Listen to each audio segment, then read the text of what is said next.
Glad you're here. If you enjoy our content, make sure to subscribe and support us by donating. Now, let's dive into the story of I Create Urban Legends right here on GMT Recap. In the cold interrogation room at the Injiang City Police Department, the dim light from an old ceiling lamp cast a faint glow, covering everything with a layer of time-worn dust. The air was thick, carrying an indescribable sense of growing unease, as if the darkness was lurking in the corners, waiting to pounce. The man sat there, Zhou Yi, huddled on the stiff chair, his hands clutching his pale face tightly. Sweat poured down his forehead, his eyes bloodshot, with streaks of white gleaming from the bloodshot veins, as if haunted by a nameless terror. Suddenly, the door swung open, and a female figure stepped in, holding a thick file in her hand. It was C.I. Jing, a first-class police officer at the Injiang City Police Department. Her cold, sharp gaze swept over Zhou Yi, and her steady voice rang out, "Mr. Zhou Yi." Her image reflected in his bloodshot eyes. Zhou Yi suddenly panicked, covering his face with both hands, his voice trembling as he shouted, "Quick, close the door, close it now." C.I. Jing furrowed her brows slightly and quickly reassured him in a calm tone, "All right, I will close it, but first, please don't be so agitated." She shut the door, walked over to the interrogation table, and sat down across from Zhou Yi. With a demeanor that mixed patience with a touch of sternness, she asked, "Now, can you tell me what exactly happened?" Zhou Yi panted heavily, two labored breaths escaping from his chest. He looked up, his voice full of despair, "I told you, you won't believe me anyway." Upon hearing his response, C.I. Jing couldn't contain her anger. She slammed her hand down on the table, shouting, "Stop trying to dodge criminal responsibility with these ridiculous, godly acts." As she spoke, she threw her phone onto the table in front of him. The screen lit up, clearly showing a woman holding a motionless little girl on the cold ground. Beside them was a picture of a family of three holding hands, now torn apart. Next to it lay a broken belt and a shattered bottle of liquor. The scene of a domestic violence case. The sound of the phone slamming onto the table mixed with C.I. Jing's sharp, knife-like voice, "Think about what you've done to your own family." Suddenly, Zhou Yi froze, his gaze fixed on an invisible point in the air. Then, as if something horrifying had startled him, his entire body began to tremble violently. He pointed behind C.I. Jing, his voice stammering in panic, "What's behind me?" The genuine horror on his face startled C.I. Jing. Gripping her gun tightly, she turned toward the direction he was pointing, her eyes scanning the empty room. There was nothing but darkness. Zhou Yi trembled even more violently, his voice screaming as if it were tearing the very air apart. "There's nothing at all." Hearing Zhou Yi's shrill voice, C.I. Jing immediately turned around, only to find him crawling under the table, hands clutching his head, his whole body trembling like a dry dog in the cold wind. He screamed, his voice trembling with terror. "No!"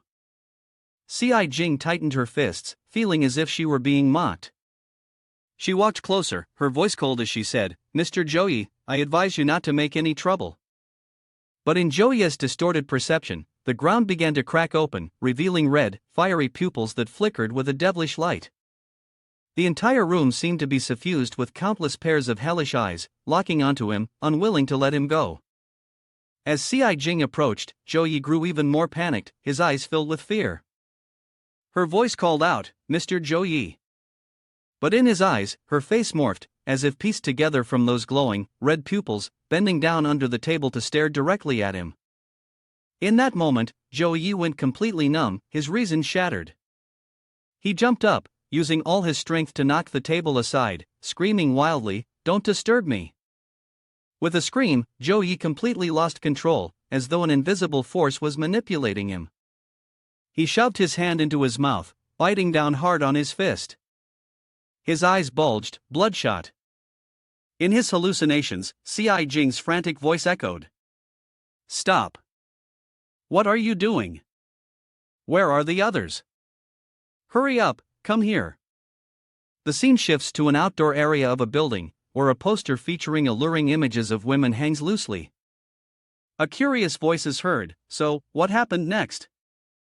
Inside a room filled with anime-themed items, 3 bright computer screens, and a group of young people eagerly discussing a trending online incident, this is the activity room of the Ghost Club of Jiangcheng College.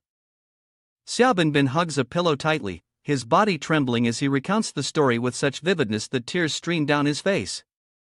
His voice quivers as he slowly says, He committed suicide. I heard his whole tongue was about to be pulled out.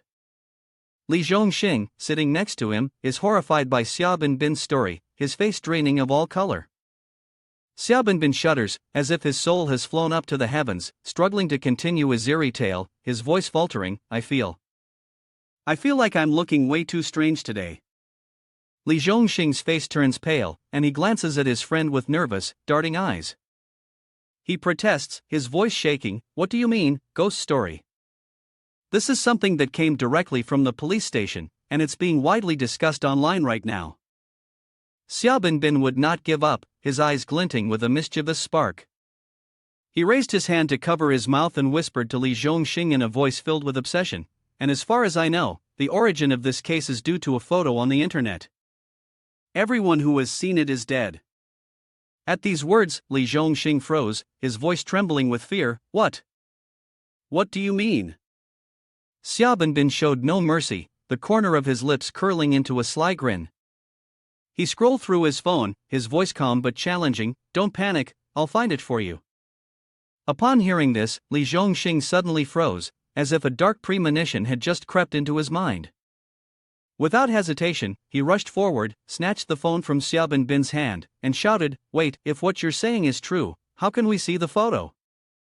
At that moment, a voice came from the corner of the room, Are you two talking about this? Xiaobin and Li Zhongxing, who had been arguing fiercely, immediately stopped.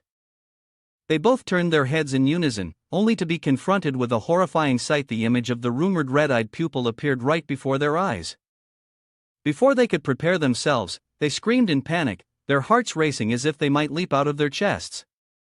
The one who had opened the photo for them to see was Yuan Si. He remained calm, trying to reassure his two terrified friends. Don't worry, it's nothing. Li Zhongxing and Xiaobin, who had just been arguing fiercely a moment ago, were now hugging each other tightly, their faces pale and bodies trembling. Li Zhongxing stammered, how can you be so sure?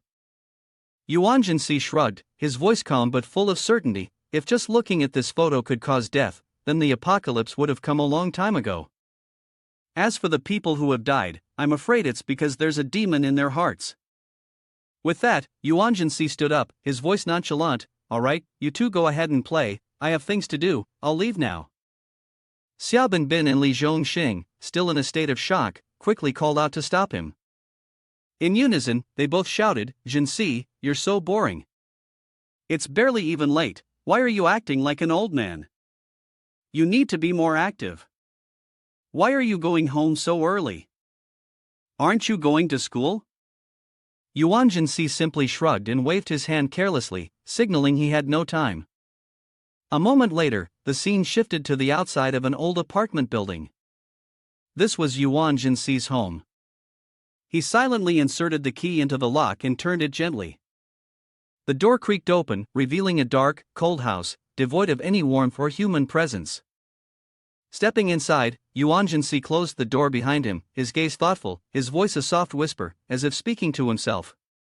I am Yuan Si, merely an ordinary university student, living an ordinary life. Memories suddenly surged back. He recalled the moment in the old university library when a strange book radiating a crimson aura caught his eye. A month ago, as if bewitched by sinister whispers, he slowly drew the book from the shelf. Without the slightest doubt, Yuan Si opened it, unaware of the lurking danger. To his eyes, it was nothing more than a simple book, yet in truth the demonic aura within grew ever denser, spreading and enveloping him. Some hidden mechanism seemed to be triggered, dragging both Yuan Si and the eerie aura into an invisible vortex. He continued his tale, voice low and heavy, out of curiosity, I opened a notebook called Urban Legend Shirlu. As the demonic aura gradually dissipated, silence returned, but the life of Yuan Si had been forever changed. He murmured, eyes distant, after that, I arrived in this world, becoming a student of Jiangcheng University. Beneath the ashen sky, rain poured ceaselessly, blending with the tears streaming down Yuan Si's cheeks. He knelt before the tombstone of the original master, the body he now inhabited. Fragments of that person's memories flooded into him, sharp as a blade. The parents of the original master had passed away in a tragic plane crash, leaving behind an enormous inheritance along with a generous insurance payout. He whispered softly, his deep, sorrowful voice bringing me a sense of reassurance, as if I could finally rest easy, no longer needing to worry about just getting through the days. The memory began to fade, and Yuan Si's gaze suddenly landed on the mysterious book beside him. The pages turned on their own, as if manipulated by an invisible force. He murmured, his eyes cold and piercing, "But my life depends on this book." Suddenly, a line of bright red text appeared on the white page, like fresh blood spreading out, beginning a 30-day countdown. Yuan Si froze, his hand brushing over the pendant around his neck, the object seemingly carrying an enchanting summons. In front of him, an eerie aura slowly gathered, taking the shape of the familiar book. He gripped it tightly, his fingers trembling slightly as he opened it. On the notification page, the text appeared clearly. Urban Legend, 328 points. Good Evil points, 200. Spiritual Power, none. Lifespan, 92 days. Note 1, an urban legend you write will become real. Note 2, the influence of the urban legends you write will benefit you and will earn certain legend points. Note 3, those who have died because of the urban legends you write will benefit you and gain a certain amount of good and evil points. Yuan Si furrowed his brows and explained in a deep voice, "According to the rules of the ledger, I must create urban legends and harvest good and evil points in order to extend my lifespan." He turned to the next page, his gaze skimming over the words. During his observation, he had realized a chilling truth: as long as the urban legends were recorded in this book, they would, of course, come true. The inspiration for his first story came from the tragedy of a mother and child who were victims of domestic violence in the house next door. On the page in front of him appeared the title of the urban legend he had created, Urban Legend. His eyes drifted through the gap. On May 4, 2020, a photo spread throughout the corners of social media in Zhangchang. The image was of a bizarre entity, chilling and covered by a huge eyeball, blood red like the color of fresh blood. With careful deliberation, Yuan Si had chosen Zhangchang as the setting for his legend.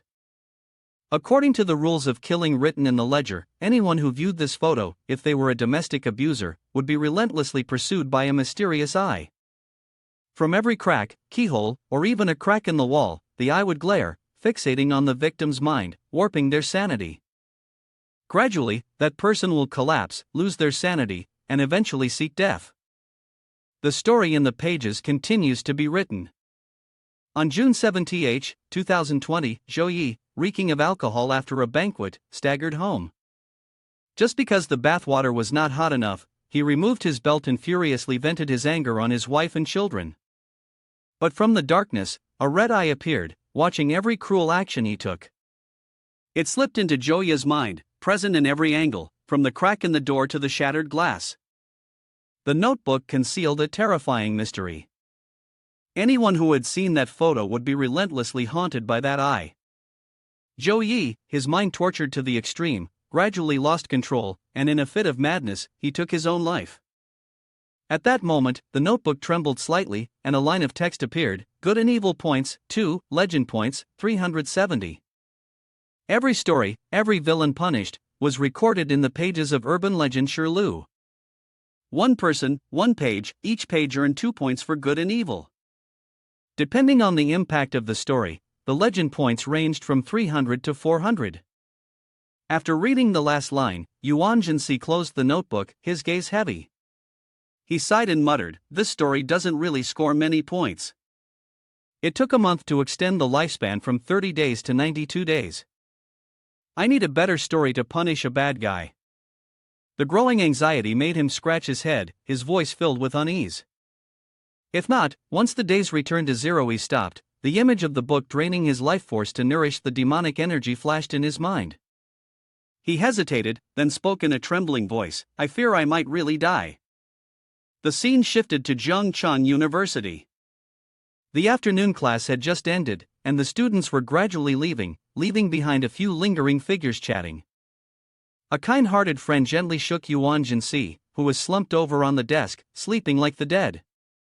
She spoke softly, Si, class is over, wake up. A few desks away, another female student had just packed her notebook and turned to giggle, he's sleeping so well, he might as well sleep all day. Another friend eagerly chimed in, come on, let's go. Which club should we join? Yuan Si slowly opened his eyes, stretched, and yawned loudly, the sound echoing through the corner of the room. The sky outside the window had turned to dusk, the soft orange light stretching across the campus.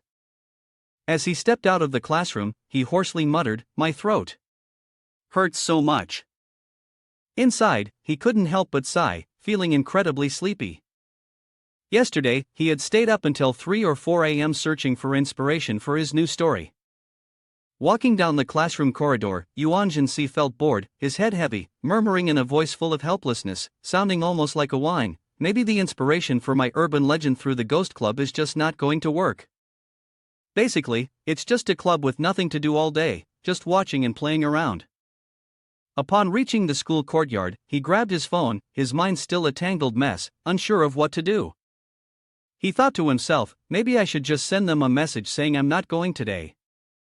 Without hesitation, Yuan Si quickly typed out a message in the Ghost Club group chat, sorry, I stayed up late last night, I'm going to sleep in today. As soon as the message was sent, his phone started vibrating continuously with a series of replies. Li Zhongxing jumped in, his tone filled with dissatisfaction, wait a minute, don't tell me you're actually skipping the club activity? Xiaobin quickly followed, suspiciously asking, hold on, are you secretly playing a game or something, trying to impress everyone with some stunt? Next came a flood of disapproving reaction emojis filling the screen. Yuan Si couldn't help but laugh aloud as he read them, shaking his head, thinking to himself, what kind of joke is this? Over here, it's a matter of life and death. Lost in his phone, a strange sound suddenly jolted him to attention. From a nearby narrow alley, a group of thugs was gathering. Wang Jianren, the leader, grabbed Xin Shaoshan by the collar and repeatedly punched him in the face. While beating him, he growled, brat, go die. You little punk, I only took 50 coins from you, and yet you dare to report to the teacher? Don't you want to live anymore? Xin Shaoshan, his face swollen and bruised, his tears mixing with mucus, raised his hand to shield himself, his voice trembling as he pleaded, brother, I was wrong, I know I was wrong. Please don't hit me anymore. At that moment, Yuan Si stepped forward, his gaze cold and sharp, his deep voice carrying an air of righteousness, 5 against 1, don't you have any shame? His words cut like a knife, startling Wang Jianren, who turned sharply. He threw Xin Shaoshan to the ground, gripping a club tightly, and charged toward Yuan Si, growling, brat, who are you? Want to die? But one of the thugs suddenly froze, recognizing him. He stuttered, his voice trembling, Yuan Si. Hearing his name, Yuan Si frowned, his piercing gaze sweeping over them, how do you know me? The thug on the other side quickly leaned in and whispered to Wang Jianren. In a voice full of worry, Nan, let it go, this person is a madman. Wang Jianren still didn't understand, brushing it off, there are so many of us, why should we be afraid of just him? The person on the other side quickly pulled him back, their voice lower, hissing through clenched teeth, last semester, the 5 of us tried to block him, 3 of us ended up in the hospital, and 1 is still on leave from school. Hearing this, Wang Jianren's face stiffened, his gaze showing a hint of regret. The group of thugs suddenly turned pale, no longer as aggressive as before. Yuan Si stood there, his cold eyes fixed on them. After a brief moment of silence, Wang Jianren threw the stick to the ground, cleared his throat, and said, I'm hungry, let's go eat. He pulled his gang along, hastily turning and walking away. Xin Shaoshan trembled as he adjusted his broken glasses, looking up at Yuan Si, his voice stammering, thank you. When Yuan Si's figure had disappeared from view, Xin Shaoshan remained standing, bent over, and shouted loudly, thank you, classmate Yuan Si. But in reality, the one who had benefited was Yuan Si. In his heart, he thought to himself, I should be the one thanking him. He's my inspiration. Upon returning home, he immediately sat down at his desk and turned on his computer. His fingers quickly moved over the keyboard, beginning to explore a new topic for his urban legend. Yuan Si's fingers swiftly glided over the keyboard, his gaze fixed on the screen. Only a moment later, an article was published on the website of Zhejiang University. The article was carefully presented, complete with data, sharp analytical charts, and a tightly reasoned argument, all under the powerful title, School Violence, the Malignant Tumor of Society, Say No to School Bullies. The article cited a recent report from the Zhejiang Teaching Evaluation Office. The report pointed out that even the most prestigious schools could not escape the problem of bullying. Most of the students surveyed admitted that the anti-bullying measures they were taught were ineffective. The survey, which involved 3,854 students from 46 primary and secondary schools early last year, showed that 46% of primary school students and 73% of secondary school students had been bullied at school. According to data from the city's Youth Development Research Center, over 80% of secondary school students had experienced school violence. This statistic is not complete, as more than 2,000 cases of school violence have been publicly reported by the press this year. Another figure from the Youth Research Center last year revealed that 58.9% of students surveyed had been occasionally or frequently bullied by their peers. Yuan Si pondered deeply, his eyes glued to the article. He murmured with a troubled voice, "This can't go on, something must be done." It seems that in any world, there is no place free from bullying. His hand instinctively touched the stone on the necklace, and the memory of the moment when Xin Shaoshan was tortured resurfaced clearly. The painful eyes, the bruised face of that person seemed to be deeply etched into his mind. He thought to himself, his voice cold, the bullies are usually those who have no ability to fight back, and no one to back them up. A notebook appeared in front of him, as if summoned by his will. Yuan Si flipped to the next blank page, placed his pen down, and his hand trembled slightly. He began to write each sharp stroke. Only the weapon granted to the abused to fight back can root out the seeds of violence buried deep within a peaceful reality. The more he wrote, the stronger the demonic aura emanating from the notebook became, like an enchanting breath enveloping him. The surrounding space seemed to tremble, the notebook glowing with a fiery red light, as if coming to life along with Yuan Si's words. In the endless darkness, Yuan Si's legendary points suddenly dropped by 30,000. A mysterious notification appeared on the notebook, flickering with a ghostly red light. Every time the clock strikes midnight on a website called Hell's Letters, enter the name of the person you resent. At that moment, the red spider lilies will appear, and you will see a girl from the Yellow Springs. An image of a girl slowly appeared, gradually turning her head. Her dark beauty, with eyes as sharp as a blade, made the atmosphere freeze. She was Yuming AI, a ghost from the underworld. On the screen, a video clip appeared, depicting a brutal scene. A female student was struck hard, accompanied by a piercing shout, "I told you not to come to school, and you still dare to show up." The girl was being bullied. Goulier was being ruthlessly beaten by a blonde-haired girl named Shirhei Hui, who grabbed her hair without mercy. Shirhei Hui smirked, her voice dripping with contempt, "Ugly like this and still out in public, dirtying everyone's eyes. If I were you, I would have died a long time ago." The female students around coldly held up their phones, recording the video without the slightest intention of stopping it. One of them even joined in, mocking, "Exactly, and still putting on makeup. Doesn't that make you look disgusting?" In the video, Goulier cried uncontrollably, but the crowd remained unmoved. Shirhei Hui tightly grabbed her hair, laughing arrogantly, "Oh my god, hurry up and film this pig's face. If I saw this on the street, I'd think I'd encountered a ghost. Look at that birthmark of hers." Amid the malicious mockery, Shirhei Hui continued to shout, "Are you angry now? Do you want to resist?" But at this moment, Goulier could no longer bear it. Her eyes burned with an orange flame of hatred, her hands trembling as she pulled a branch of red spider lily, bright red like fresh blood, from her backpack. With a voice shaky yet full of determination, she looked straight at Shirhei Hui. "Shirhei Hui, you forced me." Goulier repeated, her voice like a curse, "Die, die." Shirhei Hui, still arrogantly gripping her hair, sneered. "What the hell is this?" Then, as her gaze passed over the red spider lily branch, she burst into mocking laughter.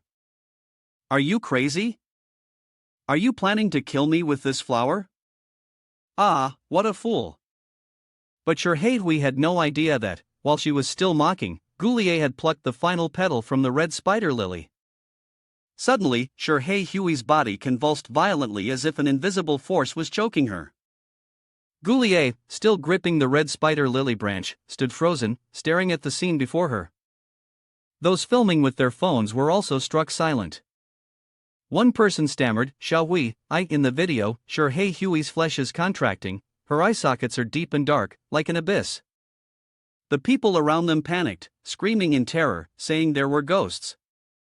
They fled in all directions, leaving Hui screaming like a madwoman, all within the span of just 2 minutes. She fell face down onto the ground, motionless under the horrified gaze of everyone.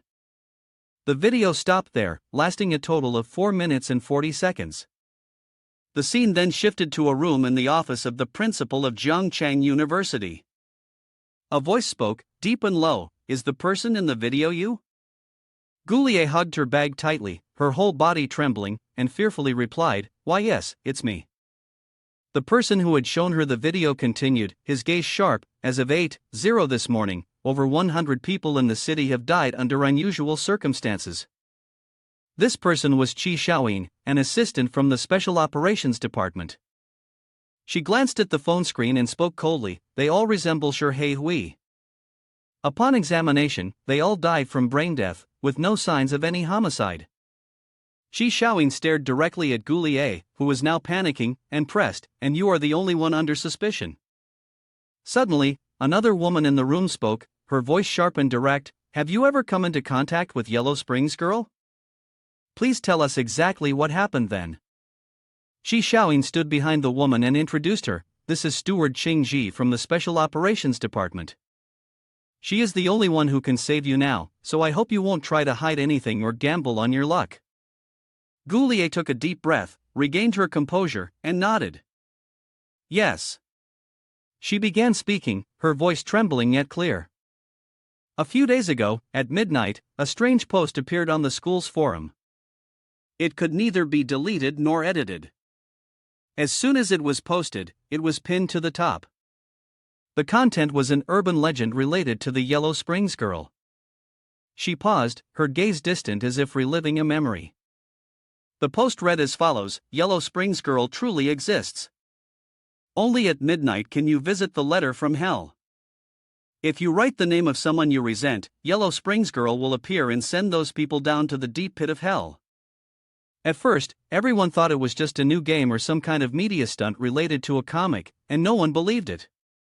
On the school forum, the post about Yellow Springs girl quickly went viral, attracting an enormous amount of views and interactions. The comments flooded in from everywhere. The account Onlooking Crowd wrote, "What's this new media stunt from Yellow Springs girl?" The account Maho Brewing Wine chimed in, "Is this a new promotional tactic from some comic company? Why now, of all times?" The account Don't Make a Big Deal excitedly added, "I just tried it a bit, and the Hell Letter website really exists. But right now, it seems like I can't log into the premium account. My grandma doesn't want to try anymore. Surely it's impossible to access, anyway, I have to wait until midnight. If the account is killed, it's dead, add more to it." The voice was full of excitement. "I plan to try it tonight." Recently, a colleague had been teasing her, and she was just looking for a chance to get back at him. At exactly 12:00 a.m. in Zhongcheng City, Goulier sat in front of the computer screen, her eyes tired but determined. She waited until the clock struck midnight and clicked on the link in the post. A website appeared, with a dark black screen and bright red letters, "I am here to release your grievance." Below it was a white box to enter a name. With hands full of scars, Goulier trembled as she typed 3 words, Hui. Her eyes flashed with resentment, and her finger pressed the enter key without hesitation. She continued, her voice trembling but resolute, "I know I shouldn't believe in these things, and I also know that if this legend were true, it could kill someone. But when I was being bullied, I tried to talk to my teacher. My teacher replied, 'If there's no fire, how can there be smoke? Why do they target you and not someone else?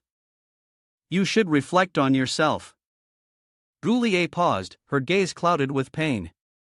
Even her family was not a source of love for her. Her mother slapped her hard when she heard what she said. She shouted, "What? You want to transfer schools? Do you know how much your mother has suffered to get you into this school?" She clenched her fists, her voice choked with emotion. "At school, I'm constantly bullied by He Hui and her group of friends. They always call me ugly. Go away." All of this has sparked a deep hatred in my heart, pushing me to do anything. I've had enough of this life, and if Yellow Springs girl can help me, I wouldn't mind giving my life to her. Without hesitation, Goulier pressed the enter key, and a cold notification appeared on the screen, sent. Goulier felt tense with every passing second. 1 second, 2 seconds, 3 seconds, everything remained eerily silent, as though nothing had happened. Tears streamed down her cheeks, and she cradled her face in her hands, murmuring hopelessly, "How could I have placed my hopes in urban legends? This is really insane." Her tears kept falling, filled with self-blame, but suddenly, her head spun, and a wave of dizziness hit her. In an instant, she was pulled into a strange, surreal space, where a sea of blood-red spider lilies stretched out endlessly. A cold voice echoed, "You seek me?" Goulier froze, stopped crying, and looked up. Before her, there was a figure, bathed in a mysterious, gloomy aura, its eyes cold and its beauty dark like a shadow. She was frantic, her voice trembling, You. Are you the Yellow Springs girl?" Yu Ming AI, holding a branch of red spider lily, responded softly, "It's me." The surroundings were beneath the canopy of a massive red spider lily tree, its red blossoms blazing like fire. Goulier collapsed to the ground, her heart pounding wildly. Yu Ming AI took a step forward, her voice cool yet gentle, "Don't be afraid, I'm here to end your nightmares." She moved closer, extending the branch of red spider lily to Goulier, instructing, "Here, take it. Pluck every petal, and that will mark the official pact between you and me." Goulier trembled as she reached out to take the flower branch, her hands icy cold. Yu Ming AI continued, her tone deep, "In the blink of an eye, those you hate will be dragged to hell." Goulier listened intently, her eyes fixed on the fiery red flower branch. Yu Ming AI added sternly, "However, once your vengeance is fulfilled, your soul will also fall to hell." Goulier widened her eyes in terror and exclaimed, "What?" Yu Ming AI looked directly at her, her gaze unwavering, as if warning that dragging others down would only increase one's own karmic burden. "After you die, your soul will never ascend to heaven. You will remain forever in hell, wandering in torment." These words echoed in Goulier's mind, like a cold warning. Yu Ming AI has ended, whether the petal falls or not is up to you to decide. The memory closes, returning to the present. Goulier trembled as she wiped her tears, her voice choking as she continued, "By the time I regained my senses, I was already in the room." Everyone in the room fell silent, their eyes turning to Goulier. Suddenly, the principal's eyes widened in shock as though witnessing something horrifying. In the center of Goulier's chest, a curse flickered, burning faintly like a phantom flame. Qing Ji, with her sharp gaze, immediately recognized the curse. "Is this the price of murder?" She moved closer to the girl, her voice calm but heavy with pressure. "In these 2 days, have you had any contact with anyone else? Was there anything strange about them?" Goulier shook her head, her voice weak, "No."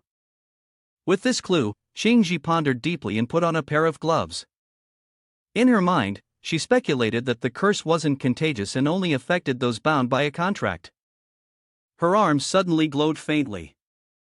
Qingji thought to herself, the spiritual power of Qi Shaoyin is too low, she cannot see the curse clearly. "I will have to take action myself." Seeing Qingji's reaction, Qi Shaoyin frowned slightly, her mind full of questions. "Has Miss Qingji discovered something? Do you really plan to use such a desperate technique? You know very well that this move can take everything away. No matter the object or concept, the price to pay is by no means small." Qingji remained steadfast, her body emanating a strange, powerful, and cold green aura.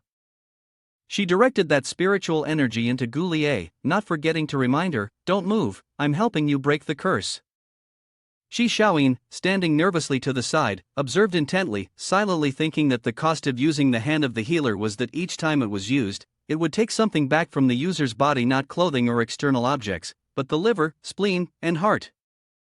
As Qingji poured her spiritual power into suppressing the curse, beads of sweat appeared on her forehead, a sign of exhaustion. Gu Liye. Inside her body, a battle between two forces of spiritual energy raged, and she gritted her teeth, enduring the unimaginable pain. Pushed to her absolute limit, she could no longer contain herself and, as if losing her mind, let out a scream.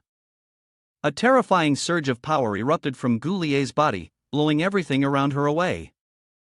It all happened too fast, the room plunged into chaos. Qingji didn't have time to react, and the overwhelming force from Gu Lie sent her flying, crashing against the glass door. The deafening sound of shattering glass filled the air as her body was flung out into the hallway. Shi Xiaoyin screamed in panic, "Qingji!" At that moment, Yuan Si seemed to sense the unusual energy and paused. His gaze was sharp and cold, as if it could pierce through the walls, observing everything within his line of sight. Despite the silent corridor, he could still clearly hear every whisper from afar. A voice rang out, "It seems the principal's window was broken." Another voice replied, "Did you hear? That cruel girl, Shi Hui, is dead." Someone saw her classmate, Gu Lie, being called to the principal's office. A different voice interjected with suspicion, "If I remember correctly, wasn't Shi Hui the one who bullied Gu Lie every day? Could it be that the Yellow Springs girl from the forum is real?" Yuan Si closed his eyes, calmed himself, and focused on listening. The name Gu Lie clearly surfaced in his mind. She was the first one to come into contact with the Yellow Springs girl. The notebook in front of him vibrated slightly, and a page automatically turned, revealing new content. Student Gu Lie, from Jiangcheng City University, in a fit of anger, logged into the website Letters from Hell and wrote the name of her classmate, Shi Hui. Afterward, she encountered the Yellow Springs girl. Shi Hui suddenly passed away. Yuan Si pondered deeply and turned to the next page. Only one line stood out, written in red, as vivid as blood: "Shi Hui has been sent to hell." He thought to himself, his voice filled with contemplation. But within a few days, Gu Lie continued to ponder, "Should I pluck the petal?" The number of people who had encountered the Yellow Springs girl had increased significantly. He muttered, "In fact, this is not exactly what we want. In order to avoid harming the innocent, I have set up a psychological barrier, so only those with enough hatred can write the letter to hell." But even in just a few short days, nearly 100 students in Jiangcheng have died. Ugh, this is really exaggerated. The notebook vibrated, displaying a message: "Evil good points +1, legend points +150. Yuan Si frowned, comparing in his mind. The domestic violence case of Zhou Yi still earned more points than the school bullying incident of Gu Lie. Although the legend of Yellow Springs girl had a wide reach through the cracks of the eyes, it received fewer points. He muttered thoughtfully, "According to the notebook, domestic violence deserved more punishment, which is why it earned more points for evil good in legend." He lowered his head, his gaze fixed on the notebook, his hands flipping through each page, his heart heavy with what was to come. The notebook vibrated lightly. A new message appeared: "Legend points 23,000, evil good points 300, no magic power, lifespan 99 days. Yuan Si slightly curled his lips, satisfied, thinking to himself, "But with this trend, for now, I don't need to worry about the lifespan issue anymore." His hand brushed over the words "no magic power." His eyes flashed with a glint of contemplation. He muttered, "Last night, I experimented with several of those mysterious spiritual power points." He tried to sense it, but his body still felt unchanged. He reassured himself, "It seems there's no difference. Let me try adding a bit more." His fingers kept touching the lines of spiritual power. Suddenly, a notification appeared: "Spiritual power +1, good and evil 1." This message repeated several times, and Yuan Si realized he had increased his spiritual power by 9 points. But at that very moment, his body seemed to reach its limit. A wave of dizziness overwhelmed him, causing him to collapse unconscious. The scene shifted. From the window, Yuan Si could be seen leaping from the highest step down below, his movements quick as lightning. He kicked off the wind, his feet never touching the ground, gliding smoothly like a shadow. He whispered, his voice filled with astonishment, "But today, after waking up, I found my sensory abilities, sight and hearing, have greatly improved, and my body feels much stronger." After a moment, he landed on the last step, his hand brushing the pendant, his eyes gleaming with satisfaction. He thought to himself, "It seems that as long as I keep writing, I might just become someone with infinite lifespan." From afar, he saw Qingji instructing the disciples. Her voice was serious yet gentle. "The power of this curse is very strong, and moreover, it has been connected to your soul. Fortunately, for now, it will not affect others. Next, the police will come to take you away." Yuan Si utilized his keen hearing ability, clearly catching every word. Gulie, her voice trembling with worry, asked, "What? What will happen to me?" Qingji calmly reassured her, keeping a distance and observing, but she would write in her report that the defense was justified. Upon hearing this, Shi Shaoyin looked at Qingji, her eyes filled with admiration, and exclaimed, "Miss Qingji." Gulie, tears streaming down her face, choked up emotionally, Thank you." Qingji turned to signal to Shi Shaoyin, "Let's go." But suddenly, she froze, feeling a sharp, cold gaze following her from somewhere. She turned around and stared directly at Gulie. The girl was confused, not understanding why Qingji was looking at her like that. Shi Shaoyin, too, was puzzled and softly asked, "Miss Qingji, what's wrong?" Qingji's intuition was as sharp as a knife. She thought to herself, sensing that someone was watching them in secret. At this moment, Yuan Si quickly ducked behind a wall, stunned to have been discovered. He muttered anxiously, "That person can see the curse." He saw Qingji's figure approaching. He was stunned. Could it be that she also possessed extraordinary abilities? Shi Shaoyin called after her, but Qingji was too absorbed in thinking about that mysterious gaze, muttering, "She's gone." Yuan Si grew even more uneasy, his hand instinctively reaching for the pendant, his mind tangled with confusion. Who is she? Someone from the police department. From their conversation, it seemed like they were here to investigate the Yellow Springs girl case. The sound of Qingji's high heels grew closer, clearer. He silently told himself not to let her discover the notebook. Though it was currently in the form of a pendant, if it were to be exposed at that moment, a voice suddenly rang out, "I found you." Yuan Si jumped in surprise, as two of his friends quickly grabbed him by the neck. He recognized them, exclaiming in shock, "Why is it you two?" Xiaobin Bin and Li Zhongxing glared at him in anger, sticking to him closely. Xiaobin Bin locked his wrist tightly with one hand, growling, "Gotcha." Li Zhongxing chimed in, his voice full of dissatisfaction, "This kid ran off the moment class ended." They gave him no room to breathe, making him cough and struggle to calm himself. "Let me go, I'll go with you guys." But both of them replied in unison, "No way," as they maintained their grip and dragged him towards the club. Yuan Si helplessly sighed. Meanwhile, Qingji stopped, her gaze still full of suspicion. She muttered to herself, "Could it be that I'm overthinking this?" Qingji suddenly received a call, and an urgent voice came through on the other end. "It's me." A moment later, she quickly turned back. Nodding, she replied, "All right, I'll head back immediately." At the same time, in the Phantom Spirit Club's activity room, Yuan Si looked at his two friends still gripping him tightly inside. "Can you let go of me now? Are you that afraid I'll run away?" Li Zhongxing snorted, offering no denial. "Yes, exactly." Xiaobin Bin added, his voice filled with dissatisfaction. "The club activities need at least 3 people. If the teachers find out that it's just the 2 of us every day, they'll dissolve the club. What are we supposed to do then?" Yuan Si could only offer a wry smile, making an excuse. "Sorry, I really had something to do a few days ago." Li Zhongxing immediately rebutted, shooting him a glare. "Stop trying to fool us." The group turned on the lights and entered the activity room. The space was filled with girls with various styles, from posters to character models. Li Zhongxing mocked, other than sleeping, what else can you do? Yuan Si hesitated, scratching his head. Write novels. Li Zhongxing widened his eyes in surprise, you can write novels? What genre is it? He replied, his voice a bit hesitant, for now, it's a supernatural genre. Upon hearing this, Xiaobin Bin and Li Zhongxing's eyes lit up.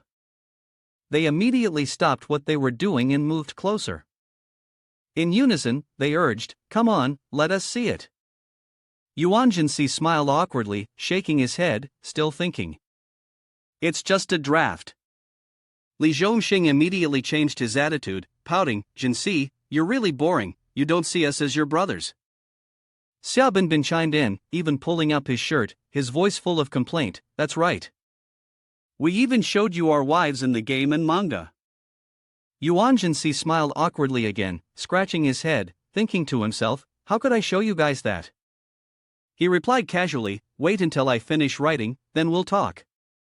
Xiaobin Bin and Li Zhongxing seemed to understand, excitedly guessing that he was stuck for ideas, right? We've been discussing this in class these past few days, maybe it could give you some inspiration. Yuan Si was curious and tried to guess what they were talking about. Could it be? Xiaobin Bin interrupted, his voice full of enthusiasm, that urban legend from the forum, not long ago. Li Zhongxing nodded, his eyes glued to the computer screen. The Yellow Springs girl, Yuan Si, turned to stone, absent-mindedly replying, I can't help but feel a bit bitter, using the story I wrote to inspire me. There's really nothing more to say. Xiaobin Bin suddenly murmured in surprise, what's going on? Where's the website? I can't find the forum anymore. Yuan Si furrowed his brow, puzzled, did the internet go out? Xiaobin Bin stared intently at the screen, then noticed something unusual, his voice full of doubt, wait, there's still a pop-up window here, running some junk games. Li Zhongxing quickly pulled out his phone to check, muttering, my phone still has Wi-Fi, full signal, and I can still watch videos. But then he froze, his voice incredulous, wait a minute, I can't get into the forum on my phone either. Yuan Si pondered silently, thinking, it's not a network issue, looks like the forum's been blocked. Suddenly, he was struck with a thought and murmured, wait, could it be that even the hell letter has been blocked? A flash of insight struck him, and he deduced, could it be the two people we met at school today? Without hesitation, he rushed out, leaving his two friends staring in shock. Li Zhongxing called after him, Jinsi, what's wrong with you? He quickly responded without looking back, I've got something to take care of. Go outside for a trip. Xiaobin Bin yelled angrily. Jinsi, you're leaving us again. Yuan Si rushed to the corridor where Xin Shaoshan was standing. Suddenly, he was struck with a heavy blow and fell to the ground. Wang Jianren, his face darkened, growled, do you want to die? You still dare to report to the teachers? Seeing Yuan Si appear, Wang Jianren glanced over with a mocking tone, why is it you? Xin Shaoshan trembled, his voice trembling as he called out, student. Student Jinsi. He cried as he knelt down, please, help me. But Yuan Si only coldly shook his head, sorry, I don't have time right now. He rushed off, leaving Xin Shaoshan in despair. Wang Jianren grinned triumphantly, curling his lips in a sneer, what's wrong? He continued delivering ruthless punches to Xin Shaoshan, yelling, do you think Yuan Si will always protect you? He stepped hard on him, his voice full of sarcasm, everyone knows that guy only cares about something based on his mood. You fool, maybe one day you'll annoy him, and who knows, he might even beat you up. Xin Shaoshan clenched his fists, his eyes following Yuan Si's receding figure through the shattered lenses of his glasses. He ran outside, breathing heavily. He thought to himself, they can't have gone far, right? His eyes widened as he scanned the crowd, where people were chatting enthusiastically. One person said, there are so many assignments, it's so boring. Another replied, how did your exam go this time? I missed passing by 2 points. A different voice interrupted, it's fine. Yuan Si, feeling frustrated, muttered to himself, damn it, where are they? He tightened his grip on the necklace, his thoughts in disarray. If even the hell letter was blocked, it meant their capabilities could pose a serious threat to his work. He had to find a way to uncover their identities. Otherwise, his ability to create urban legends would be severely restricted. If that happened, his life would be at a standstill, and the only option left would be death. The scene shifted to the Zhangcheng City police station. A girl reported to Qing Ji in a respectful tone. "Captain Qing Ji, as per your instructions, to prevent more victims, we've shut down the forum." Qing Ji glanced at her with cold eyes. "Good work. What about the hell letter website?" The girl turned her head, slightly evasive. "The researchers tried, but they couldn't shut it down." Qing Ji furrowed her brows, her voice low. "It seems there's a bizarre entity protecting the website." She immediately gave a decisive order. "Evacuate at once. Let everyone leave this building. There's no time today, we have to try to shut down the website." The people in the office whispered, puzzled.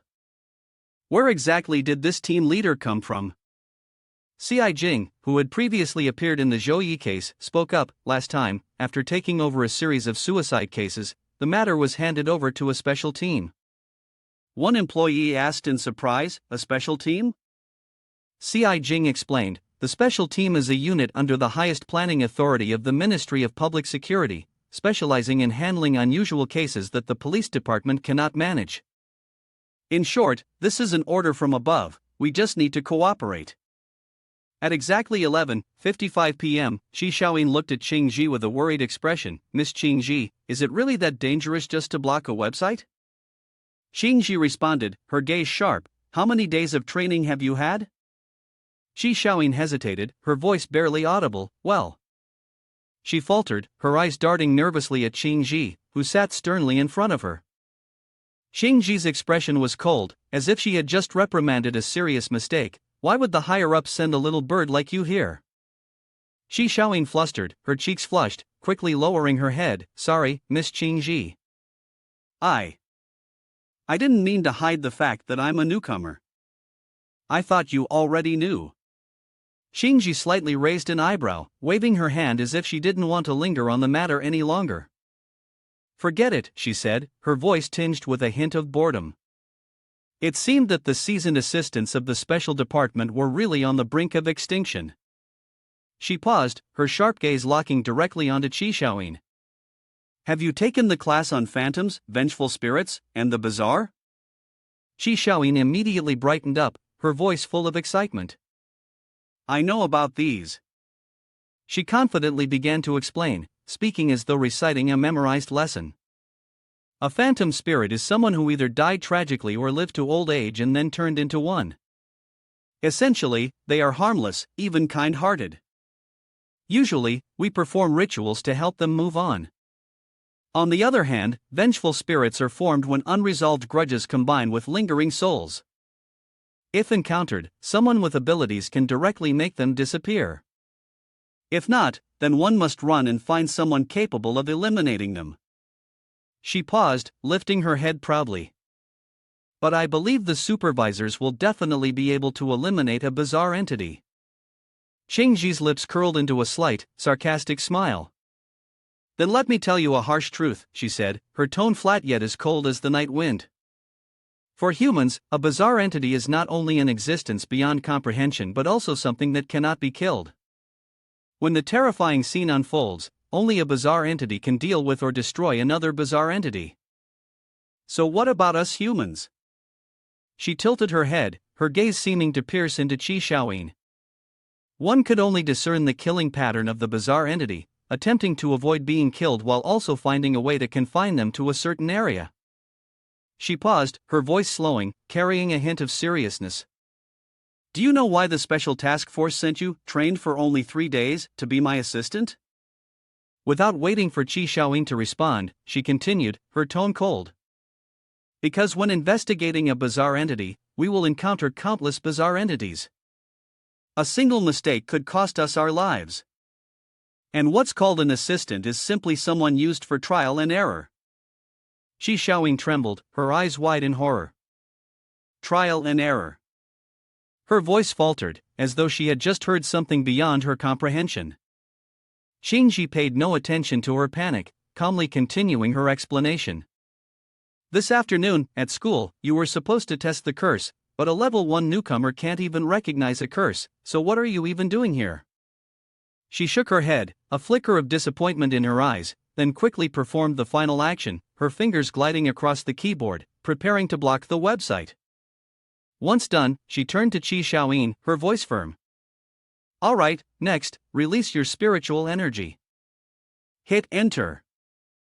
Qi Xiaoyin was stunned, her eyes clearly showing confusion, as if she didn't understand what was happening. She hesitated, her finger hovering over the keyboard, not daring to press down. Shinji let out a soft smile, her gaze gentle, as if she wanted to soothe the young girl's fear. Don't worry, her voice was reassuring, yet laced with a hint of teasing. According to the contract, if you die, you will receive a 5 million compensation. Qi Xiaoyin stood in front of the keyboard, her hands trembling, her face as pale as if she had just heard a prophetic curse. Seeing that the girl was still hesitating, Shinji raised an eyebrow, her voice calm yet sharp. Of course, you can also choose to give up, leave this room, and withdraw from the special task force. Qi Xiaoyin bit her lip, her legs shaking, and slowly moved toward the keyboard. She took a deep breath, gathering all her courage, and with trembling hands, pressed the enter key, shouting out loud. In that moment, bright blue flashes of light erupted from the keyboard, like a burst of energy. A terrifying force was unleashed, throwing both of them backward. Objects in the room crashed to the floor, and Qi Xiaoyin was hurled toward the corner of the wall, her eyes full of tears, sobbing as she asked. Shinji, is it over? On the computer screen, the light flickered erratically. Shinji squinted her eyes. Observing carefully, with a thoughtful tone, it seemed that this bizarre entity wasn't as terrifying as we thought. But just then, Qi Xiaoyin suddenly screamed, her voice trembling with horror. Ha! The computer screen suddenly turned bright red, as if soaked in blood, and the face of a girl appeared with a terrifying expression, accompanied by a message resembling a chilling letter from hell. Qi Xiaoyin panicked, grabbing Shinji's arm tightly and shouting, "What is this?" On the screen, the girl's horrifying face still lingered, and beneath it, a notification appeared, seemingly intending to block the program. Without hesitation, Shinji quickly clicked to block it, but things didn't go as expected. Another message popped up, stating the failure to close the hellish letter. Perhaps this was a warning from the bizarre entity. The computer screen was now entirely red, like fresh blood splattered everywhere. Qi Xiaoyin stammered, her voice quivering. Before Shinji could finish her sentence, Qi Xiaoyin cut her off, her sharp gaze fixed on her, her expression not bad. Grow up quickly. She pondered silently for a long time, her brows furrowed slightly. If this was really a warning from the bizarre entity, things could get tricky. This was something the special team had never encountered since its establishment. Had the bizarre entity begun to develop intelligence? She shook her head, telling herself, I hope I'm overthinking it. Without hesitation, Shinji took out her phone and quickly dialed the number. Hello, Hongyin, she said, her voice firm. I need you to investigate the Yellow Springs girl. On the other end, Hongyin was sitting in a dimly lit room, holding a game controller, his voice lazily responding. Shinji, she continued, I also want you to take a look at that eyeball painting. Hongyin paused, his tone suddenly turning serious. You're probably aware, right? That painting has already killed nearly 200 people. According to the data from the Public Security Bureau, anyone who looks at the painting will die from mental panic. She paused, her voice filled with doubt. Then why are you asking me to look at it? Hongyin laughed, his tone teasing and a bit mischievous. Shinji, you know you're not going to die. But immediately after, she pretended to sulk, her voice full of dissatisfaction. Is this how you help someone who asks for your assistance? Is this how a good colleague behaves? She stopped, her eyes gleaming with a sudden idea. How about this, we collaborate? There have been 2 bizarre entity cases recently, we could combine our investigations. After all, it's less scary to face it together than alone. That way, even if things go wrong, at least someone will be there. Xingji nodded slightly, her voice calm but resolute. Alright, but you investigate the Yellow Springs girl case first.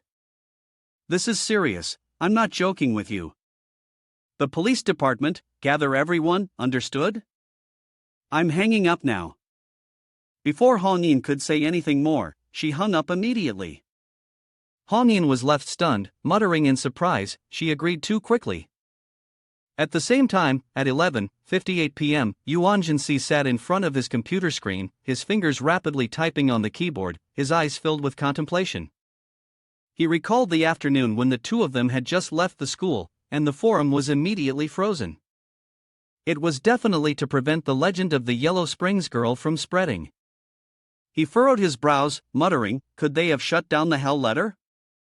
I'll know as soon as I check the log. He opened his notebook and flipped through the pages cautiously. It seemed like they belonged to an organization that dealt with some kind of mysteries.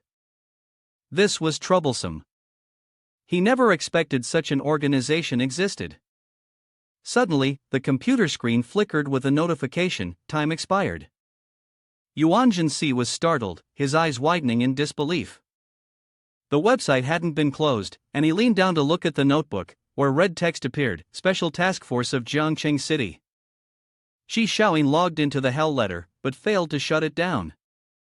He let out a sigh of relief, the corners of his mouth curling into a satisfied smile. Not bad, looks like I can still save this, he told himself, his voice full of certainty. If they couldn't freeze the hell letter, then it proved that, with their current abilities, they hadn't yet found a way to control the Yellow Springs girl. But soon after, he furrowed his brows, a look of doubt flashing in his eyes. What's the connection between the Special Task Force and those two? He tried searching for information online, but no results came up. His voice dropped as he thought to himself. There's no information about the Special Task Force on major forums or social media. No matter what, I can't afford to lower my guard. Yuan Si stood up, his figure quietly blending into the darkness. If I want to keep living, I can't let them interfere with the bizarre entity stories I've created, he whispered, his voice full of resolve. I have to keep enhancing my spiritual power. Yuan Si sat in deep thought on the edge of the bed, his gaze focused as though trying to see through the night. He pondered quietly, recalling how his last attempt to increase his spiritual power had pushed his body to its limits. He wondered what kind of state his body would enter this time. He murmured, his voice low and cautious. Without hesitation, he opened the book, and a surge of dark energy immediately enveloped his body. He stopped thinking, no longer concerned with anything else. Begin enhancement. He raised his hand, his finger pointing directly at the page, where the words clearly appeared, Urban Legend, Power 23,000 points, Good and Evil Legend 291, Spiritual Power 291, Spiritual Power Level 9+. He smirked, his eyes flashing with determination. Power was the only thing that could ensure his survival. Immediately, a burst of fiery red light erupted, enveloping the entire room. Everything around him seemed to be sucked into an invisible whirlwind, objects floating in the air, clashing loudly. Yuan Si roared, his voice echoing, "Eh!" From his hand, a blazing red flame ignited, spreading intense heat. His body trembled as if expanding from within, an overwhelming surge of power swelling up that he could barely control. This sensation was like his body was expanding, yet he could clearly feel the strength flowing within him. He squinted, focusing intently on the page, where the words appeared, Spiritual Power plus 1 point, Good and Evil reduced by 100, Spiritual Power Level 1 upgraded to Level 2, upgrade successful. He placed his hand on his chest, his gaze briefly showing astonishment. No, it was the soul. His soul was expanding, growing larger. The process ended, and he stood up, gently tapping the back of his neck. The sensation in his body was unusually light, not only without any side effects but his whole body felt more graceful, and his 5 senses were sharper than ever. He muttered, his voice filled with excitement, but suddenly he froze, his sharp gaze flicking toward the door. Why do I feel like someone is watching me? A cold chill ran down his spine. Actually, in the past, he had occasionally felt the presence of a gaze, but now, as his spiritual power increased, he could finally discern where that gaze was coming from. He slowly walked toward the door, his hand gripping the handle tightly before pushing it open with force. Inside was a cardboard box. He froze, his eyes narrowing slightly with suspicion. "I almost forgot. You're still here, aren't you?" A flash of red light emitted from the box. Yuan Si peered in, but immediately his body shuddered upon seeing what was inside. He collapsed to the ground, his hand gently patting the box, his voice low, almost as if comforting himself. "Why am I the one feeling tense?" He hugged the box, pulling it out from the cupboard, muttering, "That's right, you were created by me.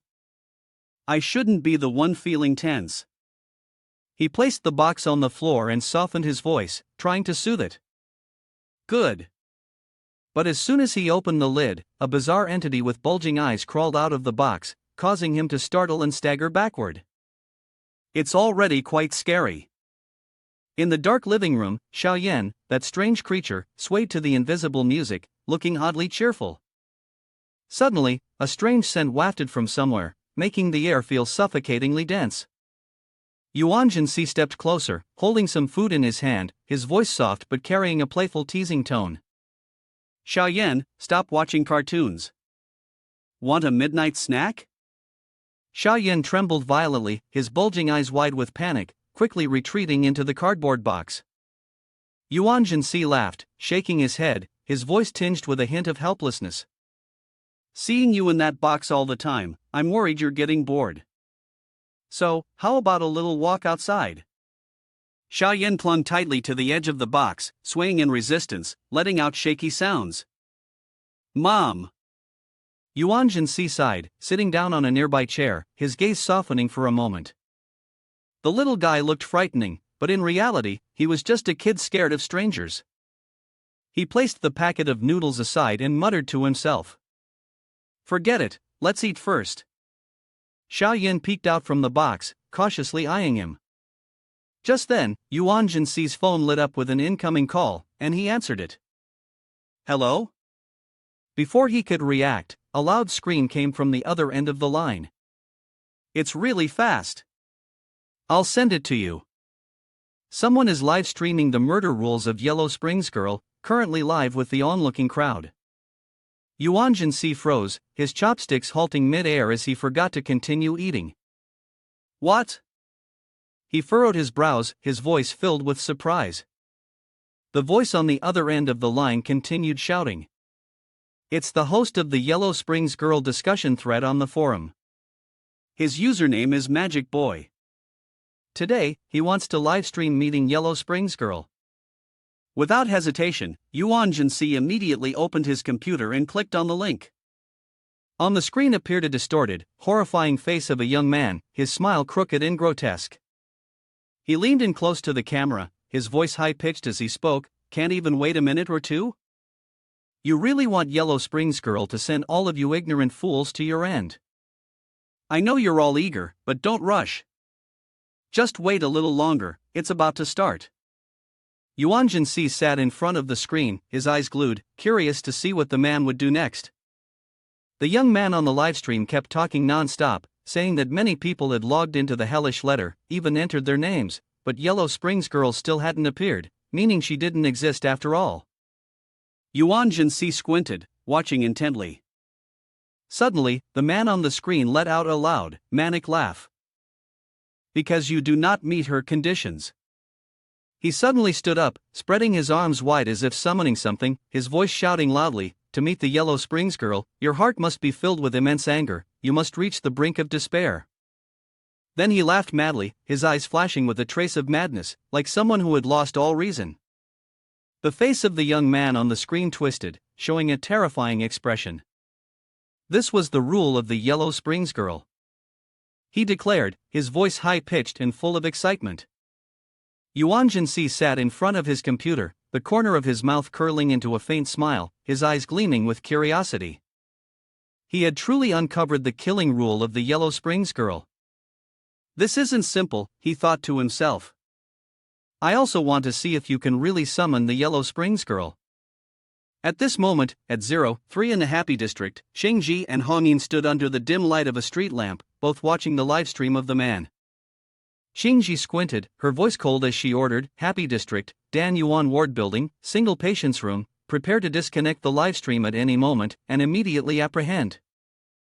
Hongyin took a sip of water, her gaze gliding over the phone screen before she turned to ask, do you think what he said is true? Shengji pondered for a moment, tapping her fingers lightly on the edge of her cup, there's a high chance. 2 days ago, the special task force hurried to find a few criminals for testing, but they couldn't locate the Yellow Springs girl. At that time, I felt something was off. Now, it seems that the resentment of those criminals might not have been strong enough. Hongyin nodded, his eyes showing a hint of agreement. Perhaps these people have figured out the pattern from there. Both of them simultaneously turned their gaze toward the building in the distance. Shengji faintly curled his lips, his voice low. Ordinary people might have figured out the murder pattern of the bizarre entity. In fact, some survivors are even stronger than those with just spiritual power. Meanwhile, Yuan Si remained glued to the screen, intently watching the boy. He rambled on, I know many of you don't believe me.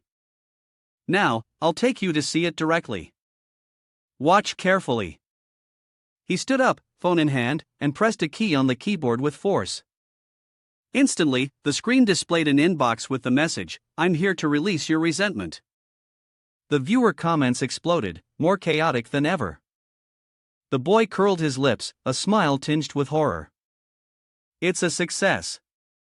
He slyly typed something else, his eyes darting. You can't see this part. Wait a moment, and you'll be able to see the Yellow Springs girl. He was nervous, his hands trembling as he prepared to press the send button, his eyes shining brightly as if waiting for a miracle. But at that very moment, the livestream suddenly cut out. The viewers were stunned, chattering loudly. Yuan Si was also taken aback, his brows furrowed tightly. The livestream's over. He muttered, his gaze full of suspicion. Holding the book in his hand, he turned to look at the cardboard box, his voice dropping. Xiaoyan, what have you done? On the computer screen, a desolate scene appeared, cold as a place of death. Yuan Si suddenly felt a chill run down his spine, as if someone was lurking behind him. He quickly turned around, his sharp eyes sweeping across the room, but all he caught was a fleeting figure, its legs vanishing mysteriously into the darkness. At the same time, in the school's storage room, Xin Shaoshan was trapped in the cramped, dark space. He trembled, tears streaming down his face, his voice choking as he pleaded, let me out. His phone fell from his pocket and hit the floor. He crawled over to pick it up, his face drenched in tears, his eyes flashing with intense, burning hatred. Everyone deserves to die, deserves to die. Go die. He screamed, his voice filled with rage. Didn't they say the Yellow Springs girl is real? I want her to take all of you away. Xin Shaoshan furiously pressed on the phone screen. The mind sank into painful memories.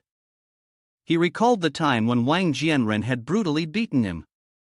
That man, with a cruel smile, kept punching and yelling in his face. I heard that the legend of the Yellow Springs girl is quite popular recently. At that moment, Xin Shaoshan lay flat on the ground, only weak sobs remaining. Wang Jianren continued with a sarcastic tone, did you write my name down too? Are you mute now? Xin Shaoshan had no strength to resist, only able to plead desperately. Please, spare me, but Wang Jianren's punches fell relentlessly, without mercy. He snarled, threatening, I'll tell you this. If you dare do that, I'll send you straight to hell. Xin Shaoshan screamed in pain, his voice faltering, I didn't. Wang Jianren curled his lips, his grin twisted with malice. However, I'm really curious if that legend is true. Why didn't that Yuan Si save you when you were getting beaten? Tell me, doesn't that deserve hatred? Xin Shaoshan remembered the moment Yuan Si had abandoned him, his heart filled with hatred. He cursed while furiously typing on his phone. Yes, it's all your fault, all your fault. If you had saved me, I wouldn't have been beaten. I've had enough. He typed the name Yuan Si into the input field, his fingers trembling as he pressed the send button. Immediately, a ghostly figure, Yuming AI, appeared before him. He froze, his eyes flickering with a hint of panic. "No, this isn't right," he murmured, his voice filled with doubt. "I created the urban legend, and yet, could someone really use it to kill me?" He stared directly at Yuming AI, his gaze sharp but unable to hide his unease. "Now, you want to drag me to hell?" Yuming AI paused, her eerie eyes flashing with momentary surprise before she spoke in a low tone. "No, my lord, although someone wrote your name on the hell letter, my powers were granted by you. Therefore, you are the exception to the rule. The contract has been signed, but you have the power to decide the outcome, either directly erase it or send the one who wrote your name to hell." Yuan Si sighed in relief, his chest feeling lighter as if a weight had been lifted. He stood up, his piercing gaze sweeping over the figure before him. "I understand now," he said, his voice calm but resolute. Then he furrowed his brows and asked, "So who wrote my name?" Yuming AI answered immediately, her voice flat as if reading a sentence. "Xin Xiao Shan." Yuan Si repeated the name, his tone filled with suspicion. "Xin Xiao Shan? Who is that? Do you know them?" He fell into a deep silence, his mind briefly flashing across the image of Xin Xiao Shan. The man had once boldly declared in front of the crowd, "It is clear that I wrote the name Yuan Si.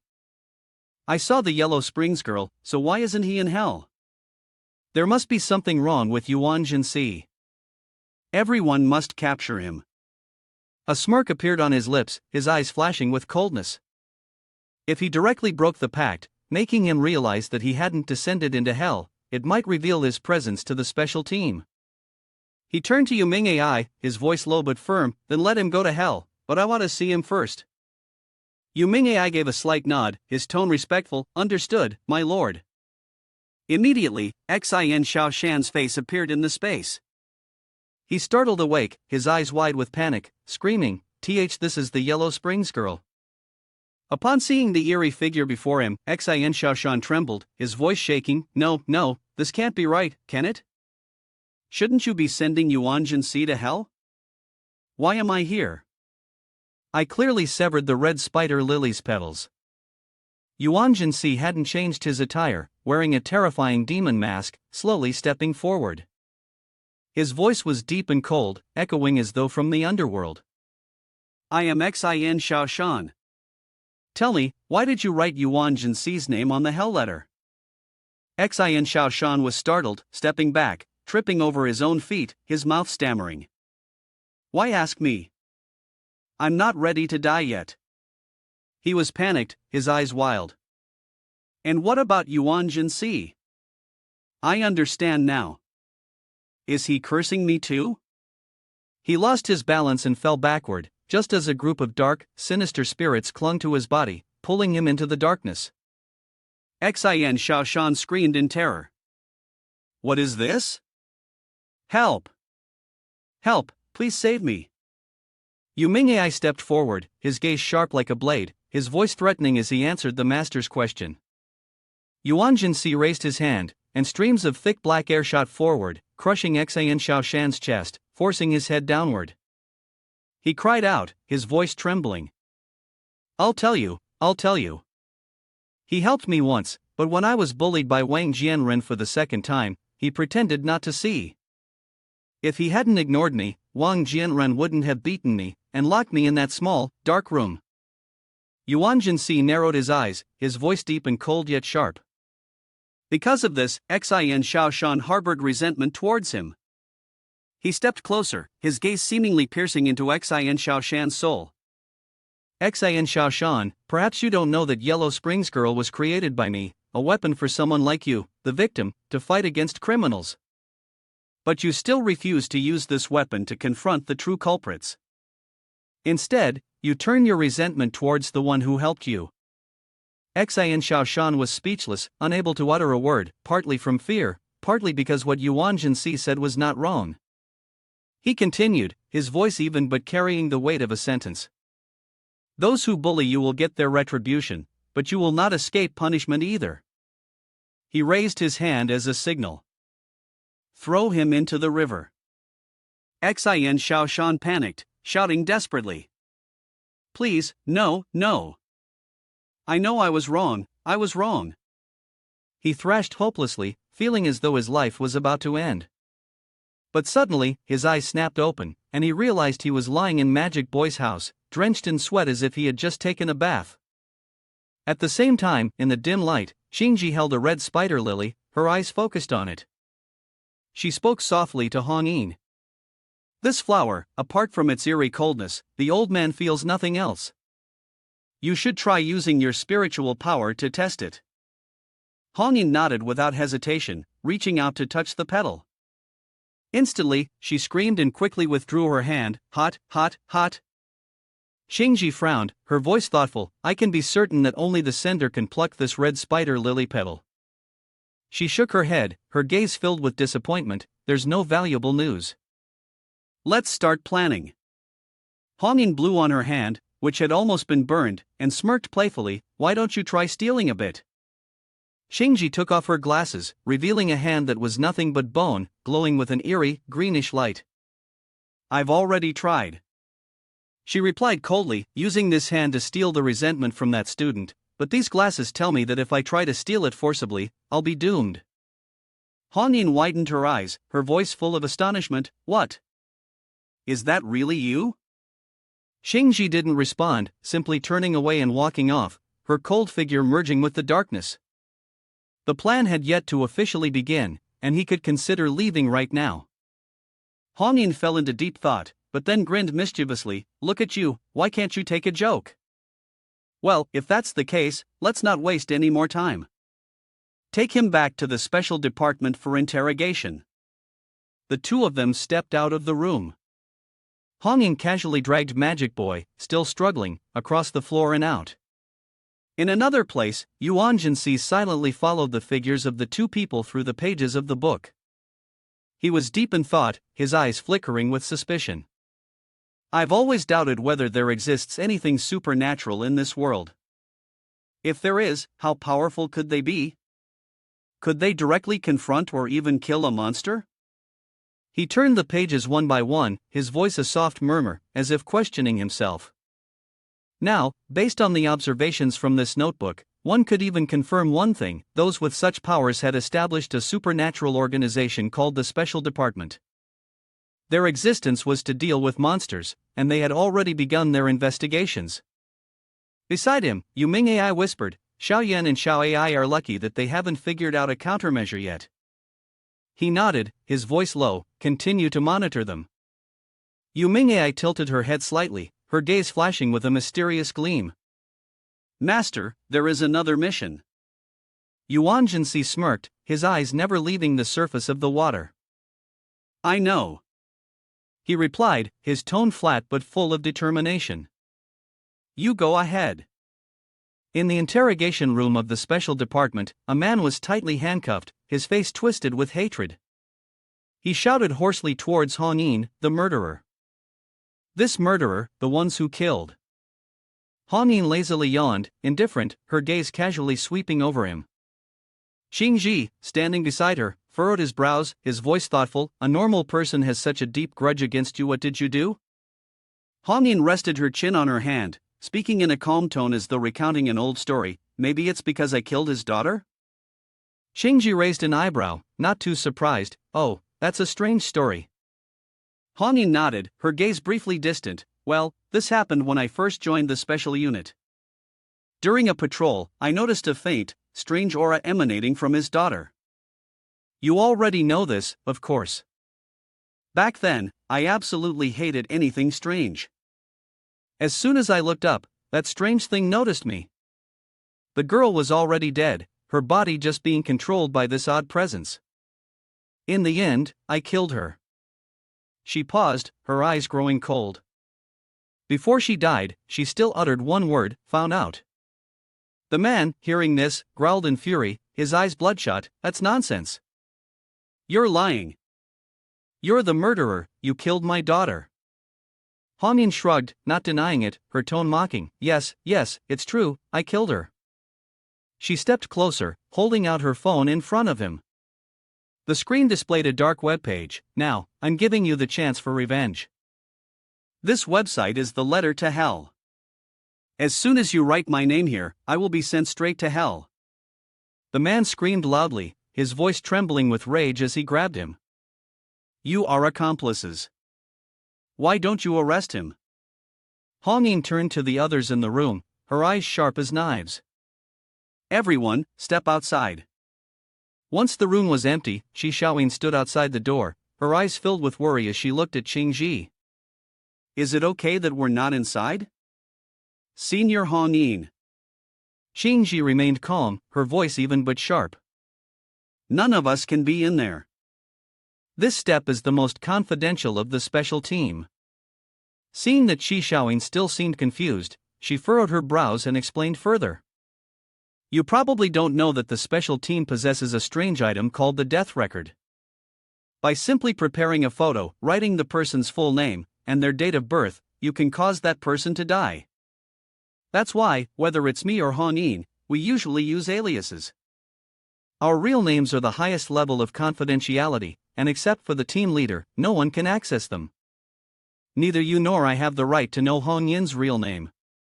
Shi Xiaoyin remained dazed, her eyes filled with curiosity. Then who was that person just now? Qingji interrupted coldly, stop being so curious. People in the special unit shouldn't have such interests. She paused, her sharp gaze sweeping over Shi Xiaoyin. Ever since his daughter died, his mind had long been disturbed. He was arrested for drinking and injuring his wife, so it might be better to let him choose a death that serves a purpose. Suddenly, Qingji froze. The door in front of her emitted a blood-red light, as if fresh blood was spilling. One of her eyes flashed, the eerie green light reflected in it. She stood stunned, watching the scene of Yu Ming Ai handing a red spider lily to someone. The crimson figure slowly faded away before Yu Ming Ai. Suddenly, Yu Ming Ai turned around, his cold, piercing gaze locking directly onto Qingji, causing her to startle. In a panic, Qingji slammed the door shut, her heart pounding. Shi Xiaoyin, standing beside her, anxiously asked, Lord Qingji, are you all right? Qingji adjusted her glasses, trying to maintain her composure. I'm fine. But at that moment, she caught a glimpse of Yu Ming Ai's figure behind Shi Xiaoyin, silently gesturing for her to remain quiet. Qingji froze, her eyes widening in disbelief. The people around her hurriedly gathered, asking in concern, what happened? She quickly regained her composure, thinking to herself, it's a warning. She signaled everyone to enter the room, her heart heavy with anxiety. On the contrary, she didn't wish for it to be a warning. If the grotesque beings could actually give them a warning, then that meant her earlier suspicions were true. They had evolved consciousness. She turned to Hongyin, her voice urgent, Hongyin, don't you dare actually die. But the sight before them left the whole group frozen. Hongyin lay there, eyes wide open, blood streaming from the corners of her eyes. Somewhere else, Hongyin suddenly awoke, her limbs tightly bound. She looked around, her trembling voice filled with doubt, is this truly the underworld? Yu Ming Ai leaned her eerie face close to Hongyin, her cold gaze piercing straight through the soul. Yuan Si stood silently to the side, the corner of his lips curling into a cryptic smile. If you've already used your lives to test it, then let me show you clearly. He thought to himself. His voice dropped low as he commanded, classmate Xiao Ai, begin the movement. Yu Ming Ai nodded, her slender finger gently pressing against Hongyin's forehead. Instantly, terror flooded Hongyin's eyes, her body pulled as if into an endless abyss. Countless pitch-black arms stretched out from the darkness, binding her tightly. Before her, a grotesque and distorted face loomed monstrously large, suspending Hongyin in midair, her entire body trembling. Yuan Si stepped forward, his voice as cold as ice, the one who trespasses into hell, you have arrived. Hongyin stammered in panic, no, that's not right. He opened his eyes, only to realize he was still firmly bound on Yu Ming Ai's ship. His gaze swept across the distance and caught sight of the eerie figure of Yuan Si standing under the moonlight. Suddenly, Hongyin's eyes widened, as if he had just seen something terrifying. Terrifying, it's too terrifying. My courage, my strength, everything has been eaten away. He trembled, his voice faltering. It turned out that this was the ship that had suddenly plunged down, only to fall into an endless waterfall. Hong-in was swept away by the current, his body sinking deep into the darkness. But at that very moment, he opened his eyes wide, finding himself back in reality. Around him were the worried faces of his comrades. "Sir Hong-in, you're awake," they exclaimed joyfully. Hong-in held his head, patting it lightly, his expression exhausted. Xingji stepped forward, his voice urgent. "You made it out, did you discover anything?" Hong-in took a deep breath, trying to sort through the chaotic memories, and weakly recounted. There was a waterfall in the river ahead, and beneath the waterfall was the real hell. At that moment, I felt like I was being swallowed by a shadow, my senses completely powerless. Like a restless spirit, my consciousness gradually faded, and the connection between me and the shadow weakened. When the sensation reached its peak, I reached out to the shadow, pulling my soul back. He stopped, his eyes wide with terror. The scariest thing is that the Yellow Springs girl seems to have a consciousness. I feel like she's controlling me, as if, in her hands, I could be crushed at any moment. He trembled, his voice faltering. "She's warning me." "Impossible, how can this be?" Xingji fell into deep thought, the image of Yu Ming'ai standing behind Shi Shaoyin flashed through her mind. Hong-in continued, his voice hoarse, "There are things in hell that I can't make out. I don't know what they are, maybe some other kind of monstrosity." Xingji suddenly interrupted, her gaze cold as ice. "All right, Hong-in." He was still in a state of panic, and she paused, her voice turning grave. "What should we do now?" The Yellow Springs girl, her eyes gleaming with a sharp coldness, had revealed a capacity for thought beyond expectation. Xingji responded in a low, hoarse voice, "I only know that if all these monstrosities have awareness, once we destroy them." Finishing her words, she hurried off, her steps urgent, as if carrying the weight of a report that needed to reach her superiors far away. Yu Ming'ai gently flipped through each page of the book, her fingers lightly grazing the paper, her eyes focused intently. She raised her head and, with a tone full of doubt, asked Yuan Si, "My lord, is it really all right to do this?" He smiled faintly, replying confidently, "It's fine, just issue a warning. As long as they are cautious and understand your rules, that's enough. If you actually kill him, there will be even more trouble." Yu Ming'ai nodded obediently, her eyes glimmering with trust. The words in the book in front of her became clearer. Xingji said, "The Senior Special Task Force and the Wise Man's Alliance will classify the first case with awareness, the Yellow Springs girl, under the highest security level." Yuan Si read while pondering, his eyes flashing with deep thought. An organization of such superhuman beings still had many members with extraordinary powers. He furrowed his brow, thinking of Heiyin, who had used his abilities to escape from hell. Xiao Ai's peculiar rules, though detailed, hid numerous loopholes. The more complicated the rules, the more flaws there were. He needed to become stronger, using this point to revise and supplement her rules, otherwise, she wouldn't even be as powerful as Xiao Yan. At that moment, Xiao Yan, unable to hide his excitement, jumped up and clung to Yu Ming'ai's head, calling out cheerfully, "Mom." Yu Ming'ai was helpless, only able to sigh. She turned to look at Yuan Si, her voice full of resignation, "My lord."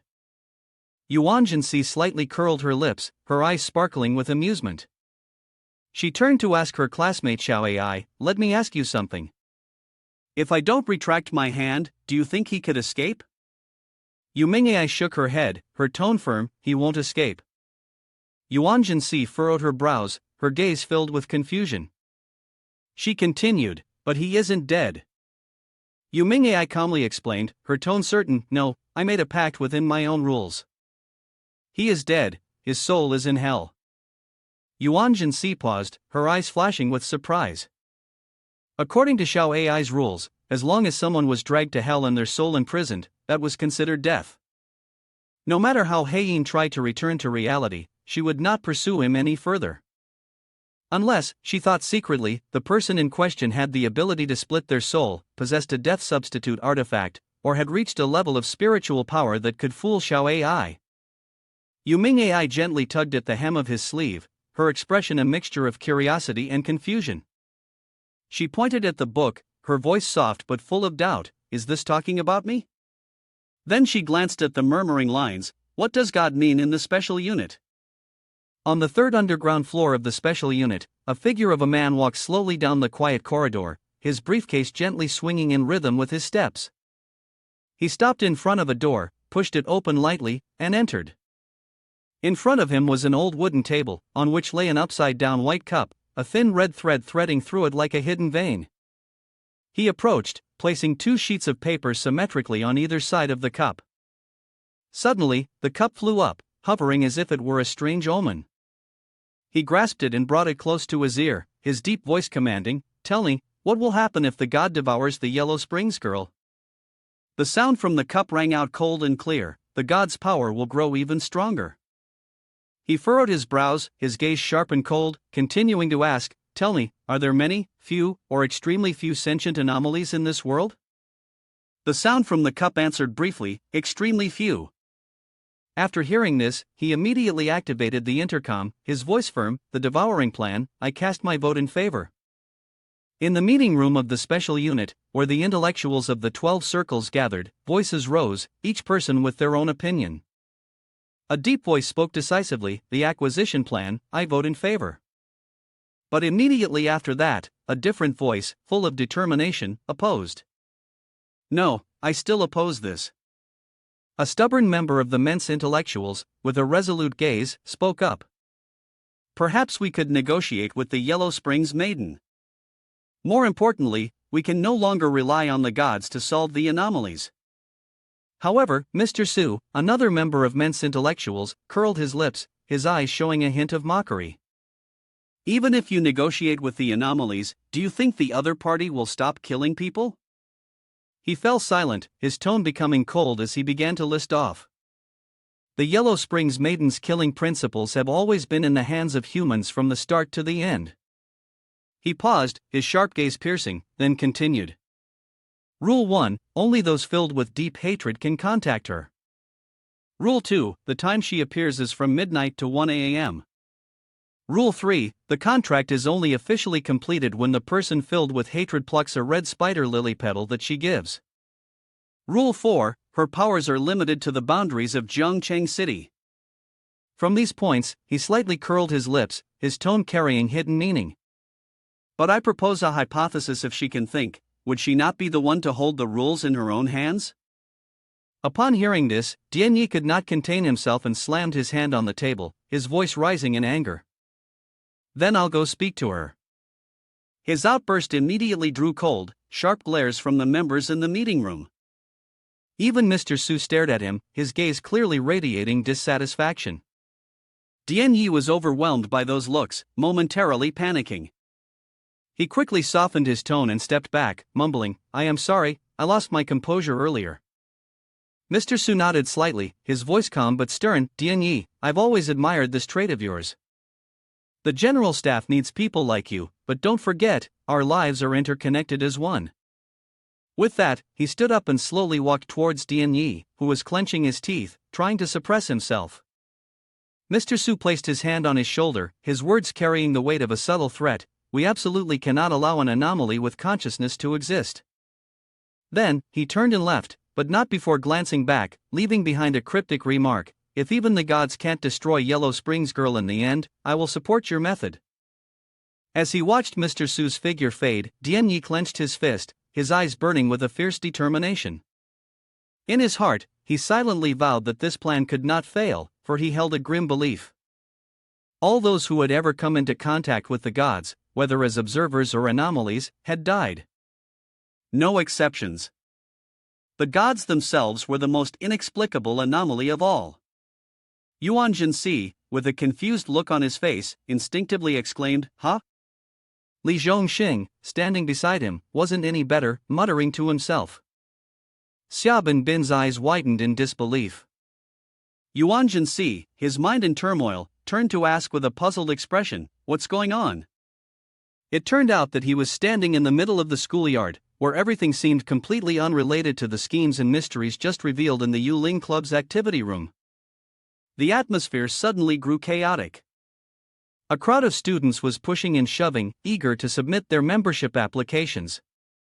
One person shouted, his voice full of excitement, "Don't push! Don't push! My birth chart is strong, my bloodline pure, I have to join this club." Another, his face flushed from arguing, retorted with a raised voice, "Who was it that said they only believe in science the other day?" Amid the noise, sharp glances suddenly turned in unison toward Yuan Si. A yell rang out, cutting through the crowd, "Look, the club members are here." Under the fiery determination in those eyes, Yuan Si and his two friends felt a chill run down their spines. Li Zhongxing stammered, his voice trembling, his legs unsteady. Yuan Si sensed that the situation was far from good. He shouted loudly, signaling decisively, "Run!" Immediately, a membership application soared into the air, clearly stating, Xin Shaoshan, hobbies, playing video games, dream, reincarnation. Not just one, but a series of applications were thrown in all directions as the group of classmates chased after the three individuals. The sound of shouting echoed behind them. "Have you guys ever met the Yellow Springs girl? Club president, take me to see a ghost. I want to interview one. Are you all the legendary superpowered people? Do we get to learn mysticism and spirit communication in the club?" Amid the shouting crowd, Xiaobin, panting while running, still had the energy to yell, "The club president is clearly me." A sharp voice from somewhere chimed in, too cute." At this point, Yuan Si could only focus on running, silently cursing, "Idiots don't know fear. What is meeting? I've even gone to hell already." 5 minutes later, when they had managed to escape to a distant corner, he stopped, breathed a sigh of relief, and thought he had gotten away. Li Zhongxing collapsed onto the bottom of the stairs, drenched in sweat, groaning, "I'm really exhausted, I feel like I'm about to meet my ancestors." Xiaobin, leaning on her knees and panting, looked up and asked, "Jinsi, since when did you become so physically fit?" Yuan Si, though tired, stood firm and smirked, replying, "What do you mean?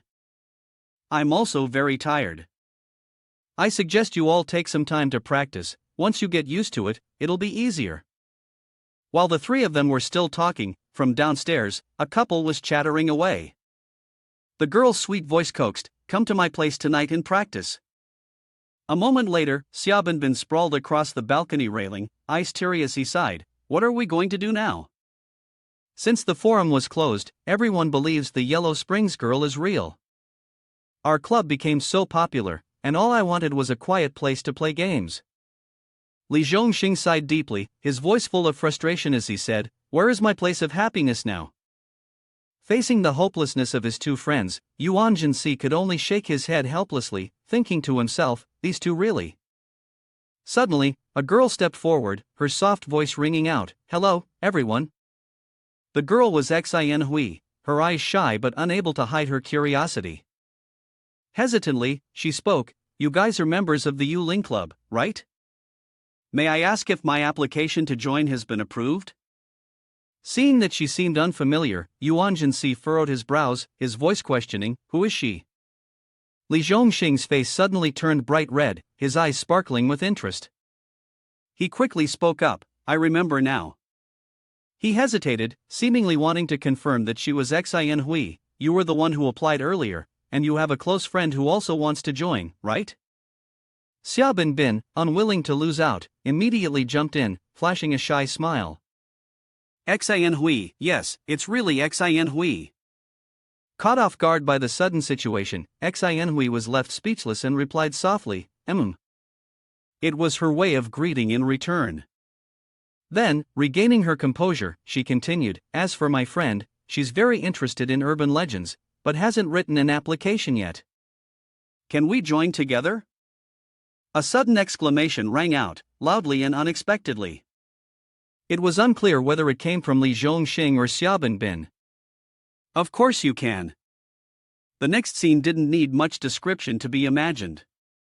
Xiaobin eagerly shook Xin Hui's hand, his voice full of warmth, "We're short of people like you. And your friend happens to be interested in urban legends as well. Welcome to the Yuling Club, dear classmate Xin Hui."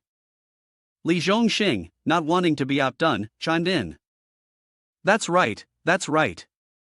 Let's exchange contact details. When are you coming? Seeing his two friends fawning over Xan Hui and forgetting to even ask for her opinion, Yuan Si helplessly called out, "Hey, you guys." But no one paid attention as both were too focused on listening to Xin Hui's reply, "Tomorrow." "We'll both come then." Right after that, a ting sound rang out. The phone beeped with a new notification, and at the same time, the necklace around Yuan Si's neck suddenly flickered brightly. He glanced at his two friends, who were excitedly scanning the QR code to add Xin Hui as a contact, and silently wondered, what's going on? Suddenly, Xin Hui was startled as her phone vibrated. She muttered, "Huh? A new message?" Yuan Si approached, his gaze serious, his voice low and measured. "May I ask you a question, classmate Xin Hui? Are you talking to that friend?" Xin Hui did not hide anything and replied directly, "It's not a group message. Recently, there's a very popular game where you find a few good friends or strangers, create a group, and each person randomly chooses a number. Then, they share their story, starting from number 1.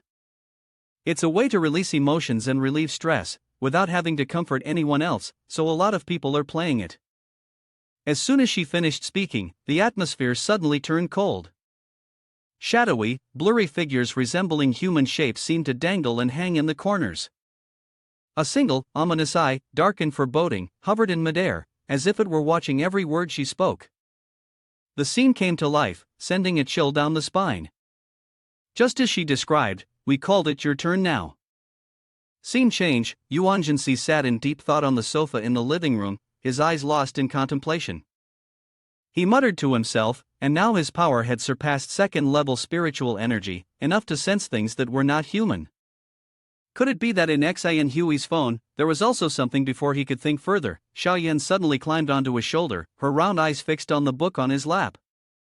The content in the book made him freeze, his expression showing clear surprise. If one could sense the existence of a special class, one must stay far away, not showing any curiosity.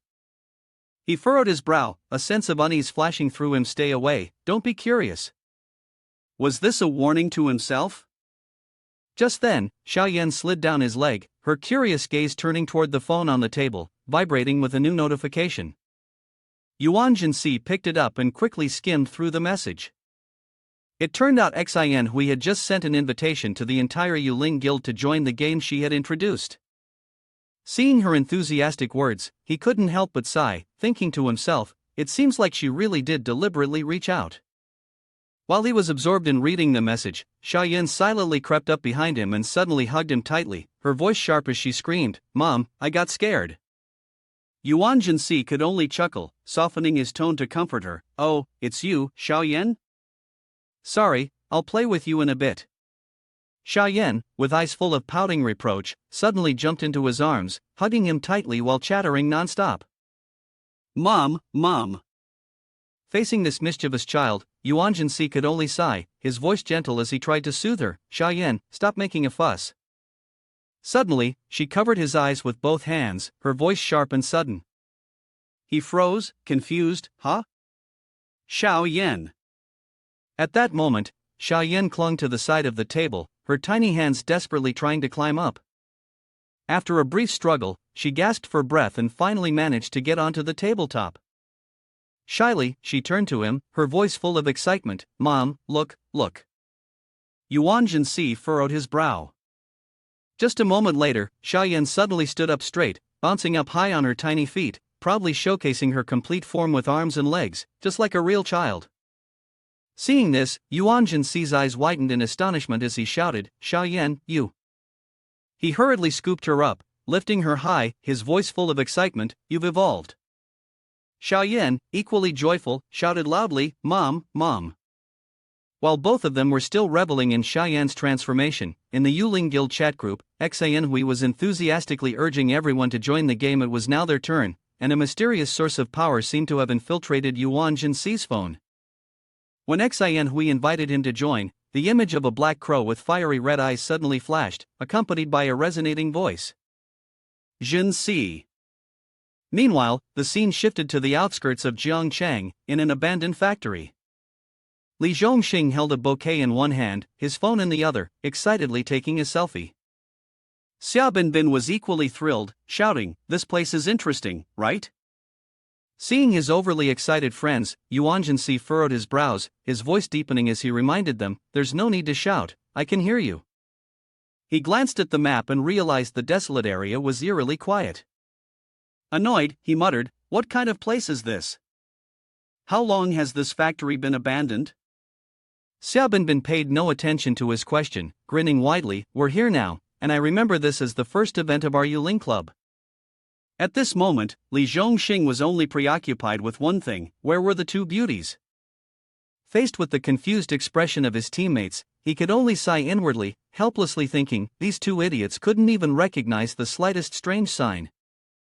He shook his head, his gaze briefly passing over Xian Hui, who had recently appeared online with strange, incomprehensible speech. Suddenly, Xian Hui's voice came from behind, soft but tinged with a bit of shyness, "Sorry. Sorry, I'm late." Hearing her voice, Li Zhongxing and Xia Binbin immediately turned around, their eyes sparkling, and both exclaimed in unison, "Tan." But before they could finish calling her name, a warm male voice interrupted, "Hello everyone, I'm Chi Hai Ren." This unexpected appearance caused both of the fools to let out increasingly louder cries of confusion. Xian Hui, however, didn't care about their astonishment. She simply let out a sigh of relief, thankful that she had arrived just in time. Meanwhile, Chi Hai Ren, with his polite demeanor, slightly bowed his head and greeted them, hoping for more guidance from everyone. But at this moment, the two fools only knew to turn to the sole girl in the group, their voices filled with despair. "Is this your best friend?" Xian Hui blushed to the point of embarrassment, stammering as she replied, "Well, we're just." Chi Hai Ren, her face just as red, quickly added, "Good friends." To emphasize, Xian Hui shyly mumbled twice, making the atmosphere even more awkward. Faced with the harsh reality, Li Zhongxing's eyes welled up, his words stumbling out in a helpless whisper, "You. He's the one in your heart." A sad poem suddenly echoed, "Snowflakes drift, the landscape is desolate." Xia Binbin looked equally miserable, so frustrated that he couldn't even speak. The reason both reacted so strongly was that they were both true, hopelessly single bachelors. On the contrary, Yuan Si stood there, his sharp, cold gaze sweeping over the two new friends. He stepped forward, his voice low and full of implication. "It's your turn now. Isn't this like when you form a group in an online game? I don't quite understand. Why do we have to meet here for a game that removes negative energy from the group?" Faced with his rapid-fire questions, Xian Hui could only stutter as she tried to explain the reason. He was questioning her not just to probe, but in his mind, a plan was gradually taking shape. He would try rejecting her first and see how she reacted. Xian Hui had been involved in the game. Now that it was her turn, was she still the same person? After a brief moment of contemplation, Xian Hui looked up, her eyes gleaming as she responded, "Actually, I'm quite fond of exploration and supernatural stories. It's Your Turn Now has a more advanced way of playing, and it feels very suited to our Yuling Club." Before Yuan Si could speak, Li Zhongxing cut in excitedly, "I think changing the way we play is also thrilling." Another group member immediately followed suit, enthusiastically chiming in, "This is such an interesting game." Xia Binbin, unwilling to be outdone, threw his arm around Yuan Si's shoulder, giving a meaningful look and turning to Xian Hui. "Exactly, miss, please tell us how to play." Yuan Si was pulled to one side by both of them, and he whispered, his voice full of caution.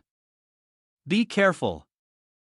If the legend of the Yellow Springs girl is true, then this is not a simple matter. Just to be safe, we shouldn't play." But Li Zhongxing, his eyes sparkling, immediately countered, "Are you stupid? Can't you see what's going on with those two? That's the gaze of pure love, both shy and anxious. Pure love, you know?" Xia Binbin nodded in agreement and added, "If a beautiful woman lends a hand, it's also like accumulating good karma." From a distance, Xian Hui and Chi Hai Ren looked at the three of them, their eyes full of confusion. Just as Yuan Si had planned, Xian Hui had fallen into his trap. She sighed, her voice tinged with a bit of disappointment. It's fine, if you don't want to play, that's okay, it's just a game. There are so many people playing, and you're making it sound like I'm trying to harm someone. At this moment, Chi Hai-rin, playing the role of a hero rescuing the damsel, spoke up to defend her. I think Xin Hui's opinion is very good. Exploring a new way to play this game, anyway, I'll play along with Xin Hui. At this point, Xia Binbin loudly declared, that's right, I'm definitely joining in. Li Zhongxing then turned to question Yuan Si, his voice full of challenge. Si, are you scared? Are you a member of the Yuling Club or not? Cornered by the situation, Yuan Si could only sigh helplessly and reluctantly nod. Fine, fine, fine. Hearing the answer, the two foolish friends immediately cheered with joy. Let's go, come inside. Yuan Si, feeling helpless, lazily followed the crowd. He thought to himself, there's no way out. Xin Hui's words have stirred these two fools. If I don't join, the whole group might just disappear. In the darkness on the upper floor, where Yuan Si's gaze could not reach, countless corpses hung and swayed in the silence. The dry sound of footsteps echoed, breaking the gloomy atmosphere. A cold voice suddenly spoke. Now, let's begin. Yuan Si's eyes turned sharp, his voice lowering as he demanded, introduce the rules. Xin Hui, with a bright smile, immediately responded, sure, Si. As he stood listening to her explain the rules, he sank into confusion, questioning himself, was this really the right move? After a while, he took out a string, his eyes filled with contemplation. At this moment, he sat alone on an upper floor, his mind spinning over the game. What if it's your turn and things really get weird? What would the rules be then? Why are there different levels of play? He focused, furrowing his brows, trying to guess. The lower level play seemed to depend on the order of the numbers in the group. When it's someone's turn, they tell their story, ending with your turn now. But the high-level version is different, it happens live and requires at least 4 people. According to what Xin Hui revealed, the 4 players will stand in 4 separate corners of a completely dark, sealed room, facing the wall. The person in the first corner starts, walks over to the next person, taps their shoulder, and tells a supernatural story. Then this person continues in the same manner. Downstairs, Xia Binbin, pale and cold with fear, whispered, Mom, it's so dark.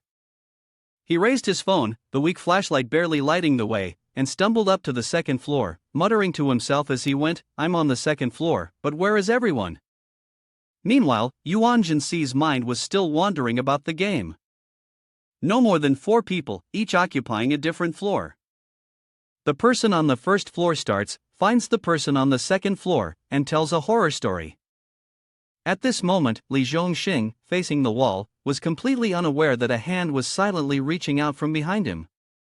His voice trembling like a dry tree branch, Li Zhongxing shouted, Damn it, Xia Binbin, have you arrived? Where are you? At that exact moment, Xia Binbin, with his mischievous nature, gently placed his hand on Li Zhongxing's shoulder and spoke in a deep voice, I'm here. This supernatural act made Li Zhongxing terrified, and he screamed loudly, There's a ghost. After realizing that the person behind him was his friend, he sighed in relief and asked again to make sure, Is that you? Xia Binbin, no longer in the mood to tease, softly replied in a voice barely above a whisper, Yeah, it's me. Then, he switched to a mysterious look, his eyes sparkling, Next, I'm going to tell a ghost story. I'm number 1, Xia Binbin.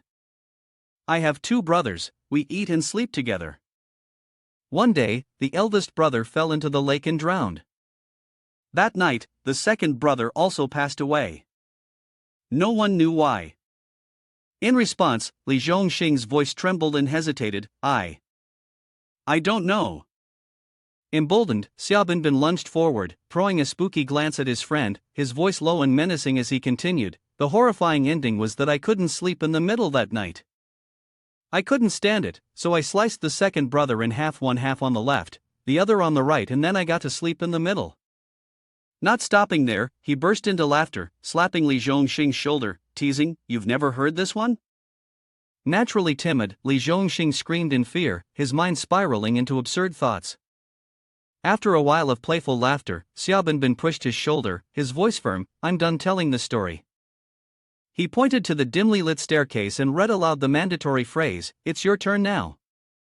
Number 2, on the 5th floor, the air suddenly fell into a chilling silence. The spiral staircase leading to the upper floor appeared ominous, as if hiding something unsettling. Yuan Si, still gripping the red pendant tightly, felt uneasy and wondered to himself why they hadn't arrived yet. The necklace gave no reaction. Had he been overthinking things? He was about to contact his two friends via phone, but the screen displayed a message, connect to charger immediately. Battery will run out in 10 seconds. His phone was about to die in this critical moment, and his frustration grew. He muttered under his breath, damn it. Suddenly, the sound of footsteps echoed from the corner of the staircase. A shadowy figure appeared, and a soft voice spoke, yes, I'm here. Recognizing the newcomer, Yuan Si lowered his voice and asked, Xin Hui, my phone's dead. Could you turn on the flashlight? Xin Hui nodded lightly, her tone calm, sure. She slowly pulled her phone out of her pocket. As the flashlight beam flickered to life, her face remained as beautiful as ever, but the aura around her felt strange, elusive, and hard to pin down. She flashed a bright smile and sweetly said, I am number 4. The unusual demeanor made Yuan Si feel a sudden sense of wariness. He stood up, his gaze searching, intently listening to her story. Her voice gently echoed in the darkness. One evening, 4 young men and a girl were walking together. Her narration was slow, as if pulling the entire space into a shadowy gloom. Suddenly, it began to rain heavily. The 4 young men hurried on, while the girl struggled to keep up. Eventually, they reached their destination, the 4 of them drenched to the bone, while the girl remained completely dry. Xin Hui leaned closer to him, her voice a whisper filled with mystery, Number 5, do you know why? Yuan Si fell silent, his gaze thoughtful and deep in contemplation. After a moment, he answered calmly, because the girl is dead. She's in the coffin, and the 4 others are carrying the coffin. The image of an open coffin, with the girl inside, suddenly flashed in his mind, vivid as if she were real. Xin Hui clapped her hands, her eyes gleaming with excitement, and exclaimed, Number 5 is amazing, you guessed it right. Yuan Si remained composed, responding coolly, you're too kind. Lowering his voice, he added, now, continue the game. So, have you figured out your story yet? Go down to the 1st floor and tell Number 1, he's waiting for you. In the dark, suffocating space of the abandoned factory, her voice echoed as if it came from the realm of the dead. It's your turn now. Still maintaining his cold demeanor, Yuan Si walked past her, his voice deep, I've thought it through. He took a few steps down the stairs before suddenly turning around to propose, that I'll head down to the 1st floor first. What about you? Want to come along? Xin Hui shook her head, her smile faintly mysterious, no, I should go back to the 4th floor. You can't break the rules. She paused for a moment, then added, that's right, your phone is out of battery. Do you need to use mine? Yuan Si remained expressionless, not responding, and quietly continued walking.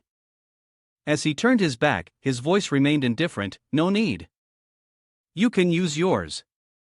Be careful of the stairs. He reached the 1st floor, but strangely, no one was in sight. Thinking it was pointless to stand there, he decided to step outside and find his friends. As soon as he stepped out, Li Zhongxing yelled out, his voice filled with concern, hey, buddy, are you alright? Xiaobinbin immediately followed up, earlier, we. Yuan Si's gaze no longer lingered on his 2 friends but shifted to Xin Hui, who was standing there. He frowned and questioned her coldly, weren't you supposed to be on the 4th floor? His question left the group stunned. Xin Hui, with a hint of fear mixed with sincerity, replied, I was too scared, so I waited for Hai Run to come up from the 3rd floor, and then we stood at the 4th floor stairs and called you down. Just one sentence from her maid Li Zhongxing, Xiaobinbin, Shi Hai Ren, and even Yuan Si shiver and get goosebumps. Xin Hui was still trembling, continuing but not responding. Hai Ren and I felt something was wrong, so we immediately went downstairs to join Bin and Zhongxing. I had never been to the 5th floor before. In the silent, gloomy atmosphere of the workshop, the sorrowful cawing of crows mixed with the silhouettes of crows soaring overhead. Yuan Si smirked, wearing a smile as if nothing had happened. I was just joking. He humorously added, I hope you weren't all scared by me. But in response to his joke, Xia Binbin glared at him angrily. Where did this brat learn such bad habits? What should we do if you scare our classmate Xin Hui? Li Zhongxing joined in, growling, looking for trouble, huh? Watch my move. Righteous Coat, the 1,000-year slayer. Faced with the anger of his friends, Yuan Si just scoffed indifferently. It's just a game, this is how it's supposed to be exciting. Then he stepped up close to Xin Hui, his voice malicious. If Xin Hui is scared, we could. His bold attitude made her step back, flustered and stammering, You. What do you mean? Seeing his crude behavior, Shi Hairen immediately got angry, his gaze cold as ice. But Yuan Si paid no attention, only flashing a sly smile as he focused his gaze on her. Then he turned, speaking nonchalantly, My idea? The whole Yuling club of ours is going to play all night, showcasing the beauty bestowed upon us by nature. Yuan Si thought to himself, his gaze thoughtful. After all, in urban legends, the protagonist usually faces challenges alone. Xin Hui, clearly frightened, subtly leaned against Chi Hairen and, in a low voice, declined, No need, I'm feeling a bit unwell, I should head home and sleep for a while first. Not stopping there, she flashed a charming smile, turning to Chi Hairen, Hairen, could you take me home? Mesmerized by her beauty, Chi Hairen nodded immediately, without a second thought, of course, of course. The two of them left together, leaving Xia Binbin to pat Yuan Si on the back with excitement in his voice. Nice one, bro, that was some high-level matchmaking.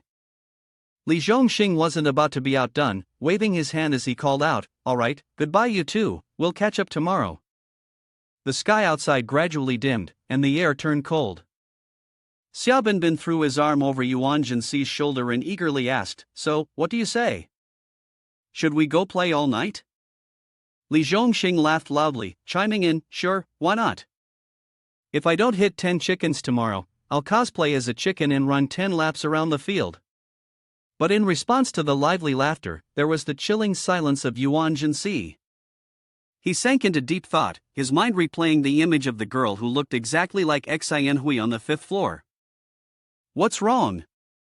Where did it all go wrong? If Xin Hui wasn't lying, then who was the person who looked just like her? Suddenly, a cold shiver ran down his spine. He could feel the terrifying gaze staring at him from somewhere in the shadows of the workshop. Instantly, he turned around and shouted, I'll go back and check. The sudden movement startled his two friends, who anxiously asked, What are you doing? Yuan Si's voice was urgent as he pressed, Where are they? When did they leave?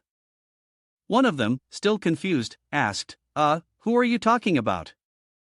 He quickly stepped forward, his voice firm, I'm talking about Xin Hui and Chi Hairen. Both Xia Binbin and Li Zhongxing were stunned, repeating the names, Xin Hui, Chi Hairen? Li Zhongxing, running after him, was bewildered, This isn't right. Why are we here? Didn't we say we were going to play a game? Xia Binbin, putting all his effort into chasing, shouted so loudly it echoed, Wait a minute, there are only the three of us here. Those words made Yuan Si grit his teeth. Anger flared up in his heart as he silently questioned himself, his gaze cold and piercing. So, who exactly are Xin Hui and Chi Hairen? Just then, the necklace around his neck glowed brightly. Without hesitation, he charged headfirst into the darkness of the abandoned workshop. His two friends, panicked, called after him, Jin Si, where are you going? That building is really dangerous.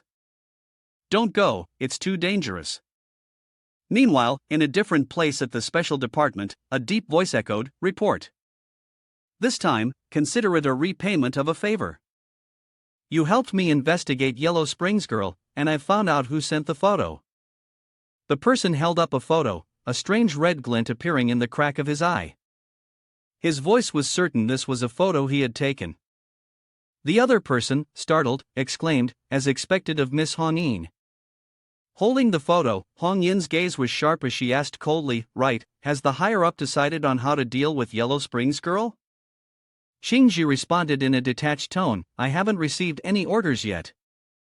She paused for a moment, then continued, "However, from what I know, the higher-ups and the consultation department have made some initial progress on the restrictions regarding the Hell's letter.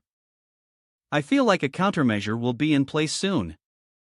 If things don't reach a dead end, they will definitely not resort to that method." Hong Yin nodded, adding, "The staff is using the Rookie Entertainment newspaper to overshadow the intensity of this photo. They are leveraging social influence to gradually erase the existence of Yellow Springs Girl and the Hell Letter. Under the flow of mass media, sensational news is continuously updated, deliberately interrupting the bizarre stories." A portrait of Yuming Ai gradually emerged, blending with Qing Ji's cold voice. No one was discussing Yellow Springs Girl anymore, so no one would log into the Hell Letter. Even if someone did, the hatred in their heart would not be strong enough. Over time, Yellow Springs Girl would become nothing more than a casual story shared after a meal.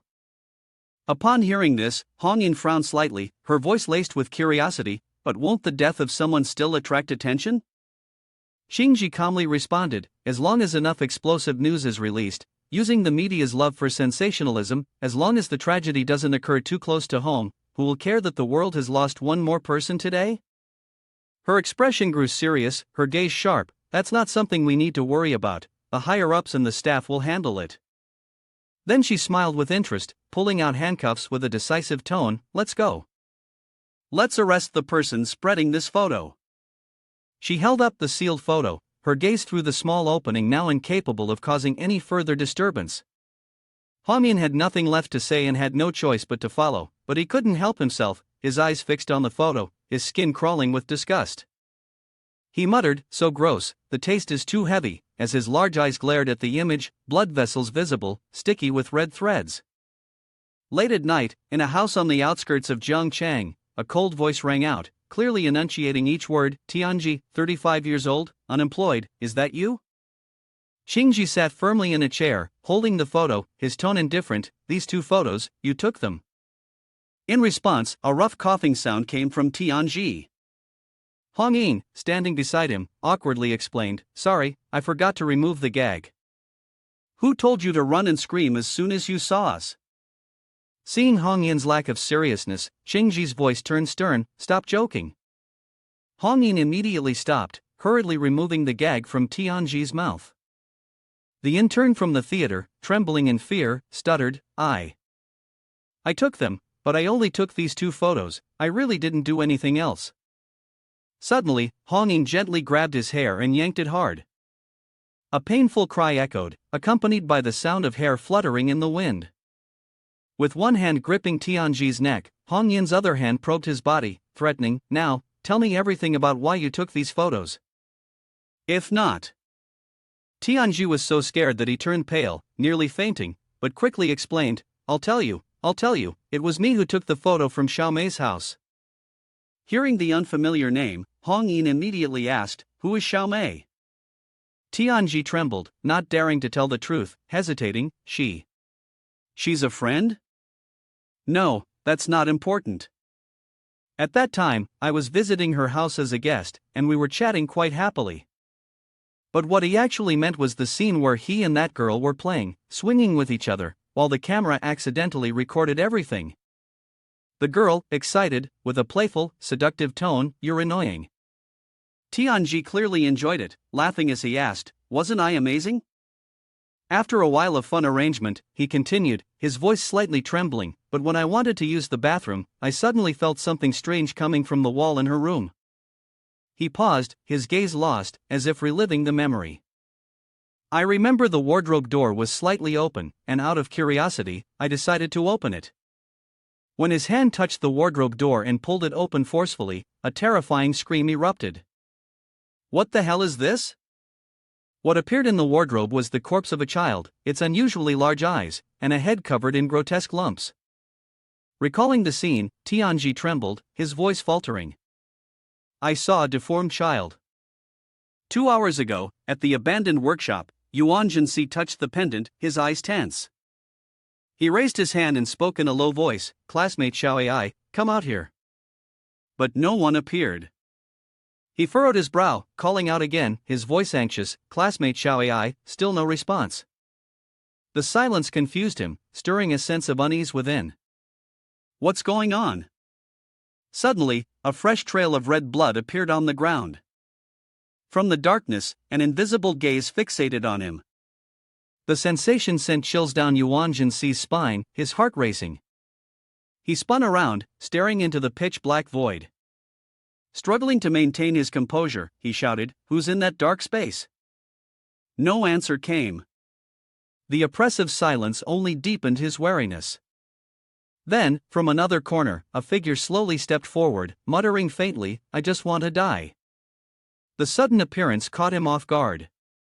Something formless brushed past him, its voice cold and distant, as if echoing from the depths of hell.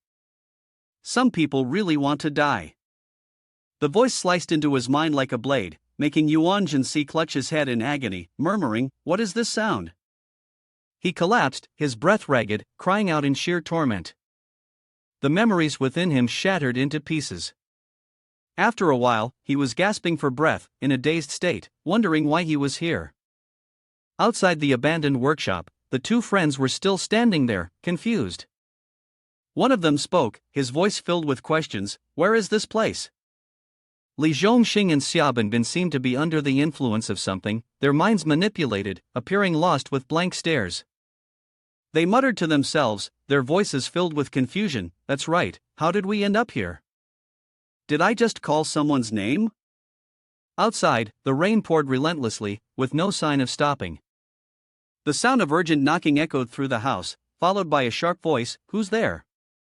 Xia Shuimei opened the door, her face showing irritation. "It's the middle of the night, can't you let anyone sleep?" Xingji remained cold, stepping forward with a deep voice, "Xiaomei, your real name is Xia Shuimei, right?"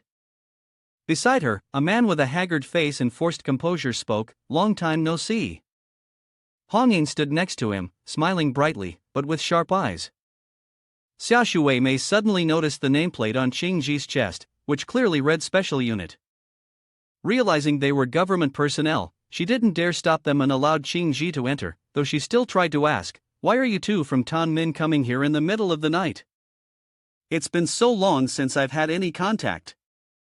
Before she could finish speaking, Xingji interrupted, her voice as cold as ice, "This is none of our business. We are here to investigate your son." Her words made Xia Shuimei falter for a moment, but she quickly pretended to be clueless. "My son? I don't have a son." Without letting her deny it further, Xingji pulled out two photos of the deformed child and placed them in front of her, asking directly, "Do you recognize the child in these photos?" The moment Xia Shuimei saw the pictures, her face turned pale, panic flashing in her eyes. Then, suddenly, her expression grew dark and twisted, and she spoke in a low, guttural voice, "He's dead." Xingji remained calm, continuing to press, "When did that happen?" Xia Shuimei did not hide anything, answering immediately, "Over a month ago." The answer ignited a flare of anger in Xingji, but she still held it in, her voice icy, "Did you kill him?" The question was like a blade, and it sent Xia Shuimei into a frenzy. She screamed, "How could I kill my own child?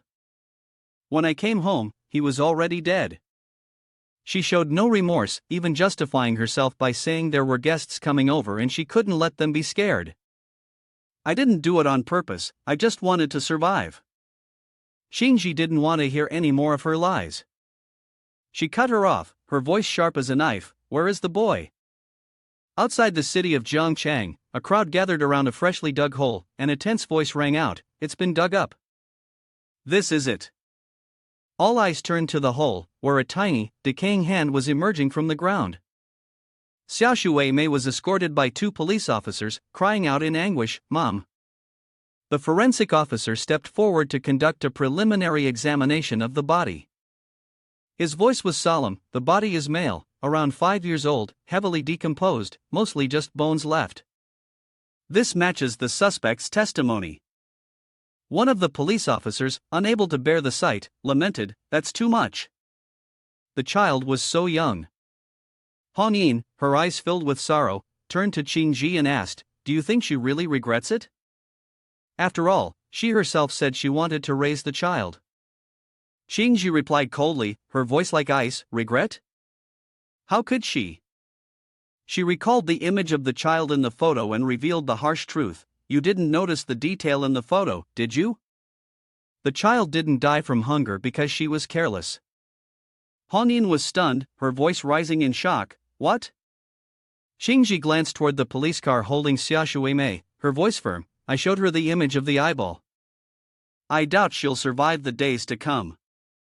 As she had said, Xia Shuimei seemed to have gone mad, banging violently on the car door, screaming like a wild animal. Too many pupils, so many pupils are staring at me.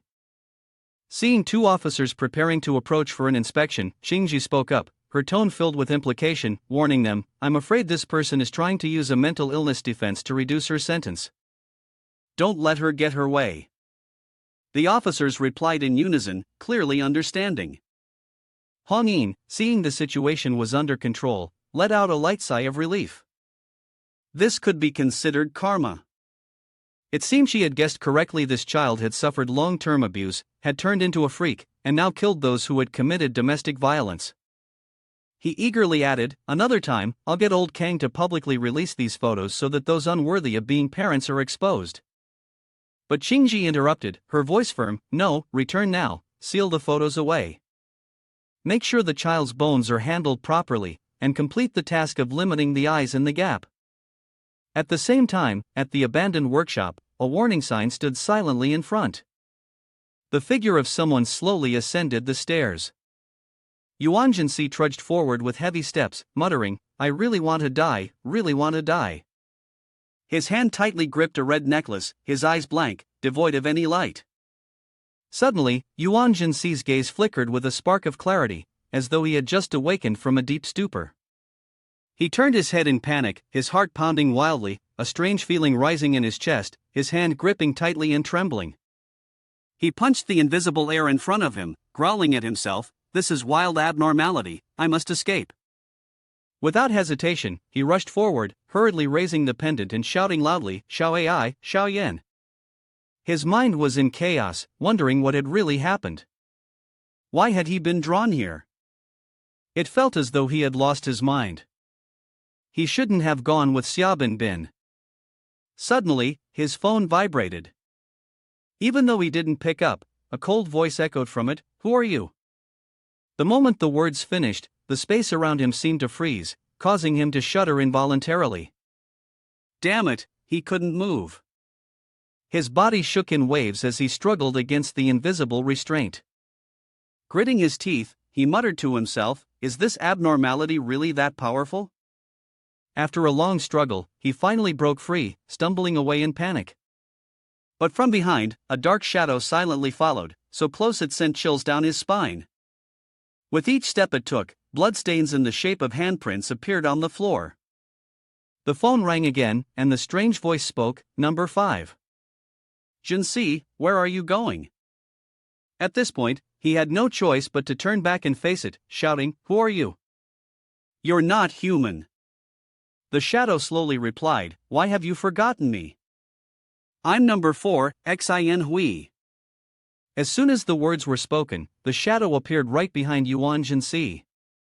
Though his heart was pounding, he still tried to stay calm and pressed, number 4, Xin Hui, is this your territory? Heavy footsteps echoed from the darkness, followed by a cunning voice, what are you talking about? Number 4, Xin Hui, couldn't understand. Suddenly, that figure transformed into another dark shadow, its eyes glowing bright red like blood. It whispered, let's gather quickly.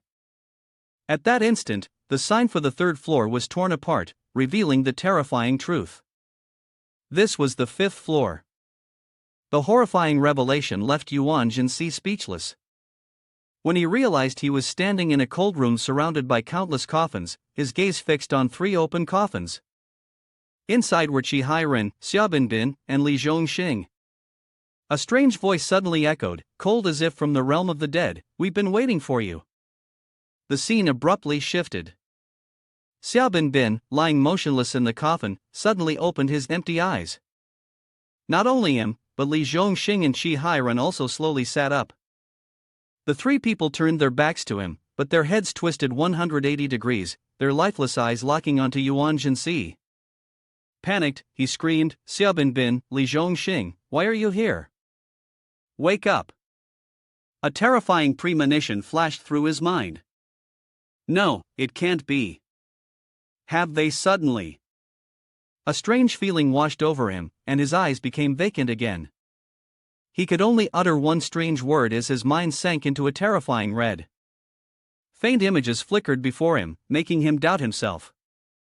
Do I know them? Am I not human? As he spiraled into madness, struggling with the chaotic thoughts, the three people closed in on him. They whispered, their voices flat and eerie like that of demons, "Number 5, you're not number 5, you're our good friend. Come here." A blood-red message appeared before his eyes, "It's your turn now." Yuan Si's mind was surrounded by dense shadows. He bowed his head, and the necklace in his hand fell to the ground. His expression was as grim as a dead man's, and he only muttered one word. At that moment, something inside him shattered. For some reason, he found himself lying in a coffin, the wooden lid slowly closing. Finally, the coffin lid slammed shut, trapping him in eternal darkness. Like the other coffins, a line of text appeared, "Yuan Si is dead." Outside the abandoned workshop, a girl was carefully taking notes, her worried gaze directed at the workshop. She muttered to herself, "Why isn't he out yet?" The unease, unanswered, made her bite her nails until they bled. Finally, she decided to take a coin and tossed it into the air. The coin spun, sparkling under the moonlight. Suddenly, Yuan Si jolted awake, coughing violently, sweat pouring down his body as if he had just stepped out of a bath. But strangely, he wasn't in the abandoned workshop. He was in his own home. Without hesitation, he leaped out of bed, rushing to the bathroom to vomit uncontrollably, while flowing endlessly. After vomiting, Yuan Si quickly turned on the faucet, allowing the cold water to wash away the remnants of his stomach's contents. He looked up at his pale face in the mirror and muttered, "I'm not dead," but the image of myself lying in the coffin suddenly appeared, so vivid it sent chills down my spine. He shuddered, realizing, "No, I have died." Memories surged back like a sharp blade. He had entered the abandoned workshop to investigate the truth behind the murders committed by the strange creature, only to be suddenly resurrected. But this time, when he infiltrated the desolate building alone to uncover the secret of the anomaly, he felt a strange emptiness in his mind, as if he had forgotten something important. No, this memory is missing a key piece. He muttered, his mind in turmoil over the inexplicable contradiction. Suddenly, he thought of Xiaoyan, whispering to himself. Although Xiaoyan was the anomaly he created, it couldn't protect him. Knowing that overthinking wouldn't help, he decided to open his notebook. But inside were only blank pages, except for a few strange notes: urban legend, strength 11,818 points, morality, 1,086 points, alliance power, 99, level 2, lifespan, 95 days. Note 1, all the urban legends you write will become reality. Note 2, those affected by the urban legends you write will benefit you, earning you a certain number of legend points. Note 3, those who die because of the urban legends you write will benefit you, earning you a certain number of morality points. Reading the line lifespan 95 days, he suddenly shuddered, his heart pounding. He thought to himself, I previously added a lifespan of 100 days, today it should be 96. Why is there one day missing? Unless, at that moment, the notebook displayed a line of bright red text, congratulating the activation of the rebirth towards offspring function. You will become yourself before you died. Using it once will cost you 1 day of your lifespan. How will you choose this time? The next day, in the activity room of the Yu Ling Club, the atmosphere was eerily quiet. Yuan Si glanced around, feeling a sense of confusion rise in his chest. In his clear memory, the Yu Ling Club had only ever had him in it. He told himself, and his gaze stopped at the pile of toys scattered on the table. He muttered, his voice filled with doubt, so how was this club established? Every time he tried to recall the lost memories, his head throbbed painfully as if it was being torn apart. Clearly, the club had more members than just him. But he couldn't find any trace of them. Where had they gone? Why couldn't he remember who they were? Suddenly, a loud noise echoed from the old wooden cabinet, causing Yuan Si to jump in shock and shout, "Who?" The cabinet door swung open, and a girl stepped out, panting heavily, her braids swaying with each step. She awkwardly greeted him, "Hello, senior." Seeing her, he was stunned, his eyes flashing with suspicion. Around her, a faint white glow emanated from her body, as though it contained a strange spiritual power. She shyly introduced herself, "I'm Tian Wu Bai, a first-year student.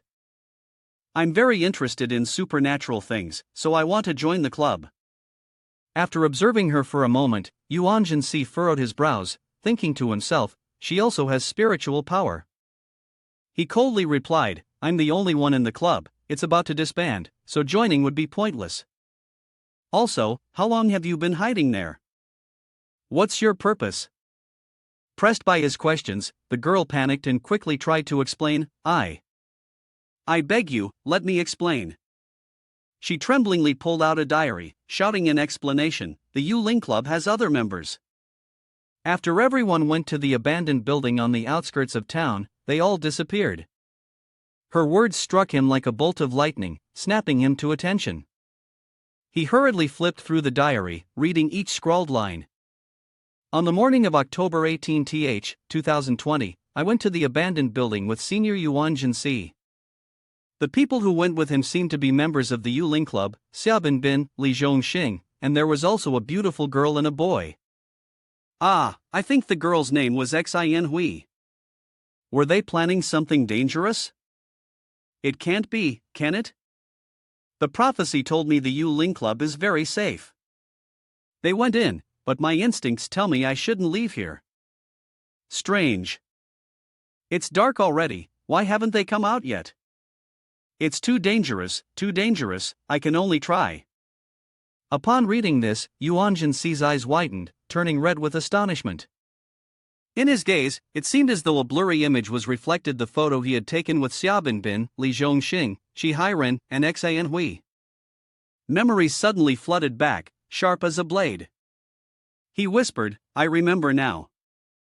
In his mind, the images of his close friends gradually became clear. Xiaobin Bin's voice echoed.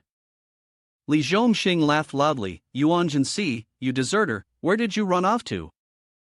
Fragments of memories from the Yuling Club began to piece together.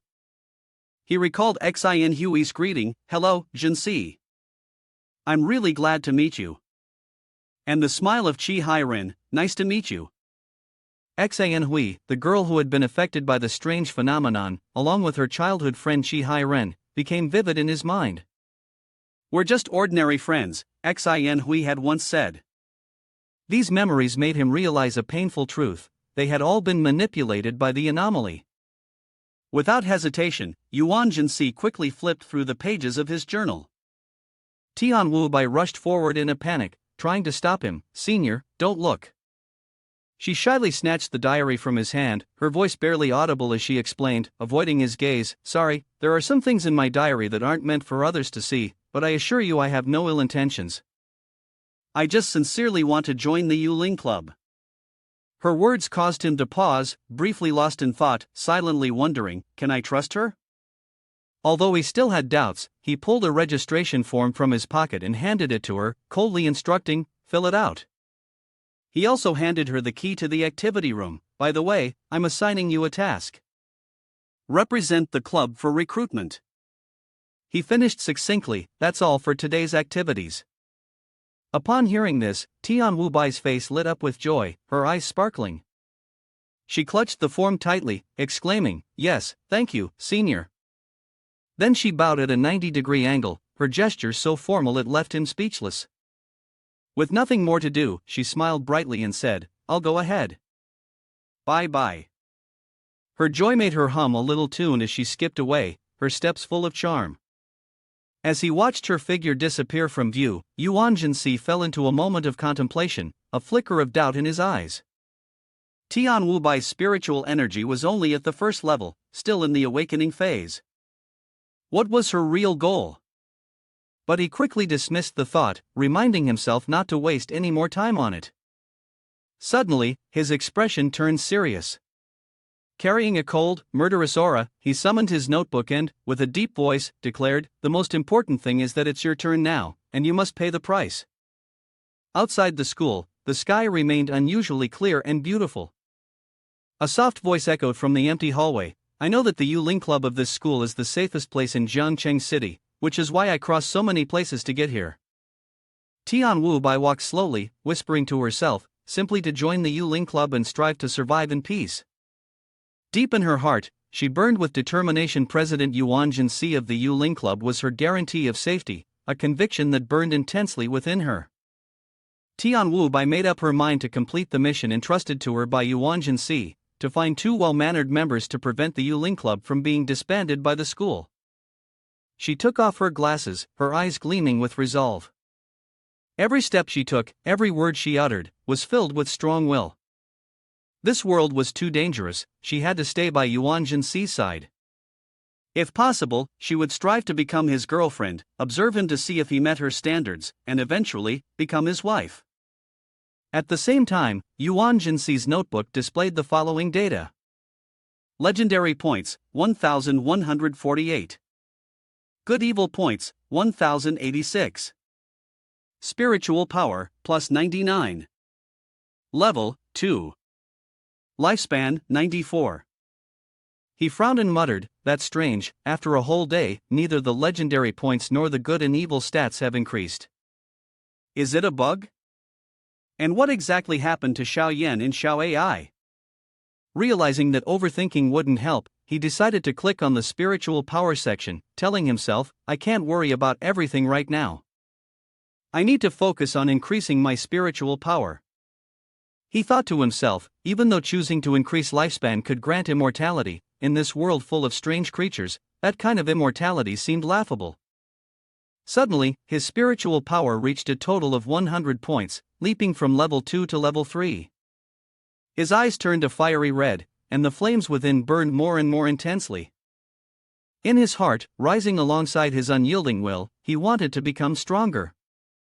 Yuan Si hovered in midair, surrounded by a brilliant, dazzling red light. He whispered, "It seems like I can now control my soul as if it were a giant machine, and I even have influence within a range of about 10 meters. To experiment, he used his spiritual energy to manipulate the items on the table. A package of snacks slowly lifted into the air and gently landed in his palm. With his other hand, he waved lightly, and the book in front of him opened, its pages flipping steadily, one after the other.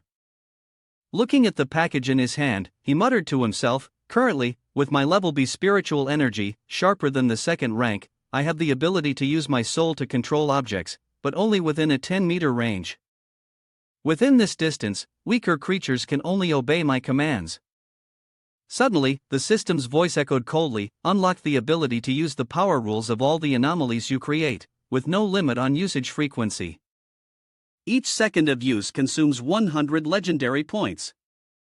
Yuan Si was stunned, murmuring, 100 legendary points per second. "The cost is too high." As if reading his thoughts, the system continued, "If you choose not to consume legendary points, each use of the power rule will require an unknown price." He furrowed his brows and wondered, "The price is still unknown, could I have misread it?" After a brief moment of contemplation, he decided to temporarily put the thought aside. Suddenly, an idea flashed across his mind. "That's right, if I write an urban legend, it might be able to bring someone back to life, right?" But before he could think further, the system announced, "Your legend points are insufficient." Yuan Si sighed to himself, as expected, "It's beyond my capability." The sound of footsteps echoed in the dark space. As he walked, he rearranged his thoughts. Xiaobingbin, Li Zhongxing, Shi Hairun, all three have never interacted with the game, it's your turn now. Only Xin Hui was the earliest player, and she had already been pulled in by the game's rules. Standing in the cold room, holding a notebook, he muttered to himself, "What exactly is the rule about it's your turn to die?" In the order fading from memory, the deceased were Xin Hui, Shi Hairun, followed by Xiaobingbin and Li Zhongxing. Suddenly, Yuan Si's eyes flashed, but the order of deaths was actually Xiaobingbin, Li Zhongxing, Shi Hairun, and then Xin Hui. Reflecting on these four individuals, he whispered, then first, I can rule out the possibility of the order being related to the sequence in the game. Could it be related to the time of joining, though? But this point was only clear with Xin Hui, the others had no obvious connection. From what he knew, this was just an online game, participating through the chat group was enough. But Xin Hui insisted on making everyone go to the abandoned building. Now, thinking back, that place was its territory. The moment you stepped in, you would be killed by its rules and completely vanish. He muttered, his voice lowering. He opened his phone, staring intently at the screen. The strange thing was that the limits of this urban legend only involved the chat group to reach its victims, and he had never heard of anything related to the abandoned building. So, had it used Xin Hui to lure him into its domain? A chill ran through him, and the cold feeling spread across his body. At this thought, Yuan Si's eyes flashed with a sharp light, as though he had just realized something. Could it be that it had sensed his spiritual power? At that moment, a voice came from inside the house, I'm home. The sound of hurried footsteps echoed, and when he opened the door, a small robot jumped into his arms, repeatedly calling, Mommy. He picked it up and sat down on the chair, deep in thought. Strange, it's your turn now, there are still too many unanswered questions. He continued to search on his phone. Just as he had expected, their previous chat group had been forced to disband. If he wanted to investigate further, the only option left was to keep playing this game. He mumbled to himself, the image of coffins appearing in his mind, and one of them opened with someone stepping out. He told himself that with his golden finger, he should survive, but the other players wouldn't. Even if he had suicidal tendencies, he shouldn't get involved in this karmic cycle.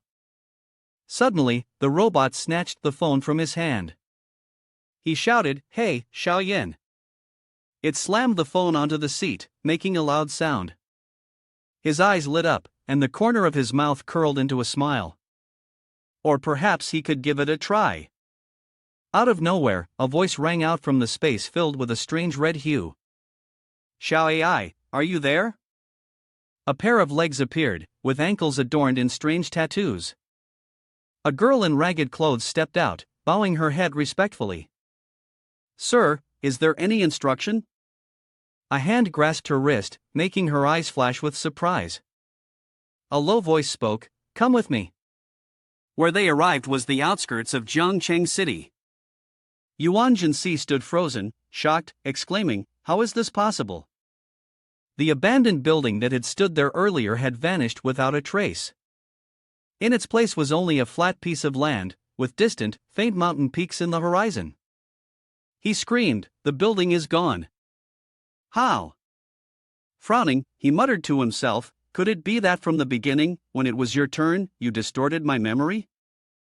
This place originally had no abandoned buildings, and a cold breeze swept through, causing him to shiver. The girl accompanying Yuming AI gave a faint smile and whispered, There's the scent left by our kind here. He asked in surprise, Huh? She took his hand, her voice firm, This place is not safe, we should go back. Xiaoyan nodded rapidly on his shoulder, agreeing. Suddenly, Yuan Si spoke up, his voice dropping, Do you two have confidence in dealing with our kind?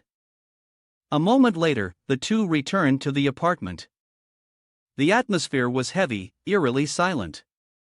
He coughed lightly, breaking the silence, then raised his phone screen to announce, This is a game called It's Your Turn. Yuming AI curiously opened the phone and quickly scrolled through the screen. Yuan Si silently observed, thinking to himself, according to what Xin Hui said, only the high-level version limits the number of players, but the regular online version just needs 3 or more people. Oof, 1 person and 2 oddities should be enough to participate. He turned to her, his voice low, Classmate Xiao AI, form a group called Team 1.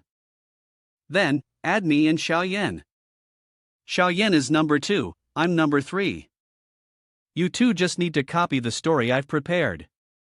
After that, there was nothing more to do. She was confused and didn't fully understand, but still followed Xiaoyan's instructions. Yuan Si coldly said, I didn't send anything, let's see if it appears on the market. Exactly at 1:44 a.m., the game began. 5 hours passed, each person engrossed in their work, no one spoke a word to anyone. But the result was still 0. He frowned and muttered, "It's already the second day. Right, I haven't asked yet. Recently, my legendary points haven't increased at all. Have you encountered any issues?" Suddenly, he turned to Yuming AI, his tone stern. She looked at her phone screen while replying, her voice low and sorrowful. "Lately, I haven't received any new resentment. Not even one." Then she continued with a sigh, "Not only that, but I also feel uneasy. Sir, perhaps I will disappear." Her words caused Yuan Si and Xiaoyan to exchange surprised glances. The atmosphere in the room grew heavy, the silence almost unnerving. Both of them stared at Yuming AI, making her unable to look them in the eye. Suddenly, the door handle was twisted violently, and the door swung open. Yuan Si growled, "It's here," he announced, his voice cold. "Number 1, it's your turn." Yuming AI acted as if she hadn't heard, turning her face away. He shouted in astonishment, "Hey, classmate Xiao AI." Suddenly, she shot to her feet, and he sighed inwardly, "No way."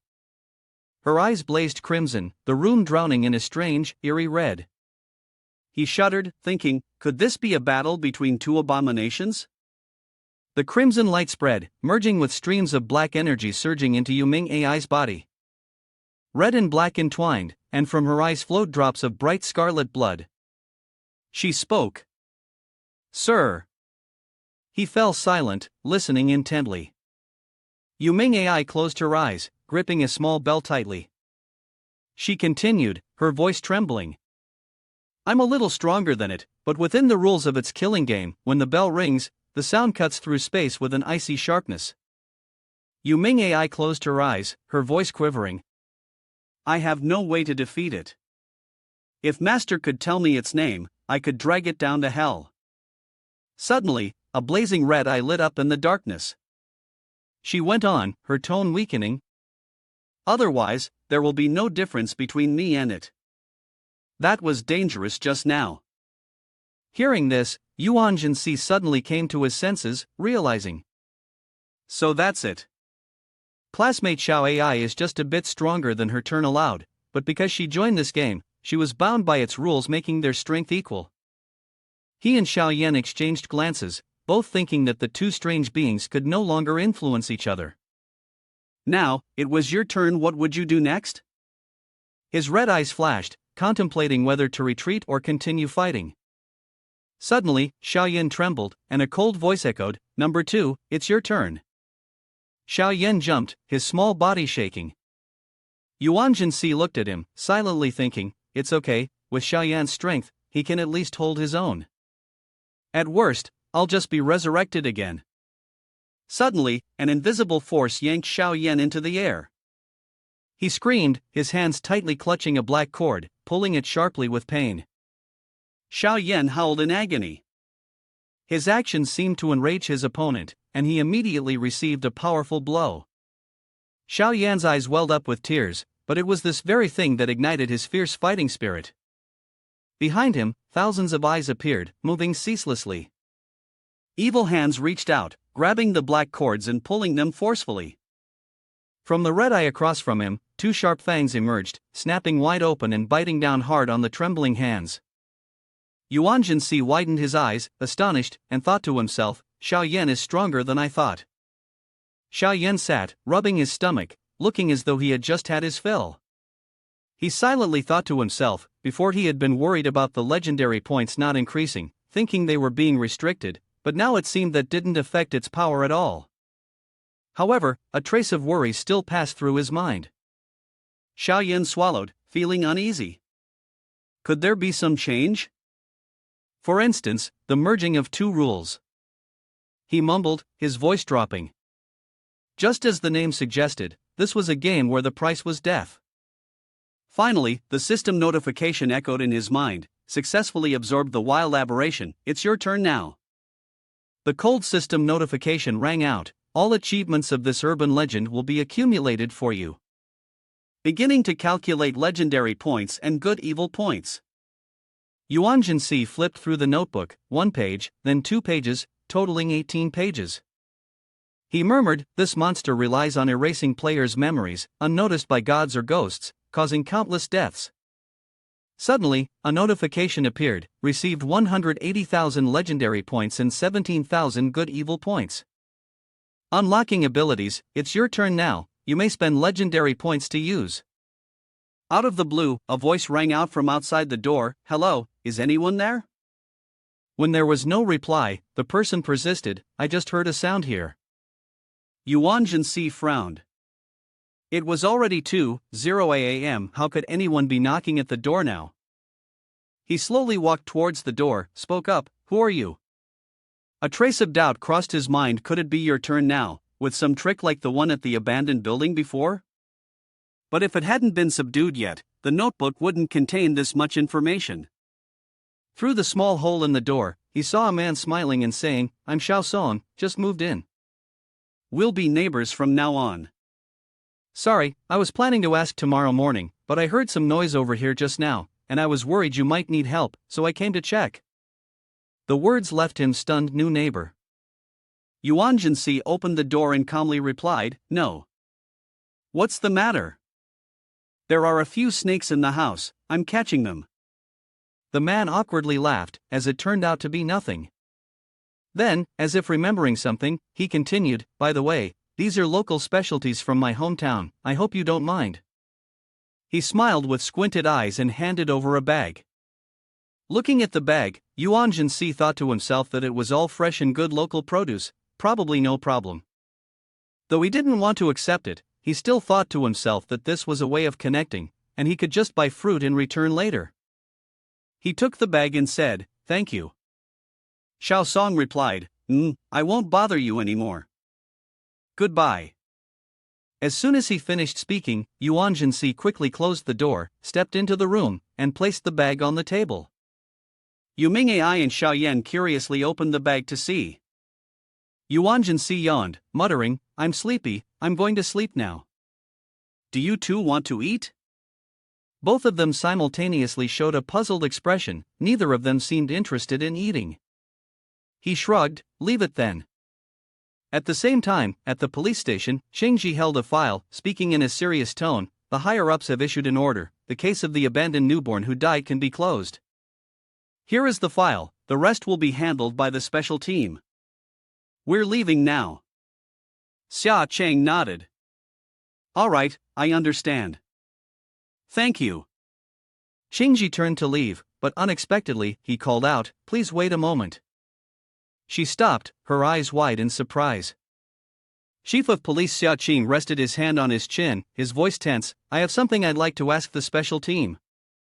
He interlaced his fingers, rubbing them repeatedly, clearly anxious. A minute later, he struggled to speak. "Do you know I have a child?" His face was downcast, as if he had just asked a foolish question. Qingji answered calmly, "What's going on?" "Chief, it seems we're not even colleagues." Xia Qing suddenly stood up, leaning his hands on the table, his voice trembling, "I'm sorry, I just feel so uneasy every day, very intensely." Qingji's eyes flickered with suspicion, but she remained silent.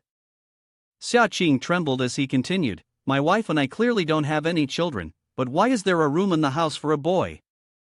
He hesitated, his voice dropping. "At first, I thought it was just the stress from work that made me forget. That was the room we prepared for the child we hadn't had yet. But the traces in the room clearly show someone had been there. Snacks, newspapers, a computer, even clothes, all for a boy around 16 or 17 years old." Qingji frowned and murmured, 16, 17 years old, a student?" The next morning, at the Manhwa apartment complex, where Yuan Si lived, the streets were bustling with people. He casually strolled along with his hands in his pockets when his phone suddenly rang. He opened it to find a message from Tian Wu Bai. The content made him freeze. Is there danger at the Minghu apartment complex? He thought to himself, danger? I already dealt with you last night, so why is there still danger? A flash of concern appeared in his eyes. What kind of danger was this? Was it limited to one floor, one building, or the entire community? He pondered the layout of the Minghu complex, 4 buildings, each with 25 floors, not to mention the park, the dim room, and the swimming pool. If he had to investigate the entire complex, the workload would be overwhelming. He muttered, but the notebook in his hand showed no signs of danger. Lost in thought, he didn't notice the crowd in front of him. When he looked up, he was startled by a voice. "Hello, you must be Yuan Si, right?" The woman handed over a card and introduced herself. "We are from Sujian." The 2 people beside her remained silent, with only Qingji continuing to speak. Yuan Si looked at the 3 of them in surprise, swearing under his breath, "Damn, I'm not ready to meet these people yet." Suddenly, he changed his attitude, his expression turning cold. "What's going on?" Qingji got straight to the point, her voice sharp. "Do you know Xiaobin? Without waiting for him to reply, she stepped closer, looking him directly in the eye. "You must have interacted with members of Xiaobin's club when you were in the Yuling Society." Yuan Si remained silent, unsure how to respond. After a moment, he spoke, his voice steady. "I know." Qingji immediately pressed on. "Can you tell me any information about Xiaobin and a few others? Why did they disappear?" He slightly furrowed his brow and suggested, "Come to my place, it's not convenient to talk here." Then he walked straight ahead without looking back. Qingji and Hongyin exchanged glances, seemingly hesitant to follow. Hongyin raised her hand to stop him, her voice sharp. "It's fine, here is good enough. No one is eavesdropping." Yuan Si turned around and smiled coldly. "We should still go to my place. Otherwise, you won't get any decent answers from them." He continued in a soft yet challenging tone. "Also, could you take the day off to help me?" His casual attitude infuriated Hongyin, her eyes blazing with anger. She rolled up her sleeves and shouted, "What kind of attitude is that? This guy." Qingji quickly stopped her, his voice cold. "Hongyin, that's enough." She glared at Yuan Si's back, thinking to herself, although it surprised him at first, this person calms down too quickly. If he were just an ordinary person, we wouldn't need to negotiate, we could take more forceful measures right away. A cold gleam flickered in her eyes. Even though he was just a student, his calmness was enough to join the special team and his spiritual power. A ting sound rang out as the elevator stopped on the first floor. The door slid open, and Yuan Si stepped aside, gesturing for them to enter, as if hosting distinguished guests. A faint red glow surrounded him. Qingji was taken aback, realizing that his spiritual power had reached level 3. He spoke in a gentle voice. "My place is upstairs, my apologies for the inconvenience." His words pulled Qingji out of his train of thought. At the apartment, after boiling water for the 3 people, Yuan Si went straight to the point. "You want to know the truth? I can tell you, but you must agree to a few conditions." Without waiting for him to finish, Qingji nodded. "Okay." Yuan Si pondered deeply, his gaze profound. The experiences of the past had taught him many things, but it still wasn't entirely clear. He thought to himself as he poured a glass of water, continuing to reflect. Fortunately, these 3 had come to help him clarify matters, sparing him from having to guess. The 3 of them silently waited for him to speak. Suddenly, he slammed the glass down onto the table, his voice leaving them stunned. "You are not people from Sujian, are you?" In the shocked eyes of the 3, he continued with a calm, special tone. Hongyin and Qi Xiaoying gaped, while Changji remained unfazed, sipping water as if nothing unusual was happening. He excitedly continued. "If this world has monsters and people with special abilities, then naturally, there must be corresponding special organizations." Hongyin, enraged, crushed the glass in her hand, her eyes flashing with fury. "You see?" she shouted. He crushed the glass. Yuan Si immediately pointed at the broken pieces and gave a light laugh. "This glass costs 1,000 coins. Pay for it." Hongyin jumped up in anger. "Ha? What nonsense is this? 1,000 coins? Are you robbing me?" Her inner voice screamed, "I want to hit him." Qingji gave a light cough as a reminder, and Hongyin remained calm. She then turned to him, her tone gentle, "We will compensate for your losses." She admitted candidly, "We are indeed a special team. Regardless of how you came to know us or how much you understand about us," she paused, her gaze sharp. "I have to tell you something. Although the anomalies follow a certain pattern, we cannot eradicate them completely, we can only contain them. You have great potential, but you must not let your guard down, or else the anomalies could kill you at any time." Upon hearing this, Yuan Si silently looked ahead, not responding.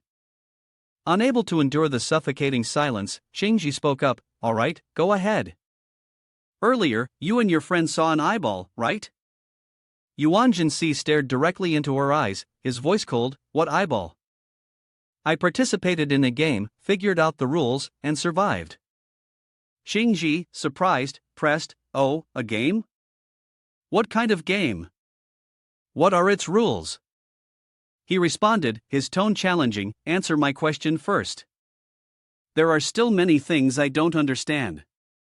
If you tell me, I'll share everything I know." Xingji pursed her lips and let out a soft hum, thinking to herself, Yuan Si truly has potential. Knowing how to take advantage of an unfavorable situation in negotiations, but still lacking experience in dealing with strange encounters, she calmly spoke, "All right, what do you want to know?" He replied gently but with a serious tone, "Spiritual power.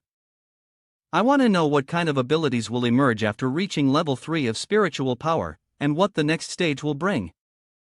Xingji adjusted her glasses and answered succinctly, "There won't be any new abilities. Further upgrades will only expand the range of spiritual power's influence. The stronger the spiritual power, the larger the range." Yuan Si lifted his cup of water, puzzled, "But I feel that, aside from sensing the strange phenomena, spiritual power can't actually attack them. So, is upgrading really necessary?" Xingji also raised her cup and replied, "On the contrary, to defend against these strange phenomena, we must upgrade our spiritual power.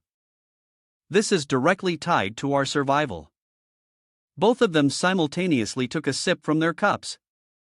She continued, "But before we proceed, I want to know how you survived." He quietly took another sip of water and recounted, "I played the game, died twice, and only then did I figure out how to escape death. This is related to my ability," he said, then returned to the main topic. "So, can we continue discussing the previous subject?" The three of them, Qingji, Hongyin, and Qi Xiaoyin, were stunned. Xingji silently thought to herself, "So his ability is to die and take the place of others." Hongyin had a similar thought. Qi Xiaoyin silently sighed, "Truly admirable, the ability is similar to that of Mr. Hongyin." Suddenly, Xingji stood up and continued the topic. "Upgrading spiritual power after level 3 mainly focuses on improving the quality of the soul. Dealing with aberrations requires items similar to them, but using them will damage the soul." She looked at him, her voice dropping, "The more spiritual power we accumulate, the higher the quality of the soul, and we can use those items more frequently." Xingji sat down next to Yuan Si, watching him calmly take a sip of water. She spoke, "This is why we always upgrade our spiritual power." He held the cup, his gaze turning cold, not responding. Seeing the cold expression on his face, Xingji quickly withdrew and asked, "Is there anything else?" Yuan Si remained silent, his eyes drifting over the reflection of Yuming AI and Xiao Yan in the water. He silently thought that Xiao Yan and Xiao AI's limitations were related to them. Through the notebook, he knew they hadn't caught Xiao Yan yet, but classmate Xiao AI didn't want to think about the bad outcome. He set the cup down, his voice deep, "If you cannot kill the aberrations, then how do you intend to limit them? Won't they continue to multiply until one day humanity is completely wiped out by them?" Hongyan stood up in shock, crossing his hands in front of his chest in the shape of a cross, and confidently replied, "Isn't your imagination a bit too rich? No matter what, we are still a special team. Could it be that a monster can't kill another monster?" These words made Yuan Si feel uneasy. He chuckled lightly and nodded. Slowly, he took out his notebook, placed it on the table, and said, "My questions have been answered. Now, let me tell you what I know about the game." He continued, "This game is called It's Your Turn." Suddenly, a knock on the door sounded. Without anyone saying a word, Yuan Si and Qingji exchanged a glance. He called out loudly, "Whoever's here, quickly go open the door." At the door stood Xiao Song, the neighbor. He looked surprised. "It's you?" Xiao Song awkwardly scratched his head and said, "Sorry to bother you. I'm organizing my stuff, but I don't have any scissors. Could you lend me some?" Looking at his friendly neighbor, Yuan Si thought to himself, this guy really likes socializing. There's a convenience store right downstairs, yet he insists on borrowing from a neighbor. Suddenly, an idea flashed across his mind. Wait, could it be? Is the message from the Manhwa apartment complex warning of danger related to Xiao Song just moving in? He replied, "Sure, wait a moment." Xiao Song smiled politely, "Sorry to trouble you." Qingji glanced at the person outside the door, her eyes widening in surprise. Yuan Si observed the reactions of everyone in the room.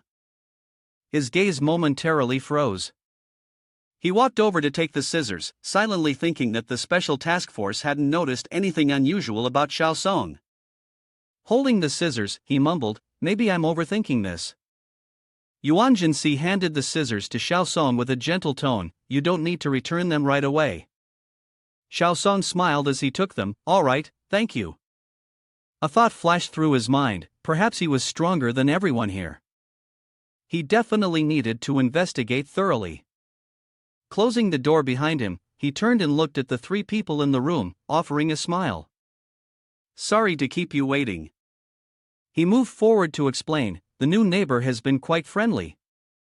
Qingji crossed his arms, his expression cold. "Then continue, keep it brief."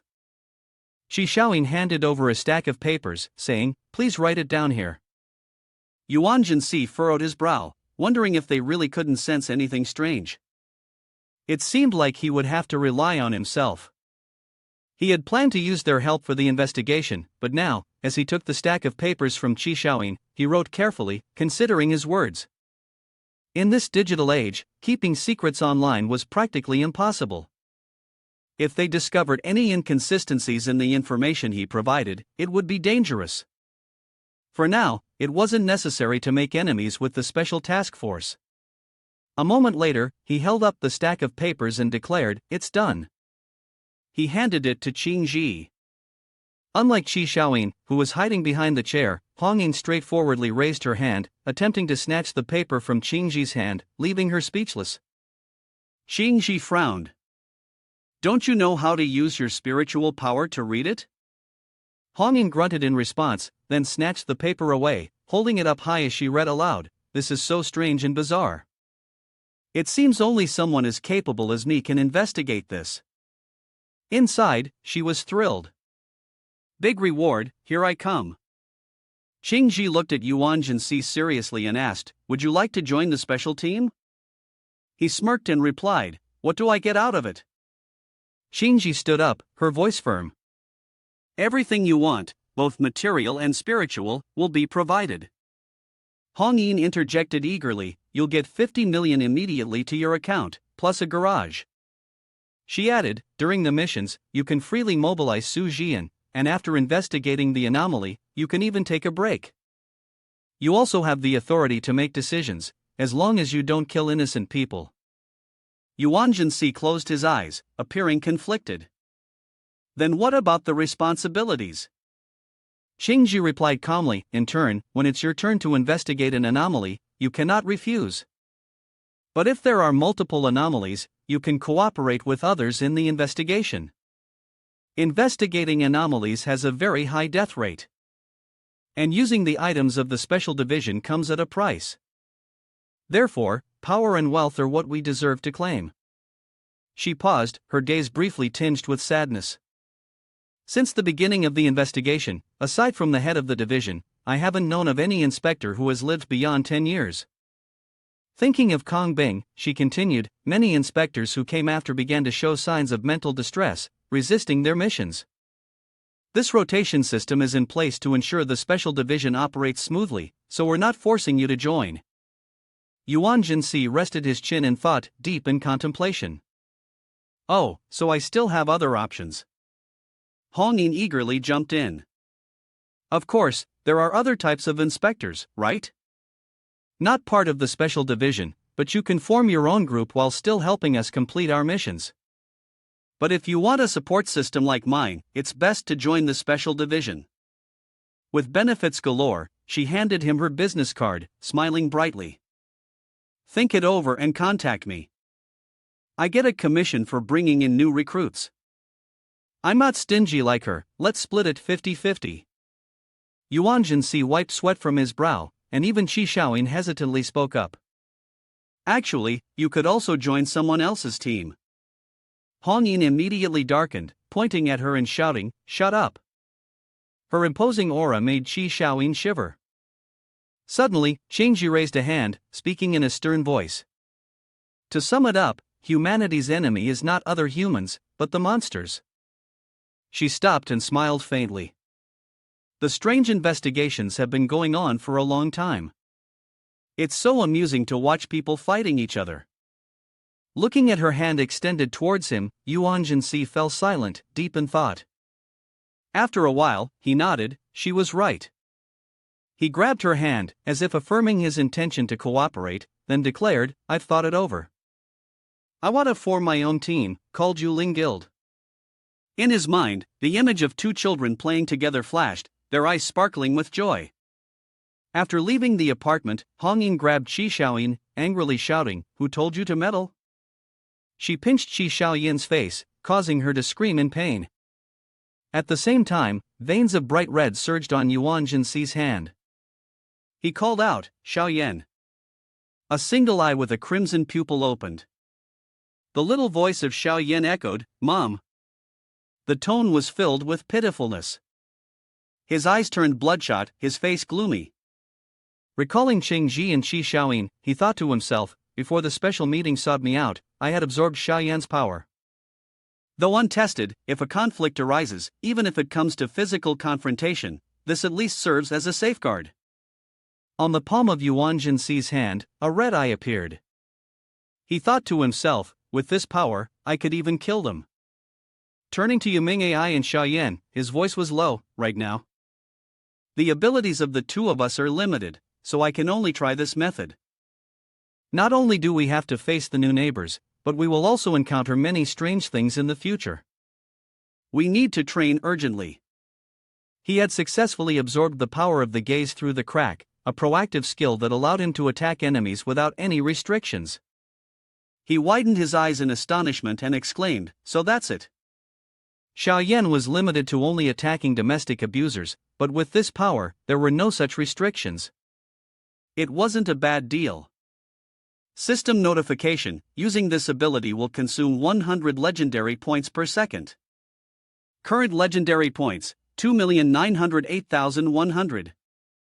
There is an option to deduct, yes or no. Please choose carefully.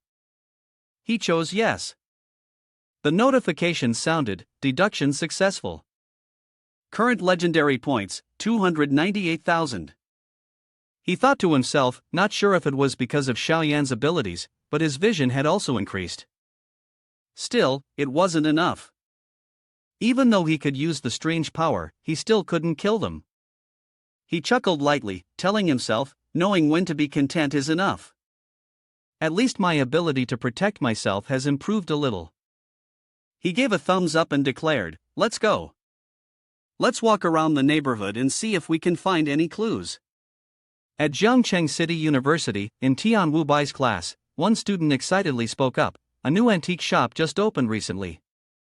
I saw good reviews online. Maybe we should check it out. Another student asked, Where is it? The first one replied, I think it's in the Qi and Suen shopping mall. Tian Wu Bai, who was organizing her books, rested her chin on her hand while gazing out the window, silently thinking, I passed by President Yuan Si's classroom this morning, but I didn't see him. I remember, from noon to afternoon, I went to the classroom in the Yu Ling Club's activity room and realized that the president wasn't at school today. I also secretly checked the leave request in the office. Does the president know someone in Sujian? She rested her chin, deep in thought. After a while, she packed her books into her bag and told herself, Why think so much? I can just go to the president's house and find out. Suddenly, a ringtone sounded, startling her so much that she screamed out loud. She unlocked her phone and saw a message from her mother. "My dear, earlier today, when you were heading to school, Xiaoling, the little girl from the house across, gave you her favorite doll. I put it on the bedside table for you. After school, buy a gift to thank her. Be careful and stay safe." She suddenly remembered the image of a sweet little girl with a clear voice calling out, "Big sis." She froze, realizing in a flash, oh, it's her. Deciding not to disappoint the little girl, she immediately made plans to buy the fruit. At that moment, her mother sent her a photo of a doll that made her startle, her heart pounding. She also sent a message, "You look so cute, make sure to thank her properly." Without hesitation, Tian Wubai chose to head to the Tianzhou shopping mall, which was near the chairman's house. At the same time, at Tian Wubai's home, the couple was in their room. On the table, a family photo of the three of them radiated joy. The mother sat on the bed folding clothes, smiling gently. "Have you noticed that she seems much happier lately? She made new friends not long after we moved," the mother said. The father, the doll's owner, nodded in agreement. "Yes, before, she used to keep everything to herself." He gently placed the doll on the table, and after a pause, he added, "It's good that there's been a change. Moving was the right decision." The couple left the room, the wife smiling slightly. "After all, our daughter is a little special." The husband sighed, his eyes briefly filled with concern. "It's been hard." The door was left ajar, a sliver of light streaming through the gap, illuminating the doll. Suddenly, the corner of its mouth curled into a strange smile. At exactly 17:59, the Tianzhou shopping mall was bustling with people. Tian Wubai was lost in admiration as she gazed at the sparkling stuffed animals behind the glass, her eyes shining. "This cat is so cute." But then, she tilted her head and mumbled, "That bunny probably gets more love." Suddenly, a chime rang out, causing her to jump and look back. The clock struck 6 p.m., and the sound of the bell blended with the song. "Sorry, darling." She frowned. Why did the sound of the clock chime seem so strange? People around her were murmuring in surprise, and the bell continued to ring. "Doesn't that mean you don't love me?" someone exclaimed. "Wow, this mall really plays this song," another person muttered, their voice trembling. "What are you afraid of? Urban legends are all fake," someone said. But another person interrupted, their voice full of doubt, "I heard from my grandmother that this place used to be where they abandoned babies. They play this song to comfort the souls of those children, and some strange women come looking for their kids." Upon hearing this, Tian Wubai felt a heavy weight in her chest. She instinctively placed a hand over her heart, wondering if she was just being overly sensitive. But her heart was pounding rapidly, inexplicably. "It's still better to find a place to predict a bit, better safe than sorry," she muttered to herself before quickly running out of the mall. At the same time, outside Tianzhou, a man with blonde hair and a woman with brown hair stood together. The blonde man raised his phone, streaming live, excitedly pointing behind him. "Mr. Tai, can you hear me? The Tianzhou shopping center really did release this track, the urban legend is true." At this point, the man opened his headphones case. His voice was steady and deep, but as long as I wore my noise-canceling headphones, I couldn't care less. While he continued with the live broadcast, the woman beside him kept chattering non-stop. Tian Wubai hurriedly ran to a secluded corner and sighed with relief. No one would notice her here. She held the coin, which glowed with a strange light, and suddenly eerie music began to play, identical to the melody in the shopping center. Panicked, she trembled and dropped the coin, her voice faltering. "What? What kind of music is this?" After running for a while, she lost her way, not knowing where she was. Suddenly, a voice sounded, causing her to break out in cold sweat. "Have you discovered anything over there?" Another voice responded, "No, it's been calm these past few days." "I hope it stays this way." Tian Wubai hid behind the wall and watched secretly. The two people talking were emitting a faint green glow from their bodies. The man spoke in a deep voice. This center really is something. They clearly know there's an evil spirit here, but they still dared to open the doors. The woman sighed. There's no other choice. This is the biggest shopping center around here. Closing for a few days would be enough to kill it, and it's us who are stuck with the consequences. The man continued, as long as we can control the evil spirit and avoid casualties, it doesn't matter what happens. Upon hearing this, Tian Wu Bai shuddered and thought to herself. They were people with spiritual power, just like President Yuan Si. Terrified, she crouched down and muttered, "No, but they're very dangerous." Suddenly, a hand touched the coin on the ground.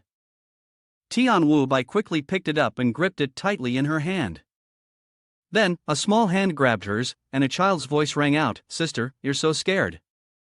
Slowly turn around." In front of her stood a dark-skinned child with bright red eyes. "It's too hot here. I want to go outside." Realizing she was facing an evil spirit, she panicked, pulled her hand back, and rushed forward, shouting to the two people ahead, "Run quickly, it's dangerous. Run to the safest place." Unexpectedly, a skull appeared before her, its eerie voice speaking, "Have you seen my child? My child? Headless." The skull hovered in front of her, but its hand reached out toward the two people ahead. The surroundings suddenly shifted. Tian Wu Bai's eyes widened in sheer terror as countless shadows swirled around her. Despite her fear, she remained calm enough to sense the anomaly and turned around, growling. "That's not true, it's a lie, it's an illusion, but the woman in the red dress earlier was real." Without hesitation, she rushed forward. In Tian Wu Bai's mind, there was only one thought: escape from her. Escape from her? She ran up the stairs, her feet moving so fast that she hadn't noticed her glasses had fallen off. As she ran, she thought to herself, "Where is safe?" She burst into the women's restroom, facing the sink. Her mind was in chaos as she murmured, "I can't find it, I can't find fear." Tian Wu Bai curled up in a corner, trembling as she whispered, "I can't find it." Suddenly, a knock on the door startled her.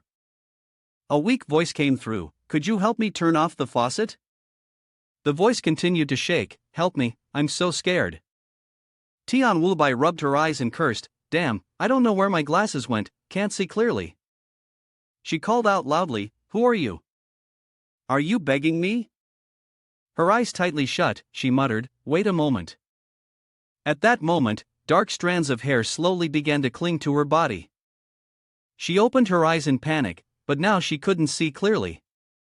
Tian Wu Bai groped her way toward the sound of running water. She reached out and turned off the faucet. But around the threads, or perhaps the black hair, had tightly wrapped around her, flashing a faint blue light. Her hand touched the sink, and the strands of hair began to ascend, a savage laugh echoing, thanking her for the enthusiasm. Around her, countless ghosts clung to her, making her feel death drawing near. In the darkness, the fiery red eyes of Yuan Si flashed. He unleashed his spiritual energy, piercing through the door. The force of it caused the ghosts to scatter in terror, vanishing from Tian Wu Bai's body. But by now, her eyes had turned pitch black. A minute later, she opened her eyes. Yuan Si leapt in front of her, his voice calm. "Tian Wu Bai, extend your palm as I told you, this is the danger I mentioned." Her face was drenched in tears, still shaken by the horror. She bit her lip, choking on her words as she called out to the president, then sobbed and rushed toward him. But Yuan Si raised his index finger and stopped her head, coldly warning her. Tian Wu Bai clutched her head, crying out in pain, repeatedly muttering, "Sorry, sorry." He sighed, pulling her glasses from his chest. Using his spiritual power, he repaired the crack in the lens, explaining, "It's fixed now. Don't lose it again." Tian Wu Bai took the glasses back, feeling embarrassed as she softly muttered her thanks. Yuan Si looked at her, his voice calm and steady, "It's nothing. I still have many things I want to ask you, and you must answer honestly." Tian Wu Bai nodded immediately, without hesitation. Suddenly, his eyes flickered as someone approached to greet them. "Hello. It was a girl with bright red hair. She smiled and asked, "Excuse me, are you the inspector?" Beside her, a girl wearing glasses introduced herself. "We are members of the Qingdao Division team." The girl with the red hair continued, "And this is the assistant in training of the Special Operations Team, responsible for exorcising Yuling and clearing the evil spirits at Tianzhou Shopping Center." The clock struck 18:15, and the crowd around them buzzed with conversation. A group of people cleaning up the scene spoke up, "Everyone, please stay calm and don't panic. We are filming a horror movie, so we ask that you don't record or take pictures that could reveal the content. These are all film props, there's no need to panic." Upon hearing this, someone in the crowd grumbled. "Ah, do you all have a problem?" Another person chimed in. "Hey, you're not filming me, are you? I own the rights to my image." The crowd continued to murmur and then turned to leave. Let's go." "Nothing interesting here," one of the staff members smiled and replied. "If you agree to appear on camera, we will pay you based on the amount of time you appear. If not, we will cut those scenes out." Yuan Si watched from a distance and turned to ask the red-haired girl, "These people are all from your group, right?" The purple-haired girl nodded and smiled brightly. "Yes, that's right, they are all colleagues. Besides dispersing the vengeful spirit, they are also responsible for the strategic deception." Understanding, Yuan Si nodded slightly and asked, "I see. So, what brings you to find me?" The green-haired girl stepped forward, hesitating a little. "Well, actually there's nothing much, just wanted to thank you for your help. You're the only one here with the ability to directly disperse the vengeful spirit." Yuan Si glanced down at the object in her hand and asked, "There's no need to be so formal. But what is that you're holding?" The green-haired girl was taken aback by the sudden question. The purple-haired girl quickly raised a device and explained, "Are you asking about this? This is a spirit pressure generator. It uses jade soul energy to simulate level 3 spirit pressure to counter the vengeful spirit." The green-haired girl awkwardly spoke up, "Be careful." The red-haired girl hurriedly added, "With your abilities, you don't need this device, Inspector." She explained further, her eyes gleaming. "It turns out the spirit pressure generator was specially designed by the research department. It is a tool that helps ordinary people deal with the vengeful spirit." Yuan Si frowned, curiously asking, "What is the jade soul?" The girl with green hair immediately answered, "It's what you just obtained when you dispelled the vengeful spirit in the red dress." Hearing this, Yuan Si reached into his inner pocket and took out a sparkling black gemstone. He smiled and asked, "This is the jade soul?" As he spoke, he juggled the gemstone thoughtfully, but the group of Qingji didn't mention anything about it.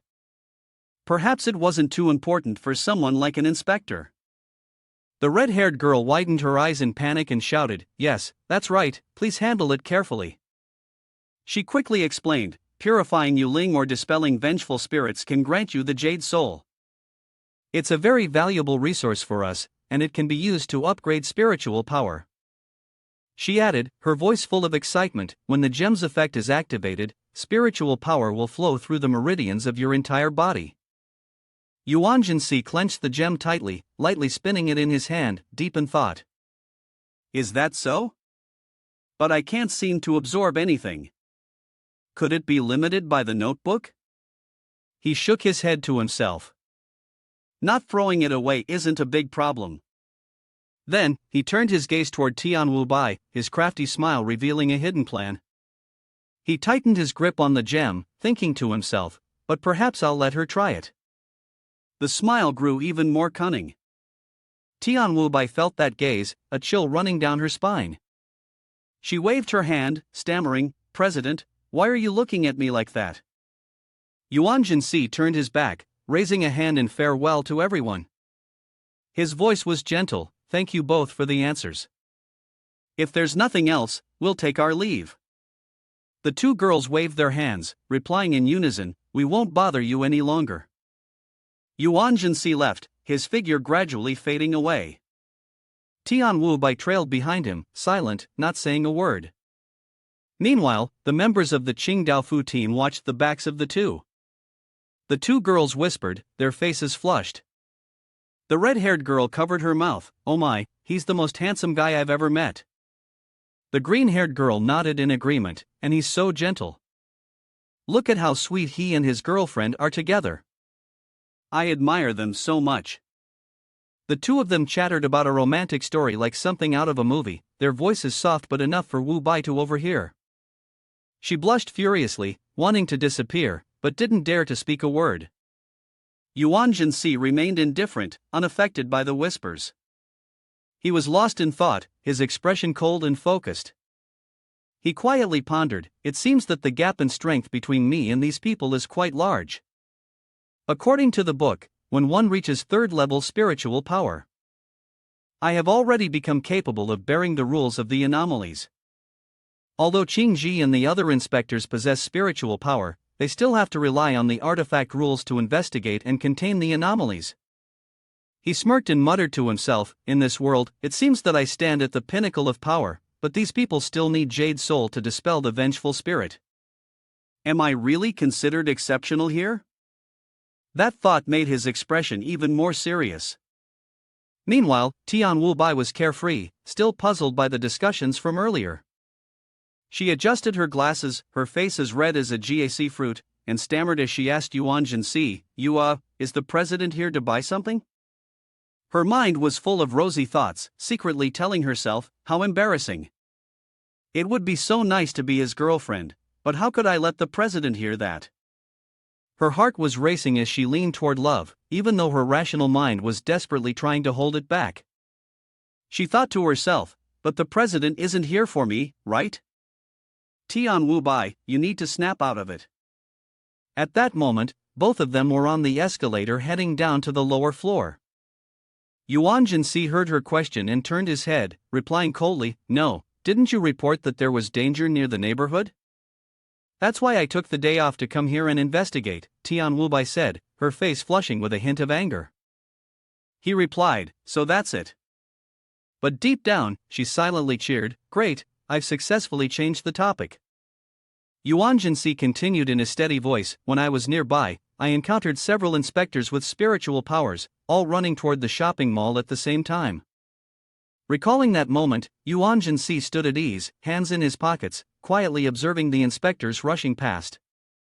He could clearly hear their voices over the radio, reporting unusual activities at the Tianzhou shopping mall. "How could that be?" "I'm on my way," Yuan Si responded in a low voice. "I thought a strange phenomenon had appeared, so I followed them here." When they arrived, a fiery red surge of spiritual energy engulfed the area. The sound of people screaming filled the air. "It's the vengeful spirit." The vengeful spirit hadn't been suppressed, only acting. He coldly added, "I investigated a bit, and it turns out this is related to the vengeful spirit from several decades ago. In the past, the Tianzhou shopping mall had been a place where the bodies of children were disposed of. The tragic scene unfolded in his mind: heartless adults murdering children, sealing their bodies in boxes, and taking them elsewhere." Yuan Si continued, describing a scene of two people shaking hands in a transaction involving a huge sum of money. He shook his head, his voice low, "But I don't know which feng shui expert claimed this land was perfect for investment. In the end, a big shot bought it, turning the Tianzhou shopping mall into the largest and earliest shopping center in Jiangchang. The business was thriving, with the customer flow and consumption levels astonishing everyone. But the scene was full of contrasts. The bigwigs, with malicious hearts, reveled in their ill-gotten gains, enjoying the blood-soaked money." Yuan Si continued, "But one day, people started to mysteriously disappear." He recalled the notices posted everywhere, with the headline, "Missing Persons." 2 people had vanished from this center, but sadly, no one found them. He said it was because cameras hadn't been developed back then, and in the end, they couldn't locate them. The clock ticked, striking 6:00 p.m. Yuan Si told of a merchant who said that after 6 o'clock, the sound of a child crying could be heard. This man had once taken a flashlight to search, but when he discovered something, his eyes widened in horror, his face showing clear streaks of blood. Sometimes, people even saw a woman in a red dress. Yuan Si's voice deepened. Ah, the image of the female ghost, her face deformed, her limbs loose, long hands, skeletal, grinning savagely as she caught her prey. The rumors spread from person to person, causing a severe crisis within the shopping center. Emergency meetings were held continuously to deal with the gossip. Yuan Si continued in a low voice, "This has had a serious impact on the business of the center. The owner refuses to give up. Please invite the expert to come and examine, only then will we know that this place was originally where fetuses were aborted, and it carries a heavy aura of resentment." He paused, his gaze sharp and cold. In another space, this place contained a gate leading to a world separate from Earth. Those around him, upon hearing this, began to whisper and question their current location. Yuan Si continued, "The missing people were caused by the vengeful spirit trapped here." The first missing mother had also transformed into a vengeful spirit, her eyes burning red, her face twisted into a strange smile, tightly clutching a photo from when she was still human. He went on to explain that in the end, they decided to use sound to soothe the vengeful spirit. At the place with the clock, melodies often echoed, "Sorry, my dear, it's not that we don't need you." Yuan Si shook his head, and after that, there were no more disappearances. The Tianzhou shopping center continued to operate, but it felt as though it was in the hands of the evil spirit, allowing it to play at will. He explained, his tone icy. However, the vengeful spirit was never truly comforted. This place gradually became known as an urban legend. While listening, Tian Wubai suddenly jolted, frightened, and exclaimed, "I hear the music now." But it quickly morphed into another eerie sound, and then she saw an illusion. Yuan Si, upon hearing this, propped his chin, contemplating, and replied, I heard from the special task force a few days ago. This place has shown strange signs, but it only erupted today. The cause has not yet been explained." He frowned, wondering if a stronger anomaly had appeared here. But deep down, he thought maybe it was because he came here that death and disaster hadn't occurred. Turning to Tian Wubai, he spoke sternly, "No matter the reason, as someone with spiritual power, you are still too weak. If I hadn't come, you would already be dead." Yuan Si's words alluded to the previous incident when Tian Wubai, covered in blood, had fallen into danger. His voice was both firm and gentle, he couldn't fully blame her. He explained, his eyes cold, "Vengeful spirits can distort human judgment. Otherwise, with your judgment, you wouldn't have run into danger. That's how vengeful spirits work. Once they grasp your weakness, they turn you into easy prey, willingly offering your life to the evil spirit's scheming." Tian Wubai, hearing this, bit her lip in fear, her voice trembling, "You're right, I'm too weak." She sobbed, her voice full of disappointment and fragility. It felt as though her heart was pierced by countless arrows named weakness, each one causing deep pain. Yuan Si seemed to want to comfort her, so he changed the subject, speaking gently, "By the way, what did you come here to buy?" "I'll go with you." Tian Wubai was crying, but upon hearing this, she became excited, her face brightened instantly, turning 180 degrees. She eagerly asked again, "Huh?" Yuan Si smiled warmly, "After buying it, we should continue the topic that was interrupted by those people earlier." Tian Wubai was overjoyed, her face flushed, lost in a fantasy of love. She couldn't help but jump up, quickly replying, "Yes, sir."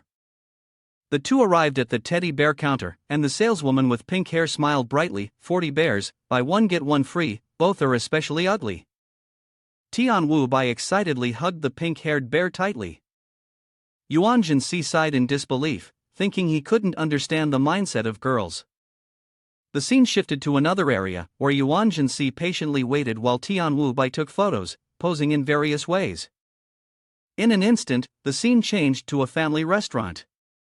Tian Wubai held something tightly, stretched out her hand, and said seriously, "President, please extend your hand." Yuan Si, surprised, extended his hand and asked, "Like this?" Tian Wubai's hair fluttered as she hummed softly, then let go of her hand. A coin fell, spinning in the palm of his hand. Yuan Si was taken aback, while Tian Wubai stared solemnly at the coin. Yuan Si focused intently on the coin. "These are mysterious shapes and symbols." He asked in a deep voice, "Are these your props?" If I'm not mistaken, your ability is prophecy. At that moment, black feathers silently fell, gently gliding through the air. The owner of them appeared as a majestic goddess, emitting brilliant light, with 6 powerful arms, long black hair fluttering, and gigantic, commanding wings. Perhaps she was the incarnation of the coin. Tian Wu-bai nodded and replied, "That's right, you can call it the coin of destiny." Hearing this, Yuan Si fell into deep thought, a series of questions flashing through his mind. He wondered about the goddess of fate in Greek mythology, which was somewhat unclear to him. If mythology truly existed in this bizarre world full of evil spirits, could the goddess handle them? The image of the magnificent goddess left him in awe. It was clear that she was no ordinary being. After a moment of reflection, he picked up the coin and asked, "This is the coin of destiny, how do I use it?" Tian Wu-bai crossed her arms on the table and honestly replied, "Just toss it." Before you toss it, think of a question. If the coin lands on the front side, it represents the right time, and you will receive accurate information. Yuan Si returned the coin and asked further, "What about the other side?" Tian Wu-bai gazed thoughtfully at the coin in her hand, biting her lip, her expression serious. Losing certain days of memory, the magical formation was like a spider's web trapping the soul of the one who cast it. Once the reverse side was triggered, it would break a piece of the host's memory. Yuan Si nodded, his eyes brightening. So that's it. The fate coin had a chance of landing on the reverse side. He recalled the journal that was always with Tian Wu-bai, his hands clasped together as he pondered. This is why you keep a journal. This coin is quite mysterious. I never paid much attention to it before, but after hearing just a few words, I now understand the issue, Tian Wu-bai said, her voice calm as she looked at the coin. Perhaps it's because it's so closely linked with your memory. Unless you die, otherwise, to anyone else, it's just an ordinary coin. Yuan Si lightly shook the coin, his eyes glinting. Do you trust me that much? Aren't you afraid I might kill you and take the coin? He propped himself up, took a sip of water, and smiled leisurely, his tone not playful. Tian Wu-bai was startled, gasping in shock. She quickly waved her hand. Stop joking, that won't happen. The president is a good person. She paused, panting lightly, before continuing, I once used the immortal coin. The safest place in Zhangcheng City is the Yuling Club. Therefore, Yuan Si, upon hearing this, fell into deep thought without uttering a word. He quietly thought to himself, the safest thing, so safe that it would result in the loss of all members. If he didn't have the notebook, it would be over by now. Suddenly, he was startled as he realized something, quickly speaking up, wait. Thus, the key to the safety of this place was himself. He looked at Tian Wu-bai, his voice firm, you need to use the coin once and show me. Tian Wu-bai was stunned, asking in confusion, what should I ask? Yuan Si responded immediately, ask what Yuan Si's true identity is, apart from being a student. Tian Wu-bai froze, murmuring, true identity? Isn't it the president of the Yuling Club? But she nodded. All right. She took the coin, and a brilliant golden light emanated from it. She tossed the coin into the air, its power radiating outward. Both Yuan Si and Tian Wu-bai watched intently as it moved. The coin fell, and Tian Wu-bai quickly caught it, slowly opening her hand. The coin's face revealed a figure of a snake. Yuan Si frowned, his voice cold, what does this mean? He looked at her with a brief flash of hostility, thinking to himself, no memory lost. She's lying to me. Tian Wu-bai held the coin tightly, saying sadly, sorry, the coin cannot answer this question. Yuan Si frowned and asked, why? Tian Wu-bai replied in a deep voice, because this question has reached the limit of the number of days the memory can be consumed. She explained, her expression serious, when the coin falls, if there is a vibration, it will give a response. If there is no vibration, there will be no response regardless of the side. The difficulty of the question must be within the scope of memory consumption. As long as the coin does not respond, it proves that the question exceeds the 30-day memory limit. She paused and looked at the coin. It operated around the exchange of memories. The coin placed her on a balance scale. If the question exceeded the memory price that could be paid, it would not work. She continued, if the question exceeds the 30-day memory limit, the coin will not respond and no memory will be lost. After hearing this, Yuan Si smiled with relief, thinking to himself, oh, the ability of this coin is nothing more than a bug. He raised his hand and said, all right, then let's change the question.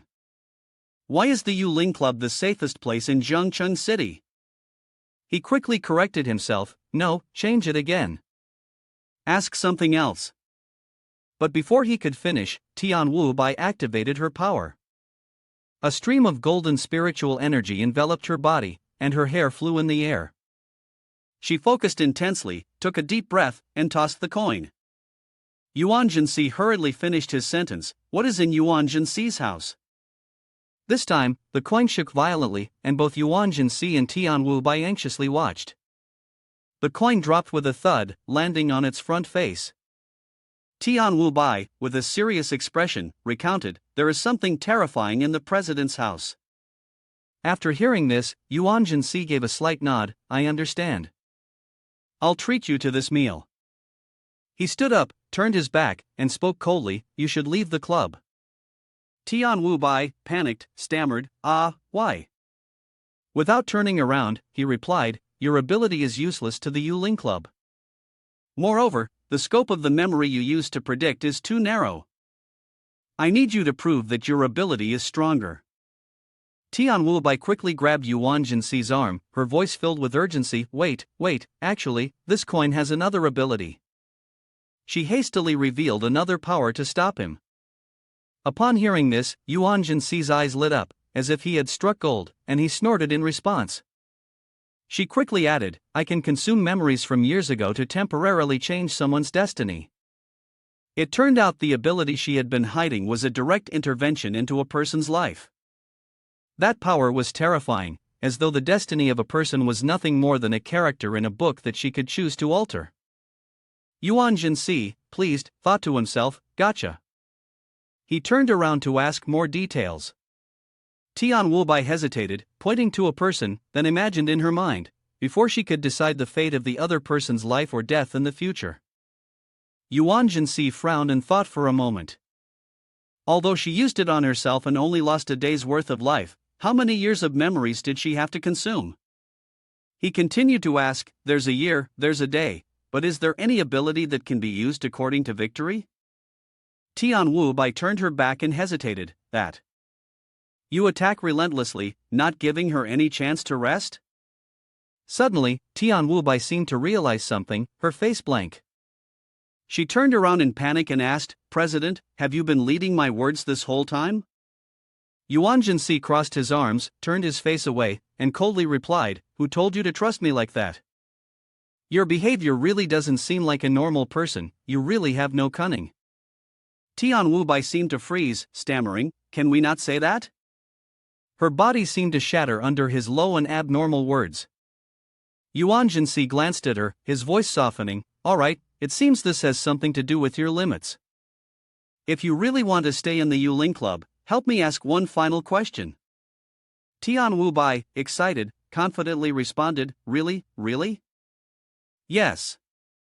Yuan Si asked his question. Use the power of the coin today and ask if the Minghu apartment will create any dangerous anomalies for me? Tian Wu Bai closed her eyes and activated the skill. The coin was tossed for the third time, and a golden light shimmered. She grabbed the coin as it fell, looked at it thoughtfully, and then opened her hand. Her face showed a hint of disappointment. Still no response. Tian Wu Bai lowered her head, feeling guilty for making Yuan Si wait in vain. She sighed and mumbled. Sorry, is there anything else? I can continue to help. Yuan Si coldly declined. No need. He fell into deep thought. Earlier, Tian Wu Bai knew there was something terrifying in her house. It's definitely Xiao Yan and Xiao Ai. But this time, the main face still didn't give an answer. Could there be something stronger than the two of them? Sweat beaded on his forehead as he worried that the man in the same building was an unknown factor. Yuan Si turned and began walking away. Tian Wu Bai raised her hand and softly called out, "President, please stop." Her voice was stern, "Let's leave it for today. The coin's ability must not be shared with others, or trouble will come." Tian Wu Bai nodded vigorously. Okay? Suddenly, she saw him extend his hand, offering a black pill. She was puzzled. "Ha?" Yuan Si smiled gently. This jade soul could enhance the spiritual power given to her, serving as compensation for forcing her to use the coin. He wanted to make up for it and help her gain strength to support him. Tian Wu Bai eagerly accepted the jade, her eyes shining brightly as she exclaimed, "Thank you, President." Yuan Si waved his hand in farewell, not forgetting to remind her, "If you're free tomorrow, don't forget to join the club activity." Tian Wu Bai bowed deeply, shouting enthusiastically, "Yes, I will. I look forward to your guidance in the future." Yuan Si remained silent as he walked away, and the crowd around them was taken aback. One person blurted out, "You scared me to death. Isn't that the actress from the mall earlier? What kind of crazy stunt is she pulling now? Are all students losing their minds these days?" Tian Wu Bai heard this and realized she had shouted too loudly, her face turning bright red. She quickly chased after him, stammering, Sorry. "Ah, President, can I walk with you?" Yuan Si awkwardly rubbed his head, pretending not to hear. He quickly picked up his pace, thinking to himself, "Oh my, today has turned out to be even more ridiculous than I thought. This silly act is more frightening than the weirdest thing." Tian Wu Bai continued to chase after him, refusing to give up. She yelled loudly, "President, wait for me." Suddenly, the two found themselves caught in a playful chase. Yuan Si silently thought to himself, "I feel so frustrated. Why does it seem like I've gotten myself caught up in such a mess?" When he got home, Yuan Si was in his room when he suddenly heard a knock on the door. He frowned and muttered, "Who could it be at this late hour?" He stepped out to open the door, cautiously checking who had come at such an odd time. "It's Xiao Song, the neighbor." The man scratched his head, awkwardly speaking up, "Sorry to bother you." Yuan Si remained silent, his gaze sharp and cold, not responding. For a moment, both of them stood in silence. He thought to himself, he still couldn't sense anything off about this person. Xiao Song, seeing Yuan Si stare, forced a somewhat puzzling smile. Yuan Si decided to test him, silently telling himself that he should take the initiative and reject him first. He smiled gently, his voice calm, "Sorry, I'm in the middle of washing rice and cooking dinner, and there's a child inside waiting to eat. I can't lend you anything." Xiao Song was momentarily stunned by the response, not knowing what to say. Then, he showed a cunning smile, revealing his sharp teeth, and slowly replied, "Oh, is that so? No problem." He turned around and leisurely walked away. Yuan Si watched every movement, waiting for something unusual to happen. He pretended to close the door, but his eyes remained glued to the mysterious neighbor. Xiao Song slowly entered his room and closed the door behind him. Inside the room, it was pitch black, with no light except for the faint glow of the hallway lamp seeping in. He mumbled in a low, hushed voice. Suddenly, his face twisted, a scar ran from his mouth to his ear, and strange cracks spread across his face. A green mist began to emanate from his mouth. He continued muttering in a chilling, haunting tone. "Thank you." His mouth opened wide, his eyes bulging in a horrifying expression. His teeth were sharp like those of a predator. In Yuan Si's kitchen, he pushed open the door and muttered to himself, "I need to cook for the kids, I can't let them go hungry." But then he suddenly widened his eyes, exclaiming in surprise, "Where's the rice cooker?" The kitchen was empty, with no sign of the rice cooker. He let out a sound of realization, quickly understanding that the dark neighbor had stolen it. The doorbell rang again. Yuan Si turned cautiously, his face cold as ice. A voice called out from outside, "Mr. Yuan, it's me, Xiao Song." He silently walked to the door, ready for a confrontation. His arm flared up with fiery red energy, and the eye on his arm opened wide, giving a command. Xiaosong stood there, holding the rice cooker, a strange smile on his face. "Mr. Yuan, thank you for letting me borrow the rice cooker." "Thank you so much," Yuan Si said, his eyes narrowing as he stared at the man. "Ah, so it's really you." He took the rice cooker back, his mind spinning with thoughts. This man was definitely strange, that much was certain. Even though he had refused, the man still managed to forcibly borrow it and return it. Xiaosong went back to his room, and Yuan Si watched him, feeling confused. He thought to himself, is this a provocation or a warning? Since the moment he lent it to him, he had fallen into the man's game. A slew of questions ran through his mind. How many people had he borrowed from? How many had become his puppets? He placed the rice cooker on the table in front of Xiaoyan, lost in thought. Xiaosong has been living here for a while now. At first, he gave gifts to everyone and then went around borrowing things. Can anyone escape death? Xiaoyan looked at the rice cooker, clueless, and called out. Ah, Yuan Si sat down and opened a notebook, murmuring, has his power increased quite a bit? Next to him, Xiaoyan played with the rice cooker, giggling with delight. Yuan Si scribbled something down in the notebook, accepting the fact that he had fallen into the rules, with no way to avoid them. He had his thoughts and muttered to himself, if Xiaosong is really a strange one, I need to quickly figure out his killing rules and break them. Xiaoyan sat in the rice cooker and suddenly spoke, Mom, look at this. At the same time, it pointed towards the door. Yuan Si immediately replied, what is it? He quickly focused his attention on the hallway, his eyes widening as he used his X-ray vision technique. The hallway was empty, but he noticed Xiaosong's figure knocking on the door of an apartment. He wondered, who was the neighbor of the homeowner? Aunt Tian. Without hesitation, he raised his hand, and the eye on his palm opened, a flash of spiritual energy flickering. The eye fixed onto the door, silently tracking the movements of the two people. Through the connection with the eye, Yuan Si could hear their conversation. Xiaosong spoke first, Aunt Tian, can I borrow a pot from your house for a while? Aunt Tian laughed warmly, Xiaosong, why be so polite? Of course, you can. Yuan Si furrowed his brows, feeling a strange sense of confusion. Aunt Tian was usually very cautious and didn't easily talk to strangers, especially not to people who weren't long-time residents. Why are you so friendly all of a sudden? He recalled the time when Xiaosong gave him a gift. He had been suspicious of him, but still accepted it, even letting him borrow something. He thought to himself, could this strange person unconsciously manipulate people's thoughts, making them unable to refuse, thus pulling them into his web of control? Xiaosong was like a demon holding Yuan Si in his grasp, turning him into one of countless puppets.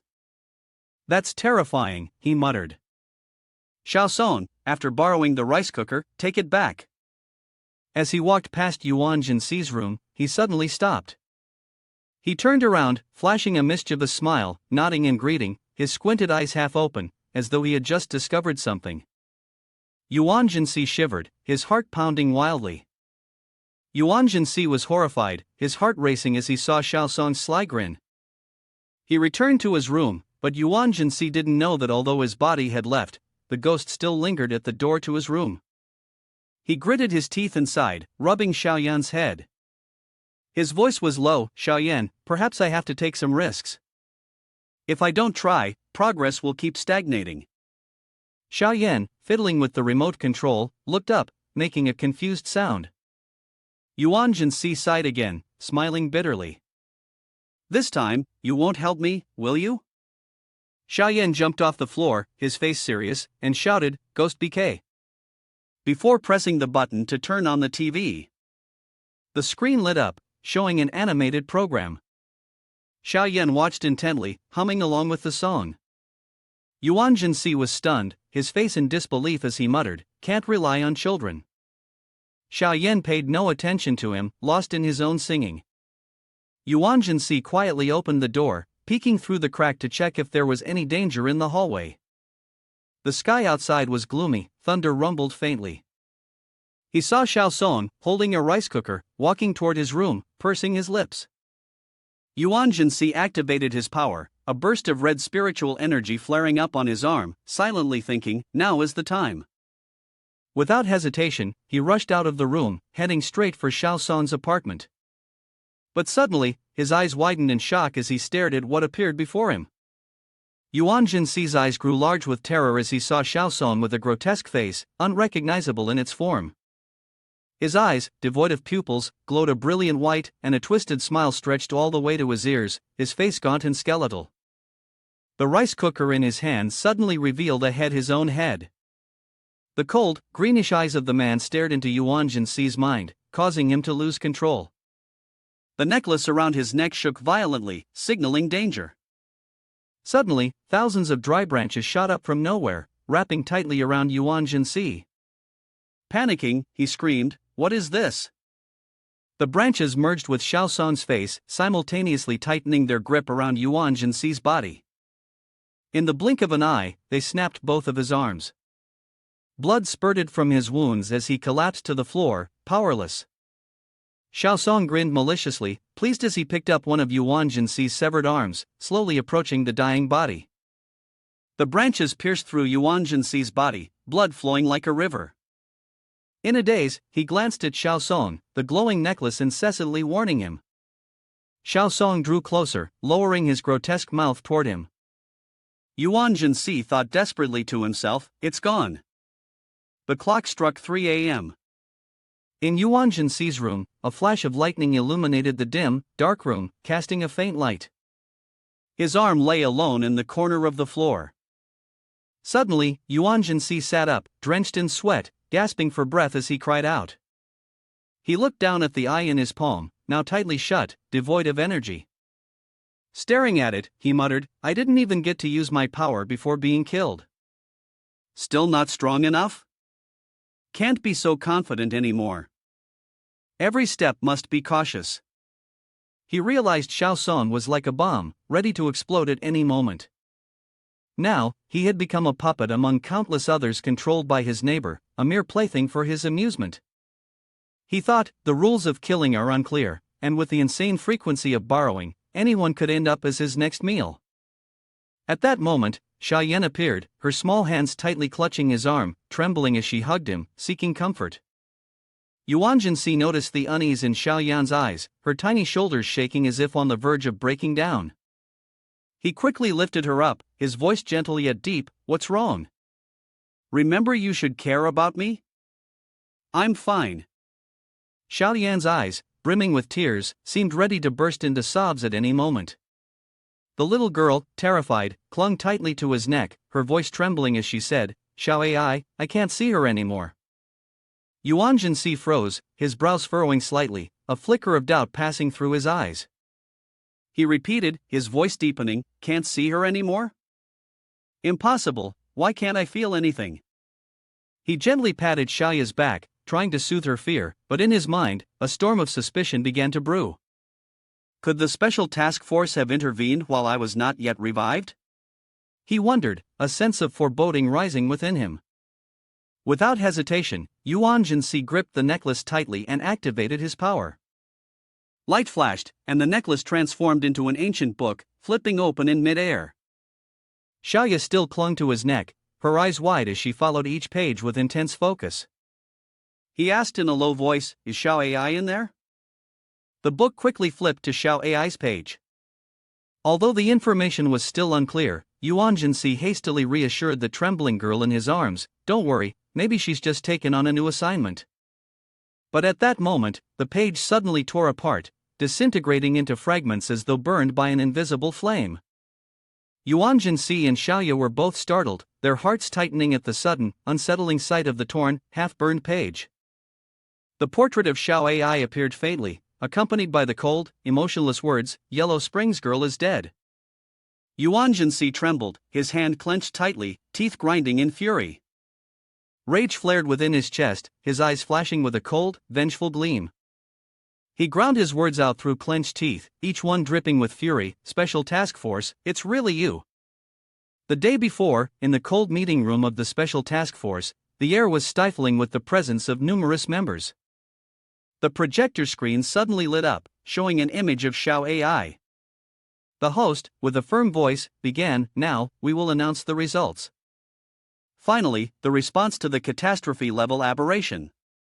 In the stifling meeting room of the Special Task Force, Kong Bing, with his sharp, cold eyes, narrowed his brows as soon as he finished speaking, his demeanor radiating a dangerous unpredictability. His voice, like steel, rang out, "Result 66. The sound was like a hammer striking down. Dianyi couldn't hold back anymore and slammed his hand down on the table. The noise reverberated throughout the room. He sprang to his feet, his eyes burning with fury, and roared, "Why must you kill Yellow Springs, girl?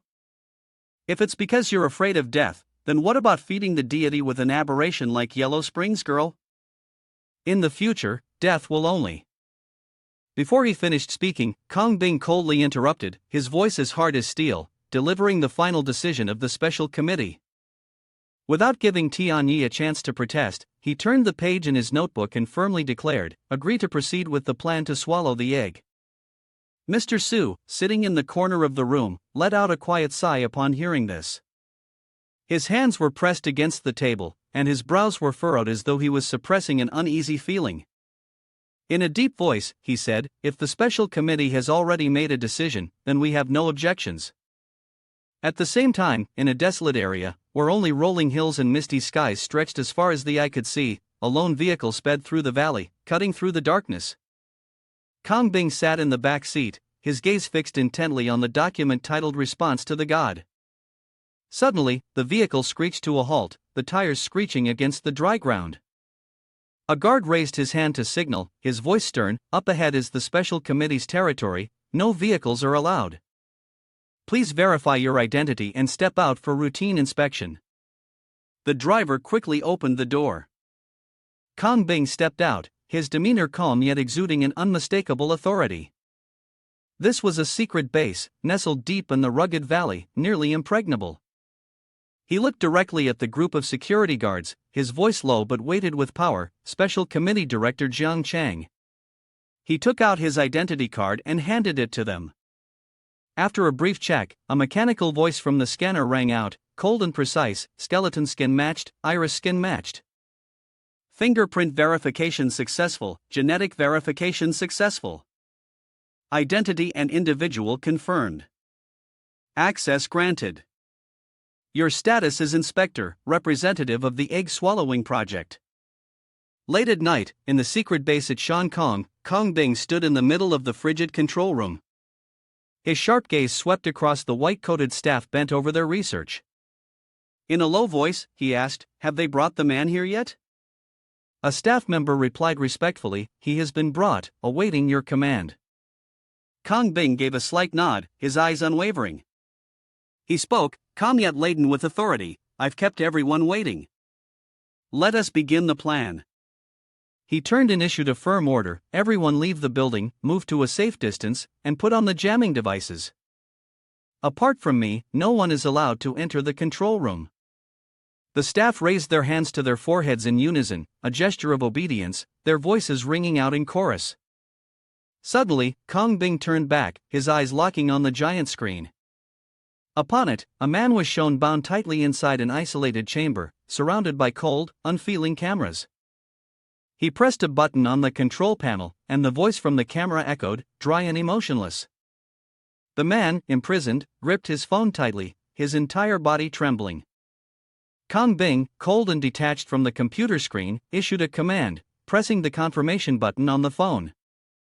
"Your only child will have the right to receive your code." The man gritted his teeth, his eyes bloodshot, his body trembling from the internal torment. He stood still, lost in thought. Suddenly, a gigantic eye appeared before him, emitting a dark greenish-black aura that seemed to swallow the light around it. On the phone screen, a line of text in red, as bright as blood, appeared. "I have come to help you release your resentment." Shaking, the man pressed the confirmation button. Another more horrifying line of text flashed across the hellish message. Immediately, he lost consciousness, his body collapsing onto the cold floor. Kong Bing observed everything through the screen, narrowing his brow, a fleeting expression of unease crossing his face. Suddenly, the image of Xiao Ai appeared on the screen, her dark eyes dripping with a strange liquid, as though darkness itself were alive. A sweet, haunting voice echoed from the void. Xiao Ai, Xiao Ai, Xiao Ai. Xiao Ai startledly turned her head, only to realize she was floating inside a transparent box, helpless in the midst of infinite space.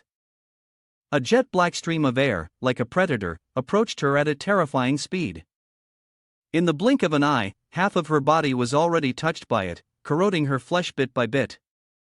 She hung there like a lost star in the universe, helplessly watching the dark stream gradually destroy her body. Before she could resist, her body shattered into 1,000 pieces, her eyes still filled with utmost shock and confusion. Kang Bing's computer screen suddenly flickered, the image vanished. He stood up, his face as cold as ice, and left the control room.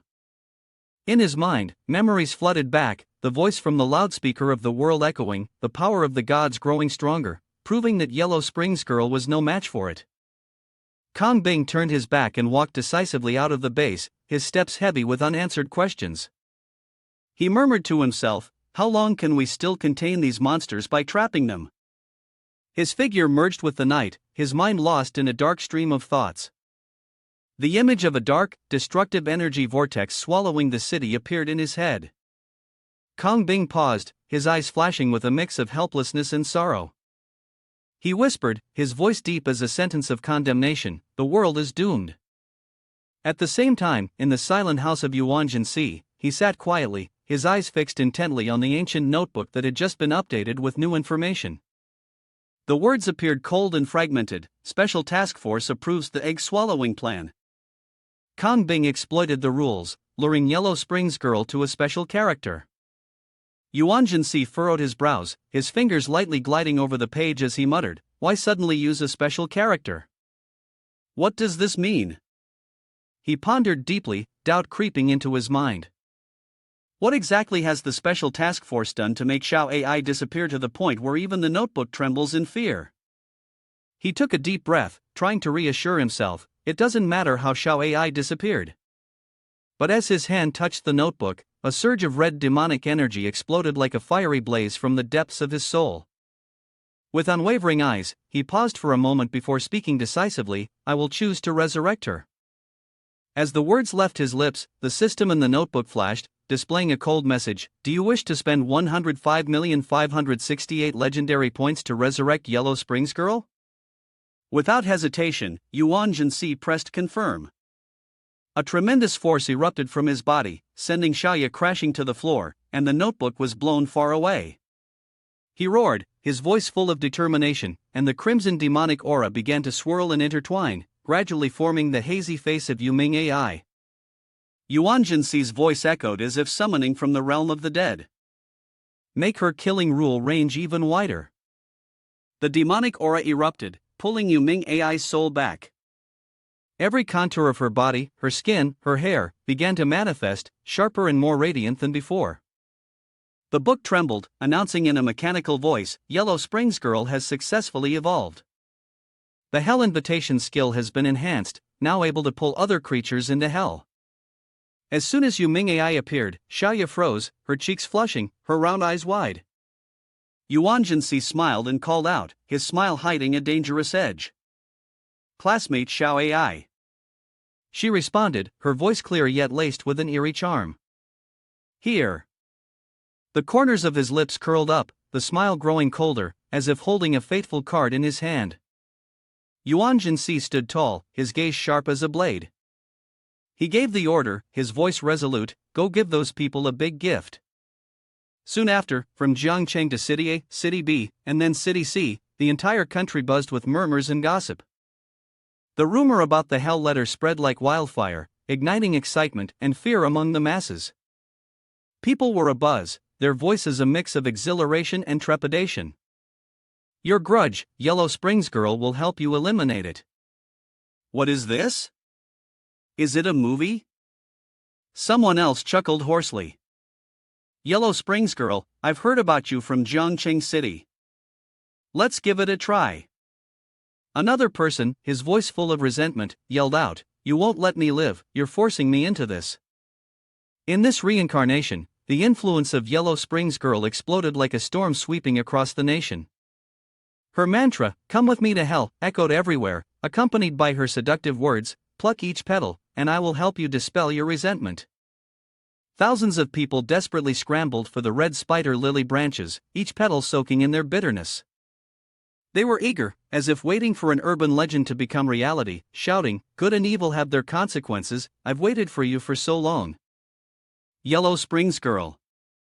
Another voice, trembling but resolute, declared, "There's nothing to hesitate about. I won't be a coward anymore. Now, I want him to face retribution." In the tense moment, Yuan Si's body suddenly shook. His eyes flashed, and his pupils blazed with radiant spiritual power. The ancient book quivered. The mechanical voice echoed, "Congratulations, your legendary points have now reached the required threshold." As the notification confirmed his legendary points had hit the 1 million mark, his body seemed to break through its limits, radiating an immense power that the entire space. 10 minutes later, when Yellow Springs Girl was resurrected, a car sped through the darkness in a desolate area. Kong Bing sat inside, his cold gaze behind his glasses, constantly blinking red warnings. Suddenly, the driver slammed on the brakes, the tires screeching on the road. The driver quickly opened the door, and both of them looked toward the distant city. The sky was now a brilliant blood red, illuminated by the terrifying spiritual power of Yellow Springs Girl. The warning device continuously emitted signals, reporting immediately. "The anomaly check, Yellow Springs Girl has resumed activity." Kong Bing stood stunned, his lips slightly moving, muttering, "Yellow Springs Girl, after being resurrected by the god of the egg, has realized the horrifying truth."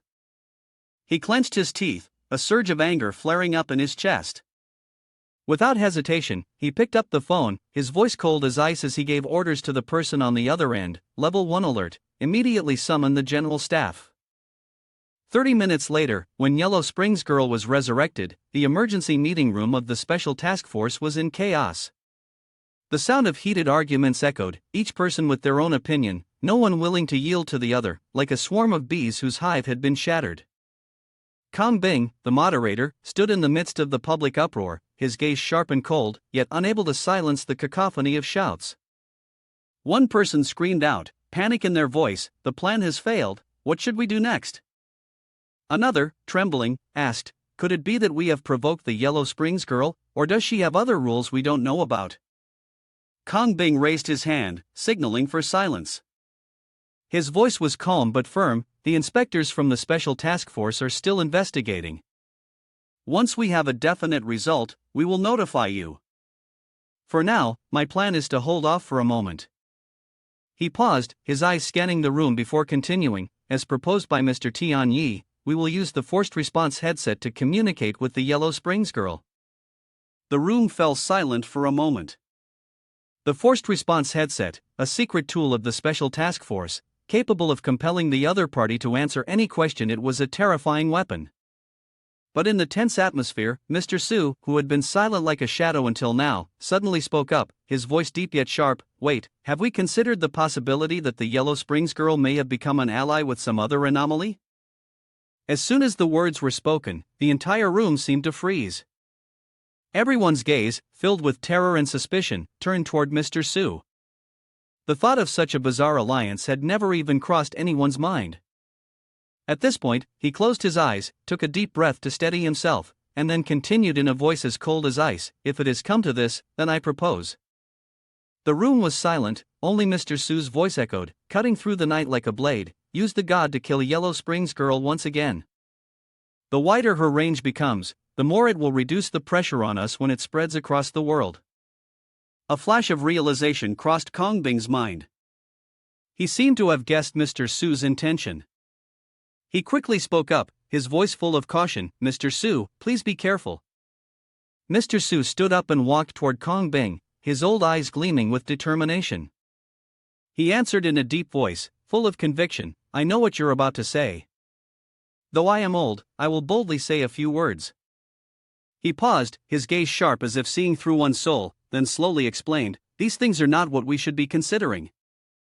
What we should think about is simply killing the monster. Another person stood up from the corner of the room, agreeing with a firm tone, "That's right, all of humanity is dealing with the anomaly. Even if we go too far, the worst we'll receive is criticism. As for the strange alliance Mr. Su mentioned, we should drag them into the shadows. If we don't fully understand the rules, we will never be able to deal with them." Kong Bing stared directly into Mr. Su's eyes, his gaze cold and unwavering, as if wanting to see through every hidden agenda.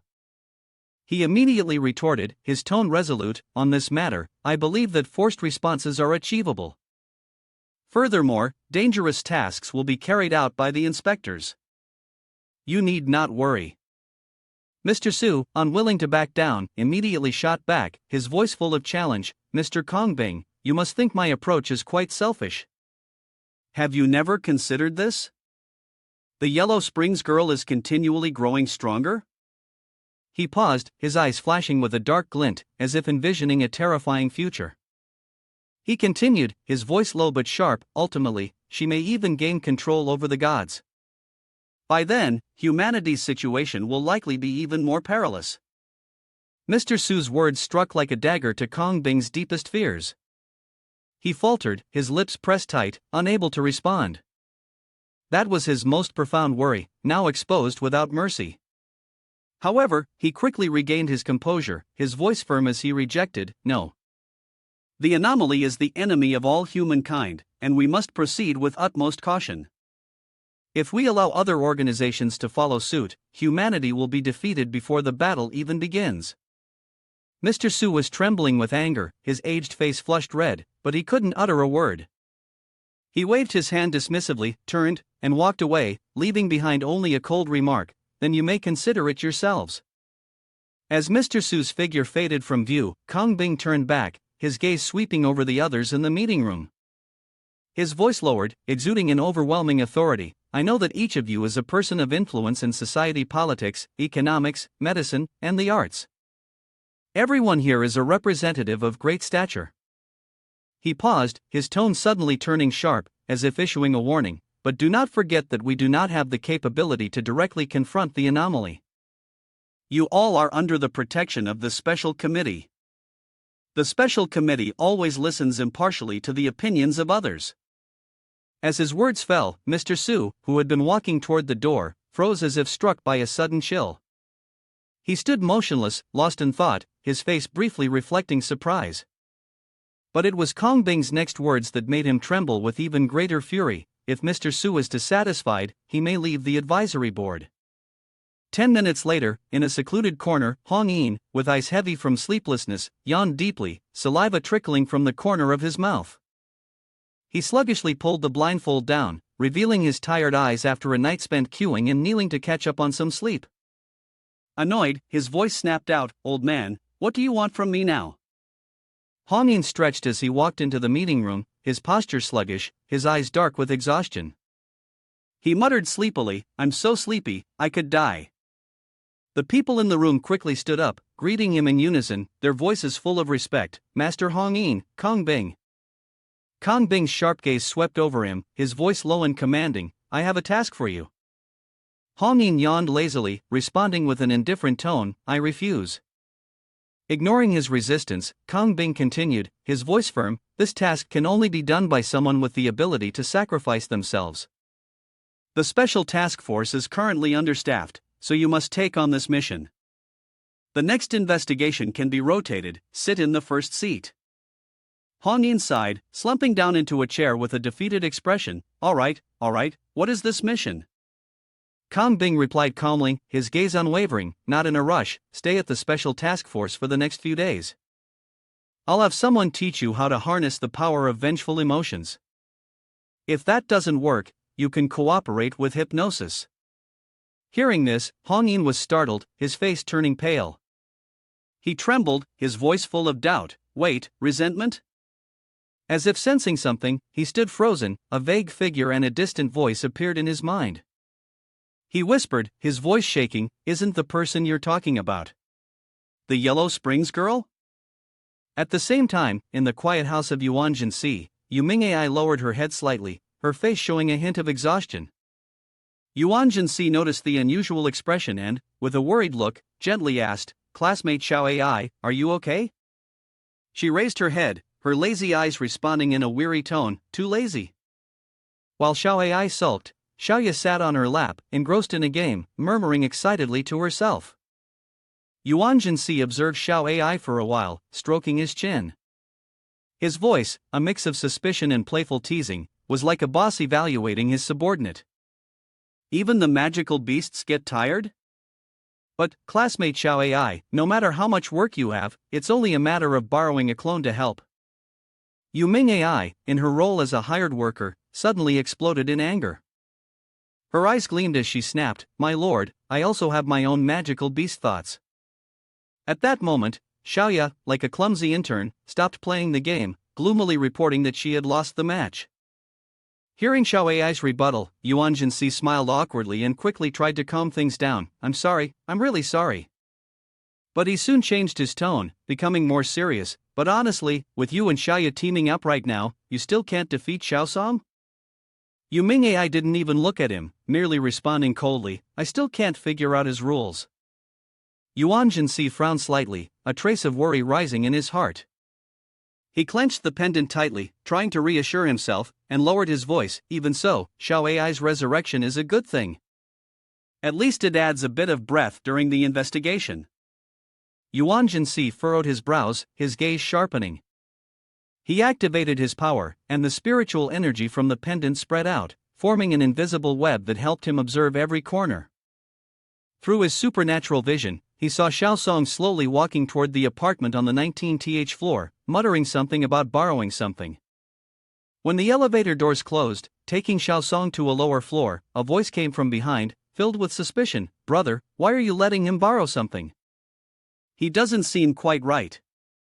Yuan Si focused his spiritual energy and observed the two people more closely.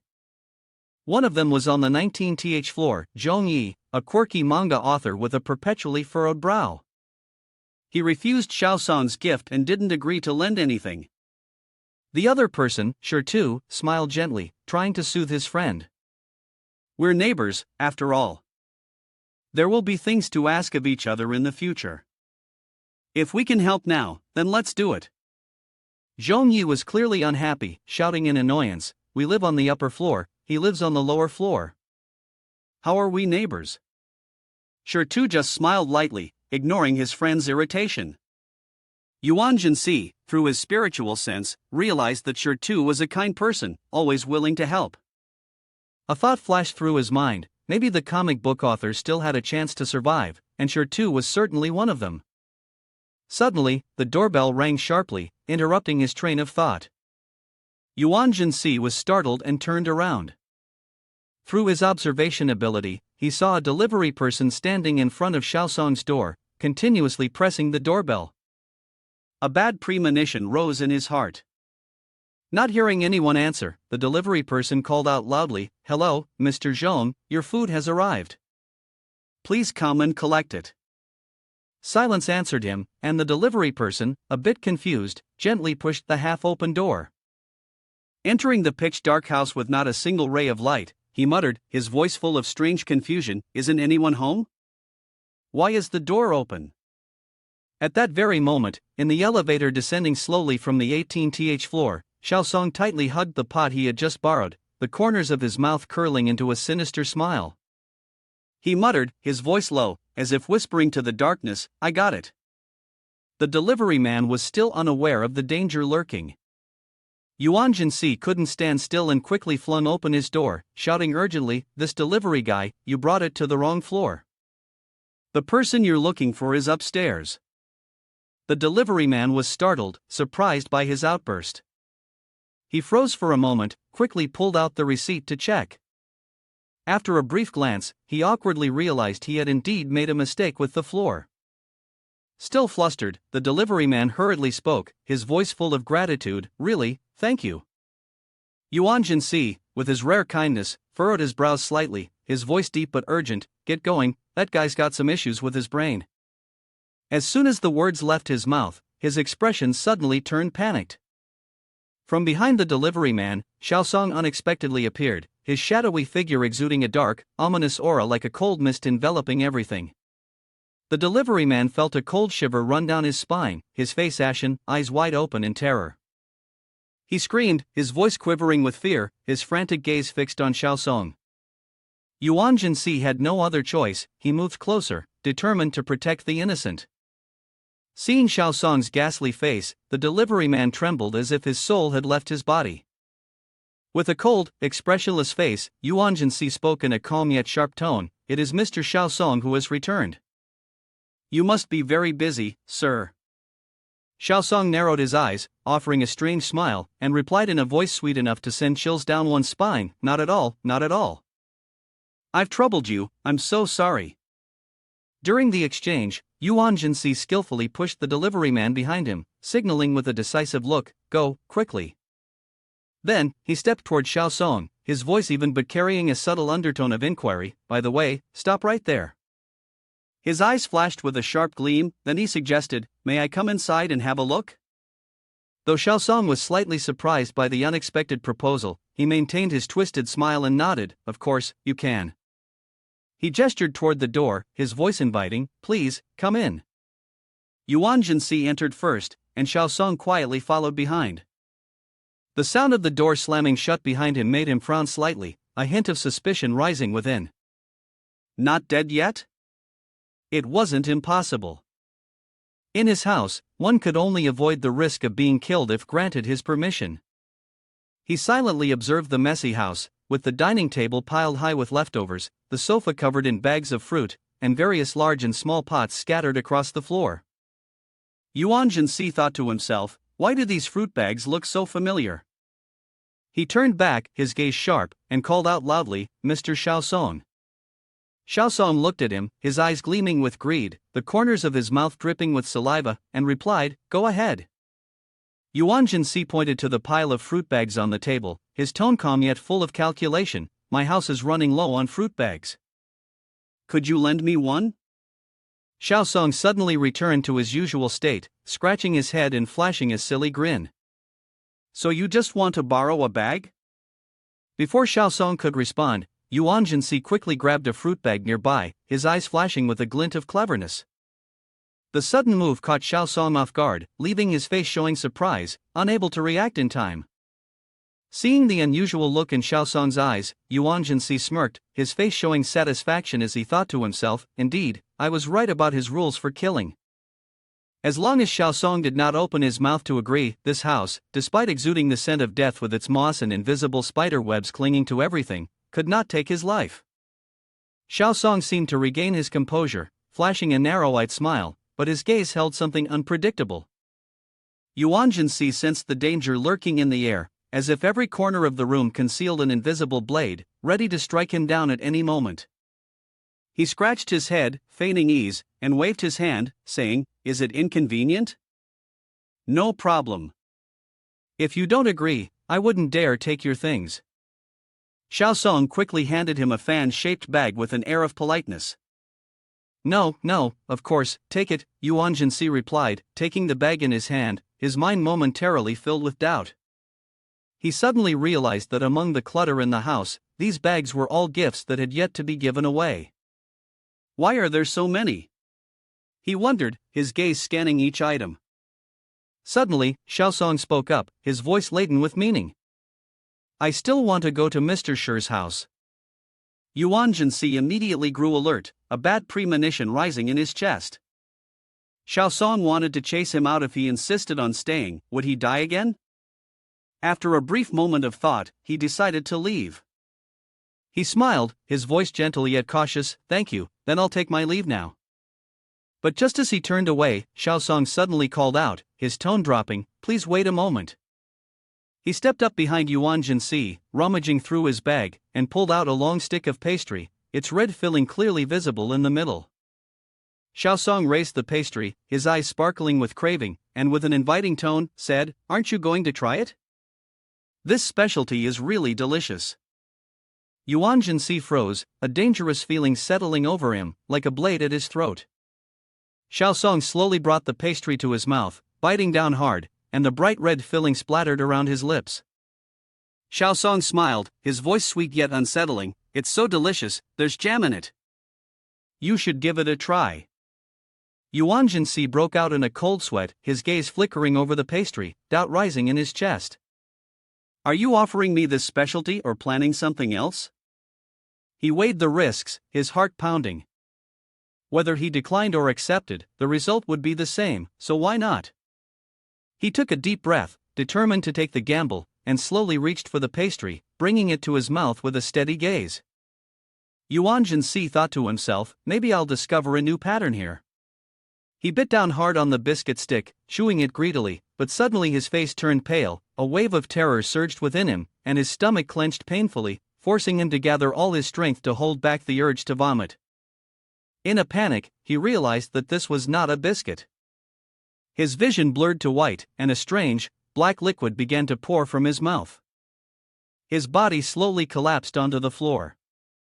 Meanwhile, Xiaosong stood behind him, a satisfied smile tugging at the corner of his lips, casually chewing the biscuit while observing him with a cold gaze. Just before his consciousness completely sank into darkness, Yuan Si realized that what he had just eaten was a human finger. The scene shifted to the Special Task Force headquarters, where Kong Bing, with a serious expression, was summarizing the meeting for Cheng Ji. He spoke in a deep voice, the resurrection of the Yellow Springs girl, the main plan is as follows. Cheng Ji, do you have anything to say? Cheng Ji, with a cold look in her eyes, responded calmly, no. After all, dealing with an anomaly like the Yellow Springs girl, it makes the most sense for the substitute, Hong Yin, to die in her place. Hong Yin quietly followed behind the two, his face full of sorrow, his mind overwhelmed by terrifying images of the Yellow Springs girl. Despite your suffering, Cheng Ji continued her report, her voice unwavering, there is something you don't know. Recently, Hong Yin and I have encountered a person with a new kind of spiritual power. Their spiritual energy exceeds that of ordinary supervisors.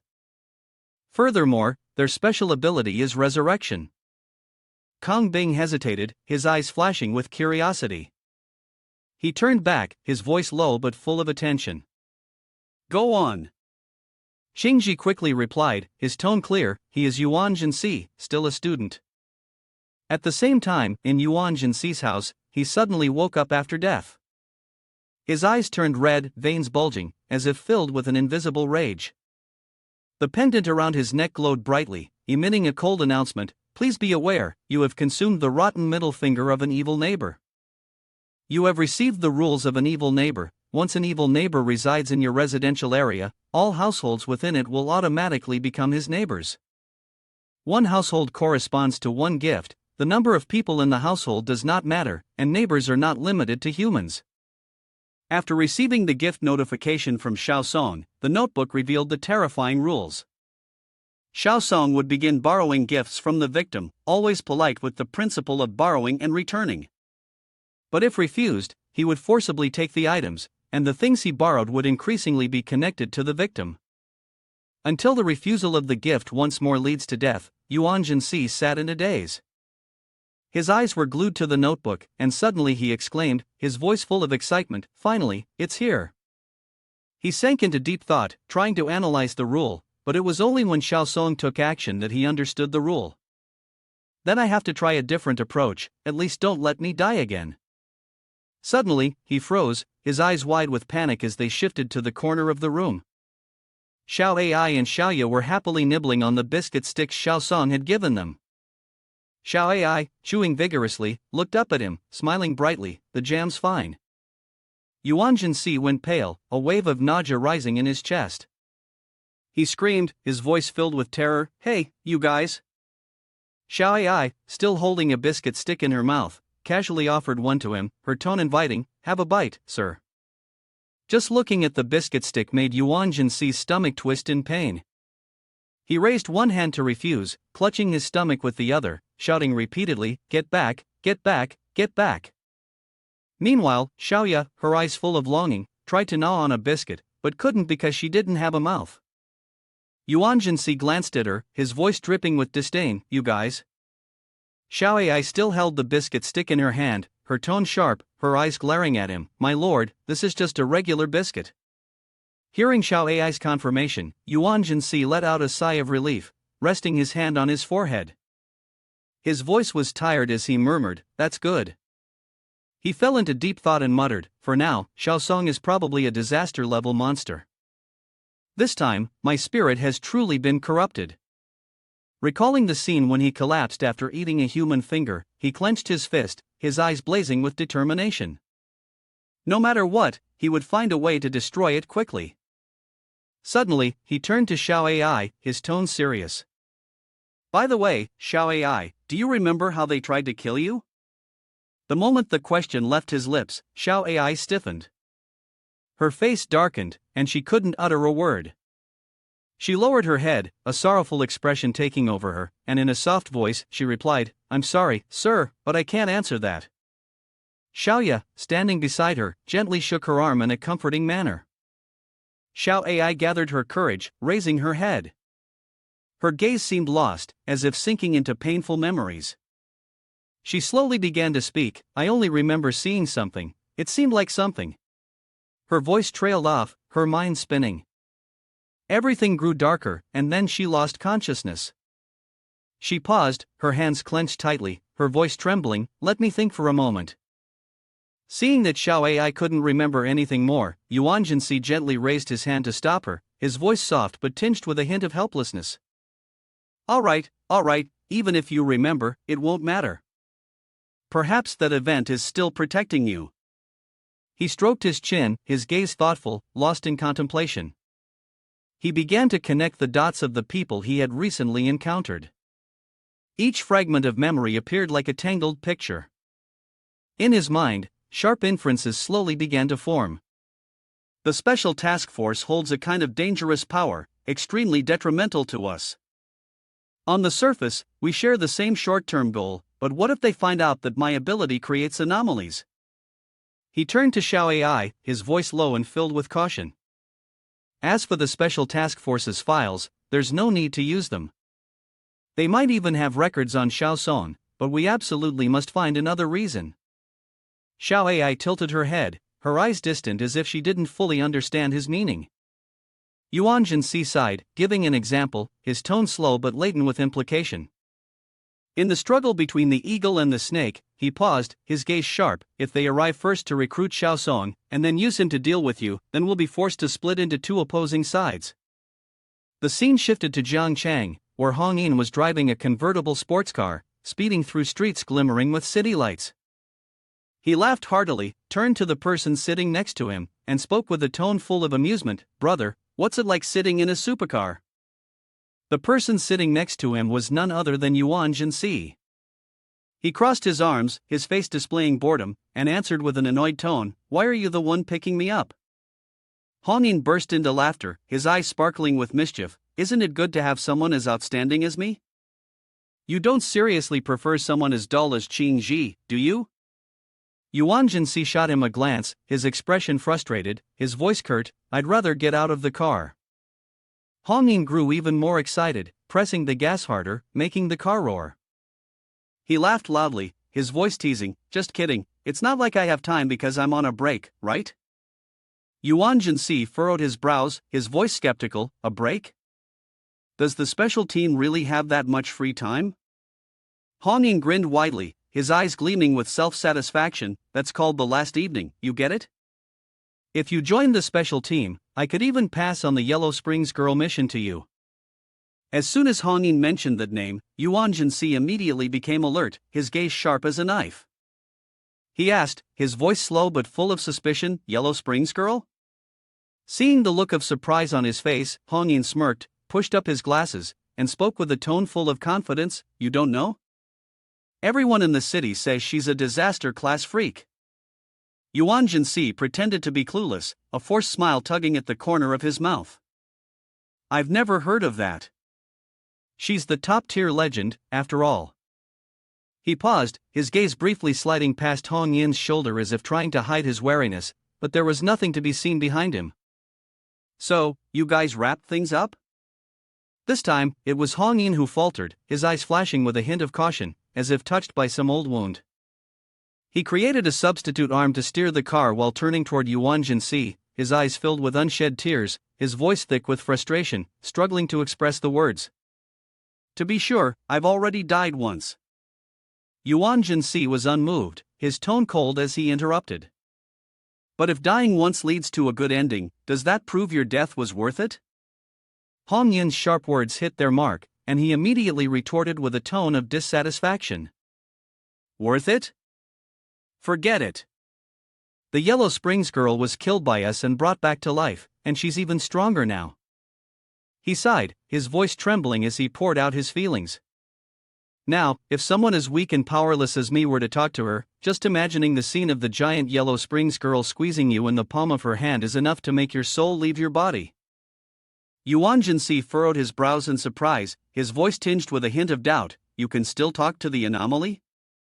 A torrent of thoughts surged in his mind. Indeed, the Special Operations Team had used flawless tactics to eliminate Xiao AI, employing tools like those described in the records, or even ones more powerful than the disaster-level anomalies. Now, if he were to engage in a conversation with Xiao AI, how much more advanced had their methods evolved? Seeing Yuan Si dumbfounded, Hong Ying curled his lips into a smirk, looking as if he knew it all, and laughed loudly. Hey, you don't know? The Yellow Springs girl has consciousness, you know? In Hong Yin's eyes, Yuan Si was just a well-behaved student. Despite possessing powerful Yuling abilities, he thought to himself that, at most, Yuan Si was simply a smart kid, not one to harm others. Perhaps he had been too sensitive. Gradually loosening his guard, Hong Ying casually revealed the Special Operations Team's plan.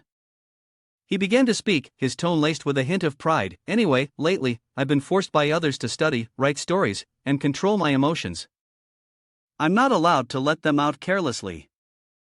Only this way can I summon the Yellow Springs girl once more and force her to answer. Based on the conversation I had with her last time, we're guessing that the Yellow Springs girl might still have a companion. Yuan Si silently listened, his eyes flashing with a cold, sharp light. He thought to himself, the Special Task Force has better investigative skills than I expected. A wave of unease rose in his chest as he heard Hong Ying continue, his tone laced with uncertainty. I'm not sure, just a guess, Hong Ying said. He sank into a tangle of thoughts, his gaze cold but calculating. There was no way to probe any further now. Their intentions were already too clear. How far would the Special Task Force push Xiao AI to answer? He silently weighed the possibilities, a large question rising in his mind. A price this high couldn't just be for asking her whether she had teammates. Did they want to force her to reveal who her teammates were? Or were they trying to coerce her into revealing the new rules? Xiao AI had never been a senseless killer, never an enemy of humanity, but if the Special Task Force kept pushing, he silently vowed, don't blame me for resisting. Reality snapped him back when Hong Ying suddenly made a sharp turn, the convertible sports car coming to a stop in front of the towering building of the Special Task Force. He slapped Yuan Si on the shoulder, his voice light and full of pride. We're here. Standing in front of the Special Task Force's office building, doesn't it look impressive? Yuan Si merely nodded slightly, giving a terse reply, his gaze probing. Both of them entered the grand hall of the Special Division, where not a soul could be seen, and the air was so still it sent a chill down one's spine. Yuan Si frowned, his voice full of questioning, why is it so quiet here? Hong Ying walked casually, explaining with a smirk, no one comes here unless they have a mission. While standing, Yuan Si suddenly felt a beam of light sweep across his face. He looked up and discovered a strange machine attached to the wall, emitting a cold, eerie light. He asked, his tone tinged with suspicion, what happens next? Hong Ying answered, his voice soft yet laced with a hint of pride, his eyes sincere. Anyone entering the Special Division for the first time has to be scanned by it. Think of it this way, the machine's primary function is to scan the basic information of its members, verify their identities, and conduct a background check. The secondary function is to gather confidential data from the members, though the cost is high, so one must be careful when using it. Yuan Si nodded, his eyes gleaming with curiosity. He asked further, his tone lowering, can it scan something strange? Hong Ying led him through the corridor, the light from the sincere eyes still flickering after the scan. It can, of course, he responded with a hint of arrogance in his voice. We gave it that capability long ago, and it has to be placed at the main entrance to observe everyone. Both of them stopped in front of a mysterious room. Hong Yin pushed the door open, his voice decisive. "All right, let's get to the point." Inside, a sound system emitted a strange source of spiritual energy, as if it were alive, making the air in the room vibrate with unease. Hong Yin pointed at the strange microphone placed on the table, his tone full of implication. "This is the microphone, read the text beneath it." Before Yuan Si could comply, Hong Yin flashed a mischievous smile and reminded him, "Just so you know, using the microphone once will cost you 1 day's lifespan." Yuan Si glanced at the microphone, his gaze briefly darkening. 1 day of life, for him, meant losing a chance at resurrection. He stood still, his face thoughtful, which caused Hong Yin to smirk. He reached out and hooked his arm around Yuan Si's neck, teasing, "What's wrong? Having second thoughts? Or are you afraid of dying?" Yuan Si shot him a look, his voice calm but with a hint of curiosity. "No, I'm just curious." "What's this for? A lie detector?" Hong Yin chuckled softly, explaining with a proud air, "It's a tool to check your thoughts and subconscious. After this, there will be a checkup every 6 months." Yuan Si raised an eyebrow, his tone lazy yet calculating. "So if I complete the form, I'll gain new privileges?" He asked carefully because the number of resurrections was crucial to him. "I can't afford to waste even a single opportunity." Hong Yin stood frozen, his eyes showing a hint of surprise. "What kind of authority?" Yuan Si smiled, his voice laced with subtle suggestion. "Perhaps you have a library there? Are there records of unusual cases? Could I take a look?" Hong Yin's expression darkened immediately, his gaze flashing with caution. He growled, "What do you want to know?" Yuan Si remained unfazed, speaking plainly. "For example, tell me your next plan." "I need to understand more. Maybe I can help you with the Yellow Springs girl."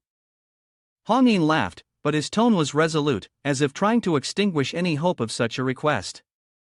"Dream on." The disaster monster handling plan was a core secret.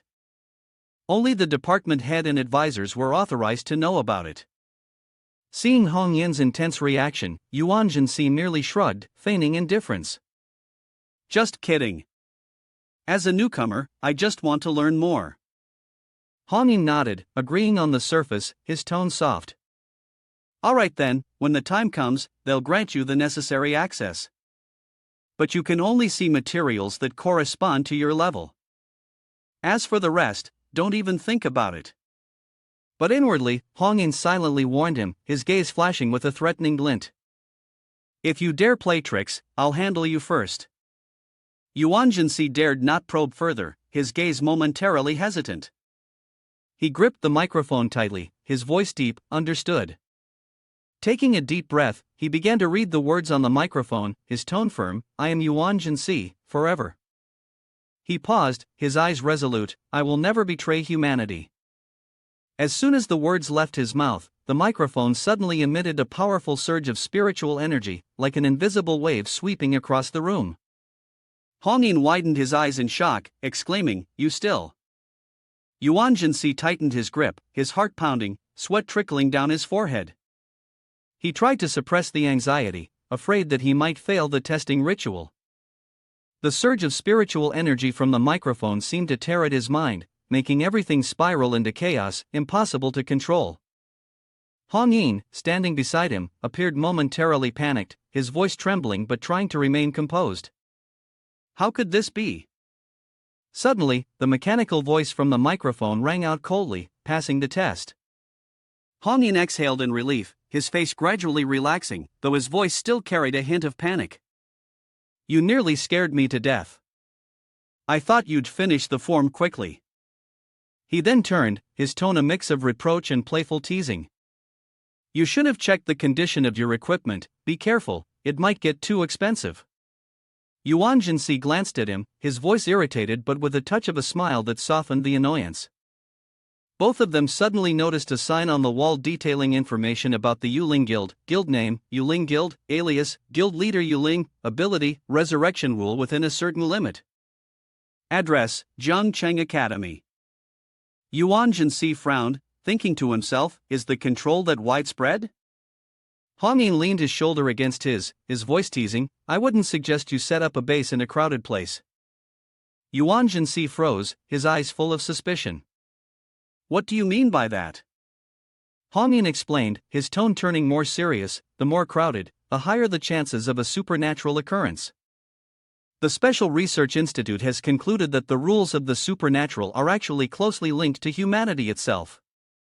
Yuan Si nodded, as if suddenly understanding. He reminisced, his voice deep, "Some people have said that it's your turn now.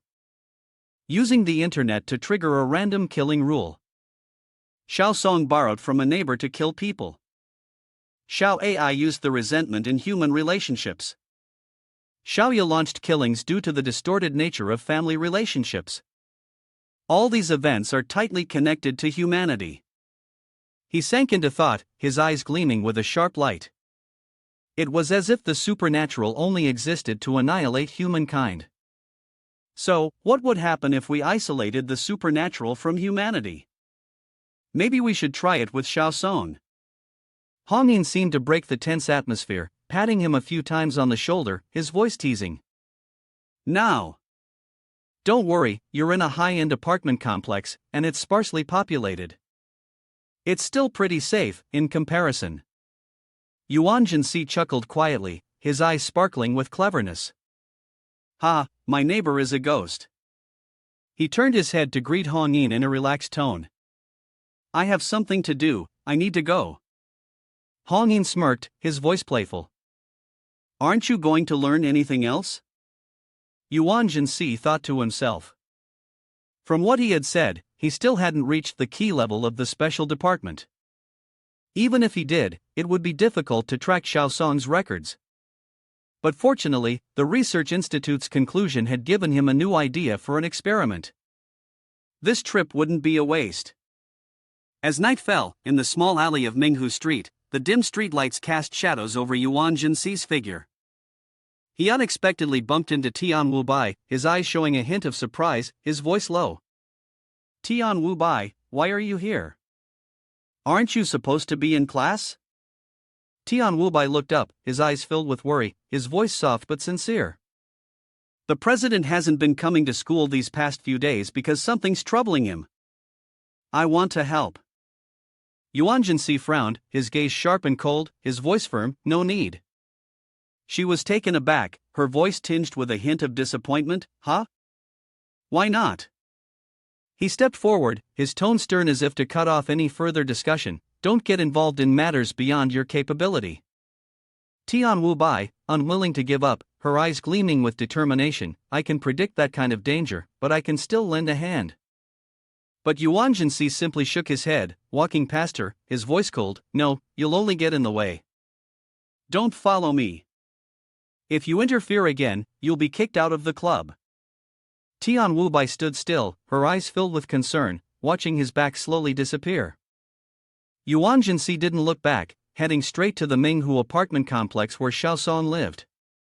In his mind, the information about Xiao Song appeared clearly. He had chosen a random location to commit murder after becoming a neighbor. Whether he received gifts or not, the victim still fell within the range of his killing zone. His continuous borrowing of items was to evolve the pattern. He mentally reviewed the fifth rule. As the days passed, the things Xiao Song borrowed would increase, becoming more and more connected to the victim, until he borrowed their personal information.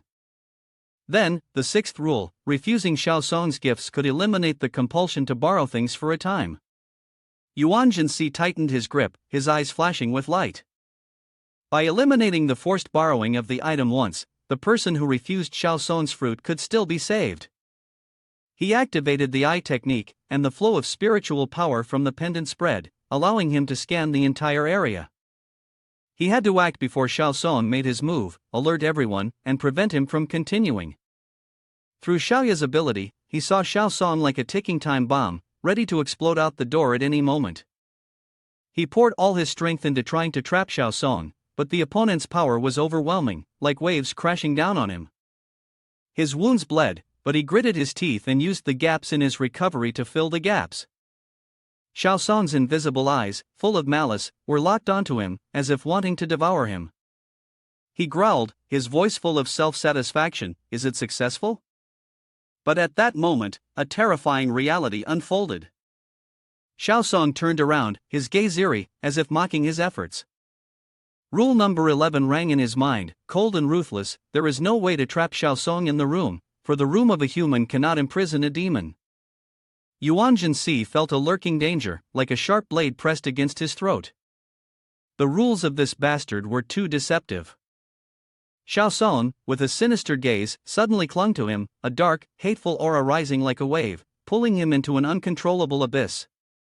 He whispered, his voice cold as though from the realm of the dead, "Why are you standing in front of my door?" Yuan Si gritted his teeth, his eyes blazing with determination. He launched an attack, his hand smashing straight into Xiaosong's contorted body, simultaneously shouting with rage. But behind him, Xiaosong's shadow flickered in and out, like a demon lurking in wait. He tightened his grip around Yuan Si's neck, the sound of cracking bones echoing clearly, blood flowing relentlessly from his throat. His body swayed, his mind sinking into the brink of death. He thought bitterly, if only I were a demon, perhaps it would have been better. A cold notification rang in his mind, the neighbored demon has entered killing mode. The neighbored demon had entered killing mode. The creaking and rattling of Xiaosong's movements echoed like the footsteps of death, deepening into his heart.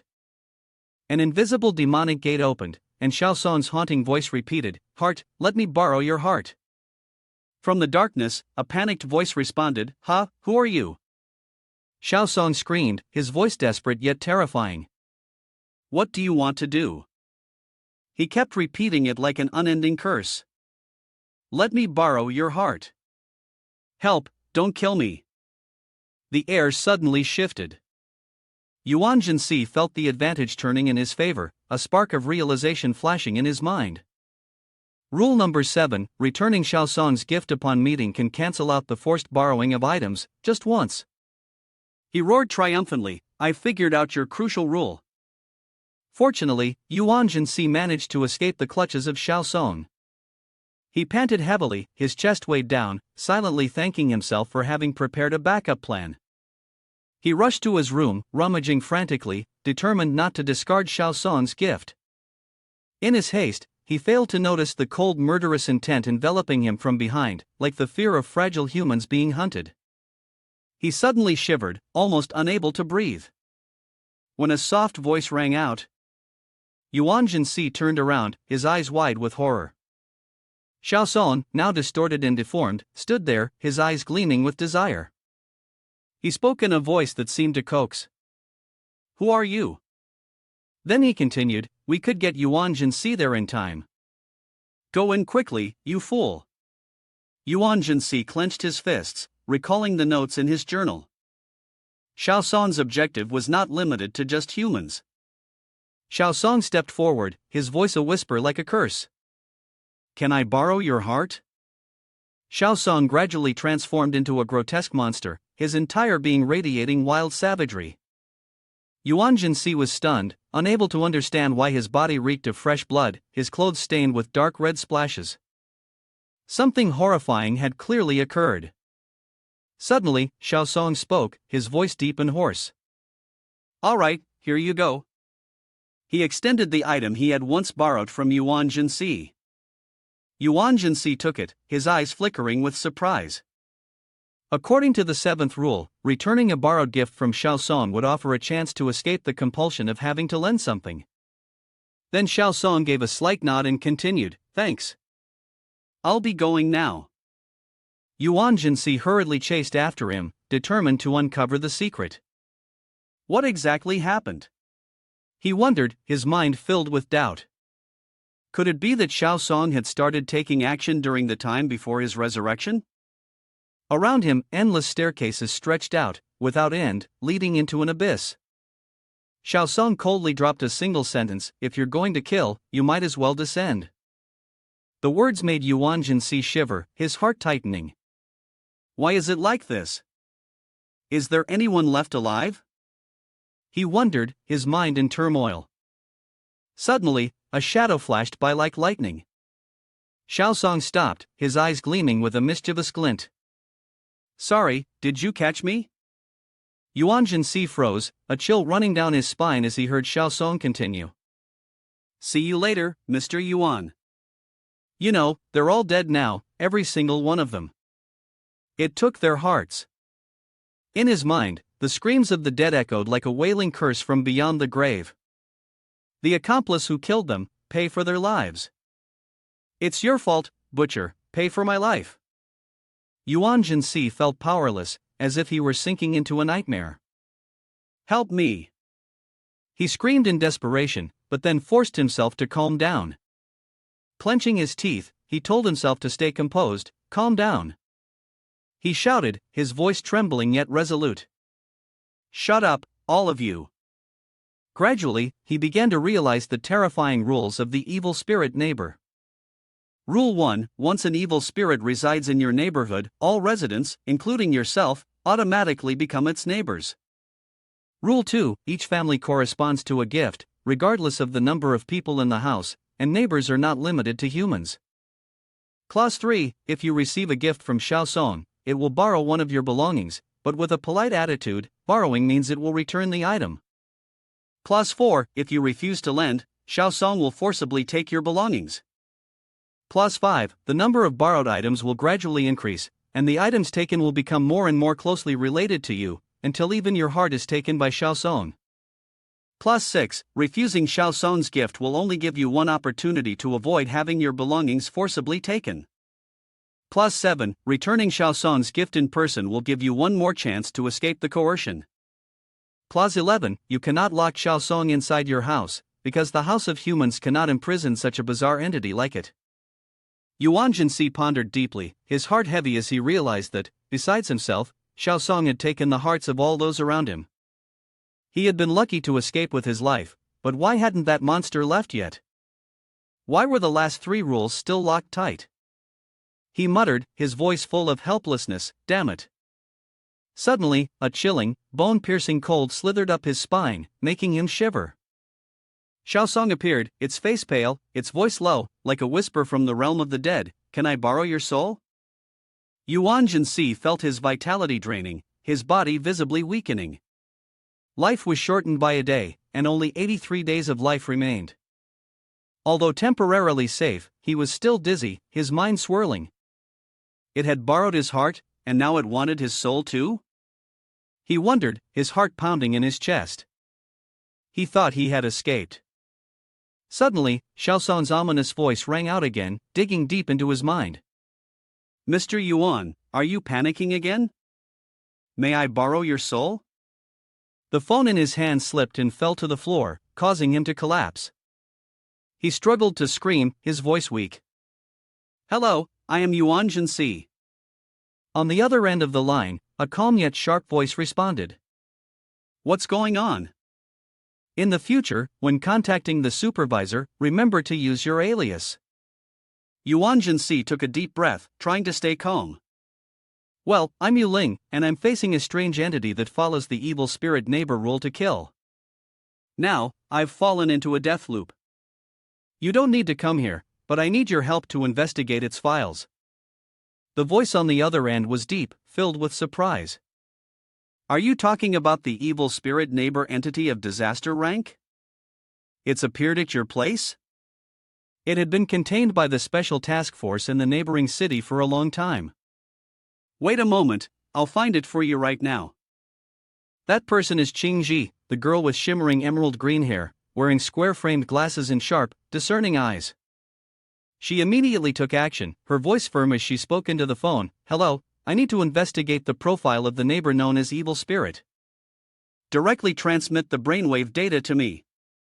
In response, the special task force quickly confirmed, yes, Lady Qingji.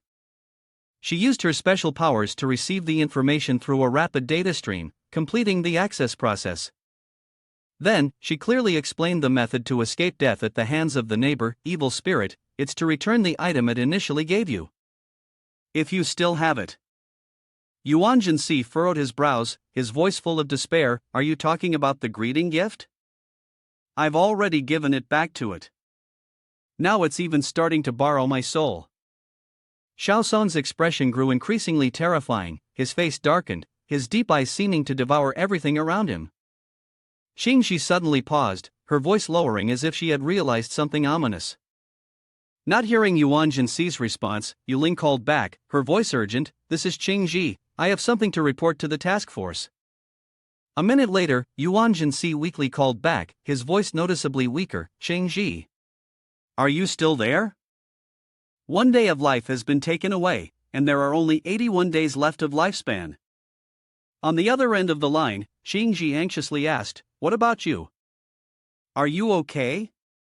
Yuan Si struggled to sit up, his body trembling, but his eyes still gleamed with determination. "Are you alive?" Qingji replied in a deep but sharp voice. "Listen carefully. You might be facing the supplementary rule of the anomaly right now." He furrowed his brows, his mind muddled. "Supplementary rule." Qingji continued, her voice full of seriousness, "Every anomaly has an incarnation of its rule.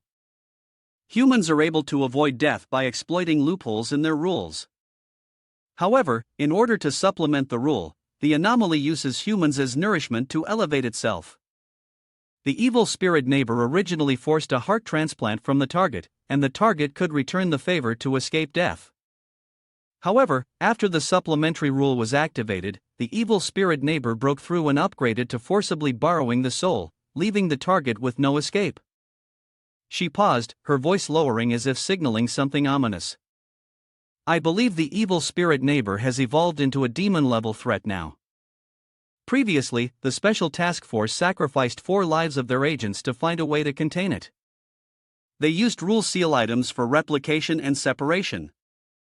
These items split the body and soul into different parts. But after the soul is separated, it becomes weak, no different from a zombie. The special agent team in the neighboring city used this item to imprison it in a building." Yuan Si furrowed his brow, his voice hoarse, "Can't the seal restore a complete soul?" Qingji confirmed, her voice filled with regret, "That's right. After evolving, the evil spirit neighbor realized that the restored souls were incomplete and unworthy of being its neighbors. Therefore, the seal's function became useless." He took a deep breath, trying to stay alert. "I have one more question. The person who is sealed, will they die?" She answered without hesitation, "Yes." Yuan Si tightened his fist, his gaze flashing with determination. "I want to borrow that seal. When it takes the first fragment of my soul and discovers that no one here is whole, it will automatically leave. That way, I can break free from its rule and truly avoid death." Qingji paused for a moment, then nodded through the phone. "I understand. I will send an urgent request up.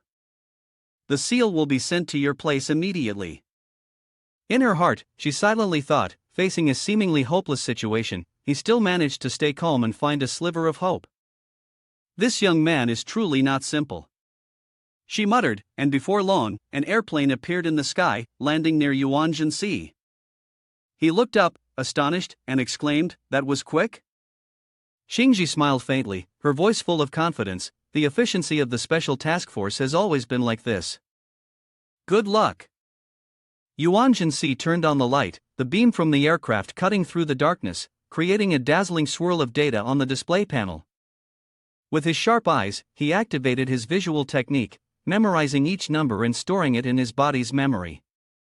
Suddenly, a warning rang out, cold as a whisper from the realm of the dead. The warning read, "Your soul has been split into 100 parts." The result appeared before him, and he was divided into 100 individual Yuan Sis, all standing in front of Xiaosong, ready to face the brutal rules of the evil spirit neighbor. These rules were as clear as a curse. When the evil spirit resides in the neighborhood, all residents, including you, automatically become its neighbors.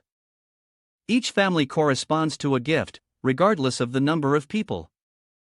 Neighbors are not limited to humans. Receiving a gift from Xiaosong, it will borrow your belongings, but with false politeness, promising to return them. If you refuse to lend something, Xiaosong will forcibly take it. The number of things borrowed gradually increases, from inanimate objects to those deeply connected to you, and finally, to the heart. Refusing a gift only offers one opportunity to avoid coercion. Returning a gift during a meeting also grants another chance to escape its grip.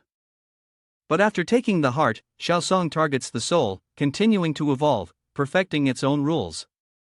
Even if you flee from your dwelling, Shaosong will relentlessly pursue until it captures the soul it desires. When all the souls of the neighbors fall into its hands, Shaosong will finally depart. And no human home can imprison this monster. Suddenly, a swarm of Yuan Si beings charges at Shaosong, frenzied like ghosts in a storm. You suddenly wake up, realizing the bitter truth. So that's what it was. Even though the soul had been shattered into countless fragments, the replicas still couldn't escape the scythe of Shaosong. The heart had been stolen, but the soul still existed, scattered across each individual. Shaosong would gather all the soul fragments, piece them together into a complete soul, and then take everything. Why did I have to encounter such a monstrous aberration? He screamed in despair. In the fierce battle, both Shaosong and Yuan Si unleashed their full, unforgiving power. In the end, he activated a suicidal move, rebooting himself. Shaosong, his face contorted, roared. Song Yongzhu, now it's my turn to take my revenge on you. A deafening explosion echoed throughout the space, ripping apart the boundary between humanity and the aberrations. Yuan Si, exhausted, struggled to contact Shangji. On the other end, her voice rang out, filled with concern and a hint of disappointment. Did you fail? Though utterly drained, Yuan Si managed to push through, his voice hoarse but resolute. Yes, it's a failure. But he paused, a sharp glint flashing in his eyes. Xingji, I think I've roughly found a new solution. When the organization tried to limit the aberrations, have you ever tried using an aberration to deal with another aberration? Xingji stood frozen, her heart secretly shocked. Could it be that he means? She wondered, unable to believe that he had come up with such an idea. No way, no matter how powerful he is, he's still just a student. If he were someone who could resurrect Yellow Springs Girl, how could he be trapped in the cycle of the evil spirit neighbor? Yuan Si frowned, his voice deepening. Xingji, is something wrong? Is this also a secret I'm not allowed to know? She quickly answered, her voice slightly hesitant, no, it's not that. What are you planning to do now? He took a deep breath, his eyes flashing with unyielding determination. I want to summon Yellow Springs Girl to trap Shaosong in hell. Perhaps this is the best solution. Suddenly, a vague figure appeared, bringing with it an icy aura as though from the underworld. Yellow Springs Girl materialized, her voice echoing, Sir, you have called. Xingji was startled and quickly tried to stop him. Wait, even if you succeed, you'll have to go to hell after you die. She continued, her voice full of worry, once you make a pact with Yellow Springs Girl, no matter what power you use, you won't be able to escape that rule. I advise you not to do this. Yuan Si curled his lips into a bitter smile. Oh, then do you have any other solution? Xingji fell into deep thought before replying, actually, there's nothing wrong with your reasoning. The Special Task Force once used a rule-bound item to create a strange, limited space. The neighboring city used a demonic statue to suppress a monster of the class of a demon lord, but in order to maintain that parasitic space, a vast amount of pure psychic energy had to be sacrificed. He nodded, his gaze cold and sharp. As far as I know, items like that are extremely rare. There are only a handful in the world, and maintaining them comes at a steep price. So, do you have the ability to request such things for me? Xingji hesitated, her voice tinged with doubt. He was right. Yuan Si suddenly changed his tone, performing with an expression of anguish. His eyes were heavy, as if he was barely surviving, clinging to life for just one more day. His soul, though it struggled, was desperately trying to escape hell. What difference was there compared to the current situation? Xingji sighed, her voice lowering. I understand now. In her heart, she silently acknowledged that his decisiveness and courage far surpassed even the most seasoned supervisors. He was willing to let his soul be eternally trapped in hell, all to suppress the anomaly. Truly a person worthy of respect, she thought to herself. Yuan Si hung up the phone, his sharp eyes fixed ahead. All right, Xiao AI, let's get down to business. The girl responded, her voice full of respect. Yes, sir. Yuan Si activated his power, his gaze burning like the flames of hell. I want to fill the gap in the rule of the Yellow Springs girl, to strengthen her rule. An invisible voice echoed, cold and solemn. Do you accept to trade 300,000 legendary points to fill the gap in the rule, to avoid the death of the Yellow Springs girl? Do you accept to trade 600,000 legendary points to strengthen the rule of the Yellow Springs girl? Without hesitation, he nodded, his voice firm. I agree to trade 900,000 legendary points, to fill the gap of hell. After tearing the red spider lily's wings, the cursed one will have no way to escape the Yellow Springs. No one can escape her hell. Yuan Si's eyes blazed bright red, as if absorbing a terrifying power. The sound of ting-tong echoed from outside, each word like a needle driven into space. Mr. Yuan, please lend it to me. Xiaosong's demonic face revealed a look of terror. Yuan Si tightly gripped the fiery red spider lily, his voice cold. It is time to pay for the crimes you have committed. Xiaosong was stunned, unable to take his eyes off him. He suddenly couldn't look away from him, descending into the abyss to live there forever. Eyes and red spider lily petals rained down on Xiaosong like a river of blood. Roll it into the dark crimson vortex. On the small raft drifting lazily across the still river, Xiaosong awoke to find himself imprisoned by the Yellow Springs girl. The girl in the red velvet robe smiled coldly. Hello, I am Xiaosong, just moved here. This is a local specialty where I come from, please accept this gift as a greeting. He was thrown into the river, carried along by the eternal demon. The Yellow Springs girl curled her lips. It seems like they are very welcoming of you. No need to hurry, you'll soon meet many more new neighbors. All of this has been arranged for you by Sir.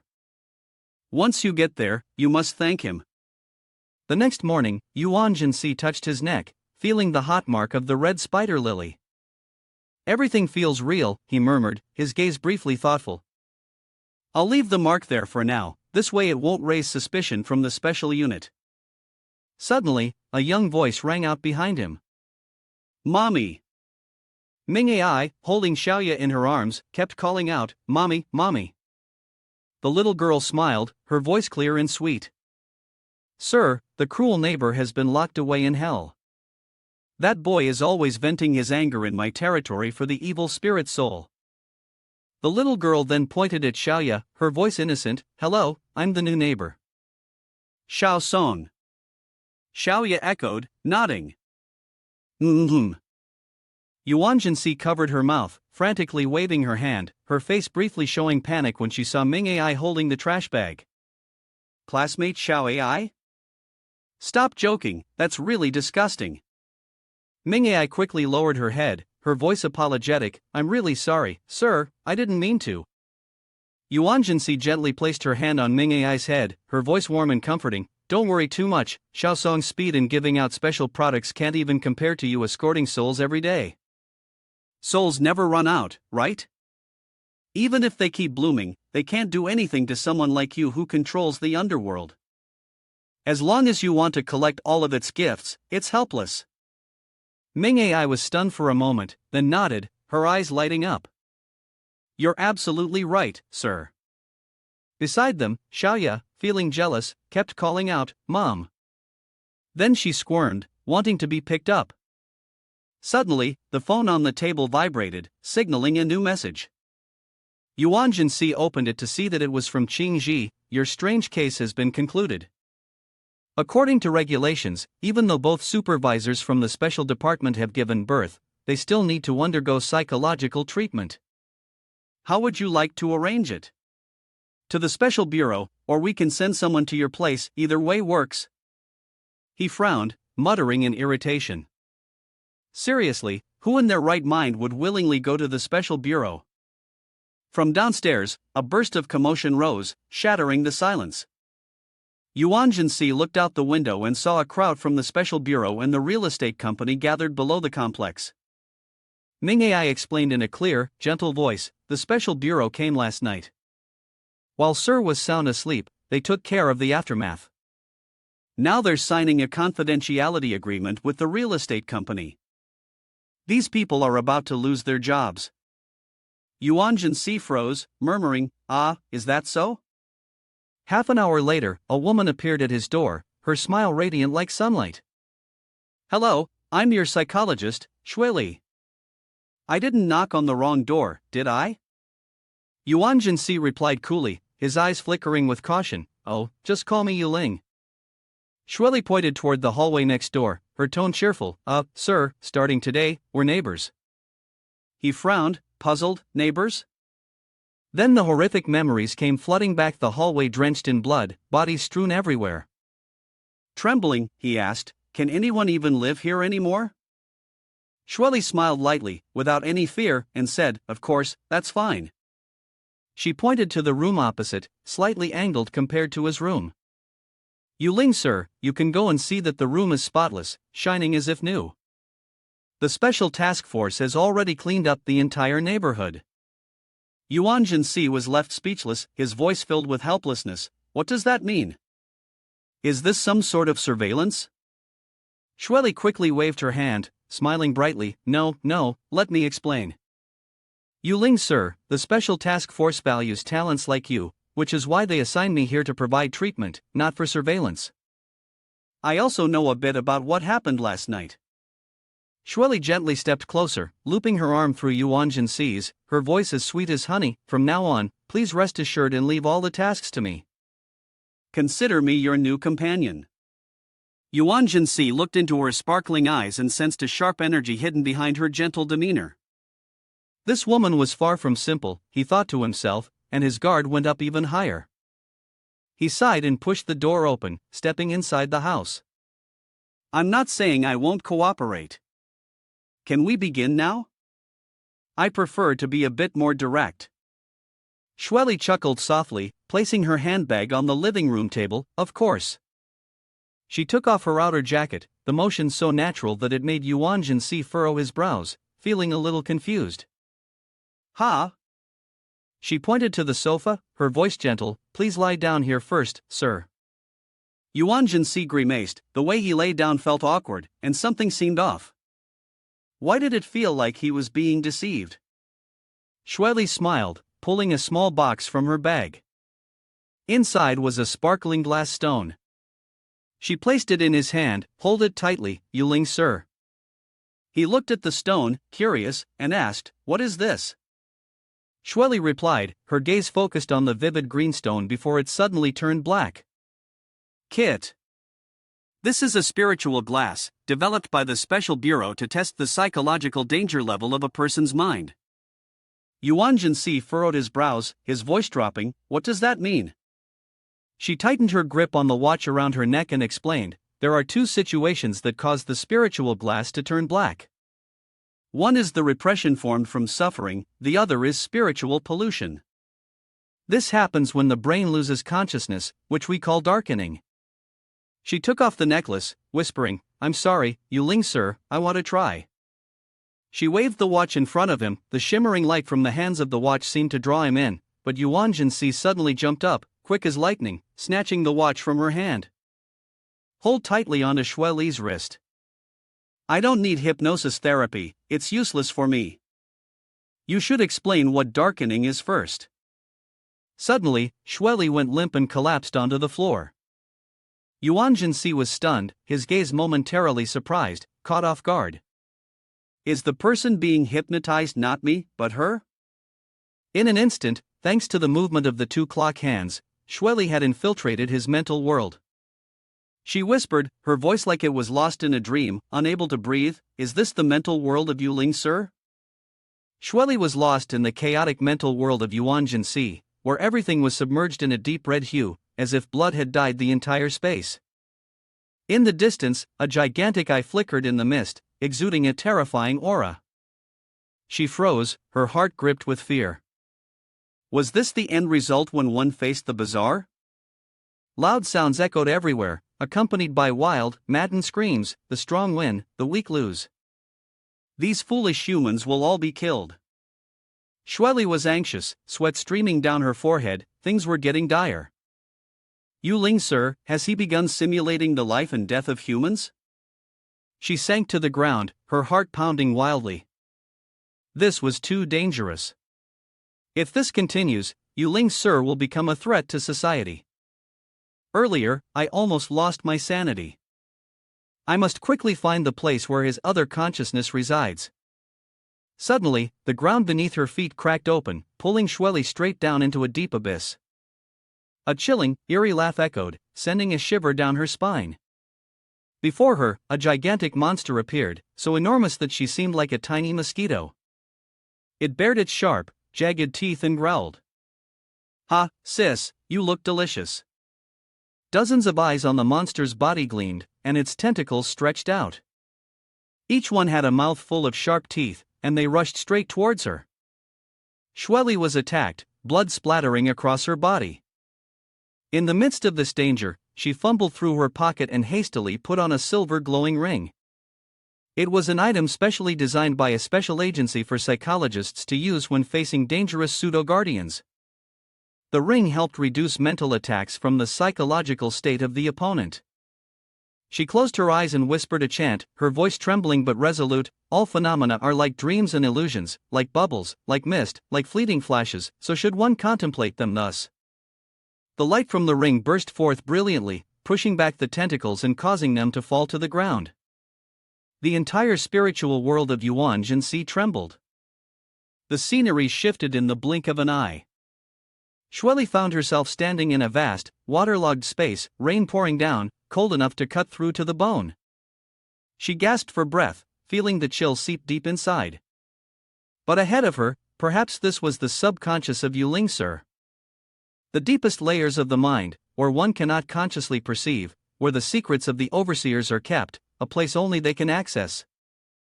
The sky still rumbled with thunder and lightning, as if mirroring the storm in his soul. Xueli tightened her grip, her gaze resolute. She had to penetrate Ling sir's subconscious to uncover the problem. Perhaps even greater dangers lay ahead. From the vast water's surface, a boat silently rose. Manhwa stood at the bow, her long dark purple hair flowing freely, her blood-red eyes glowing like fire. She wore a sailor's outfit that fluttered in the wind. Xueli froze as she instantly recognized the red spider lily symbol on the girl, Yellow Springs girl. She tightened her fist, her heart in turmoil. Could it be that Yellow Springs girl would eventually become one of Ling sir's subordinates? Xueli forced a smile, trying to maintain her composure. That's right. Manhwa tilted her head, her eyes cold as steel. Is something wrong? Xueli hesitated, her voice trembling slightly. I came, but I haven't finished speaking yet. Manhwa glared, her voice sharp and firm. To be honest, if not, you will stay here forever. Xueli hurriedly stepped forward, grasping Manhwa's hand with a determined look in her eyes. You hope that Ling sir will not turn into a monster. Manhwa was taken aback, her voice tinged with sarcasm. Are you talking about this with a monster? Xueli nodded, her tone firm. Yes, that is my true thought. She paused, contemplating, silently thinking that the Yellow Springs girl here might be the protective mechanism that Ling sir had set up for his mind. All tricks and psychological therapies would be useless, and might even backfire. She softened her voice and continued. From a human perspective, I cannot allow Ling sir, so powerful, to turn into a monster and threaten society. And selfishly, after hearing about his confrontation with the monster, I do not want him to become like that one day. Manhwa was slightly moved, her gaze softening. She removed the scarf from her neck and handed it to Xueli. Well, but it's very likely that you will die here. If you're not the enemy of the master, I hope this can help you. Suddenly, a shadow flashed, bringing with it an overwhelming dark energy filled with killing intent. The dark entity of Yuan Si roared, its voice vicious. Yellow Springs girl, you dare to betray him and rush to attack both of you. Fortunately, Manhwa quickly blocked in front, taking the full brunt of the blows to give Xueli a chance to escape. The girl screamed, run fast, run fast. Xueli dove deep into the water, her heart pounding wildly, feeling as though she might really die. From the bottom of the sea, countless dark arms reached up, wailing in despair. Why do you want to kill me? Do I deserve to die? You ability users, seeing death and not helping, you're all scoundrels. GR, I don't want to die. You come with me, just like how you all casually sacrificed me. The arms tightened around Shweli, making it hard for her to breathe. But her eyes suddenly lit up when she spotted a bright hole at the bottom of the sea. It seemed like she had found it. This was the knot in Yuling Sir's mind. It seemed that only her method could work. Shweli activated her dreamweaving skill, her body glowing with a faint, ethereal light. Outside, Yuan Si observed her intently, still unconscious in the chair. He mumbled, his voice full of doubt, "Why does this psychologist feel so strange?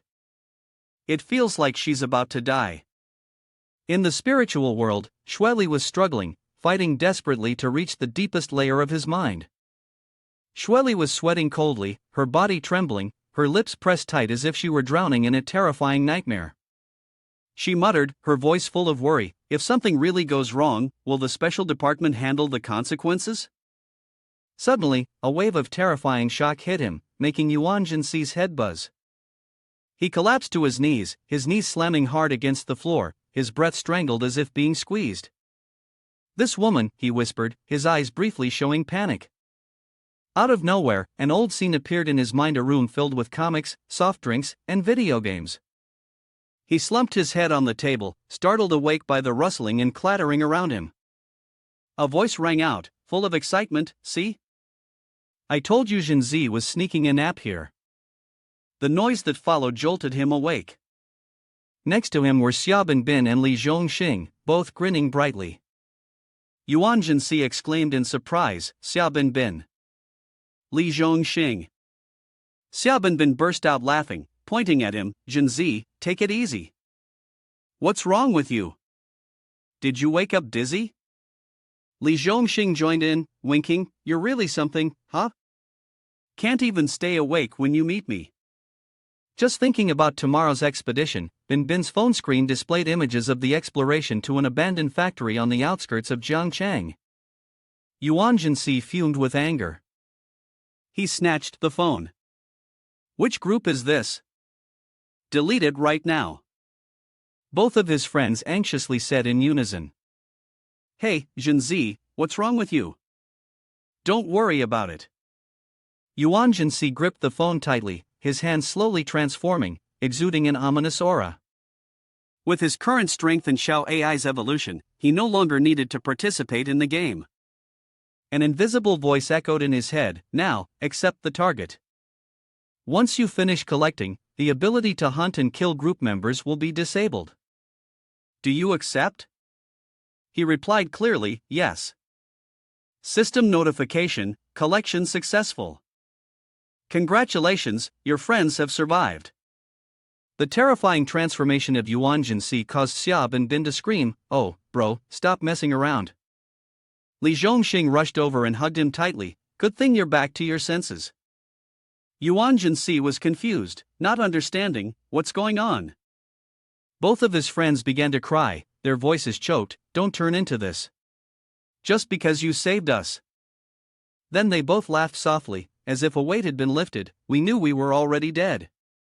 Xiaobin Bin scratched his head, his eyes red, "Yeah, you're still thinking about us. That makes us really happy." Both of them hugged Yuan Si tightly, recalling the old moments. This guy, as soon as school was over, would immediately use his strong skills to catch you. Ugh, now seeing how powerful you've become, we're so proud of you. Li Zhongxing continued, "That's right, consider it a revenge for us. Deal with those nasty monsters, but you must pay attention to yourself." Xiaobin Bin and Li Zhongxing gradually faded away, leaving Yuan Si standing still. He muttered, "Am I getting stronger? Isn't that a good thing?" Xiaobin Bin laughed, his voice drifting away, "Why are you even more clueless than me now? Getting stronger, of course, that's good, but I know what your real wish is." The fragments of memories shattered, scattering like dust in the wind. Yuan Si was submerged in the flow of memories, his burning desire becoming clear, to destroy the monsters, to lead humanity to survive. Each broken piece of memory fell, clattering like shards of glass disappearing into the abyss. The clock ticked, striking 7 o'clock, pulling him back to reality. He slowly opened his eyes and muttered, "Is this where I came back to this morning?"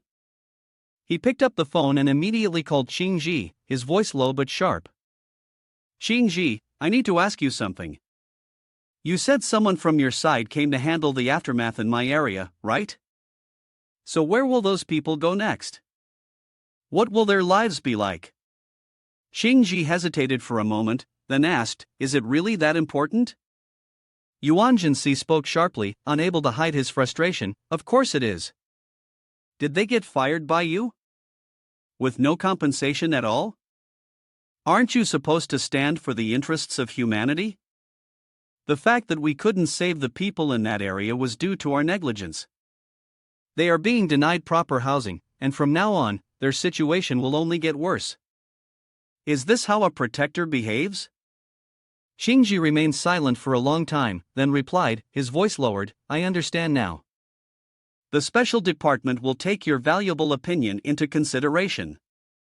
However, how to implement it specifically will have to wait for a response from the higher-ups." Yuan Si seemed to have lost patience. He hung up the phone, turned around, and fixed his cold gaze on Shueli. "Are you satisfied now?" Shueli smiled gently, her eyes sparkling. "Yuling sir, that was not my wish, but rather a reflection of your own inner thoughts." He stepped closer, his voice warm yet sharp. "You are indeed a skilled psychologist." Shueli was slightly taken aback, her smile widening. "Oh, really? Thank you for the compliment." Yuan Si placed his hand on her shoulder, his gaze sincere. "Thank you for treating me, that's the least I can say. Can we go outside now?" Shueli nodded, her voice soft. Of course we can." But she suddenly turned back and added, "However, you still need to take another test. Please come with me, we can escape this dream now." The ceiling slowly came into focus. Yuan Si opened his eyes, fully awake. In front of him, Shueli still wore her radiant smile, like sunlight, holding a tray of fragrant black tea. Sir, you're awake. This is freshly brewed black tea. I borrowed your kitchen without asking for permission." He took the cup of tea, took a sip, and said calmly, "Shall we start then? That way, your task will be completed soon." Shueli rummaged through her bag, shaking her head with a smile. "Not yet, I still need to stay here for a little while longer. But there is something I need to tell you about the consequences of the malicious spirits caused by the evil neighbors. The direct families of your neighbors will receive a large compensation." Shueli brightly took a spiritual crystal out of the box, her voice cheerful. "Their work has been arranged in the industrial zone, along with additional compensation for the mental distress. Your valuable opinions as a supervisor like you will be sent to the special department for further improvement." She placed the crystal on Yuan Si's ear, and he responded in a steady voice, "Then that's good." The crystal shimmered with a gentle light, no longer the solid black color of Rigayon. "That's great, your risk has been eliminated." He clenched his fist, his gaze momentarily thoughtful. "Indeed, what if the spiritual crystal always remained black?" Shueli sighed, her voice lowering. "Yuling sir, you must have already guessed. If it stays like this, one day, should you fall in battle against the demons, you risk becoming one yourself." Yuan Si fell silent, hiding a terrifying secret. She had only spoken half the truth. In his dream, he had actively spent 100 million legend points to transform himself into a mindless demon, losing control, only left with a deadly pleasure. He could see his actions, but he couldn't understand why he did them. It was terrifying. He thought to himself, his gaze darkening. "Don't let her know that I turned into a demon in my dream." He released his hand, and the crystal glowed brightly. He looked at Shueli, his voice firm. "Don't worry, I will try my best not to become a demon." The doorbell rang loudly. Shueli stood up, smiling. "I'll go open the door, Yuling sir." The door opened, and Tian Wu Bai appeared, awkward and flustered. "President, I haven't seen you in a while, and since you're still busy, I thought I'd drop by, but it's nothing else." She handed over a cute gift box, stammering, I hope you'll accept it soon, and don't be too sad, okay? It's not that, I really didn't use the money to investigate the president, Wu Bai explained. Wu Bai glanced at Shueli, stunned by her radiant beauty, then covered her mouth and said, "May I ask if you are?" "Sorry, I must have come to the wrong place." Shueli smiled gently, "I'm the new neighbor. I hope I can be of help." Yuan Si tilted his head from inside the house, his voice surprised, "Why are you here?" Wu Bai heard him and tiptoed in, hurriedly replying, "Yes, I am." She sat next to Shueli on the sofa, sneakily observing her. Shueli radiated a sparkling aura, her demeanor gentle and virtuous, which made Wu Bai think to herself, "Is this really true? A neighbor? But the president doesn't seem like the type to be so hospitable." Yuan Si turned on the TV, and the screen showed the afternoon news. Welcome to today's afternoon news.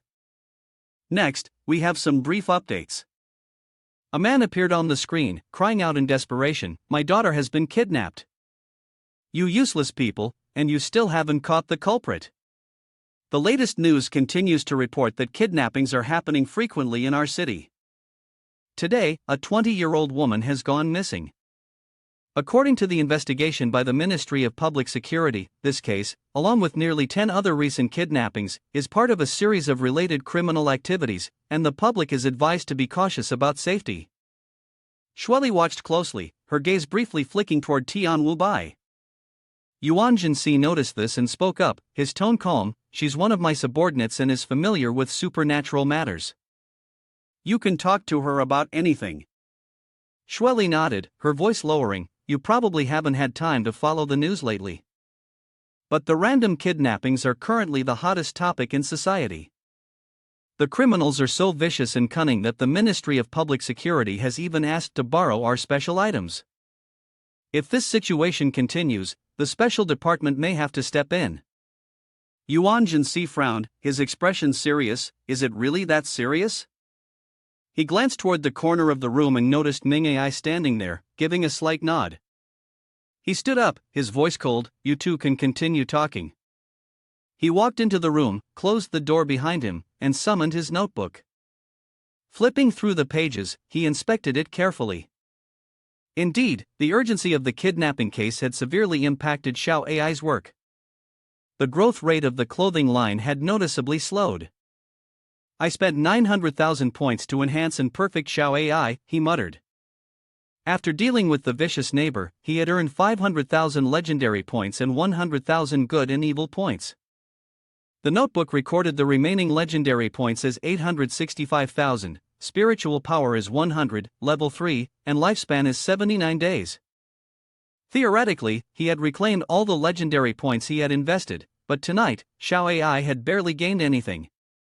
Ming Ai emerged from the void, pouting. "That's right, master, those annoying kidnappers." He flipped to the next blank page. His voice lowered, tinged with a hint of sarcasm. "You're right. Don't expect good deeds to be rewarded." Then he smirked, a cold, sharp smile. "But if you're sowing the wind, can you not add a spark to the storm? Xiao Ai, I have an idea." Ming Ai froze, her eyes blank, not understanding. Yuan Si closed the notebook, his eyes flashing with determination, a bold plan forming in his mind. After Tian Wu Bai and Shueli left, Yuan Si rushed to the computer, his fingers flying across the keyboard, his eyes cold. He imagined the image of a ghost making a call, a frail old man, his face wrinkled with age, large round glasses barely covering his wide, haunted eyes. He muttered to himself, his mind replaying the memories of his past life. Back when he was still in school, his dorm mate had been fascinated by the legend of the phone call ghost. Before it kills someone, it sends a strange voice message 3 days in advance saying, "In 3 days, you will die." The horrific, blood-curdling screams, the collision of time, the limitless methods of murder. He furrowed his brow, calculating that even hundreds of thousands of points of folklore wouldn't be enough to describe it. He'd have to rewrite this urban legend. Suddenly, the computer screen lit up, and a clip appeared, with a profile picture of a little girl, Yusun, holding a trophy. Her smile was radiant. "Yuan Si, curious, slid his finger over the mouse to click the video. A notification sounded, accompanied by a cheerful tune, a fresh start, an upbeat song, pure music. But the context behind the creation made him pause. Beneath the bright image of Yusun, the words appeared, fresh start, the work of the genius child author makes a comeback just before her death. The voiceover in the clip came with a tone of regret. This is a song written by the prodigy before she bid farewell to the world 5 years ago. Her talent and love for music had earned her the admiration of the entire country. Suddenly, a line of red text, like blood, appeared coldly, but because of this, the demon has set its sights on her, hungry with desire. The transitional image illustrates a girl with torn angel wings, shackled in a golden birdcage, suspended amidst a sea of vibrant yellow flowers. The cage is tightly embraced by 2 demonic hands with sharp claws. The narrative voice continues in a mournful tone, with misfortune shrouding her fate. The kidnappers had been watching Yusun for a long time, demanding a large ransom and forbidding the police from intervening. Her parents agreed not to report the crime, paid the ransom, but the media wouldn't let it go. News of Yusun's abduction spread everywhere. The police, in an effort to maintain order, intervened to save her. But the final image was a tragic one, blood splattered across the table, a hand tightly clutching music sheets, golden hair scattered wildly, and red blood flowing from the table down to the pile of ransom money stacked beneath. After the kidnappers were caught, evidence showed that during her captivity, Yusun was never mistreated. They even provided her with musical instruments, helping her compose a song for a fresh start. A song filled with innocence, simplicity, and a belief in a bright future. But when compared to the reality, Yusun's death seemed to conceal an unresolved mystery. In her lonely house, a large cabinet still held the sparkling trophies, a testament to her brilliant talent. The familiar piano stood still, above it was a photo of a happy family, now fading in the memories of everyone. The news reported that Sun had won the highest award on the very day she passed away. But after that, her family gradually distanced themselves from the public eye. Except for a few die-hard fans who still remembered her, Yusun was almost forgotten by the world. After watching the clip, Yuan Si clenched his fists, his eyes flashing with determination. "I'll use this," he thought, "combine it with the film." He closed his eyes and sank into a meditative state to compose. When he opened his eyes, his body had transformed, his blood-red pupils no longer had black sclerae, like flames from hell burning fiercely. Before him, the notebook flipped open by itself, surrounded by raging red flames.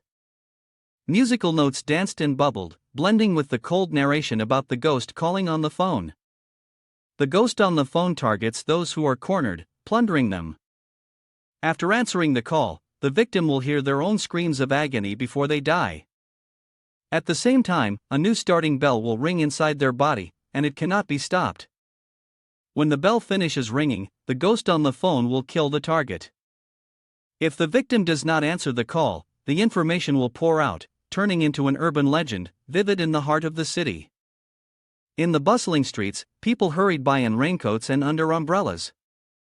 The two paused, the earbuds emitting the eerie red and white melody created by Yuan Si. They whispered, "Has anyone noticed?"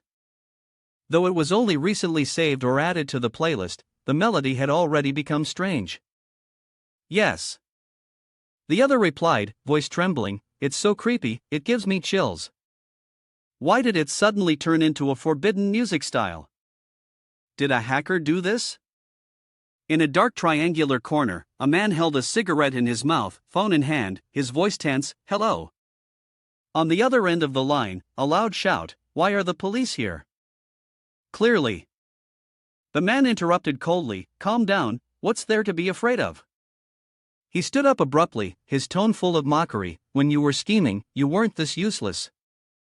He walked into the dim room, where a body lay motionless on the floor, life or death unknown.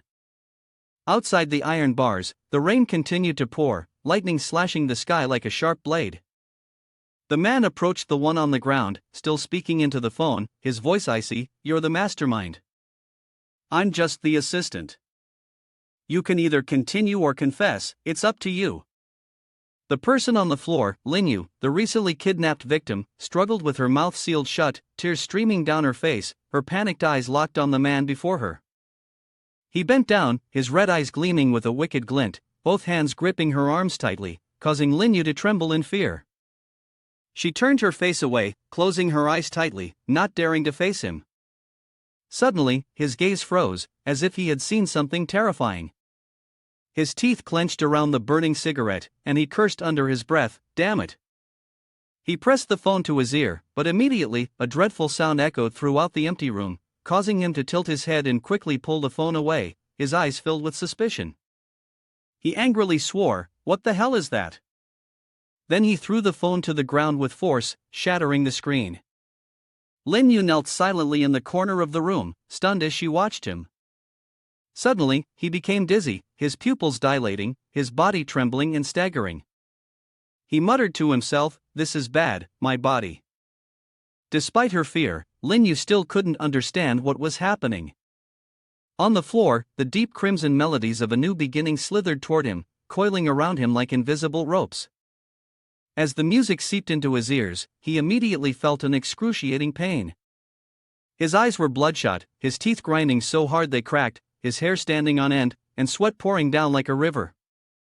He groaned, "Oh, it hurts so much, it hurts so much."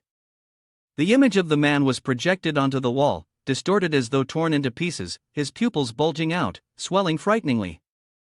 Linyu sat on the ground, terrified, witnessing the man's body erupting with large and small bubbles, as if boiling beneath his skin. His face twisted, the bubbles under his neck pressing and deforming it. Suddenly, a scream echoed, merging with a thunderous explosion. The man's body exploded, the shockwave blowing Linyu's hair. Thousands of bloody chunks, parts of his body, scattered across the floor, some fragments flying dangerously close to her. Linyu was so shocked that her tears stopped flowing. Her eyes wide open, she froze in front of the disgusting mess. She trembled, thinking, how did this happen? The man's screams still echoed around her, like an unending curse. Linyu trembled, realizing the scream was exactly the same as the terrifying sound from the phone earlier. Elsewhere, in front of a high-rise building, a line of police cars and ambulances surrounded the area, their flashing lights lighting up the night. Medical personnel hurriedly loaded a stretcher into an ambulance, their faces clearly showing terror. A police officer mumbled, his voice shaking, "This is too terrifying, I've never seen anything like this before." His colleague next to him nodded, his gaze dazed. "I feel like tonight we will encounter a truly disturbing nightmare."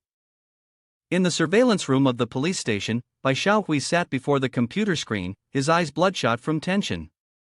He reviewed the footage over and over again, not missing a single detail. His assistant, standing behind him, nervously reminded him, "Captain Bai, you've watched it several times already. We know the details of this case." Captain of the 2nd Division, still resting his chin on his hand, furrowed his brows in concentration. "Don't mind the remarks of your colleagues. As the person in charge of this serial kidnapping case, I will not overlook any clue." On the screen, the footage from the patrol car's dashcam appeared clearly. The image of the suspect, Lin Zhong, handcuffed and sitting in the back seat, appeared, crying and pleading with the two officers in the front. "I was wrong, I really was wrong. I just acted impulsively, I didn't truly want to harm my sister. Please, I don't want to go to prison." Bai Xiaohui clicked the mouse, pausing the clip. He spoke in a deep voice, analyzing, "Through our investigation, we found that this kidnapping was a coordinated crime. Lin Zhong, the older brother of Linyu, was one of the prime suspects." He zoomed in on the image of a ringing phone resting on the laptop inside the police car. The clip resumed, showing the officer in the passenger seat handing the phone to Lin Zhong. The voice was stern, "We're all watching. Say it all, understood?" Lin Zhong pressed the phone to his ear, his eyes wide with shock. Suddenly, a terrifying scream came from the phone, causing the two police officers to look back in alarm. One of them quickly grabbed the phone from Lin Zhong's hand, trying to mute the sound, but it was useless. The driver screamed, "What are you doing? Can't you turn it off?" The officer holding the phone yelled. Lin Zhong raised both hands, sitting motionless, his eyes filled with panic. What kind of game are you playing? Lin Zhong clutched his head, his eyes bloodshot, murmuring in pain. It's not me, it's so tragic, my head hurts so much. The officer sitting in the passenger seat turned around, concerned. Hey, what's wrong with you? Suddenly, Lin Zhong tilted his head back and screamed in agony, help! The scream startled the two officers. Immediately after, a series of sharp, red melodies burst out from his mouth, which was wide open. Lin Zhong supported his head with one hand, his other hand placed under his chin, twisting it hard. Crack! His head twisted backward, his neck snapping. The officer driving jumped in shock, slamming on the brakes. Due to the momentum, Lin Zhong's body slammed backward. The tip pierced through the car window, and shards of glass scattered in the rain. The police car stopped in the middle of the road, and the atmosphere was drowned in a deadly silence. The police officer driving the car opened the door, stepped out, and stared blankly at the time displayed on the screen. Captain Bai Xiaohui, in the surveillance room, calculated in his head 3 minutes and 36 seconds from the moment the suspect received the call to the moment of death. He leaned back, rubbing his forehead as he analyzed, the strangest thing being that the camera displayed the time on the suspect's phone as exactly 6:0, but the call lasted 6 minutes and 35 seconds. He touched his chin, his voice growing deeper, more chilling. Based on the analysis, the scream in the phone call was definitely from Lin Zhong. Bai Xiaohui suddenly stood up, his gaze cold and sharp. Lin Zhong was already dead, but he called a deadly phone call to himself just a few minutes ago. He turned to the person behind him. You can leave.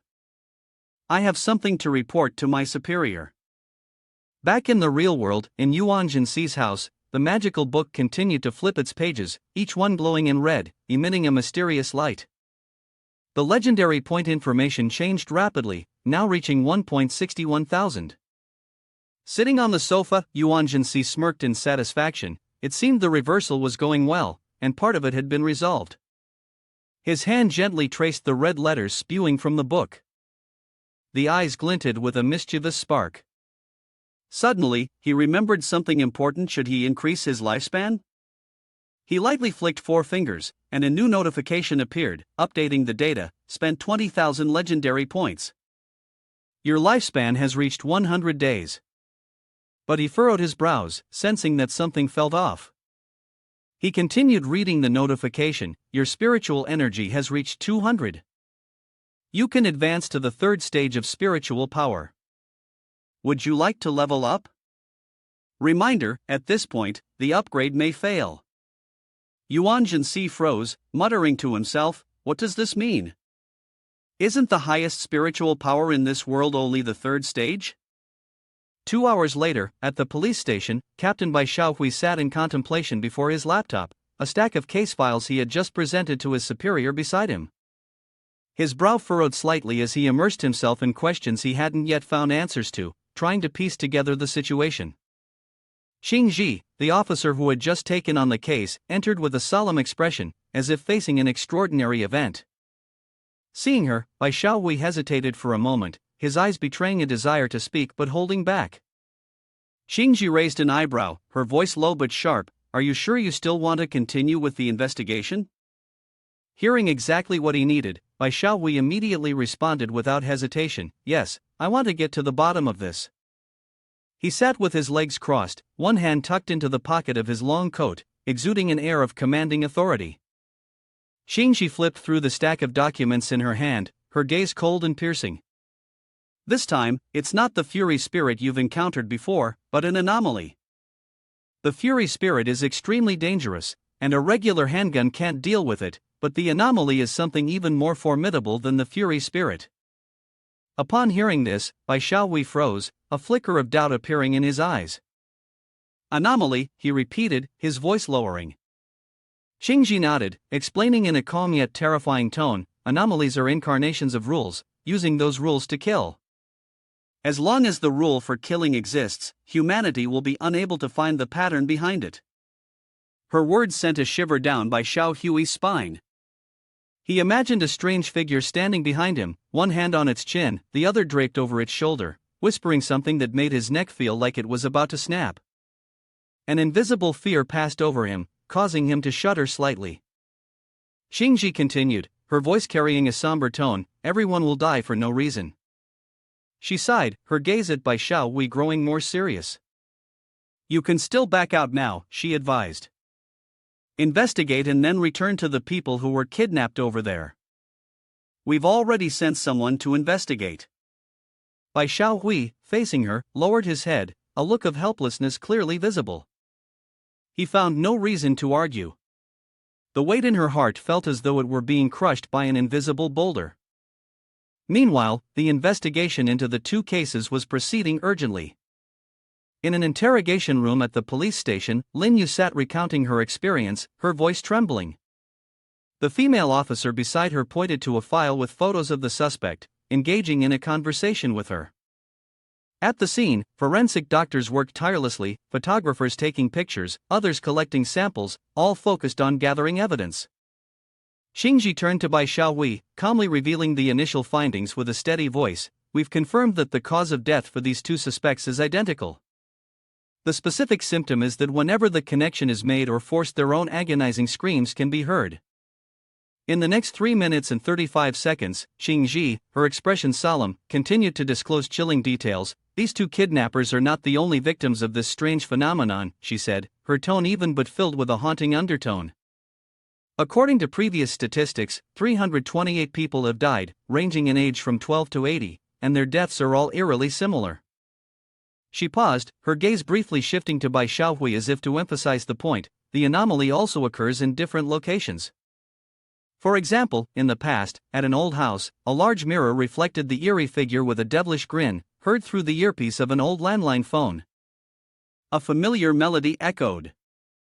Xingji furrowed her brow and continued speaking about the song that the victims had heard. The tunes were not as simple as the ones on the internet, they had morphed, becoming distorted, unable to be undone or erased. She paused, took a deep breath, then her voice lowered. The Special Bureau has deployed a new plan, it's called the call. Suddenly, the phone screen on the table lit up, displaying an incoming call. Bai Xiaohui quickly grabbed the phone, his eyes filled with regret as he looked at Xingji. I'm sorry, Xingji sir, he said, then placed the phone to his ear. It's my mother's call. Let me take this for a moment. His mother's anxious voice came through the phone, Xiaohui, hurry home. But the next words froze him in place, his face stiff as stone. Something has happened at your wife's house. Just a few dozen minutes later, Bai Xiaohui and Xingji arrived at his house. The scene before him made his heart ache. 3 police officers were writing up a report, and on the floor lay 2 bodies covered with blankets. His wife trembled in his arms, sobbing uncontrollably. I can't believe it, she choked, how could my parents? With a gaze full of determination mixed with sorrow, Bai Xiaohui turned to his superior. Xingji sir, you saw it too. My wife's parents. Because of this, I have made my decision. I hope you will allow me to continue participating in the investigation. While holding his wife tightly and fighting back tears, he gritted his teeth and said, I want to take revenge for them. Receiving the file from the police officer at the scene, Xingji looked at Bai Xiaohui, her gaze unwavering. If you've made up your mind, then I won't stop you, she replied, then lowered her voice. This is a delicate matter. The next steps are classified, I still hope your wife can leave. In the depths of her anguish, Bai Xiaohui's wife clutched his hand tightly, her voice choked with pleading, my love, don't go. He tried to comfort her, his tone gentle yet resolute. It's all right, go ahead, you can move in with my parents later. Standing aside, Xingji quietly pulled a phone from the file, a crucial piece of evidence. She glanced at the face of the subordinate captain, contorted with grief. As a female officer led his wife out, Bai Xiaohui blurted, Sir, I. But Xingji interrupted him, her voice calm yet firm. We'll make arrangements for your wife and parents. Xingji handed Bai Xiaohui the victim's phone, her gaze cold and determined. Now, take the deceased's phone and make a call, she commanded, her tone steady but filled with pressure. This is exactly trial and error. Bai Xiaohui nodded decisively, yes. He held two phones, his hands slightly trembling but his gaze firm. Did he really think he would die just because of answering a phone call? He thought to himself before dialing on one phone and putting the other to his ear. Once the connection was established, his voice saying hello echoed at both ends of the line.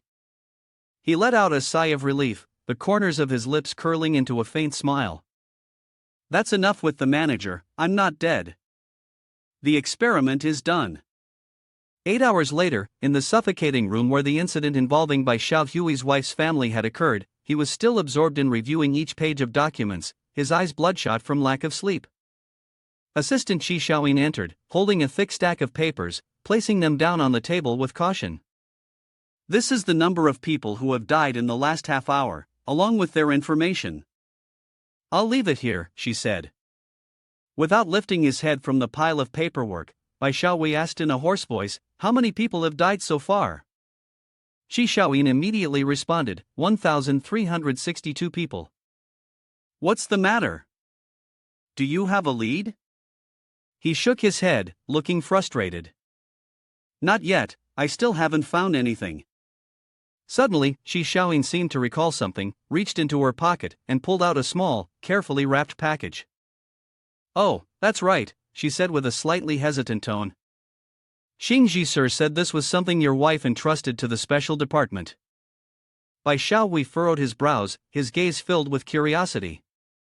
Qi Xiaoyin explained further, it's a keepsake from your wife's parents, a diary. She carefully handed over the notebook with both hands. I heard it was hidden in the wall. Your wife didn't dare to look at it, kept it, and thought about it for a long time, but in the end, she decided to entrust it to us.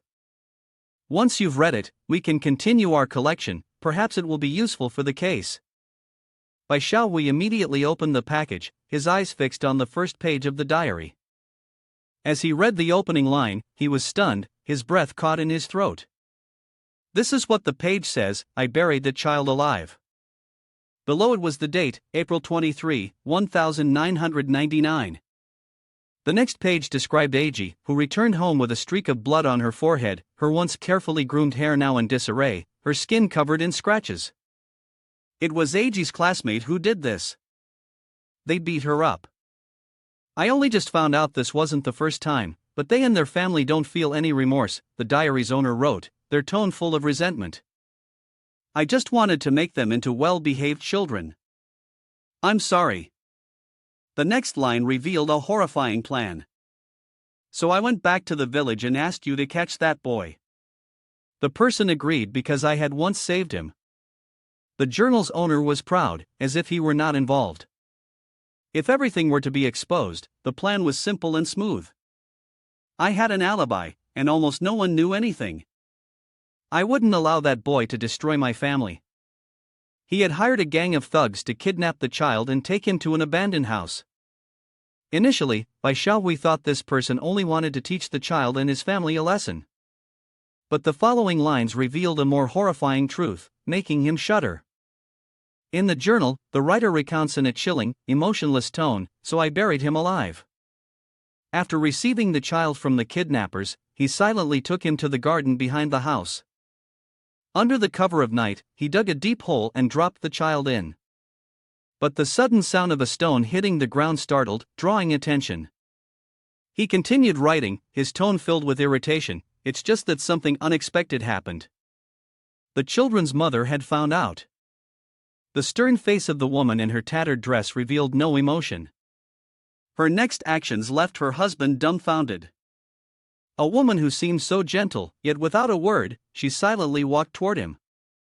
Together with him, they shoveled dirt to fill the hole amidst the thunderstorm. Two ruthless individuals, one holding a spade, the other dumping dirt, concealing their crime. The story continues in the bizarre book by Yuan Si. She, with empty eyes, declared, will confess once the child grows up, gets married, and has a stable life. The watcher nodded, agreed. I agree with her. I also told her that I would write everything down in a journal. If someone else finds it, then it'll be our fate. Yuan Si, with a malicious, gleeful smile, muttered, why does she suddenly want to try this, maybe add this new rule? The haunted call, its legendary power so intense, nearly exhausted when written, now it was all being replenished. Without hesitation, Yusun's delicate hands moved swiftly over the piano keys, producing distorted sounds like a puppeteer's marionette. Yuan Si, his eyes blazing red, controlled Yusun, causing the twisted melodies to ring out. He muttered to himself, as if justifying in the mythic city. For, from decades ago to now, anyone who had committed robbery or murder and still lived was within the scope of the haunted call's reach. Therefore, the points of good and evil gained from the average demon call could exceed those of Xiao AI and Xiao Yan. The scoreboard appeared, updating the new data: legendary points 78,753, good and evil points 32,772, spiritual power 2,200, and 4 realms of lifespan 100 days. Looking at the numbers, Yuan Si was stunned, unable to believe his eyes.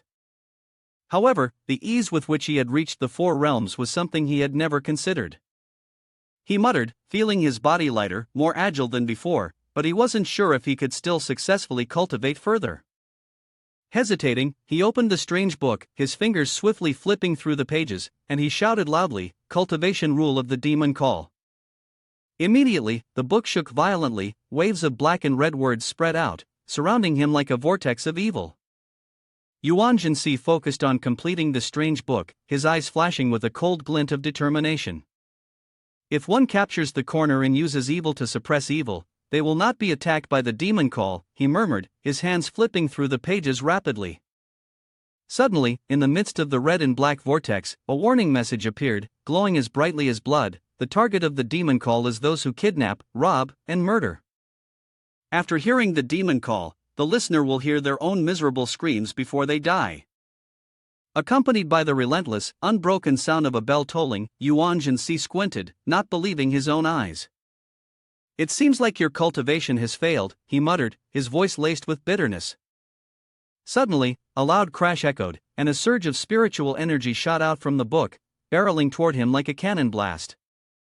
Yuan Si quickly raised his hand to shield himself, but when the energy dissipated, the sleeve of his shirt was smoking, and the skin beneath was scorched and burning.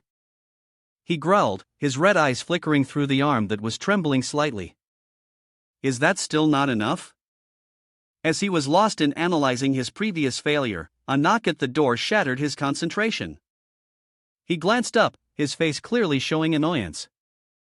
"I wonder who is so blind as to disturb me at a time like this," he muttered, but still spoke aloud, "Come in." Suddenly, his phone in his pocket began to vibrate, playing a chillingly familiar ringtone. Yuan Si looked at the glowing screen, remaining silent as though he hadn't heard the call. He repeated, his voice sharp, "I said, come in."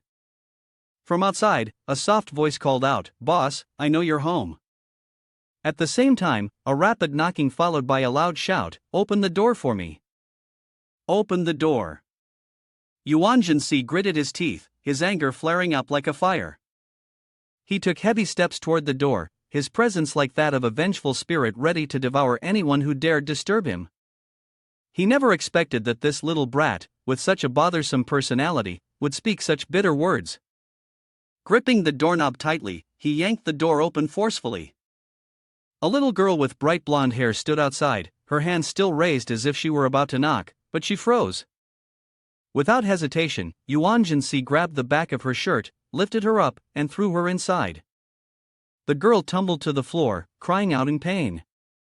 With eyes burning like a wrathful demon, Yuan Si pointed directly at her, "If you keep acting up like this, I'll lock you in the records and never let you out." Xiao Sun sat on the floor, rubbing her head, her voice pitiful and mumbled, "I understand. Actually, I have something I want to tell you." Seeing this, Yuan Si let out a soft "oh," his gaze softening slightly. He reached out and helped the girl to her feet. Xiao Sun hesitated before offering the information, "Boss, earlier. To change the rules, at least 20 million legendary points are needed." Her words made Yuan Si pause, and he finally understood the reason she had come. Yuan Si chuckled, his gaze softening even more as Xiao Sun took his hand. The clear voice continued, "But it's okay, not everyone needs a boss to save them." He gently shook his head, silently thinking about the oddity he had created. A child, and yet now she was comforting him, making his feelings complex, both warm and indescribable. Shaosun widened her sparkling eyes and suddenly glanced out the door, her voice ringing with excitement. Ha! Someone else has entered the rule. A strange noise immediately echoed from outside the door. Yuan Si turned around, his face suddenly twisted in an eerie manner, his eyes completely white with no pupils. Shaosun lowered her head slightly and whispered, "I'll go ahead." Then, she vanished into the air. Seeing the eerie reflection of his own face somewhere, Yuan Si froze, collapsing onto the sofa, his outer jacket askew, his breath heavy. "Did that kid try to scare me again?" he muttered, trying to regain his composure, running his hand through his messy hair. Meanwhile, Xingji stood in front of the investigation team, her voice calm as she reported, "Predictions about the ghost calls are becoming more intense. We have shifted our focus to the online virus."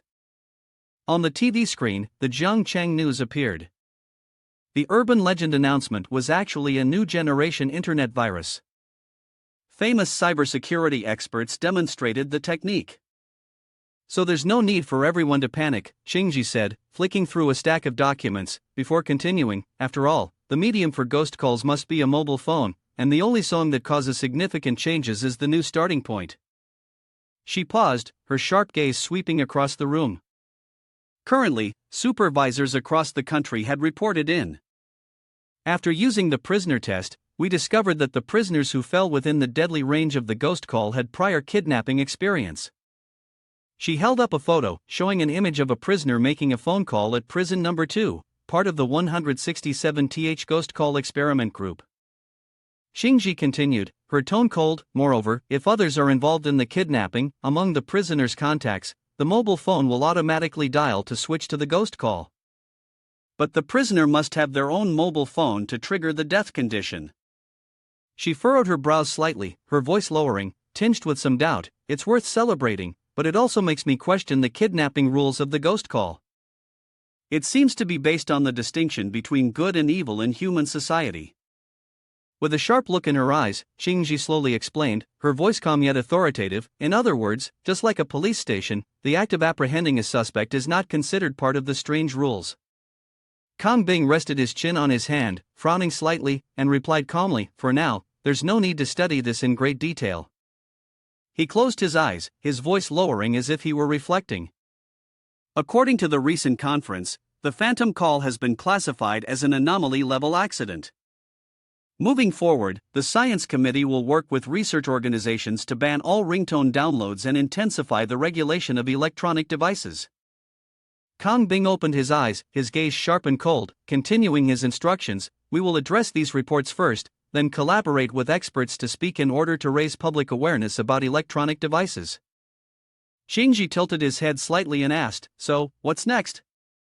Kang Bing responded immediately, his tone firm, "Next I'll head to Haichang to borrow the artifact, the piercing bright arrow blade."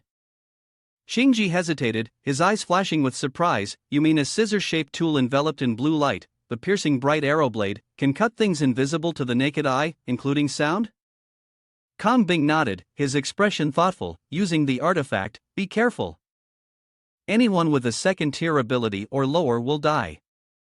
Those with third-tier abilities have a very small chance of dying, but they will certainly lose some bodily functions randomly." He paused before asking, "Any questions?" Xingji continued, "The initial suggestion from the research team was to directly use the extinction perception effect. But I refused," Xingji replied, her voice calm but firm.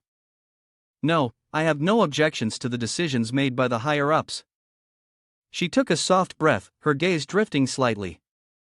"But do you remember Yuling?" The image of Yuan Si flashed in her mind. Kang Bing raised an eyebrow, realizing her implication. "Oh, you're referring to the supervisor who summoned the Yellow Springs girl to capture the cruel neighbor after leveling up, right?" Xingji nodded, her voice low and sorrowful. "That's right. According to psychologist Shui Li's report, Yuling's psychological state has been deteriorating. The main cause is the lack of empathy. To sum it up, regarding this phenomenon of the ghostly call, do we need to postpone?" Kang Bing placed his hand on the table, his gaze profound as if piercing through time. He is being affected by Yuling. Strange how someone born of man would feed off of them, he sighed, his voice filled with deep concern. Now the anomaly seems to be justifiable. Once the rules are completed, the scope of killing will target all of humanity. He turned to Qing Ji, his gaze sharp. You understand, and Yuling will understand. He sighed again, his voice heavy with worry.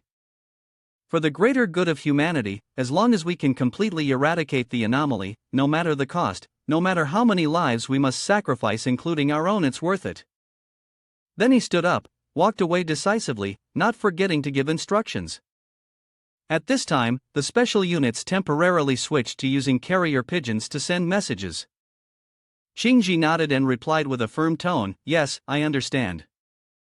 At the Yuling Club, Yuan Si pushed the door open and quickly scanned the room. Oh, you're here?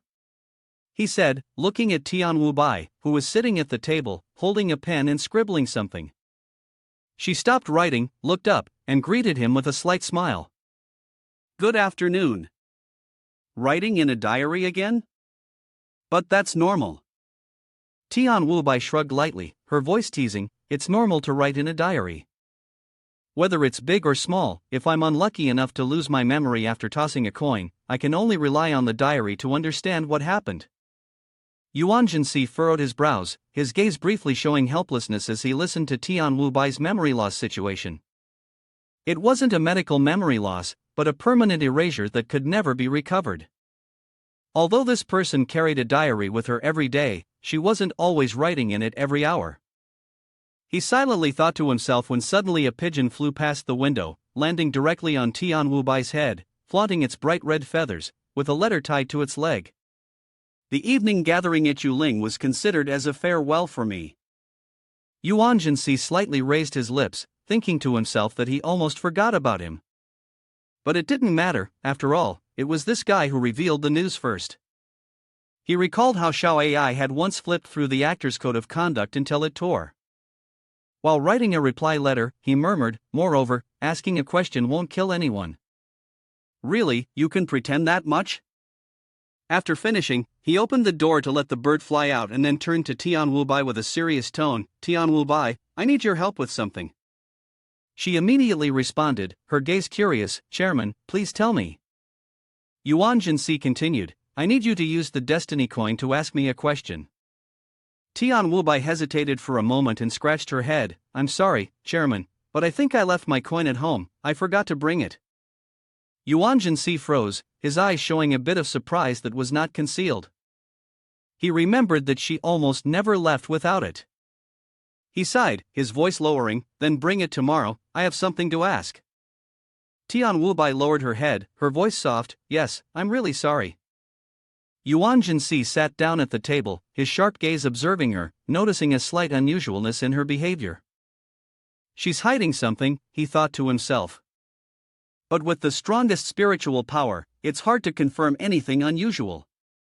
To supplement Xiao Sun's rules, he needed more legendary points, and the only way was to hunt wild anomalies. But recently, the attention of other anomalies had been overshadowed by Xiao Sun and Xiao Ai. Yuan Si skimmed through the trending search list of Jiang Chang. Number 1, the leader of the urban legends. Number 2, Yellow Springs Girl. Number 3, the ghost call incident, coinciding with the many-year-old kidnapping case. He had originally planned to use Tianwu Bai's abilities to search for clues but then wondered. Should I use spiritual pressure to subdue her a little? If a deadly accident happens, it's not worth it. After such a long time, she's still only at the first stage. She clearly hasn't been diligent in her cultivation. Exactly at 5:00 p.m., Tianwu Bai stood up, her gaze slightly embarrassed. President, I'll head back now. Yuan Si nodded, his voice warm. Take your time. When Tianwu Bai left the room, he quietly stood up, grabbed his briefcase, and followed behind. I'll just follow her for now. It didn't matter if he was noticed, at worst, it would be along the way, he thought to himself. Tianwu Bai entered building number 1. Yuan Si looked up, admiring the towering apartment complex, and placed 2 fingers on the center of his brow. Activate the investigation ability. Countless invisible eyes appeared, sweeping through every corner of the building. Found it, house number 8003. He muttered to himself and walked up to ring the doorbell. From inside, a woman's voice called out, "Come in." She opened the door, staring at him in surprise. "Hello, may I ask who you're looking for?" Yuan Si smiled warmly. "Hello, I'm looking for Xiaobai." Tian Wubai's mother paused, thinking about the familiar term Xiaobai. She asked, her voice full of curiosity, "What's your relationship with her?" Yuan Si immediately replied, his tone confident, "Ma'am, I'm Xiaobai's boyfriend." Tian Wubai's mother gasped in shock. "Boyfriend? This child has a boyfriend?" From inside the house, Tian Wubai's voice rang out, embarrassed but surprised, "President." Yuan Si replied, "But now I'm her boyfriend, why still call me president?" She stepped out, her face briefly flushing before quickly breaking into a bright smile. "Oh, really? Come in quickly." Yuan Si nodded, "Okay." Tian Wubai took his arm, pulling him inside. He thought to himself, his eyes flashing with suspicion, "Indeed, there's something off." Tian Wubai's mother, still delighted, murmured, "She used to be so shy. Not good at speaking, never had any friends, never expected that after transferring schools, I would find a boyfriend." Tian Wubai's mother smiled brightly, her gaze dreamy as if imagining the future scene of the two young people getting married. "Stay for dinner tonight," she said warmly. "Or should I invite your parents as well?" Yuan Si paused, his eyes briefly filled with sadness at the mention of his parents. He replied in a low, sorrowful voice, "There's no need, both of my parents are no longer around."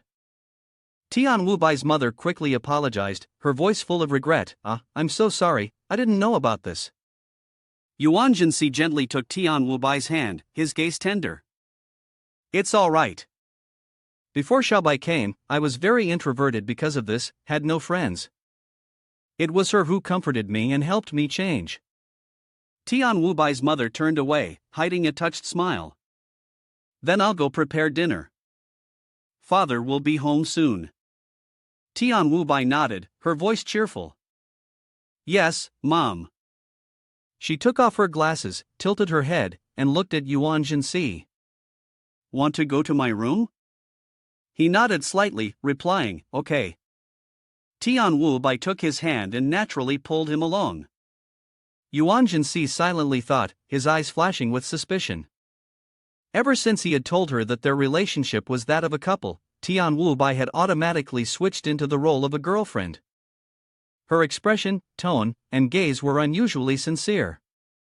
As they entered her room, he continued to reflect, but this only confirmed that the Tian Wubai in front of him was strange.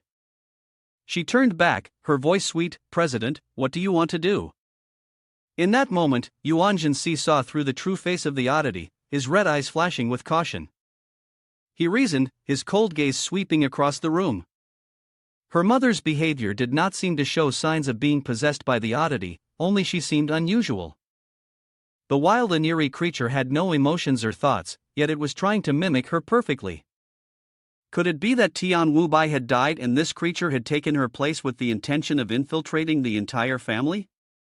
He looked at Tian Wubai and silently thought, if she really has died, then the destiny coin must be retrieved. He placed his hand on the table next to a doll, his voice calm, "Using your destiny coin, could you help me? Where is the danger?" Tian Wubai, with a few buttons undone at the top, tilted her head and shyly said, "Sorry, I think I left the coin in the study room. But I'll make it up to you tonight." Yuan Si gave a slight smile and responded softly, "It's fine." But inside, he felt a cold chill, sensing an invisible pair of eyes watching him. He looked at the doll on the table and asked with some suspicion, "What is this?" Tian Wubai smiled and replied, "Oh, this is a gift from the neighbor's little sister." Yuan Si's eyes flickered with curiosity as he gazed at the doll in Tian Wubai's hands. "Can you give it to me?" he asked, his voice calm. Tian Wubai smiled gently, "Sure." He took the doll, turning it gently in his hands, carefully examining every detail. He silently thought, unless I'm seeing things, it's just an ordinary doll. That's not right. This doll has a bit of spiritual power. How can it be alive? The type of weak spiritual power that's almost undetectable, easily overlooked. Could this be the reason I've reached the fourth stage? Suddenly, footsteps echoed. Tian Wubai's father pushed open the door and entered, his voice warm and deep. "You're back." He looked up and was slightly surprised to see Yuan Si. "This person is." Tian Wubai quickly introduced him, her tone cheerful. "Father, this is my boyfriend." Tian Wubai's father froze and repeated, Boyfriend? Yuan Si quietly used his power to probe, his sharp gaze briefly scanning him. The man seemed perfectly ordinary, no abnormalities. He silently concluded this and spoke politely, "Hello, uncle." Turning to Tian Wubai, he spoke in a gentle but firm voice, "Xiaobai, go back to your room first, I need to talk to your father and mother." She nodded in agreement, "All right." Tian Wubai's father furrowed his brows, adjusting his glasses, his curious eyes on Yuan Si. As Tian Wubai entered her room and closed the door, Yuan Si pulled the couple outside, his voice low and filled with seriousness. Tian Wubai in the room was neither their daughter nor even a human. Tian Wubai's parents stared, their eyes wide with panic. "What do you mean? Please explain yourself." Yuan Si took a deep breath, his gaze sharp and cold. "Tian Wubai told me, everyone knows she uses the fake coin, right? If that's the case, then everyone might know that this world has anomalies. The Tian Wubai inside there is an anomaly, she can't use the fake coin. If you don't believe me, she has a flaw. You can try telling her that you are her uncle and aunt. She will automatically switch identities and speak to you." He handed the room key to Tian Wubai's parents, his voice cautious. "I'll find a chance to have you all go downstairs later. It's best to stay a little farther from this apartment. I don't know what kind of killing method this anomaly will use, so if anything strange happens, you can call me." Tian Wubai's mother hesitated, her gaze trembling with confusion. "What about my daughter?" Yuan Si raised his hand, his voice low but firm. "I'll call her out. You all stay here, keep calm, and don't let the anomaly detect you." Tian Wubai's parents nodded and followed him back into the house, trying to suppress their emotions according to the plan. Yuan Si stepped forward and spoke softly, "Wubai, your uncle and aunt have something to discuss with your mother." "Are they home?" Tian Wubai tilted her head, her eyes briefly filled with confusion. "What's wrong? It seems like your parents aren't home. Why don't we go inside and wait for them for a bit?" Tian Wubai's parents froze, their hands trembling as they heard the familiar yet cold voice. Yuan Si immediately intervened, his tone low but firm, "You should go back now, uncle and aunt are very busy." He escorted them out. Tian Wubai nodded and silently returned to her room. Yuan Si leaned in close to the two of them and whispered, "Hurry, leave this place." Tian Wubai's parents hurriedly left the apartment, their hearts heavy with worry. "Our daughter. She isn't really dead, is she? Right?" They choked on their words. "She will come back, right?" Yuan Si returned to the room and pushed the door open. Tian Wubai was wearing only a thin shirt and looked up, asking, "Mr. President, why did you come back so quickly?" He raised his hand, his eyes cold, preparing to unleash his power. He muttered something under his breath and lunged forward, punching Tian Wubai directly in the face. "Then show me a death scene," she screamed, her voice full of terror. "No." Yuan Si twisted the neck of the creature. It fell to the ground, immediately revealing its true form, with a grotesque, distorted face. It clutched its head, whispering, "I've been discovered." The smoke rose, the creature bizarrely turned back into a doll, then shattered into pieces. Yuan Si was stunned, but just at that moment, a familiar voice rang out. Tian Wubai had truly appeared, rushing in to embrace him tightly, moved, "Master, Chairman, I thought I would never see you again." He silently thought, his eyes lighting up. Tian Wubai was not dead, but the creature had pushed the door open, casting a sly glance at him. He immediately shouted, "Put on your clothes, let me chase that thing." Yuan Si wondered, full of doubt, does this wild creature actually have a mind? Tian Wu shouted loudly, Chairman, go outside. He activated his power, sweeping through the apartment to search for traces of the creature, but found nothing. It concealed its presence and hid somewhere in the apartment. He muttered to himself, quickly grabbing his phone, dialing immediately, this is urgent, please capture the doll-like creature in the designated coordinates right now. Requesting the security team to join in. Based on the power of its strange ability, its level of restriction, and its potential influence, it could be rated as a destructive force. The voice on the other end immediately responded, understood, sir. I will check the surveillance cameras in the area and conduct an investigation using spiritual energy. Yuan Si commanded, his voice firm, quickly instruct the security office to notify all citizens and confiscate all toy dolls, focusing on surveillance and destruction. The voice on the other end responded calmly, understood, my lord.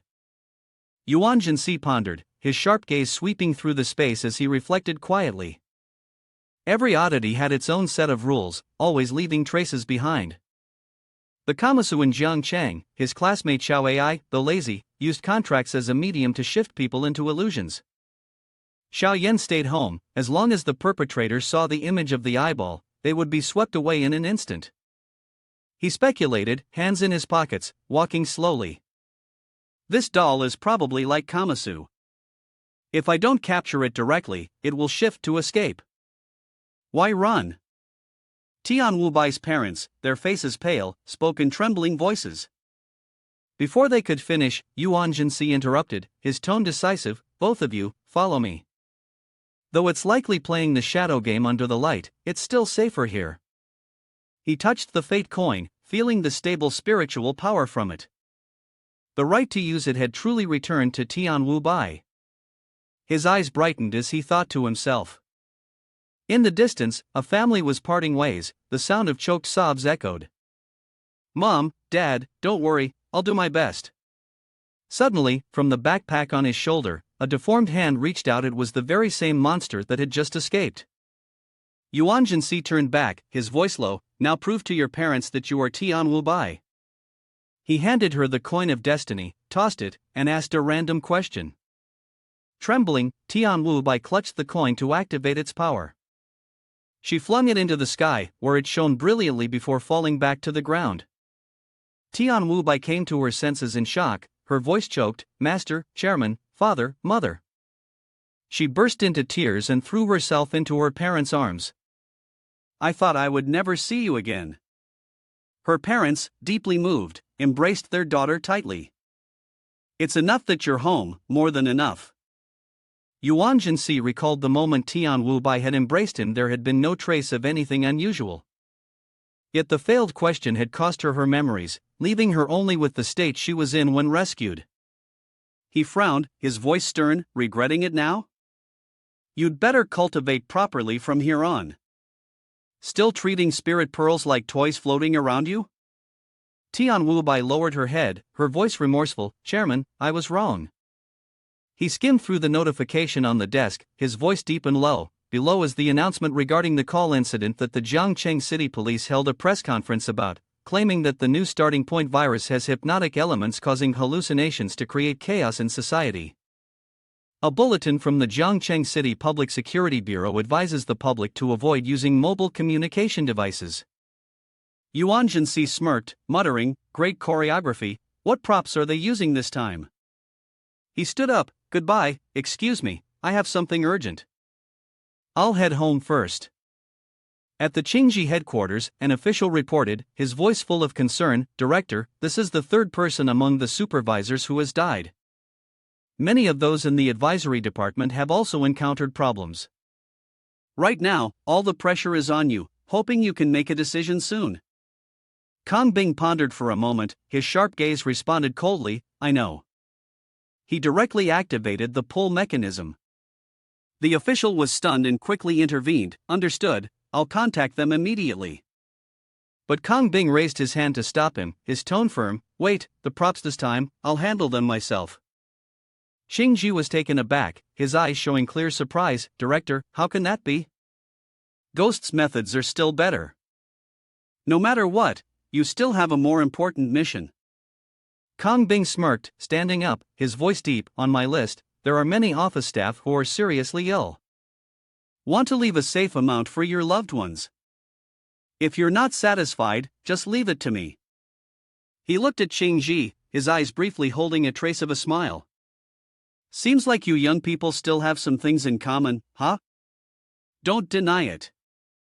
Qingji shook his head and replied, is that so? He left to prepare for the meeting in the room below. Kang Bing thought to himself, walking steadily, his spiritual energy far surpassing that of others. Being able to eliminate ghost calls in one go without casualties isn't necessarily a bad thing. He muttered, his gaze pensive. Recently, the budget for the special departments has been tight. If we can reduce expenses, we should. A pair of electronic ears or fake eyes is much cheaper than allowances. A feeling, as intense as when he first joined the special department with Qingji, surged within him. The scene shifted to the prison cell, the prisoner tightly bound, mouth gagged, eyes wide with panic. Kang Bing held a transparent pair of scissors, the cold light glinting from the blades. The phone rang with the eerie tone of a ghost call, its sinister sound spreading through the air. Kang Bing started cutting, discarding the haunting melody. Everyone around held their breath in anxiety, but suddenly, he froze, screaming in agony. The entire room was thrown into chaos, witnessing the department head collapse to the ground. Yuan Si pushed the door open and entered Yu Ming's house. Yu Ming Ai and Xiao Yan were standing there, looking at Xiaosun shattered on the floor. Xiao Yan trembled and called out, Yu Ming Ai. She looked up, her voice low, my lord, you feel it too, don't you? Yuan Si stared coldly at Xiaosun's broken form, his gaze sharp, she's not dead, just restricted. Xiao Yan playfully picked up Xiaosun's mane and placed it on her head, grinning mischievously. Yuan Si sighed, his eyes showing fatigue, look. He opened a strange book, his voice low, it's fine, it'll be over soon. Activating his power, he spent 3 million legendary points to update the rules of the ghost call. Even if the ghost call was interrupted, it could still continue to kill. The missing and interrupted notes would not affect the hunt. The range expanded nationwide. He murmured, his gaze icy. On the floor, Xiaosun gradually revived, the cracks on her body closing. She grinned savagely, then suddenly burst into tears, rushing to hug Yuan Si. It's so scary, I felt like my body was being torn into pieces, my speech is fragmented too. Xiaosun froze, pointing at her throat, signaling with difficulty. Yuan Si furrowed his brow, what's going on? The book vibrated, displaying a notification that the special department head had used the required prop. Transparent arrow blade is used to limit calls. At the same time, the special department has decided, through voting, to combine Yellow Springs Girl with transparent arrow blade to activate the Doom Horn. Yuan Si was taken aback, the Doom Horn? What is that? The book displayed Doom Horn, a rule-based item that absorbs all sound in the area into the horn. The special operations team had blown the horn in the slums, an area with the highest danger factor. The cost was 10,000 people in that area permanently losing the ability to make any sound. Xiaosun looked up, her eyes brimming with tears, tightly holding Yuan Si's hand as he patted her head. This price is really high, he murmured, his voice low and sorrowful.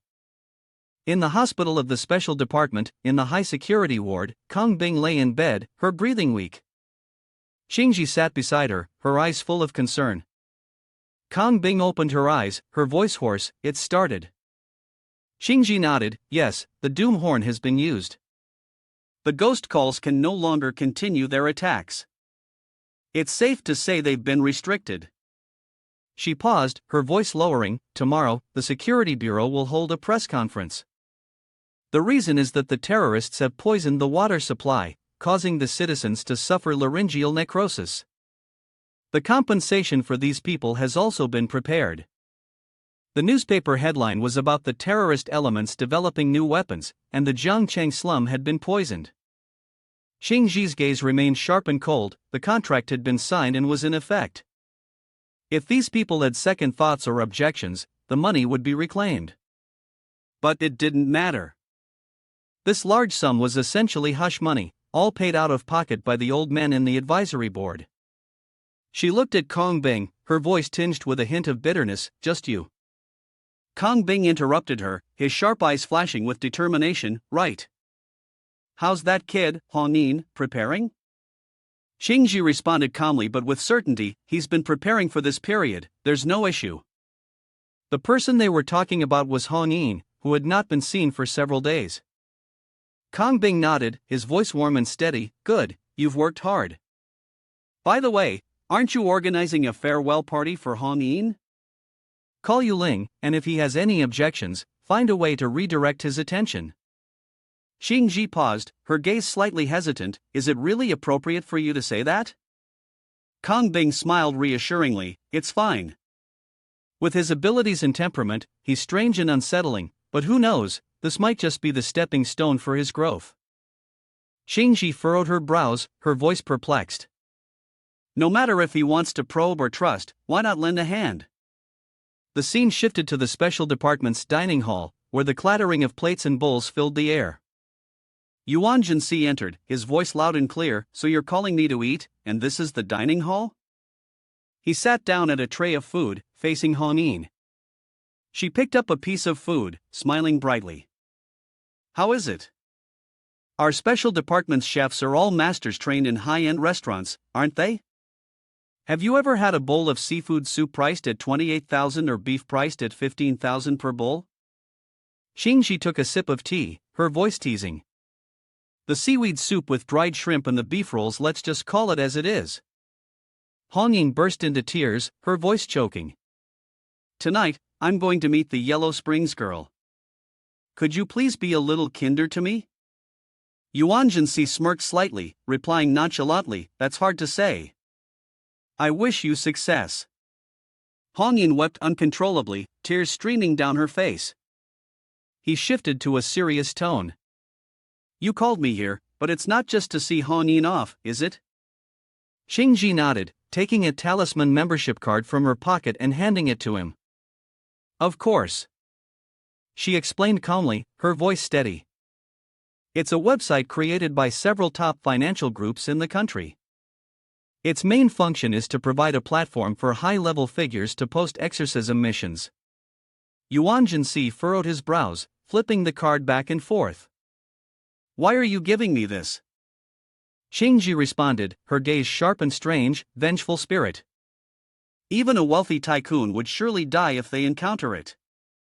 But people with connections can find channels through special departments to buy these kinds of devices. Ag, sitting beside them, sneered, it's not that we don't have money, nor are we lacking in sympathy. If it weren't for the strict quotas of the special department, we wouldn't even bother. Yuan Si raised the card, his eyes filled with doubt. Why are you giving me this? You still haven't answered my question.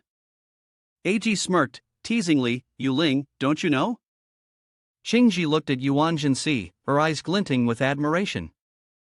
After you dealt with the evil neighbor, you became famous in the tea-drinking community. Many important figures want to befriend you, not to mention the ordinary people. She paused, her tone becoming deeper, full of meaning. Recently, strange things have been happening continuously, and you're not like most of the other fake supervisors. Your abilities are incredibly strong, you're not afraid of death, but for the weak and vulnerable, you go out of your way to protect them. We also hope that what you're doing can be rewarded even more. Ag nodded, his sharp gaze agreeing. You will be the pillar of the surveillance team. We need your help to defeat the aberrations. Your obsession with them comes from the fact that a loved one of yours was harmed by an aberration that hasn't been recorded yet. Now it's your turn to kill. But I've always been curious, when it's your turn, you suddenly disappear. Does this have something to do with you? Yuan Si raised an eyebrow, his eyes showing a hint of surprise. He closed his eyes, his voice deep, is it that sensitive? Just because I face the aberrations too actively, you think I have some ulterior motive? He smiled lightly, slipping the exorcism membership card into his pocket. Now it's your turn and I truly disappear. I'm curious about this too. Maybe it just knows how to bully the weak and realized that I was a power user, so it ran away. Do you think I have the ability to kill the aberrations? Aren't aberrations supposed to be impossible to completely eliminate? He thought to himself about Xiao Yan, who had now been subdued, becoming part of the small eye inside the aberration's body. Xiao Yan was struggling with his sorrow in another corner. Yuan Si stood up, his gaze resolute. AG emphasized, his voice low, I've passed all the special department tests, but it's fine, you can believe it or not. I'll accept your goodwill for now. Yuan Si silently thought to himself, his gaze flickering with determination. The more tasks he took on, the more legendary points he could earn to make up for it. He had to thank them for giving him the opportunity to release Xiao Sun from the trumpet of doom. Qingji stood up, her voice soft, well, this is just a little confusion I wanted to clear up, no ill intentions at all. She turned to Eiji, giving a slight smile, the others have left, this guy, we'll deal with him first. He won't escape tonight. Eiji winked, teasing. Yuling Qingji suddenly remembered something, turning back, that's right, the reason we're looking for you this time is about the advisor's teacher. His grandson has gone missing. He's spending a lot of money, sending fake monitors to investigate, but his grandson seems to have vanished into thin air, leaving no trace. The fake monitors also disappeared without a trace. A terrifying scene appeared in Yuan Si's mind. The most active ones were tightly wrapped up, like translucent mummies, flowers blending into the air, leaving no trace. Late at night, the faint light from the street lamp filtered through the window. Yuan Si glanced at the clock, his voice low, 12 o'clock, that Hongyin guy will be here soon. Xiao AI, are you okay? Yuming AI, with a confident smile, activated her actor mode. Master, please trust me. You may also check on the preparations I've made. Yuan Si waved his hand, his gaze cold. No need. You can have those two idle ones check it. I have other matters to investigate. This was most likely a special case. Yuming AI glanced at Xiao Sun looked at Xiao Yan, and the three exchanged glances, making Yuan Si's eyes ache. If it's something strange, I'm afraid it'll just be a waste of effort, troublesome, he muttered, narrowing his eyes. When he opened his eyes, his vision suddenly expanded. The surrounding space twisted in a bizarre and surreal manner. Mother of the Master. Everyone cried out in worry as Yuan Si lost consciousness and collapsed to the floor. In the moment he regained consciousness, he realized he was in a mystical space, his soul separated from his body, imprisoned in a confined place. Now I cannot unleash my full power, he thought, his gaze sharp. Activating his abilities, his eyes scanned the space, and curses began to echo. He-chan, you bastard, I'll kill you.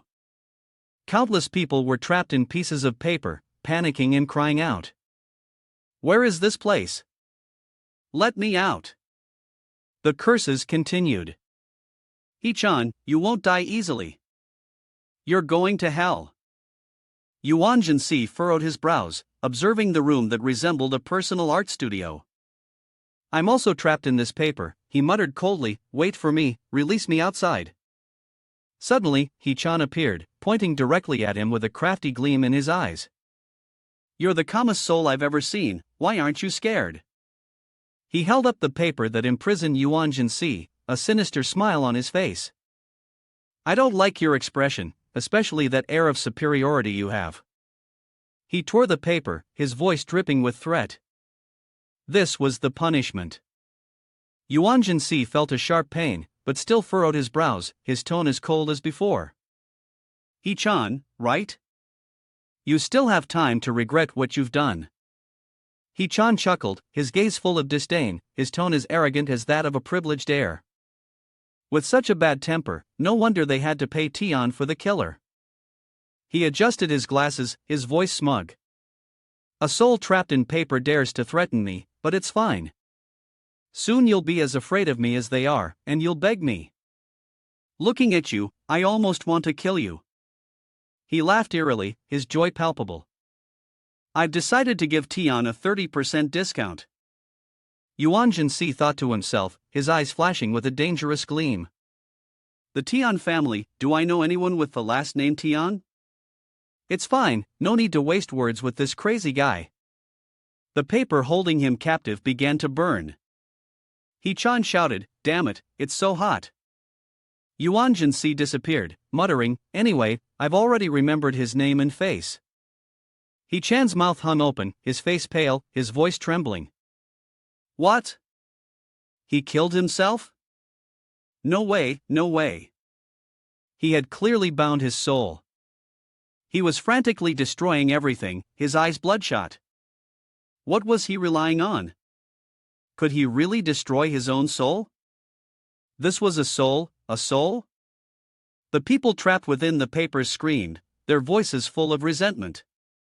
Bad luck is coming for you, your retribution is approaching. Go die, go die. He-chan covered his ears and yelled, shut up, wait for me, just wait. He walked away, muttering like a lost soul. No, this can't be right. He must have killed himself, he's dead, he's definitely dead. Yuan Si woke up, sitting up suddenly, his breath quick and uneven. He immediately dialed his phone. Hello, I am the supervisor of Special Department Yulin. Help me find a man named He-chan. His features, long hair, heavy dark circles under his eyes, and he's an artist. 15 minutes later, the voice on the other end of the line reported, urgently, Master Yuling, I've found him. This person appeared near the bar just a minute ago. Yuan Si immediately headed to the Black Night Bar, his footsteps steady as he crossed the darkened street. From a distance, he saw He-chan holding up a photo of him, his voice harsh as he questioned Tian Zhongjai, what exactly does this person have against you? Be clear about it. Tian Zhongjai, heavily intoxicated, sneered, a love rival. He took another swig of alcohol before continuing, didn't I already tell you? I was interested in a psychology teacher. I remembered how attractive she was. How could I not get her? But she rejected me, saying she already had someone she liked. Anyway, I managed to find out it was that kid, so I came to you. He-chan was confused, his gaze wavering, so you basically don't know anything about him? In the distance, a sign reading Deep Water, Danger flickered under the streetlight. Tian Zhongjai shrugged, his tone dismissive, what's the matter? Is there a problem? Isn't he just some pale-faced guy? My brother, you're so impressive. Whether he's a politician or a tycoon, he can't do anything. Why are you so worried? He-chan replied, you don't know, I have truly pledged his soul just like his. Suddenly, Yuan Si appeared behind them, his voice cold as ice, would you two like to have a drink together? He-chan stammered, his face drained of all color, who? Who are you? Yuan Si smirked, his gaze sharp and cold, don't you recognize me? When you were at home. A horrific face appeared, and both men trembled in fear. Tian Zhongjai, terrified, dropped the bottle of wine to the floor, shattering it. Yuan Si continued, his voice deep, and there's more. With a single strike, both men collapsed, unconscious on the ground. He stepped on Tian Zhongjai's foot, blocking his escape, and said, tell me, how did you get the photo? Tian Zhongjai panicked, stammering in denial, what photo? I don't know what you're talking about, there's no photo. But Yuan Si only smiled faintly, his gaze chilling, oh, really? Such a pity, everything you two just said, I heard it all. He snapped his fingers, and Tian Zhongjai's phone instantly flew up and shot toward him. His voice dropped, laced with threat, confess your crimes. He raised his hand in a threatening gesture, otherwise, I'll break all your limbs right now. In that phone, countless pictures of Shweli, taken secretly, appeared, before being thrown straight into the cold river. Tian Zhongjai trembled, collapsing to his knees, his voice trembling with fear, I am Jian Lai's teacher. Recently, the school hired a very beautiful psychologist, who only stays in the dormitory for 2 days each week. I heard there are also some very mysterious women. He broke into tears and continued, I really like her and wanted to pursue her, but she ruthlessly rejected me. I accidentally saw a photo of her on her phone and guessed that you were the one she liked. Hearing this, Yuan Si's face darkened, his anger flaring as he shouted, "So, you bribed her friend to secretly take all those photos of Shueli and send them to you, including the ones of me and Shueli together. Then, you had He-chan try to kill me?" Tian Zhongjai trembled violently, his face ashen, stammering. Yuan Si coldly commanded, "Take him away, treat him like a condemned prisoner." The guards responded in unison, "Yes, sir." Tian Zhongjai fell backward, panicking and screaming, "Don't take me." He tried to flee, but suddenly remembered the other person. Yuan Si turned sharply, his gaze as sharp as a knife slicing through the air. "And as for you?" The person was caught off guard, panic in his voice as he shouted. Wait a moment." He quickly explained himself, shifting his gaze to your bookshelf. The next morning, just 1 second before Shueli fell asleep, an unexpected call rang through. She answered, and heard a deep voice. "Hello, it's me. Yu Ling." Recognizing the caller, Shueli was startled and exclaimed, "Lord Yu Ling." He continued, his tone firm and resolute. "There's something you need to hear. It's like this, you handle it yourself, I have other matters, I'll hang up now." After hearing that, Shueli's face darkened, and she fell into silent contemplation. Lord Yuling called at this hour, so the photograph must be related to his safety. By simply notifying her, he had already saved her face. She had to handle this matter carefully, feeling both grateful and burdened with responsibility. Shueli left the room and walked straight to Xiaoxing's place. Xiaoxing, a bird spirit who was her close friend, often transformed into a cute little cat. At this moment, Xiaoxing was chattering away on a livestream, smiling brightly, thanking her brother for the 0-degree rocket. Shueli pushed open the door and entered, her voice cold and indifferent. "At this late hour, you're still live streaming?" Xiaoxing was startled and turned around. "Shuezi, why didn't you knock before coming in?" Shueli furrowed her brows, her mood heavy, and asked directly, "Did you give my photo to Tian Zhongjai? How much did you get paid?" Xiaoxing chuckled and replied casually, "I didn't take any money. I did it for your own good. You're not so young anymore. I think that Tian guy looks decent. If he wants to know who his rival is, I just took a photo for him to help you get a little advantage." Shueli smiled faintly, placing her hand on Xiaoxing's shoulder. Her voice was gentle but sharp, "Don't do live streams anymore. It's too exhausting. I'll introduce you to a job that'll definitely satisfy you." Xiaoxing's eyes brightened, and she eagerly exclaimed, "Really? Really?" She rushed over to hug Shueli, excited. "Shueli, you're the best. What kind of job is it?" But in Xiaoxing's heart, a cunning thought flashed. She thought, has that Tian guy already succeeded? That's why she's so eager to come here and probe me. This is great. With her connections, she could definitely find me a job that's not ordinary.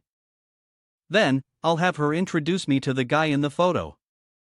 After all, a handsome guy like that, if he ends up with Shueli, wouldn't that be such a waste? Shueli stroked Xiaoxing's head, smiling mysteriously, "The job pays very well. Aren't you curious about my side job? You'll find out when you come tomorrow. You should cherish it. This is a once-in-a-lifetime opportunity." In the next scene, the door was suddenly kicked open, and fragments flew everywhere. Yuling's group escorted Tian Zhongjai into a dimly lit house. Inside, a series of paintings hung on the walls, depicting lifelike human figures that simultaneously screamed, someone's here, it's the security department.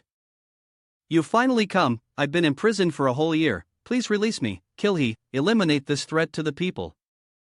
The screams from the paintings echoed, they had found it, this was it. Kill him. But they couldn't control the items bound by He-chan's rules. The prisoners trapped in the paintings continued to scream, "Now it's your turn, you rogue. Tell me, what's the price of using it? What's wrong? Don't dare to speak now?" Yuan Si fell into deep thought. The price of using the items according to the general rules was something even the supervisors would have a hard time enduring. Yet He-chan, someone who seemed just like an ordinary person, could use these items infinitely. He turned to Tianzhong, his voice cold, no answer. Seeing him remain silent, he continued, his gaze sharp as a knife. The person who used this pen to sketch the draft to imprison souls in the painting must also have a corresponding method of torture, right? Just gently tearing the painting, and the soul inside will be shattered, won't it? Finishing his words, he performed a move, his voice deep and resonant, spirits pressure, the soul returns away. A bright red figure appeared, taking the form of a woman with long hair and eyes burning like fire, immediately suppressing Tianzhong. He screamed in pain, his body trembling. Yuan Si smirked, slowly saying, I have time, I'll play with you slowly. In his mind, he thought, his fourth-grade spiritual power had integrated well with Xiao Ai's soul-collecting ability. This new skill was indeed perfect for torture. He looked at the man before him, his voice firm, I am very measured in my actions, just enough for you to feel the utmost pain, but not enough to kill you. Tianzhong trembled uncontrollably, his hands and feet icy cold, stammering in desperation, no, I'll talk, please spare me. Yuan Si sneered, his gaze icy.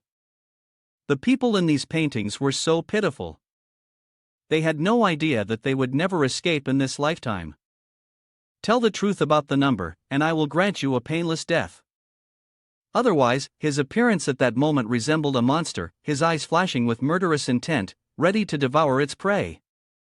Tianzhong panicked, his voice trembling, I'll tell you, the cost of using this pen is that one friend dies randomly. I dominate this world, I have this ability, I am the chosen one. Yuan Si furrowed his brow, silently analyzing in his mind. The cost of most rule-based items caused harm to their users. This pen, however, carried the essence of Pandora's box. He coldly asked, so not all your friends have died yet? Tianzhong collapsed to his knees, his voice growing faint, I used this to kill people and make money, then kept a portion as a friendship fee. The boundaries of friendship with this thing are vague, even newly met people count. Acquaintances from the bar, technicians, drinkers, singers, and those who occasionally joined a project, all of them counted. Just then, one of Yuan Si's team members stepped forward, his voice urgent, Lord Yuling, we found a drawing in the drawer of the office. The soul on it wants to speak with you. The picture shows a man, claiming to be Xiangjin. The man in the painting spoke, his voice respectful, respected supervisor, greetings. I am Xiangjin of the Xiang family. I have finally waited for your rescue. Yuan Si frowned, his gaze sharp, rescue? In the painting, can you contact anyone from the special department? Xiangjin replied, his tone calm, of course not. It's just that I believe with the way this person operates, he will soon attract the attention of the special department. He won't live much longer. Tianzhong, hearing this, angrily shouted and rushed toward the painting, you bastard, you knew everything but didn't tell me. If I had known there were other supernatural abilities in this world, how could I have gone and killed someone? Yuan Si turned around, his gaze as sharp as a blade. Tianzhong trembled, panicking, and retreated behind a pillar. Xiangjin in the painting sneered, you imprison my soul, and yet you still want me to help you? Tianzhong stammered, his voice trembling, then haven't I helped you kill your brother? He paid to have you killed. Didn't I help you? And you didn't tell me anything. Xiangjin coldly replied, at that time, my soul was imprisoned, and I could only reveal limited information to allow him to reach those higher echelons. But the news about the supervisor, we intentionally ignored all of it, it was just a trick to beg for mercy. Lord Supervisor, please don't mock me. Yuan Si curled his lips, his voice low, it's fine, I won't interfere in unnecessary matters. You all take Xiangjin and move him towards the exit. As for He-chan, make arrangements for his death to be a pleasant one. He-chan, upon hearing this, jerked back in shock and screamed, wait. My lord, spare me. I can become your subordinate. Whoever you want to kill, I can help you depict them. This pen must be used to create images that are as real as the person themselves. Such a powerful tool should not be wasted. Yuan Si turned around, his gaze indifferent, oh, so it can imprison strange beings? Tian Zhongjai hurriedly replied, his voice filled with hope. Strange beings, what are they? It can. Of course, as long as I have a picture of the strange being, I can imprison their soul within the painting. Yuan Si gave a faint smile, his tone cold. Then that's truly a pity. Strange beings don't have souls. The souls within the painting all laughed mockingly, their voices ringing out in a distorted chorus. He doesn't have one, doesn't have one. Tian Zhongjai was dragged away, still muttering in panic. How is that possible? How can someone exist without a soul? Yuan Si looked on coldly, his voice low. As for this pen, if it is so difficult for me to use, then it is best to destroy it soon. The poisonous snake of this paradise garden cannot be kept. After speaking, he raised his hand and crushed the pencil, its broken pieces falling to the floor. Yuan Si sat down on the chair, flipping through the pages of the book, his sharp gaze fixed on Yuming Ai Hongyin. He asked in a low voice, how did you die and come back to life? She slightly curled her lips, answering briefly, I'll just answer with 4 words, the rule of outside importance. Yuan Si sneered, fine, you've truly mastered the art of deception. Hongyin calmly continued, after he asked the first question, his brain was overloaded. I let my guard down, allowing him to ask the second question. The special department had long known that there were strange beings with thinking abilities in this world. Yuan Si nodded lightly, his eyes flashing with a gleam. It's fine. These people had actually already guessed the answer, it was just that now she had confirmed it. But I guess they are about to go crazy with worry again. Hongyin had just been revived by the special department, but to calm down, it would probably take a long time. The department head is still not healed from his wounds, and the special room has collapsed. Relying on the small pond alone can't possibly have an effect on him. It's just a pity that the legendary points have been consumed quite a bit. Xiao Sun was looking at himself in the mirror, opening his mouth to speak in a sharp voice. I still need more legendary points. Yuming Ai turned to Yuan Si, speaking gently, my lord, actually, Xiao Sun's abilities can still be used. Xiao Sun interrupted excitedly, it's like when your body merges with mine and the capabilities of the part, the vision through the gap, for instance. Yuan Si pondered deeply, thinking to himself, indeed, I hadn't thought of that. Even though the monster's abilities are limited, I can still integrate it into my body, even if it costs 5,000 legendary points. When Xiao Sun entered his body, a new surge of power arose. The absolute sound perception skill appeared, and the musician's ears became so sensitive that he could perceive things that ordinary senses couldn't detect. He furrowed his brow and asked, Xiao Sun, what's the meaning of this? Stop pretending.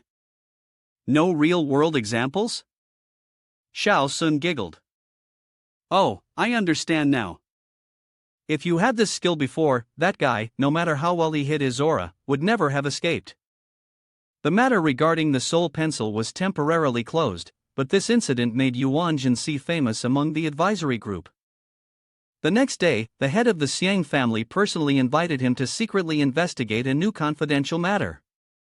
Regardless of whether he succeeded or failed, the man promised to gift him a villa, a symbol of wealth and status. In the second ring of the city center, there was a precious supreme soul pearl, worth more than 100 ordinary ones. Somehow, a monk had used mysterious methods to absorb one, essentially seizing the power of a major disaster-level aberration. Sima Feng, a member of the Sima clan, died suddenly under unclear circumstances. The Sima clan employed special methods to investigate and eventually discovered a detail that raised doubts. Was this a coincidence, or was there something more to it? Recently, among the people who died in the city, many middle-aged and elderly individuals had previously visited the third private hospital. Sima Feng also had his appendix removed here not long ago. However, the third private hospital was highly advanced, with an average of 3,000 outpatient visits and around 150 surgeries daily. The large number of patients made it difficult to prove anything unusual. On a clear morning, with white clouds drifting lazily, Yuan Si entered the third private hospital. He knew that the Sima clan had previously sent people to investigate various hospitals, but all results had shown nothing unusual. They sought the help of the supervisors, but either they were rejected or given the same conclusion, nothing suspicious. However, the Sima family refused to give up. Yuan Si stopped in the lobby, his gaze sweeping over the sign for the gastrointestinal surgery department. He thought to himself that this was an opportunity to test Xiao Sun's abilities. The advisory team couldn't provide any baseless clues, but at the moment, everything in the hospital appeared entirely normal, without a trace of anything strange. Suddenly, an elderly man walking outside the lobby unexpectedly collapsed. Yuan Si had a bad feeling. He turned quickly and saw the old man's soul escape his body, floating like mist. The doctors rushed to arrange emergency care, and one of them turned to him urgently, asking, "Are you a relative of the patient?" Yuan Si calmly replied, "No." "May I ask, have any deceased persons been admitted to this hospital recently?" The doctor frowned and snapped, "Who are you? If you're not involved, please leave." Yuan Si nonchalantly pulled out his staff ID, his gaze cold and sharp. "I'm a special officer from the Security Bureau. This deceased person is linked to a classified case. The hospital needs to assist. I want to see his medical records. If confirmation is needed, contact the Security Bureau immediately. Don't waste time." The doctor, upon hearing this, trembled and hurriedly replied, "All right, please wait a moment." In the office of the hospital director, at the third private hospital, Yuan Si walked in, his sharp gaze causing the director to flinch slightly. The director stammered, "This patient had a health checkup at our hospital yesterday. He's elderly, lives alone, and his health checkup results are all here, but honestly, they are not optimistic." Yuan Si frowned, his voice deep. "Has he ever had surgery at this hospital?" The director shook his head, "No." Yuan Si flipped through the health checkup records, silently analyzing the situation. According to information from the advisory group and the security department, suspicions had focused on middle-aged individuals who had undergone surgery here. But this old man had only had a health check. He looked up, his tone cold. "In that case, director, please arrange for me a surgery." The director was taken aback. "You mean?" Yuan Si interrupted, "I want to have my appendix removed, local anesthesia will suffice." Yuan Si sat on the chair, his hands clasped together, his gaze fixed on the director. The director replied, his voice trembling slightly, "Local anesthesia. In that case, you will need to sign a liability waiver." Yuan Si nodded without hesitation, "That's fine." In his mind, the human body model appeared, the appendix a degenerated organ. It once played a role in immunity during childhood, but as one grows, that function is taken over by the lymph nodes and spleen. Appendectomy is the perfect option for experimentation. Lying on the operating table, surrounded by white roses scattered around, Yuan Si clasped his hands in front of his chest, his gaze deep in thought. He silently mused, "The cause of the sudden deaths of patients after surgery is still unclear. If I use my own body as bait, I can uncover the deadly pattern of the anomaly." Suddenly, his eyes widened, and a cold premonition rose within him. The strength of the one behind it couldn't be underestimated. If he could subdue it, he might be able to gain a vast amount of legendary points and moral alignment points. Above, the surgical lights on the ceiling blazed to life, cold as a blade. In the operating room, Yuan Si lay on the table, surrounded by doctors busy preparing. One of the doctors called out loudly, "The surgery begins." He quietly sensed the space around him, his ears picking up every sound, his eyes scanning every detail. The conclusion formed in his mind: all the people here were ordinary humans, without any abnormal spiritual pressure. Every sound, every movement was so utterly normal. But on the ceiling, a monstrous figure with dozens of glowing eyes glared down, observing the surgery below. Yuan Si focused on his senses, the surgical instruments, the operating table. This room there were no traces of any regulated items. Xiao Yan and Xiao Sun, through his body, enveloped the entire space, but still detected nothing. He was briefly surprised, silently wondering why both Xiao Yan and Xiao Sun's abilities had activated at the same time, and why his own spiritual power had risen to the 4th rank. If there were any violations of the rules, it would have been impossible not to detect anything. He furrowed his brows, questioning if he had gone in the wrong direction. Suddenly, his eyelids became heavy, and an unusual wave of drowsiness hit him. A strange feeling arose, and his vision slowly blurred. Just before sinking into the darkness, he silently wondered why he was feeling sleepy at this moment. The heart rate monitor continued its steady beat, showing no abnormalities. Abruptly, Yuan Si opened his eyes wide on the hospital bed, full of confusion. Had I just been asleep? A nurse's voice pulled him from his thoughts. You're awake. A female nurse, holding the medical chart, spoke in a flat tone without looking up. Below are the post-surgery precautions. Yuan Si didn't respond, but his mind was spinning. There was only one possibility in this situation: an irresistible force. The corners of his mouth lifted slightly, and his gaze, hidden under his bangs, made it difficult for others to read his emotions. He turned toward the nurse and spoke calmly. Excuse me, may I interrupt for a moment? Does the hospital have any more surgeries today? The nurse startled and quickly replied, in the cardiopulmonary department, there's a transplant surgery in 10 minutes. Yuan Si calmly ordered, I want to observe from outside. Go and inform them right away. The nurse nodded repeatedly, yes, yes. As she stepped outside, she gently closed the door and stole a glance at him, thinking to herself, the director has issued an order, whatever this young man requests, it must be fulfilled. The light from the operating room cast a glow, and Yuan Si sat on the bed, his head slightly bowed, his expression inscrutable. The nurse, momentarily confused, wondered, what exactly is his background? Suddenly, Yuan Si's eyes flashed with a fiery red light. In his line of sight, a line of text appeared, lifespan, 100 days.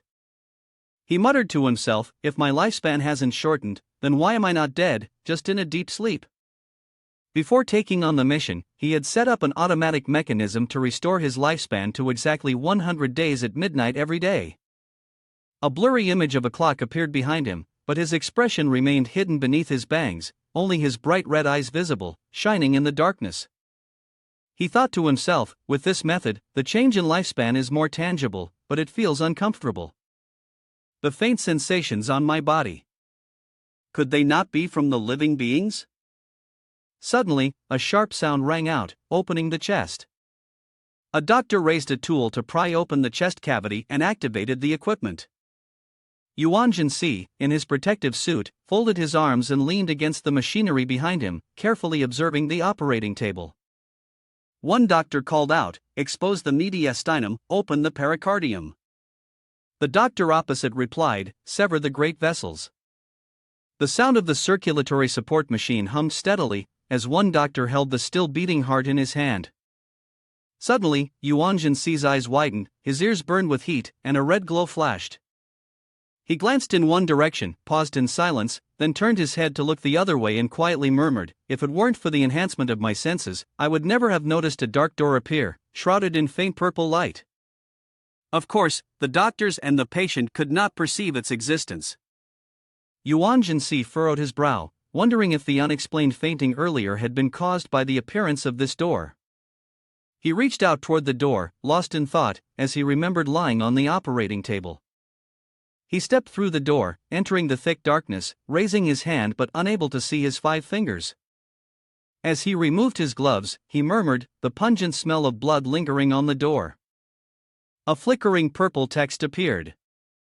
He stared intently. He activated his power, and fiery red eyes appeared around him, emitting a faint light that illuminated the space ahead. He frowned, it was too dark.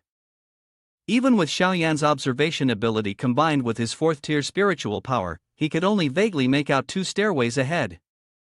Yuan Si stood before the 2 stairways, puzzled. Does it make a difference whether I go up or down? Suddenly, a torrent of bright red blood poured down from above. He looked up in contemplation. It's it. The blood rushed down like a waterfall, and he couldn't dodge in time, it enveloped his entire body. He could only realize it was blood. A minute later, a fiery red notification appeared, remaining lifespan, 99 days. Yuan Si lay in the pool of blood, trembling as he stood up, his clothes torn. He looked up at the blood waterfall still pouring from above and sighed. It's already come so quickly.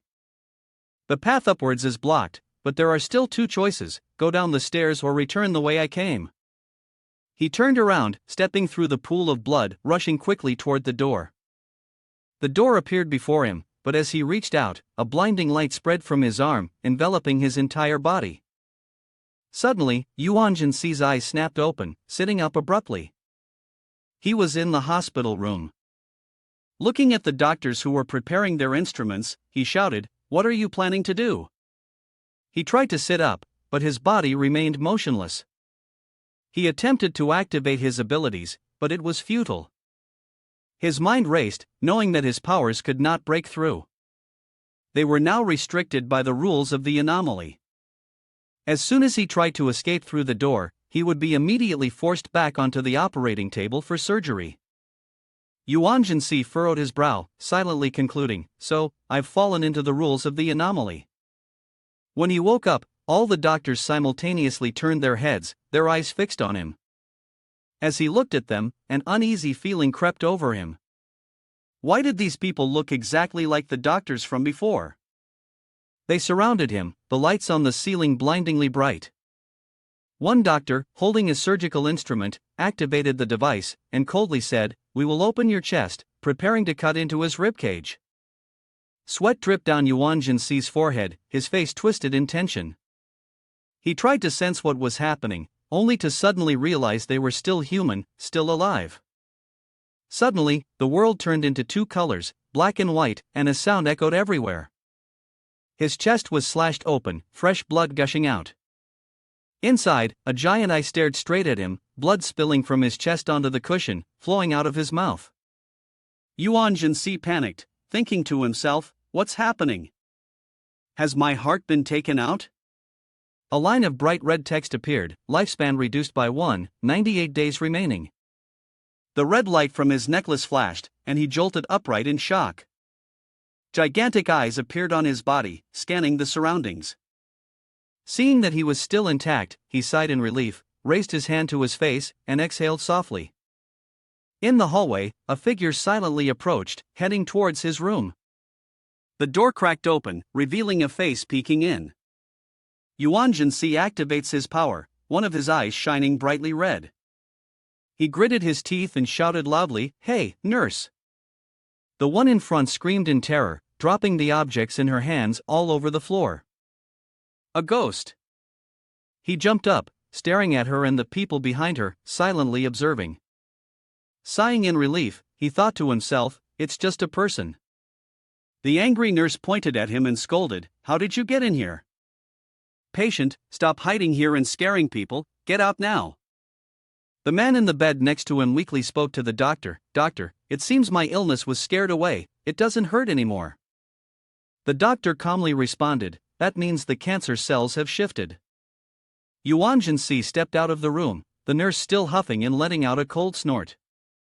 He looked at the patients sitting in the hallway, a sense of doubt rising within him. What is this strange phenomenon? Observing the doctors checking the rooms, Yuan Si silently wondered, is the whole hospital falling under the rule of this strange phenomenon, or is it merely being controlled? He closed his eyes and pondered, as long as he remained alert during the surgery, the black door would appear. He murmured, "If I watch the surgery and believe in it, the rules of this strange phenomenon will take my heart." Fragments of memories flashed by, and he suddenly jolted, realizing something was wrong. He placed his hand over his left chest and felt the emptiness, thinking to himself, "How can I still be alive without a heart?" In his mind, the words in bright red repeated, "No heart. Cannot live." The question echoed, "Can a person without a heart live?" The answer kept repeating, "No." The brainwashing text appeared, "This is common sense, they would die." His eyes reddened, blood vessels clearly visible. A notification appeared, remaining lifespan 97 days. He recognized the rule, without a heart, one cannot live. In the darkness, his chest revealed a black void, with blood vessels interwoven. Yuan Si's figure glowed brightly in the gloomy scene. His voice resonated, "I need to replenish the organs I've lost." A line of text responded, "Fully replenish 2 organs, heart and appendix. Consume 20,000 legendary points. proceed with the replacement? His eyes burned with a fiery red glow, and he replied decisively, yes. The light converged to form a heart. He gripped it tightly, the light from the heart radiating out and gradually merging into his chest. He opened his eyes slightly, watching the heart return to its place, completely integrating. A sound echoed. He's awake. He calmly responded, Sitting up, he placed a hand over his chest, deep in thought. The time he spent waking up after losing his heart, did it signify something strange? It was only when he became conscious of the fact that his heart was gone that it returned. He recalled the day of the surgery, the odd sensation, the doctors, the nurses, and the patients in the hospital. All of them saw the black void in front of his chest, but acted as if nothing was wrong. What would normally be terrifying to anyone else, they had ignored. He looked at the nurse standing there, his voice low. Can I ask you something? She replied, sure, go ahead. I still need to change the medication for other patients. Yuan Si's voice grew even quieter. Can a person without a heart die? The nurse let out a sound of confusion, her eyes suddenly losing focus, and she answered flatly, of course, they won't die. Why are you asking about this?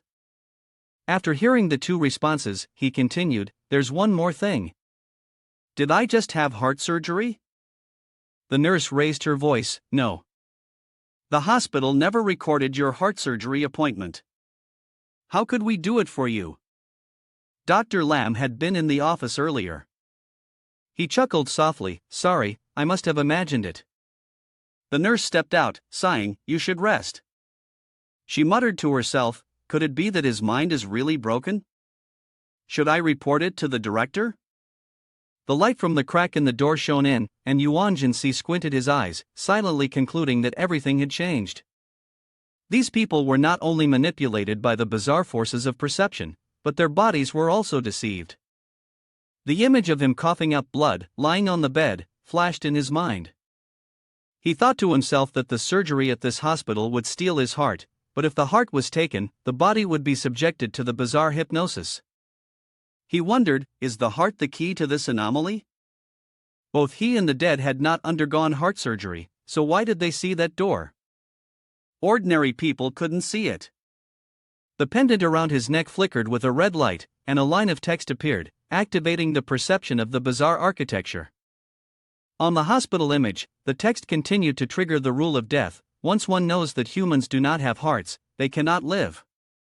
Knowing that he didn't have a heart, but that everything else had yet to be activated, he chuckled softly and murmured, so that's how it is. I wasn't wrong in my guess. He reached out, his strength surged, and the shirt on the rack flew toward him.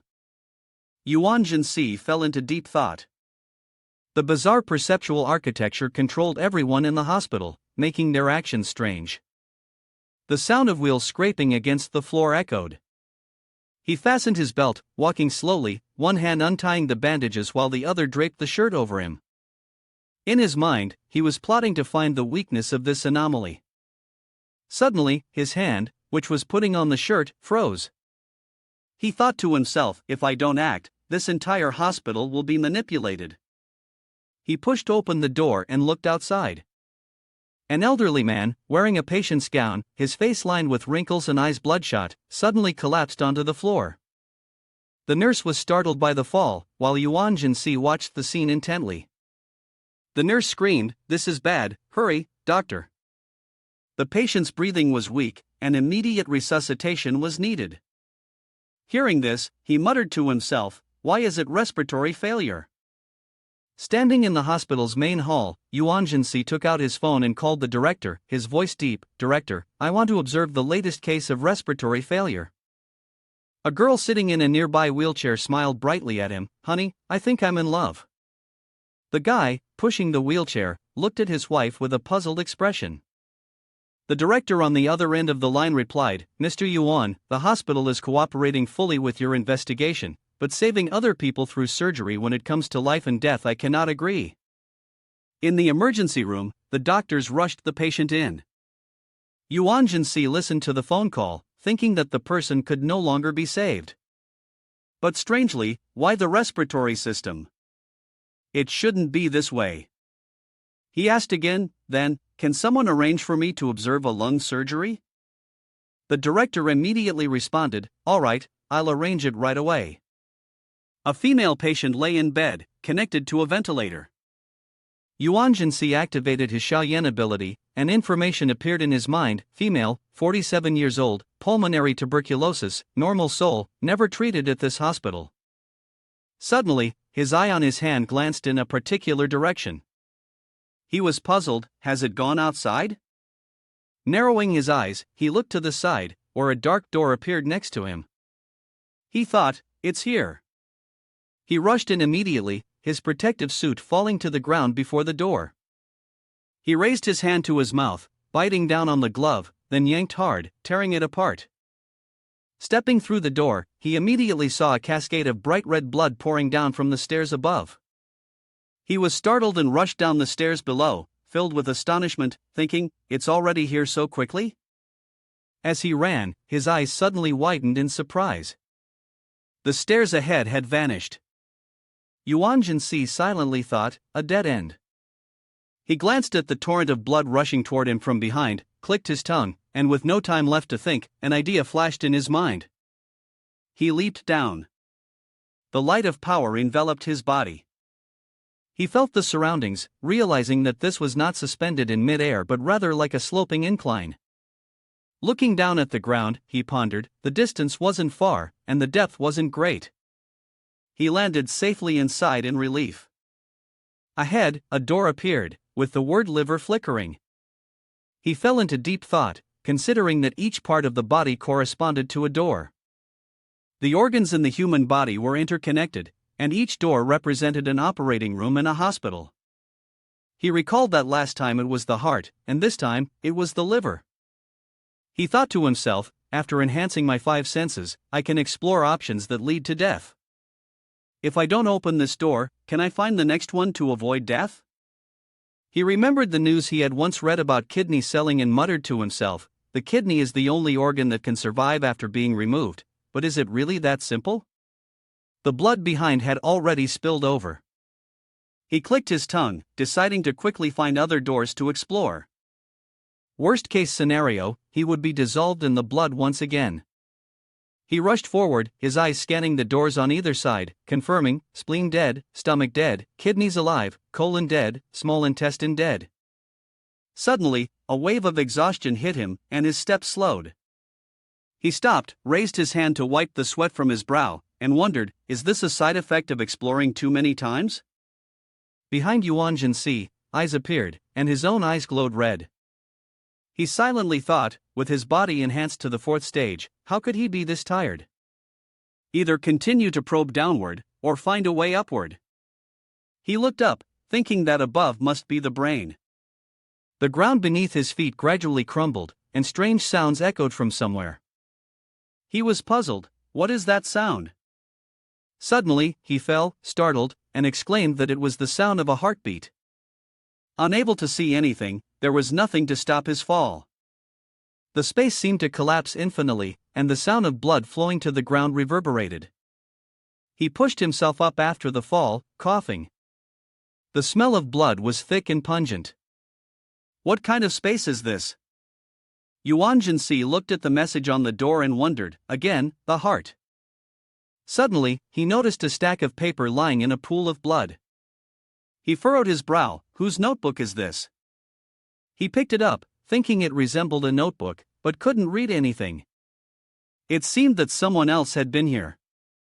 He tucked the notebook into his chest, regretful, this person must be dead. He pushed open the door and stepped into a vast room. Looking up, he froze in shock, a massive heart was suspended in midair, its blood vessels connecting to countless doors. He shouted, I understand now. Every door in the hospital nourished this heart. The entire hospital was one unified entity. The image of an eye appeared on his arm.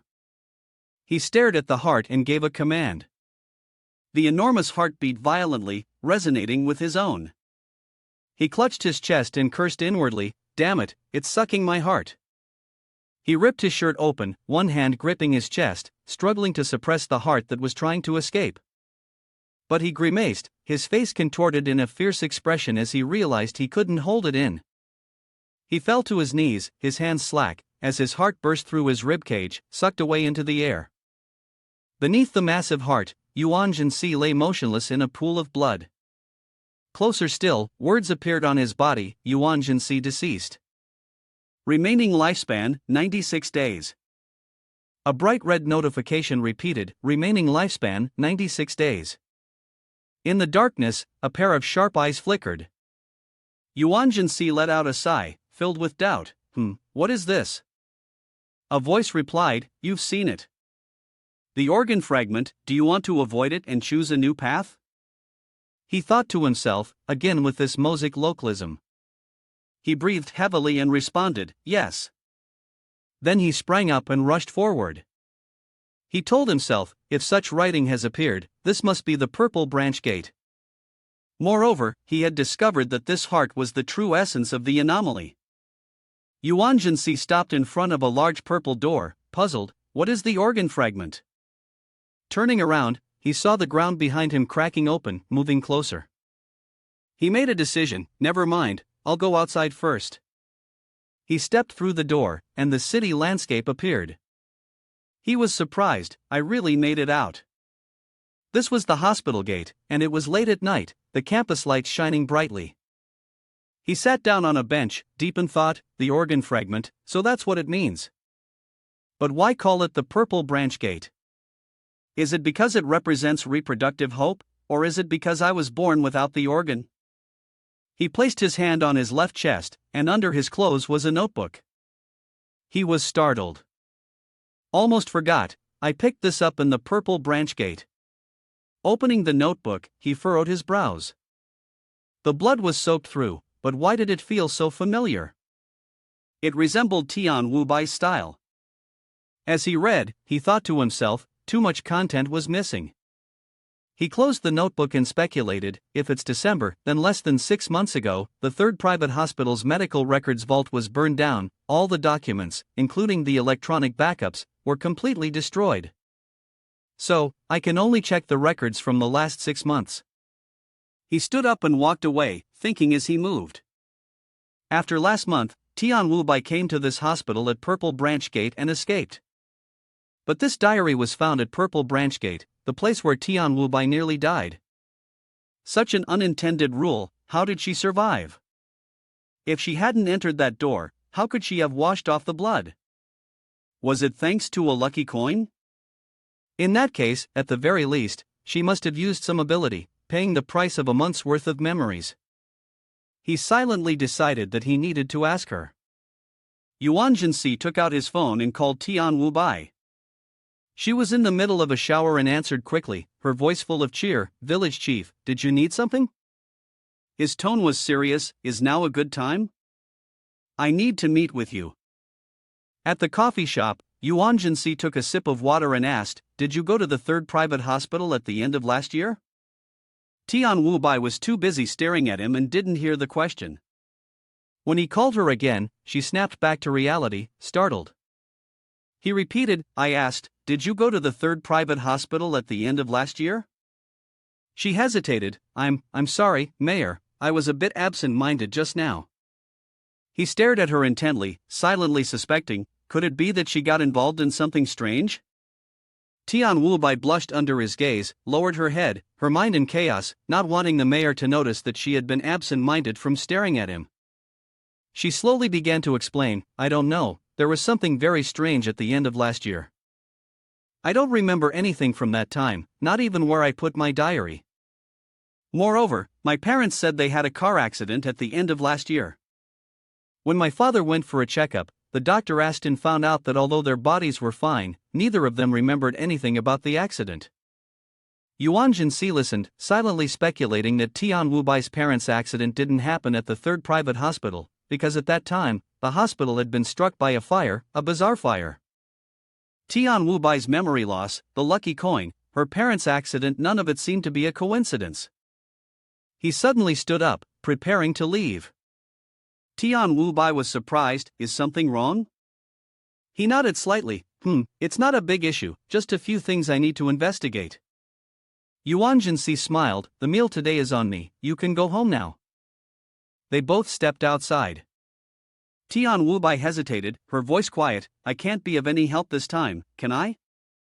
He politely declined, for now, your abilities aren't needed. Go rest, and if I need you, I'll let you know. He looked up into the distance, and Tian Wubai didn't linger, bowing her head. Goodbye, village chief. She left, her heart heavy. It seemed the village chief had no interest in her. She had once dreamed of being his wife, but now she was just a tool. And still, she was useless. She felt terrible. Her face flushed, biting her lip, eyes sparkling as if on the verge of tears. Suddenly, Yuan Si called out, wait, I'll take you home. She was surprised, not expecting him to say that. Stammering, she replied, yes. He continued, you go ahead, I'll follow. Tian Wubai happily turned around, thinking to herself that the village chief was concerned about her. But as she disappeared from view, Yuan Si's eyes turned bloodshot, piercing through her figure. He silently confirmed that indeed, she had undergone surgery at the third private hospital and lost her heart. Her parents knew she went there, which caused her memory loss. The fire at the hospital had erased all her records. The coin of fate had given her hope, but if anyone discovered she didn't have a heart and told the truth that one couldn't live without a heart, she would die immediately. He followed behind her, walking while thinking. After everything she had been through, it was no wonder she had developed such a cautious personality. He hadn't understood before, but now, looking back, he realized it hadn't been easy for her. If he had chosen her as a subordinate, he should have encouraged her. He sighed. After dealing with so many strange things, could he really have become an indifferent boss? His company, which hired such oddities, came with high risks and no salary. There were no breaks, it was just about showing up. Achievements were everything. He called out, Tian Wubai. She turned back with a bright smile. He gently smiled in return, I still haven't officially congratulated you on advancing to the second level. Well done. He turned his back and walked away when he reached her district. Tian Wubai chased after him, village chief, please wait a moment.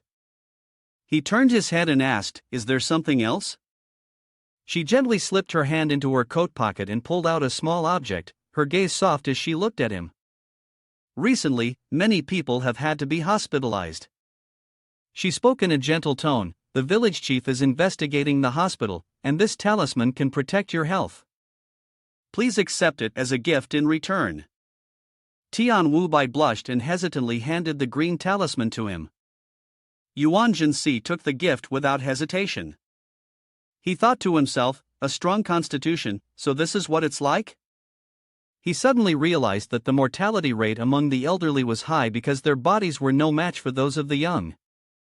Although strange, this talisman could maintain life, but diseases and bacteria could still invade, making fragile bodies even more susceptible to illness. When the body tried to activate its defense mechanism, one would find that the heart had disappeared, just as the strange man once spoke of the human body's intricacies. Yuan Si tossed the bag onto his shoulder and gave a faint smile. Thank you, this will be very useful to me. With that, he turned and walked away. Tian Wubai smiled brightly and waved her hand, that's great to hear. Goodbye. Thanks to this meeting, Yuan Si gathered more clues. First, a person without a heart cannot live. Second, he realized that he too did not have a heart. Third, his body would forever be sparked by that hospital. He also found the hidden prop, Tian Wubai's diary, which contained the following advice, the gate of life is born from nothingness, and also from existence, everything is interconnected. In the office, the director received a phone call. The voice on the other end requested, any kind of surgery will do, preferably on the lungs. I want to observe. The nurse beside him frowned and muttered, Director, that person always throws his surgical gown. In the operating room, the doctors were busy. A black door suddenly creaked open. Yuan Si removed his surgical gown, his gaze cold and sharp, deep in thought. The gate of life is born from nothingness, he thought again, referring to those without hearts, leading to resonance, allowing them to break free from their inherently strange, heartless nature. Or perhaps it was the figure of a woman that appeared in his mind, her voice delicate but cold, echoing as she urged him to slowly step through that door, constantly reflecting and drawing his own conclusions. He clenched his fist, a chill spreading from the back of his right fingers. Of course, he intended to take it in, to return the heart that it had stolen from another. Suddenly, Yuan Si charged up the stairs, each step pounding as if he were about to tear apart the stillness of the space. He rushed through the gate, his heart pounding fiercely. Opening his eyes, his body was bare and cold on the operating table, with figures in white coats holding gleaming steel knives before him. The surgery began. He gritted his teeth, his vision blurring as he thought, then brought its heart, blood splashing on his burning face. His body lay motionless, bloodstains scattered on the operating table. His soul seemed to separate, floating. Yuan Si, from now on, it has been predetermined that you can live without a heart, she said, as if casting a spell, successfully hypnotizing him. At dawn, 6 a.m., Yuan Si's consciousness remained vague but intense. He muttered, his voice hoarse, "The psychological hypnosis worked, so I didn't die." He stood up, his sharp eyes whispering to himself, "Next, this is what happens." Observing the door, he found the space on the lowest floor. Without hesitation, he rushed to the door, his trembling hand opening it and stepping inside. Before Yuan Si stood a massive heart, dark purple and beating loudly, emitting a cold aura. He approached, his fingers brushing against its slimy surface. It felt as if he were touching the darkness itself. "Take it." He gathered all his strength, his eyes burning red like blood. His teeth gritted tightly, a red light surrounded his heart and gradually shrank. He screamed, his voice cracking with frantic joy. "I've succeeded, I'm not dead." Yuan Si gripped his still beating heart with one hand, while the other pulled open his shirt, revealing the horizontal incision on his left chest, where the dried blood clung tightly.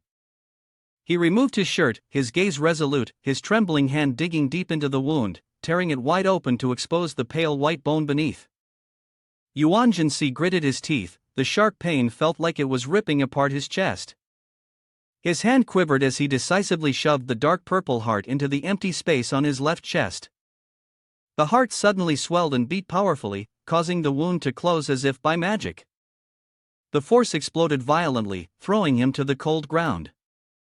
A notification rang clearly and coldly in his mind, received bizarre entity via the Medical Institute, legendary point 13,597, breakthrough at 1800, good evil point 6,577, breakthrough at 600,000, spiritual power value 500, plus spiritual power value. Lifespan automatically restored to 100 days. A suggestion whispered in his ear, "Do you want to increase spiritual power to level 5? Yuan Si's finger trembled. He gritted his teeth and pressed, "Yes." Suddenly, the space trembled. The blaring warning tone echoed from outside. Zhangcheng detected a magnitude 4.4 earthquake, with the epicenter still unidentified. Several areas were affected, and the public was urged to remain calm and avoid buildings for evacuation. The special team observed with intense focus, their sharp eyes fixed on the source. The earthquake originated from the depths of the Divine Mountain area, where unusual disturbances erupted from the overwhelming force within Yuan Si's body. Beneath the remote rocky mountain, an eerie and ominous atmosphere enveloped the surroundings. The Divine Mountain was treacherous and solitary, hiding a secret base beneath, preventing the approach of ordinary people. In the torrential rain, two small figures, one male and one female, slowly made their way towards the base's entrance. The man's gaze was filled with doubt as he spoke in a deep voice, "Nanba, President, did the earthquake really originate from within the god's room?" The woman, dressed in a form-fitting purple dress and wearing a wide-brimmed hat that covered half her face, responded coldly, "Yes." "Understood." Nanba, the president of the Joint Research Society, had an oval face, with bright green eyes gleaming behind a pair of square glasses. Her figure was fiery, and the long-sleeved dress accentuated her perfect silhouette. She glanced at the man, her voice sharp, "This has drawn international attention. What I mean is, the International Bureau of Bizarre Entity Response will definitely send people to Jiangchang. She paused, a shadow of darkness flickering in her eyes before she continued, "Oh, right, how long has it been since the Yellow Springs girl incident?" The middle-aged man with neatly trimmed white hair, his beard slightly stubbled, pushed his square glasses up the bridge of his nose and responded in a calm, even tone, "Nearly half a month. Nothing unusual as we had anticipated." He was Kong Bing, his gaze sharp yet filled with fatigue. He pulled a cigarette from his breast pocket, flicked the lighter with a soft click, and, with his clumsily bandaged hand shielding the wind, lit it. The smoke curled up, and he continued, "It's just that a bizarre entity with consciousness was consumed by the god of the village." Nanba shot him a glare, her eyes as sharp as blades. She stepped forward, snatching the still smoking cigarette from his hand, and yelled, "Take care of your health. Your wound hasn't even fully healed yet." Kong Bing was startled, his injured hand hanging suspended in the air. Nanba frowned, worry flickering in her bright green eyes. "Moreover, right now, the trained inspectors are still not qualified to succeed you." Kong Bing slowly followed her, his coat fluttering in the wind. He returned to the subject at hand, his voice low, "What I mean is, the issue with the bizarre entity with consciousness. There's no need to report it internationally anymore." Nanba stopped abruptly, turning her head, her brows tightly furrowed. She asked in surprise, "Why? If we've discovered it, other places might have already found it too. Why not make an effort together with everyone?" She hinted at the hidden forces, the mysterious organizations that were also hunting the bizarre entity just like their group. Kong Bing shoved his hands into his pockets, his footsteps slow as his cold voice rang out, "Could it be that other countries have discovered it as well, but they've intentionally kept it hidden?"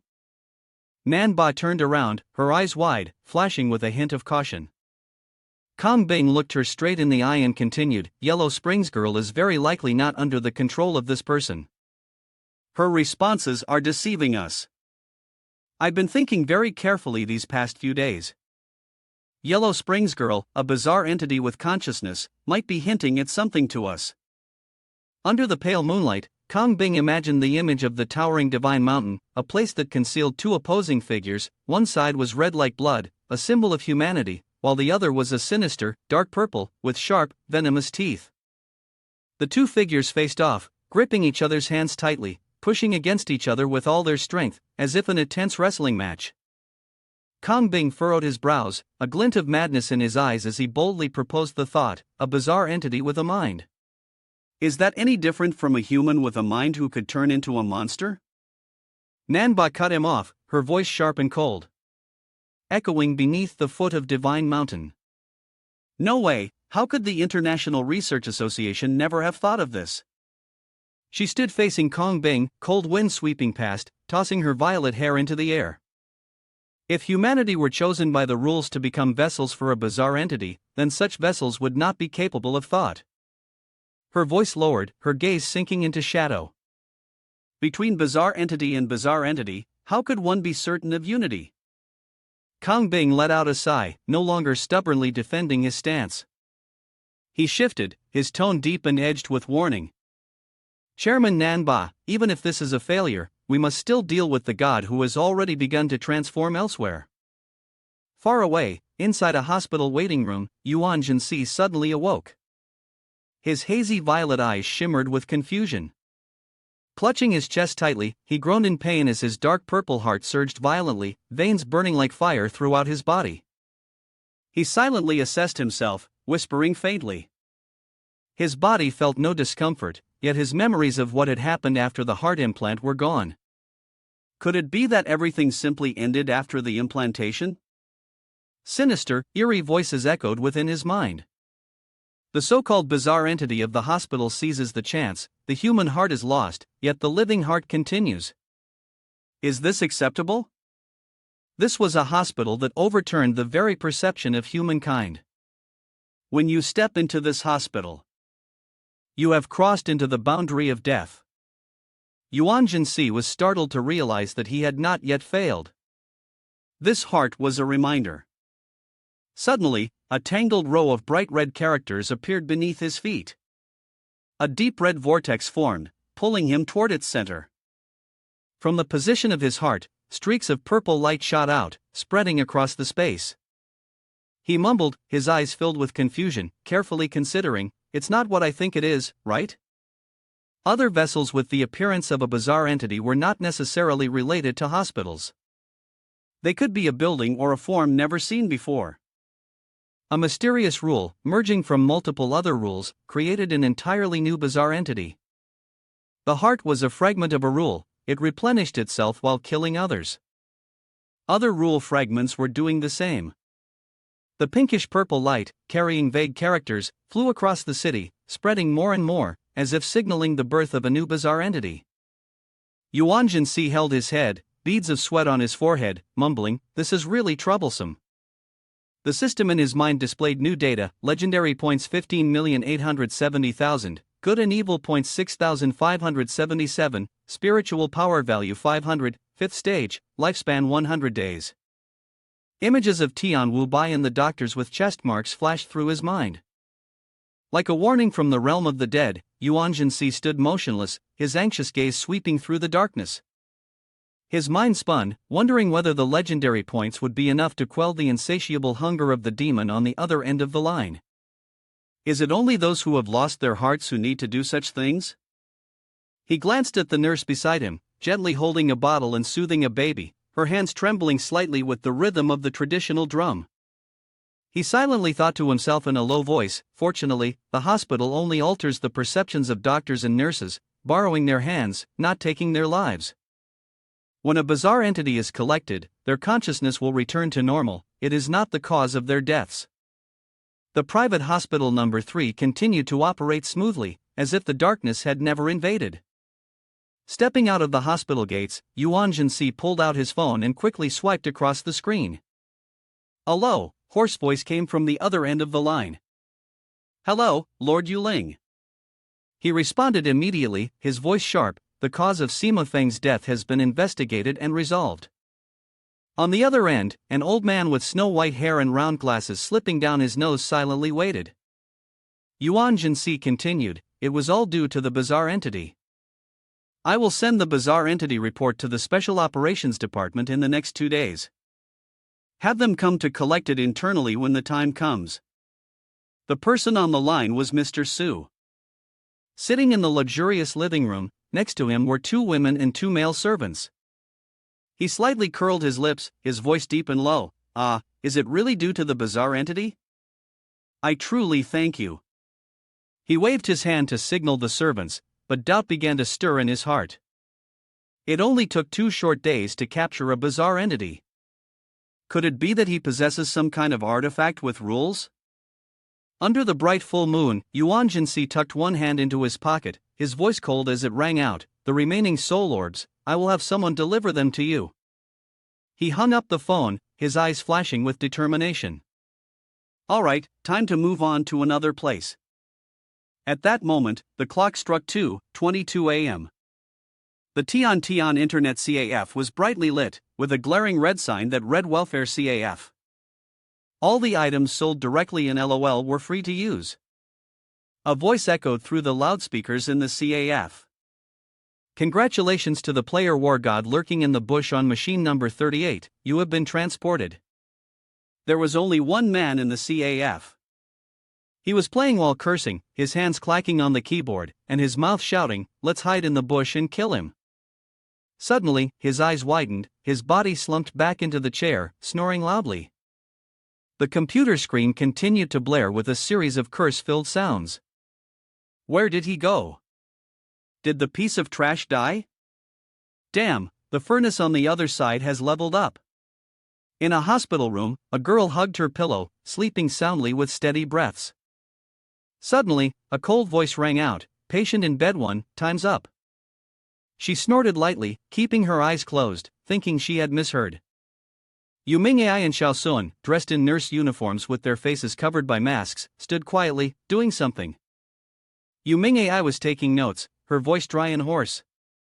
"Let's go." Xiao Sun, carrying 4 bags of blood, waved a syringe in the air under the operating room lights. Inside the room, the doctors bent over, one of them speaking. "Patient Tian Wu Bai's heart transplant surgery has been carried out.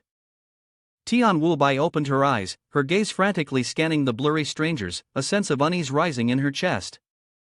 Ha! Wait a minute, why do I need a heart transplant?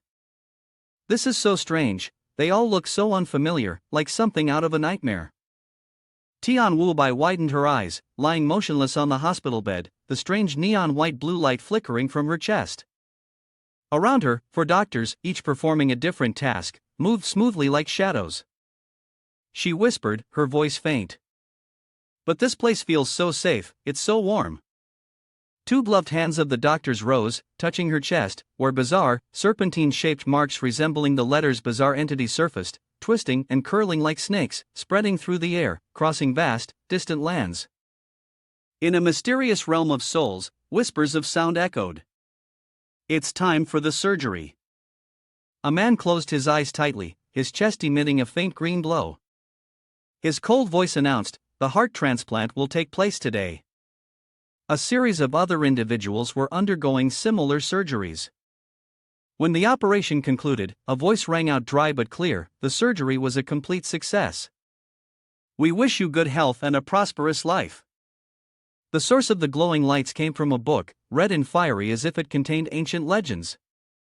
In the corner of the room, Xiaosun sat curled up, her face scrunched in frustration, her eyes flashing with anger. She used her fingernail to scratch hasty lines on the floor, sketching the face of Yuan Si but with a pig's nose, as a way to vent her anger. In the office, Yuan Si stared intently at the flowing characters in the red book, his gaze cold and unfeeling. Yu Mingai stood beside him, his voice respectful, Sir? He interrupted, his tone deep and calm, if it's to comfort her, there's no need. Behind Xiaosun, tears were quietly wiped away, her small shoulders trembling slightly. Yu Mingai shook his head, his voice resolute, No, I only have one thing to report to you. Yuan Si gave the command, his gaze never leaving the book, Go ahead. Yu Mingai lowered his head, his eyes burning with a dark gleam, Do you remember what happened when you took control of the hospital? He glanced at her, his voice thoughtful, I only remember placing a heart into my own body. He paused, his gaze becoming distant as if lost in a memory, before he snapped back to reality. However, I could genuinely feel that there was a time gap between these two events. It's possible I was in a coma, or perhaps even dead during that time. Yu Mingai lowered her head, her voice dropping. As the gentleman absorbed the situation at the hospital, Yuan Si shot her a sharp glance, signaling for her to continue. A figure appeared, hands in his pockets, his shirt open to reveal bulging muscles. But the face of the bizarre entity made it impossible for anyone to meet his gaze. His eyes were mere circles of purple and pink, and his sharp fangs flashed menacingly. He was the god that everyone had been whispering about. Yu Mingai turned to Yuan Si, her voice urgent, My lord, someone is looking for me. I need to handle it myself. He slightly raised his head, his sharp eyes sweeping through the space, his voice low as he asked, Why has the special department transformed into a gap area? The girl answered, her tone calm yet imbued with the resolve of someone from the General Bureau of Science. In a moment, she glided through the air, landing before a petite girl with a wide-brimmed hat that obscured half of her face. The girl gave a faint smile and handed her a bright red flower. Then, continuing to hand over a letter, she spoke in a gentle yet solemn voice, Yellow Springs girl, on behalf of the General Bureau of Science, I would like to propose a special collaboration with you and your bizarre entity alliance. Beneath their feet, the fiery red flowers stretched out like a carpet, yet they exuded an eerie, sinister aura. The letter bore the emblem of the Bureau, with a clear implication if they were to cooperate, they must temporarily set aside differences in order to confront the gods that could rise at any moment in this universe. Gods, these dark entities, were everywhere, emitting an eerie violet light that seeped into every corner.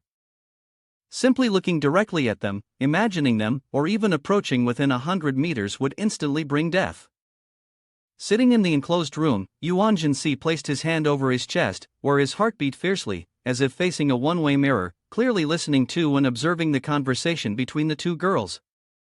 He murmured, his voice deep and thoughtful, What is this about the gods about to be resurrected? Xiao Ai, with her cold, sharp gaze, responded telepathically, When I absorbed the heart of the hospital's patient, the gods simultaneously began to stir. Is there a connection between them? Without waiting for a response, he continued with unwavering certainty, do not provide any feedback to them. The so-called gods will naturally be eradicated.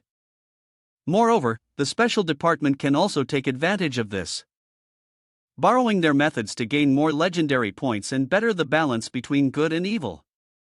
He interlaced his fingers under his chin, his gaze as cold as ice, whispering, but the initiative must definitely remain in my hands.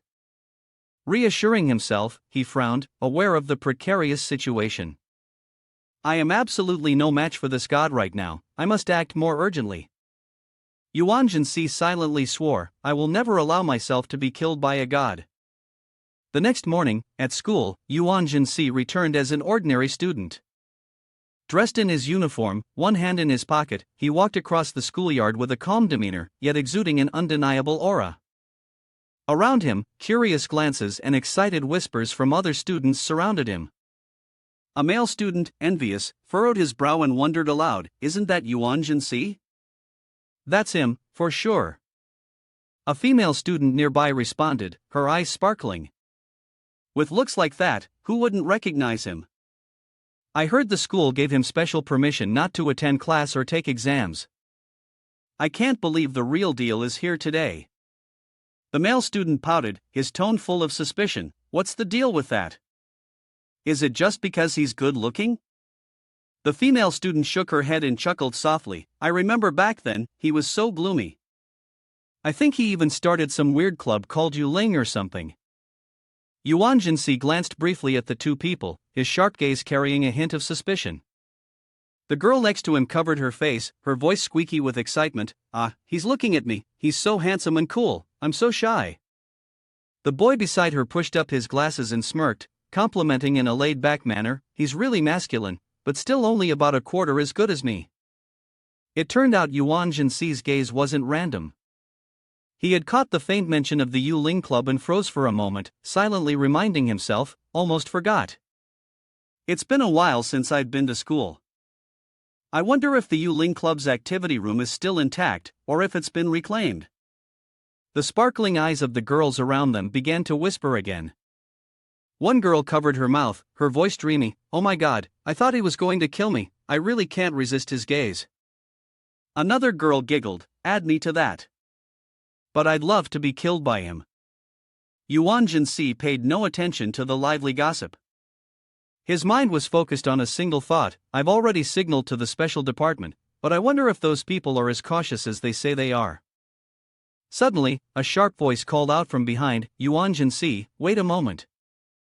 He turned slightly, his gaze landing on a petite girl with shoulder-length hair, wearing large round glasses, breathing heavily. She awkwardly spoke up. Ha? Me? I'm the class president, don't you remember? Seeing her clumsy appearance, Yuan Si thought to himself, how can a class president be so incompetent? He furrowed his brows and calmly asked. Oh, you're the class president? What's the matter?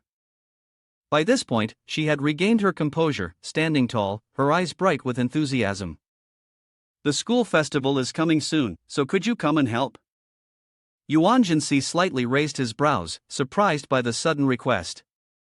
The class president, flustered, lowered her head and pressed her lips together before suddenly grabbing his wrist. Her voice became lively. Take you as the center, and she spun and danced in the air, creating the festive atmosphere of the school festival that was enough to explain. Yes, the school festival is held once every year and is the most eagerly anticipated event for the students. You can do anything you want, show off your personal style with friends, and create unforgettable memories.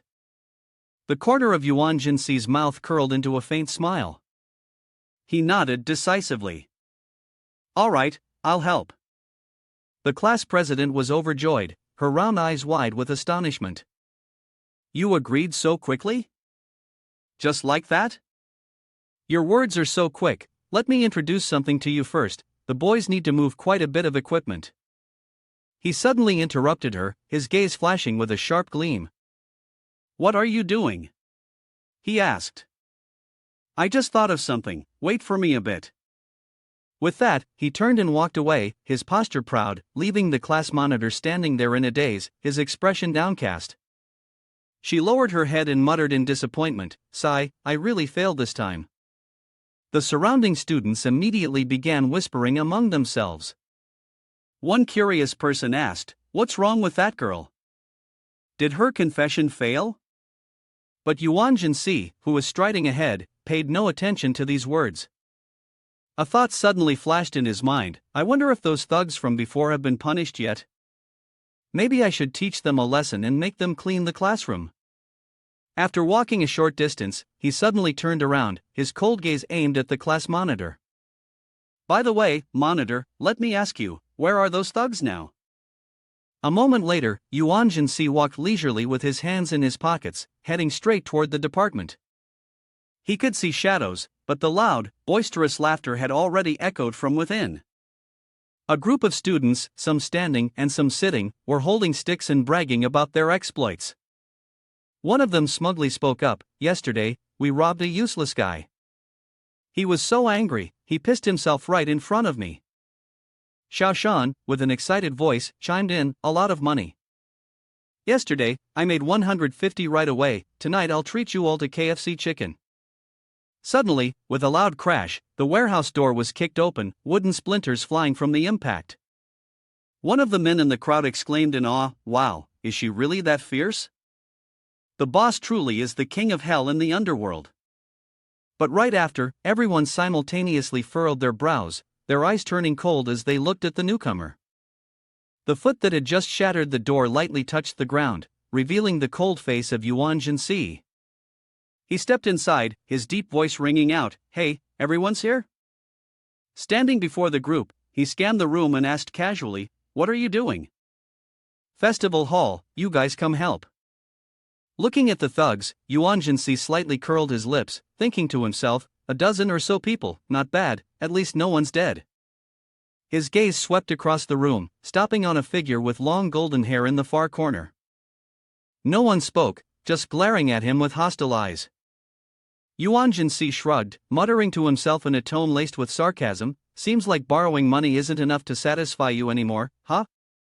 Then, he leisurely pulled out his phone and spoke in a calm, steady voice, "Hello, police department? There are some perverted students here." The words were not yet finished when two of the men in the crowd roared, brandishing their clubs and charging forward. "You bastard, that old man beat the hell out of your mother, come at me all of you. What's there to fear with a dozen people?" Yuan Si merely glanced briefly, his bloodshot eyes flashing with a cold gleam. As if controlled by some force, the thugs suddenly froze, none of them daring to come any closer. Instead, they turned on each other, fighting wildly, their mouths incessantly spewing curses. "Yuan Si, that son of a bitch, why the hell did you hit me?" "It wasn't me, I didn't want to hit you." The sound of weapons striking bodies mixed with painful groans that echoed throughout the warehouse. Only moments later, a few of the thugs collapsed to the ground, scattered in a heap. All of them were in a state of shock, their eyes wide open, their bodies covered in veins of blood, their pupils constricted in fear. One of them stammered, "What? What is this feeling? It's so terrifying. Why can't my body control itself? Is this Yuan Si's doing? It feels like an Azura demon." Yuan Si remained standing, his posture neat, not a speck of dust on his uniform. He slipped his hands into his pockets and leaned down to look at the nearest one.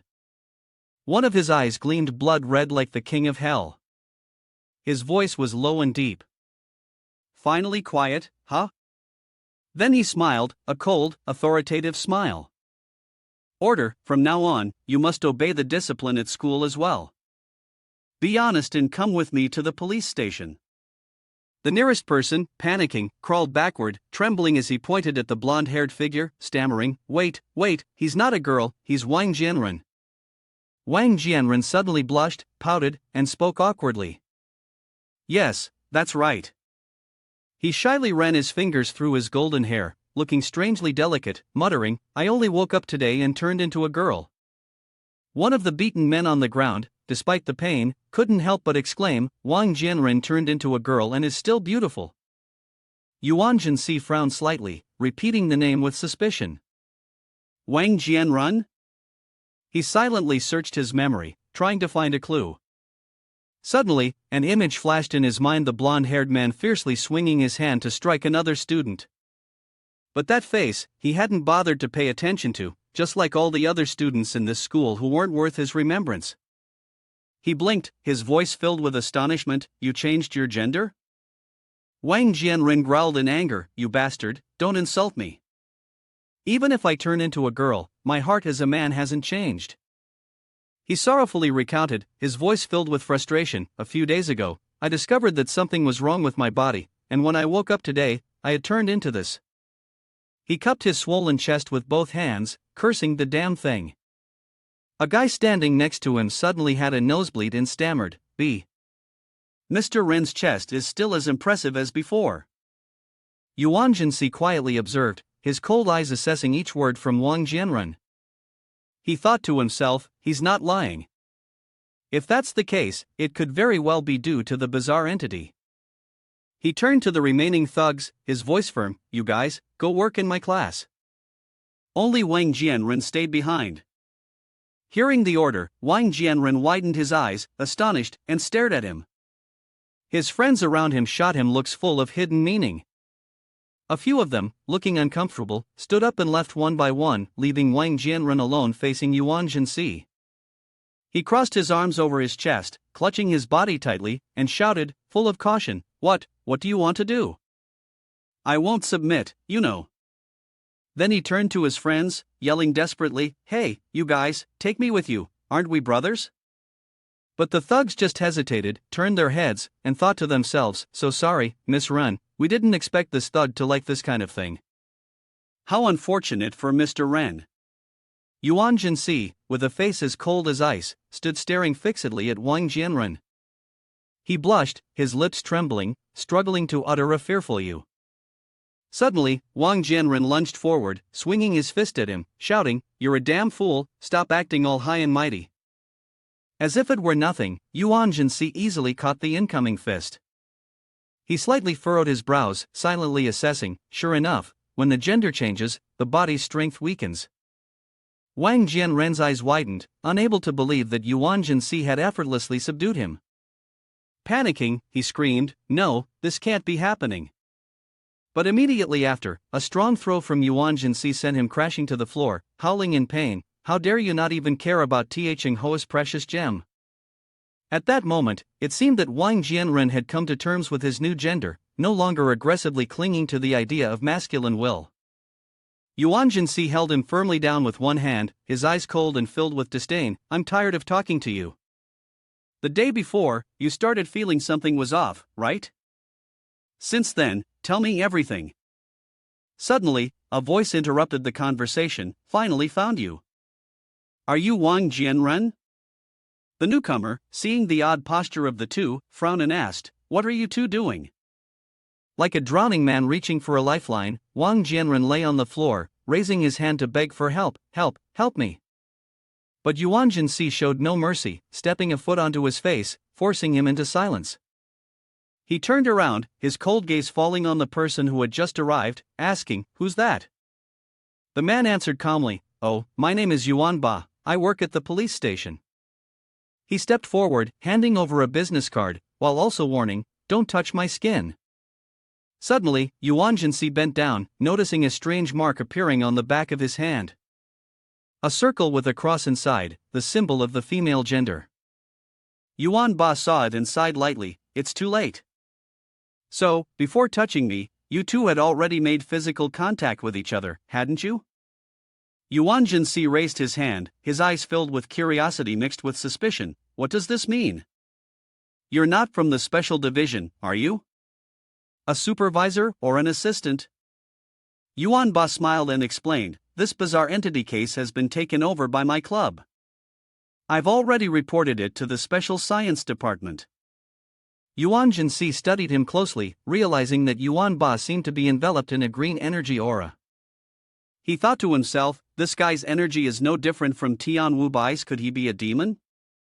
Relaxing a bit, Yuan Si skillfully covered up, "I'm a student at this school, and the class monitor asked me to find them, but in reality, I'm a supervisor, even though I don't belong to the special department." Yuan Ba nodded, his voice gentle. Oh, that's good. Seeing that Yuan Ba seemed to have believed him, Yuan Si smirked, his sharp gaze pressing. What's this about the bizarre entity? Explain it to me. Yuan Ba looked up at him, thinking to himself, this guy is really tall. Then he took a deep breath and began recounting what he knew. This bizarre entity is called gender transmigration. Based on the current information, it spreads through physical contact. Within 3 days, the infected person will undergo a gender change. With that, Yuan Ba pulled up his sleeve, revealing the male gender mark on the back of his hand, his voice dropping lower. Actually, I've changed my gender too. I was originally female. Yuan Si frowned, his tone cold. Is it just a gender change? They won't die, right? Yuan Ba snapped, irritated. The bizarre entities we've been investigating are just minor ones. In his mind, he cursed, why can't you distinguish between big and small matters in your career, you damn brat?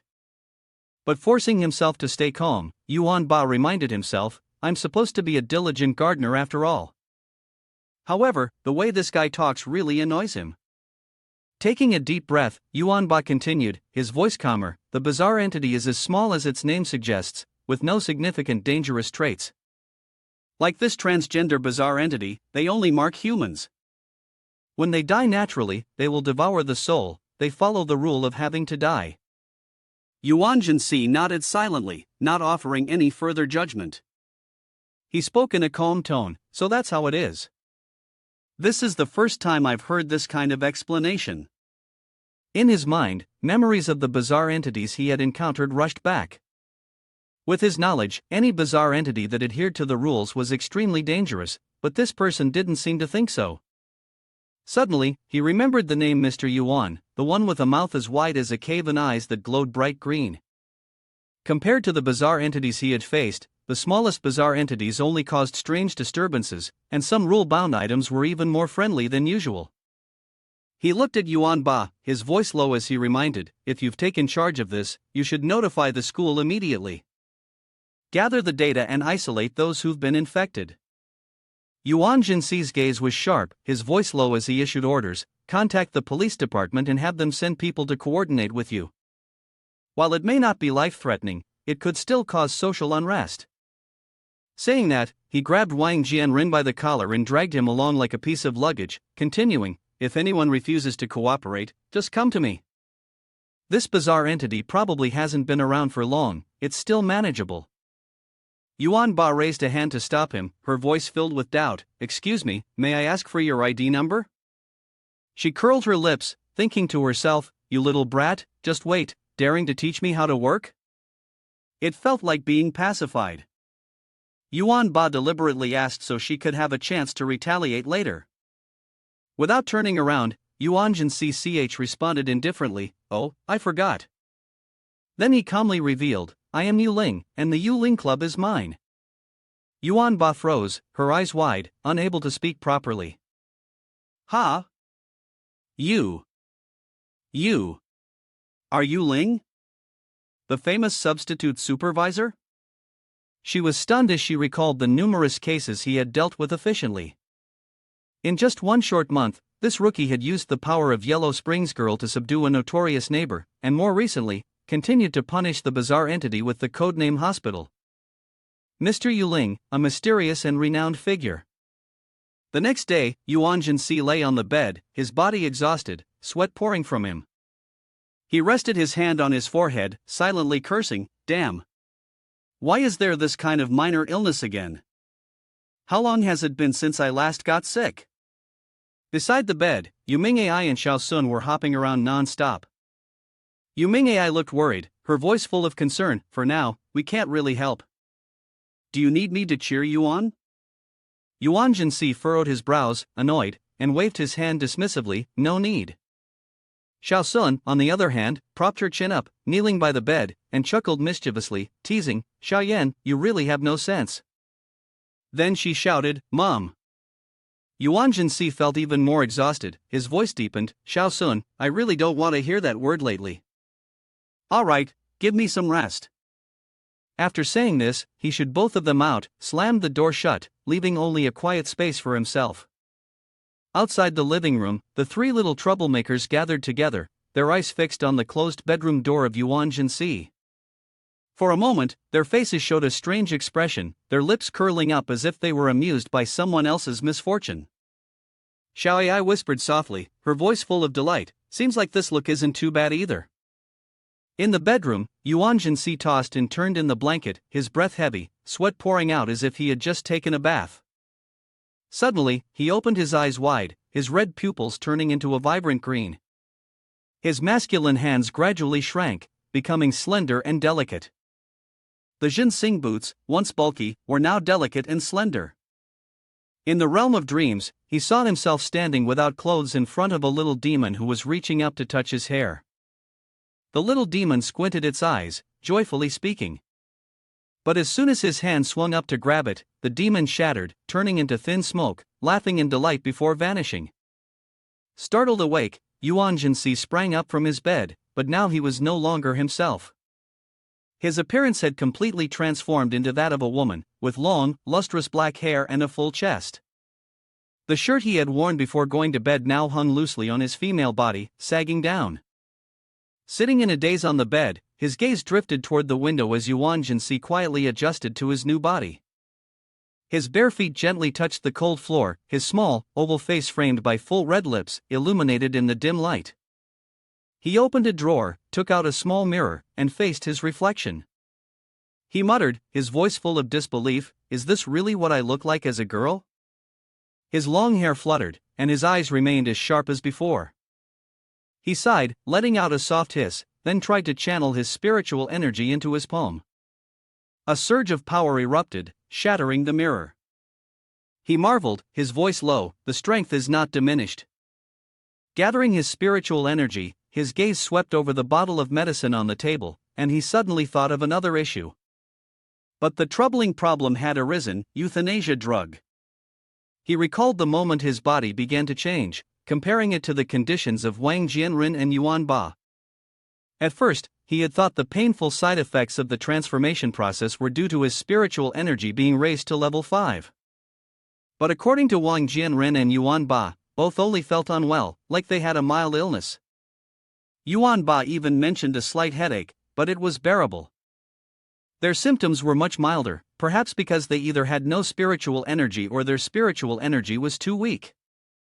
Yuan Si reached out to catch the little red bird that had just descended, thinking to himself, "It seems I've only understood half of it." He looked at the bird, his voice thoughtful. The bizarre entity's transformation not only affected the body's gender but also changed the gender of the soul. Euthanasia drug is useless too. If the soul remains male, one death is enough to restore the original form. As Yuan Si pondered, he slowly smiled, removing his clothes, his gaze briefly clouded with irritation. He muttered to himself, "This time, it's my fault for underestimating the enemy. No matter what, I must quickly change back." He pushed his long hair behind his ear, muttering with a hint of dissatisfaction, "Yuan Ba's abilities are too weak, with such low efficiency. It seems I'll have to get my hands dirty this time." He rummaged through the wardrobe and picked out an outfit that could be called somewhat fitting. Suddenly, his gaze stopped, and one hand gently cupped his full chest. He shook his head, silently thinking to himself that while the sensation wasn't bad, it was too cumbersome. Looking down at them, he sighed, his face filled with melancholy. "I'm really sorry, but there's no way I can accept you." At that moment, the three little imps simultaneously poked their heads through the door, their eyes wide open, staring intently. Yuan Si shot them a sideways glance, his voice cold, "What are you looking at?"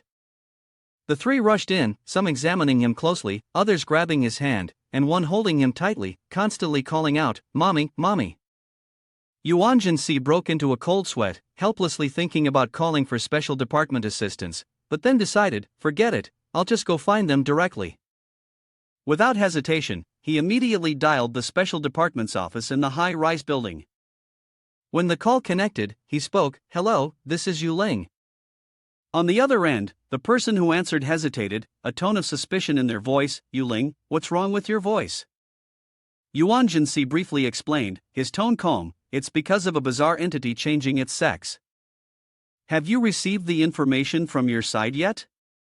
Upon hearing this, Shengji immediately understood, exclaiming, "Ah, I see. So you fell for it too?" Hong Yin, standing nearby eavesdropping, chuckled mischievously. "Damn, Yu Ling turned into a girl now? Let's see if there's any shortage of beauties." Yuan Si paid no attention to the teasing words and went straight to the point. After entering the bizarre entity's gender-changing rule, the gender of the soul is also altered. In this situation, does the special department have any items that can be used? Shengji was astonished, his voice high-pitched. "No, we don't." "What? The bizarre entity affects even the soul? Let me help you investigate a bit."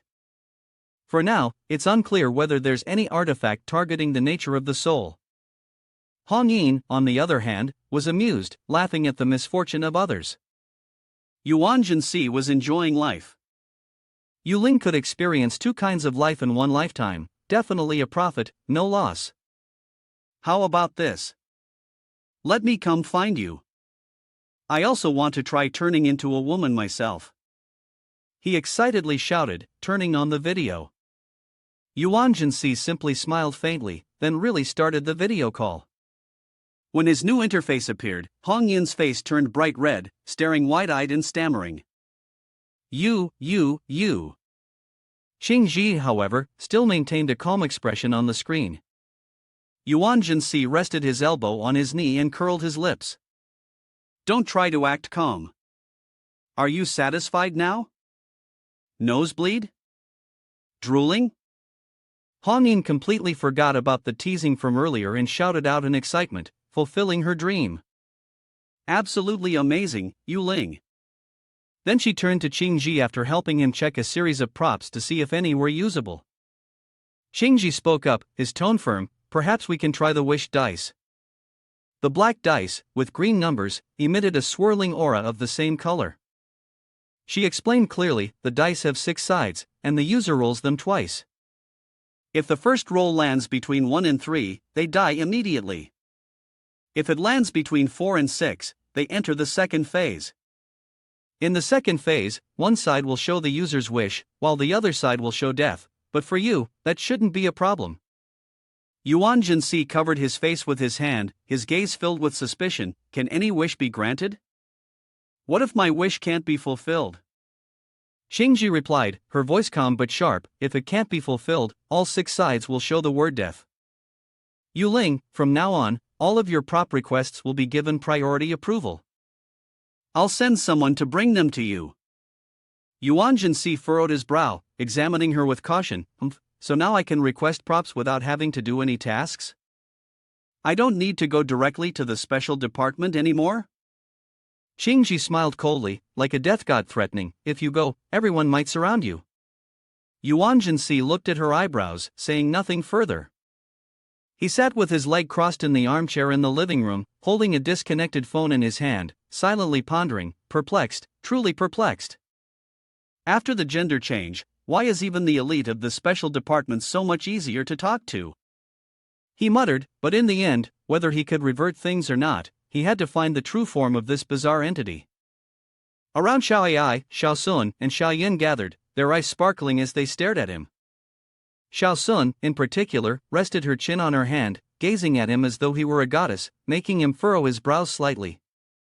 10 minutes later, the doorbell rang. Yuan Si called out coming. As he walked over and opened the door, outside stood Tian Wu Bai and Shueli. Shueli excitedly clasped her face and exclaimed, surprise! Tian Wu Bai, his gaze cold, greeted with a cryptic line, President, did everyone come too? Then, he hastily added, President, don't worry, I won't touch you, nor will I let anyone else touch you. Yuan Si could only shake his head helplessly. Shueli, wearing gloves, carefully blushed as she admired him. One hand held a small box, while the other rested on her chest, her voice dreamy, I really want the Great One to touch my chest. Truly, such an androgynous beauty. Tian Wu Bai blushed and secretly praised in her heart, so beautiful. Yuan Si carefully examined the wishing dice in his hand, his cold voice ringing out, could you stop saying such disgusting things? He looked up, his sharp gaze suddenly pausing, sensing something unusual. He silently analyzed, since he became female, not only the three bizarre entities but also the people from the special department. Tian Wu Bai and Shueli, after seeing his face, had become more passionate. Moreover, this passion. He glanced at the two in front of him, noticing that around them seemed to be enveloped in a shimmering pink glow, like those deeply in love. In their eyes, it seemed as if only Yuling-sama and the president existed. Yuan Si stood in the middle of the living room, his voice low as he ordered, "Let me see the backs of your hands." Both Tian Wu Bai and Shueli jumped in surprise, exclaiming in unison, "What? What's going on?" On the backs of both of their hands appeared male gender marks. Yuan Si furrowed his brows, troublesome. Bizarre entities need to come into contact to infect each other. He tossed each of them a pair of black sunglasses, speaking coldly, "Put these on." Shueli caught them, confused, "Huh? Why?" He interrupted, his tone decisive, "I suspect bizarre entities. The new rule says that as long as our eyes meet, the infection can spread. This is going to be even more troublesome. Not sure if it's contagious through video. I should remember to ask Qingji and Hongyin." With that, he tossed the die into the air, silently making his wish. The die landed at his feet, rolled a few times, and stopped at the number 5. But immediately, the number vanished, and on all 6 faces, the word death appeared in bright red. Yuan Si frowned and muttered, "The prop rules don't work, huh? Then let's try dying once." He bent down to pick up the die, his eyes flashing with determination. Even if he couldn't return to being a man, what if he used his female identity as a starting point and made contact with those who have contagious abilities? Shueli covered her mouth, anxiously watching his actions, her voice trembling, "Your Excellency Yuling, could it be that you want?" He turned around, his face cold as if he had made up his mind. "I need to die now, you all can go ahead." After the two left, Yuan Si stared intently at the die. He tossed it into the air again, whispering, "My wish is to return to my original form." The die fell, but once again, all 6 faces showed the word death in bright red. The room was engulfed in a deep red hue. Yuan Si's shadow reflected on the glass door, faint as if a green blade had severed his head. Beside him, a pair of grayish eyes widened in shock. The red letters on the dice glowed brightly under the light, a large streak of blood smeared across the door. Yuan Si lowered his head, and the system coldly displayed the message, "Wish dice, returning to initial state. Lifespan reduced by 1 day, 99 days remaining." The prop dice rolled gently, stopping beside his motionless hand, slowly opening its eyes. Blood still clung to the corner of his mouth, and Yuan Si muttered, his voice filled with disappointment, "Does it do nothing?" Anger flared up, and he grabbed his phone, his fingers tightening around it. When the person on the other end answered with a hello, he gritted his teeth and snapped, "Yuan Ba, send me all the investigative materials related to the bizarre entity that changes gender right now." His eyes gleamed with murderous intent, like a demon ready to kill. "You tell them I'll take over handling this bizarre entity." On the other end, Yuan Ba quickly replied, "Understood, Lord Yuling." Then she added swiftly, "I just received news from the Social Surveillance Agency. Would you like to hear it?" Yuan Si sat with his legs crossed on the sofa, his gaze icy. "Finally some progress? Tell me." Yuan Ba immediately reported, her voice hurried, "Aside from the infected individuals, those who enter the gender transition state all share one thing in common. They all play a game called Illusory Dream Dragon. In that game, there is a gender-changing pool. The NPC is a little spirit, and players can use points to change their character's gender. Recently, the game has been running an event offering a free opportunity to change gender." Upon hearing this, Yuan Si froze, his eyes flickering. If he were to open the Illusion Dream Long interface, he would immediately recognize that the little spirit Yuan Ba mentioned was exactly like the little demon bubble in his dream before transitioning. The game's homepage also displayed an announcement, "Server-wide benefit, log in to receive a free gender change." The team had already recruited players. Congratulations to the gamers from Chaoyang District for developing a wind-blown player. Yuan Si thought to himself, his voice lowering, so it really was that dream. Yuan Ba confirmed, "That's right, I just registered for the game and found that the so-called little spirit is gone. In the game interface, the gender-changing pool is empty, with nothing but a still screen." Yuan Ba, with an ID of level 6, moved his character, each action logged by the system with a dry notification, "Player Yuan Ba is soaking." Yuan Si stood up, put on a pair of black gloves, and held his phone between his shoulder and ear, his cold voice ringing out, "You haven't seen the little spirit for a while. Have you investigated it?" On the other end of the line, Yuan Ba responded, "I asked some veteran players. They said that 9 days ago, a bug appeared." Yuan Si frowned and continued pressing for answers. Have you found the game company yet? Have you identified the IP addresses of those who changed gender so that the security bureau can quarantine each person?" Yuan Ba scratched his chin, his voice embarrassed. "Right, how did I not think of that? So professional." Yuan Si was not surprised. His gaze was sharp. "How long have you been a supervisor?" "Half a year," Yuan Ba replied, his tone slightly guilty. Yuan Si nodded slightly, silently confirming, "Is this your first time investigating a strange phenomenon?" Without waiting for a response, he decisively instructed, "Here's what we'll do, I'll visit the game company and investigate if there are any hidden factors. Even if the gender changers don't pose harm or danger, with such a large population in Zhangchang, it could easily lead to large-scale chaos." He put on his sunglasses to prevent any risk of infection and assigned a task to Yuan Ba: "Quickly investigate the population, I'll have the special department intervene in this case." He paused for a moment and added, "By the way, after they've changed gender, select the most attractive men and women. I want to personally ask them a few questions." 3 hours later, in the special investigation room, the door swung open. 2 people inside, 1 man and 1 woman, simultaneously turned their heads to look outside. Yuan Si pushed a short-haired girl into the room.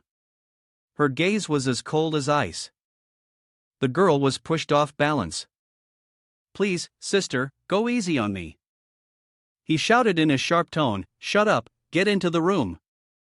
He didn't beat around the bush and went straight to the point. "Earlier, my colleague said that when interrogating you, you were very uncooperative. Each of you had a different story, and you were all lying." The short-haired girl with brown hair hugged her shoulders and complained, "Ouch, you're killing me." Yuan Si didn't even bother to pay attention, his gaze sweeping over the 3 people in the room. The short-haired girl, a woman dressed provocatively with bright red lips and long blonde hair, and a young man. All 3 seemed to be hiding something, but facing Yuan Si, whose sharp gaze was like a knife, they knew it wouldn't be easy to fool him. Yuan Si's eyes were cold as ice, and his threatening voice echoed, "If any of you tell a lie, I will strike." His face was expressionless, exuding a severity that made all 3 of them tremble. The blonde girl jumped up, tossing her long hair back, trying to appear confident. "I can handle it." The young man beside her only gave a faint smile, puckered his lips, mockingly blowing a kiss and replying, "It's fine." Before his words could even fade, the blonde girl received a hard slap, her face turning to the side. Before she could react, Yuan Si had already flung her into the air. "Throw him out," he glanced at Yuan Ba, who was standing nearby with his hands in his pockets, and ordered, "Take this person outside." Yuan Ba quickly replied, "Yes, Lord Yuling." Having dealt with the uncooperative person, Yuan Si turned back, his cold gaze sweeping over the other 2. Now it was their turn. After witnessing the previous scene, both of them shrank back, huddling in the corner, trembling. Yuan Si stepped forward with the whip in his hand, his voice low and menacing, "I don't know what you 2 are trying to hide, but if you want to live, if you want to enjoy life, think carefully before you speak." The short-haired girl screamed in panic, Don't come over here." Yuan Si stood in the middle of the room, his spiritual power erupted, and a blood-red skull materialized, floating behind him. He growled, "Do you still want to keep lying?" Yuan Ba dragged the blonde girl outside, witnessing the scene, and couldn't help but think that Lord Yuling was even more terrifying than the rumors said. At this moment, the 2 inside were so scared that they fell to their knees. The young man began to cry, "I won't dare, I won't say anything more." She asked. Seeing that both had finally complied, Yuan Si retracted the skull and the red whip, slowly walked to the sofa, sat down, his gaze still sharp. After your transformation, do you feel like your allure has increased? Have you come into contact with anyone? What happened? The young man quickly answered, his voice trembling. After I turned into a man, although I became more handsome, I was so scared that I stayed at home. The next day, unable to bear it anymore, I went outside and realized people were looking at me strangely. Most of the girls were complimenting me. Wow, is that guy a celebrity?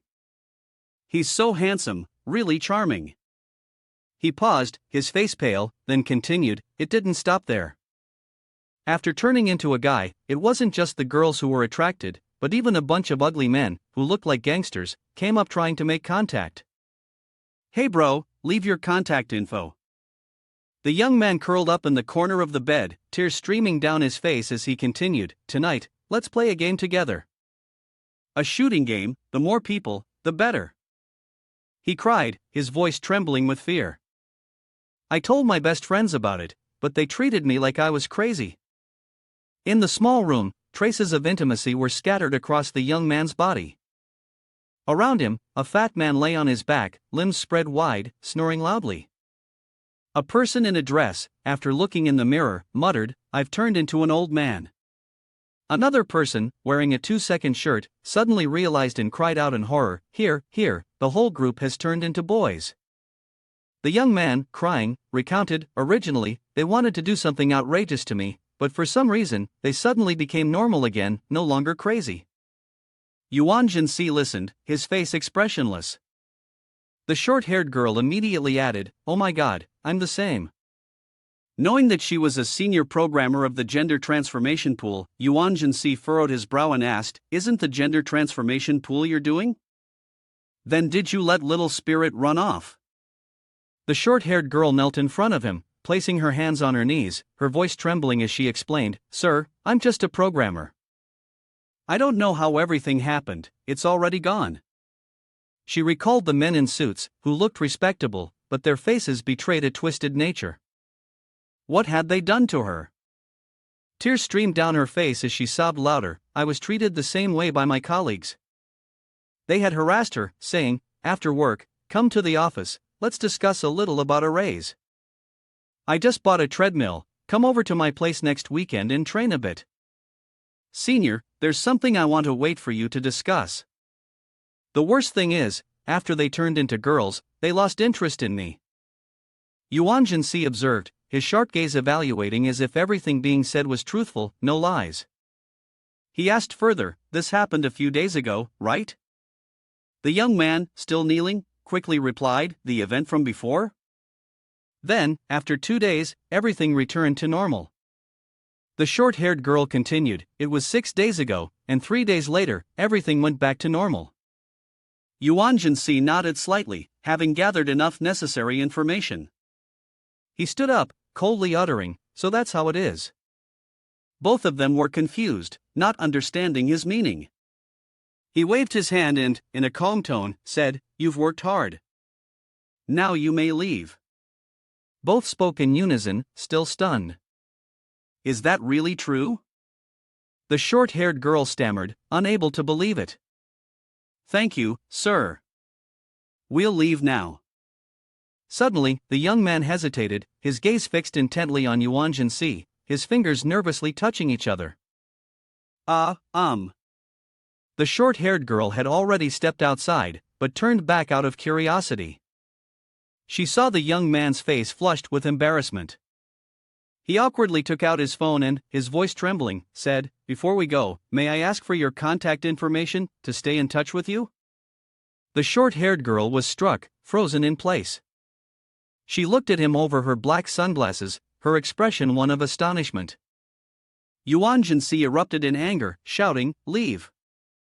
The girl, frightened on his behalf, quickly grabbed him under the arm and pulled him outside, muttering, you sure have a lot of nerve. The young man continued to resist, shouting, die under the peony flower, and I'll still be a carefree ghost. The space fell quiet again, and Yuan Si closed his eyes, summarizing what he had just investigated. He took off his dark glasses, the corners of his lips curling into a cold smile, like a flower blooming in the dark. Now it's clear. All the previous entities that hadn't been detected were because they secretly transferred to someone else. His voice lowered, this is certain. So now, are you parasitizing in my body? Or is it in my eyes? He used his teeth to pull the glove off, revealing his hand, with lips drawn in red on his pale skin. He pressed his hand to his face, his eyes flashing with a sharp light. Don't worry, it's not so easy for you to catch me. He silently thought to himself that a new plan had formed, and it was still better to put on a show for those people first. In the special department, in Shengji's private office, she furrowed her brows, looking at Yuan Si, who was wearing a wide-brimmed black hat that covered half of his face, sitting across from her. She pressed him, are you saying the eye in the gap can deal with the one who switched genders? Have you figured out a solution? Yuan Si nodded confidently. Its original body is probably in my eyes, which is why whenever I look directly into someone else's eyes, they become enchanted. And change gender.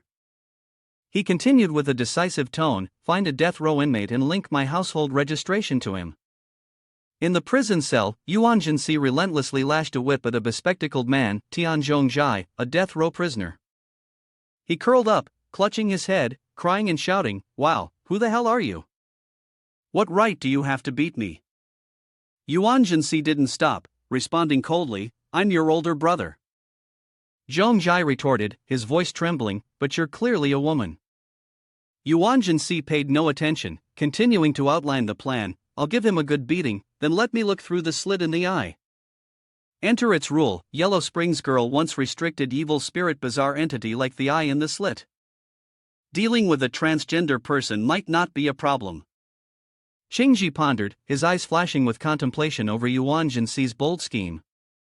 Still, he appeared worried, a hint of unease in his gaze, but can you handle it? Once the eye in the slit focuses on you, you'll fall into an illusion, and die from the immense mental torment. Yuan Si smirked, his voice mocking, Shengji, you've changed. He tilted his head back, lightly pulling down his black glasses to reveal his glowing red eyes. What's wrong? Have you also succumbed to my allure after I changed gender? Shengji blushed, a hint of sulking crossing her face, but she quickly regained her composure and lightly said, go away, there's no need for the procedure anymore. I'll hand it directly to you, just make sure no one else sees it. Yuan Si propped his chin up, a faint smile on his face, full of meaning. You should thank me. Without this mess, you would have been dealing with a lot of trouble for some time. He pulled the wide-brimmed black hat down to cover half his face and turned to leave the room. Once home, Yuan Si held the photo of the eye in the gap, his gaze cold and sharp. Xiaoyan, standing nearby, waved and called out, Mom, I want to see what he's holding. He glanced at Xiaoyan, his voice low and deep, his eyes narrowing, this is a picture of you. Xiaoyan took the photo, inspecting it, his face darkening. Suddenly, he slammed the photo down onto the table. At that moment, Yuan Si was wiping his whip, having just returned from a beating in prison. He sneered, you're still complaining? I put in a lot of effort to get this. Suddenly, he removed his sunglasses, revealing his narrow eyes. He picked Xiaoyan up, stared directly into his eyes, and asked, do you see what's in my eyes? Xiaoyan raised both hands, calling out, Mom, looks like he's confirming he saw it. Yuan Si gently continued, did you deal with it?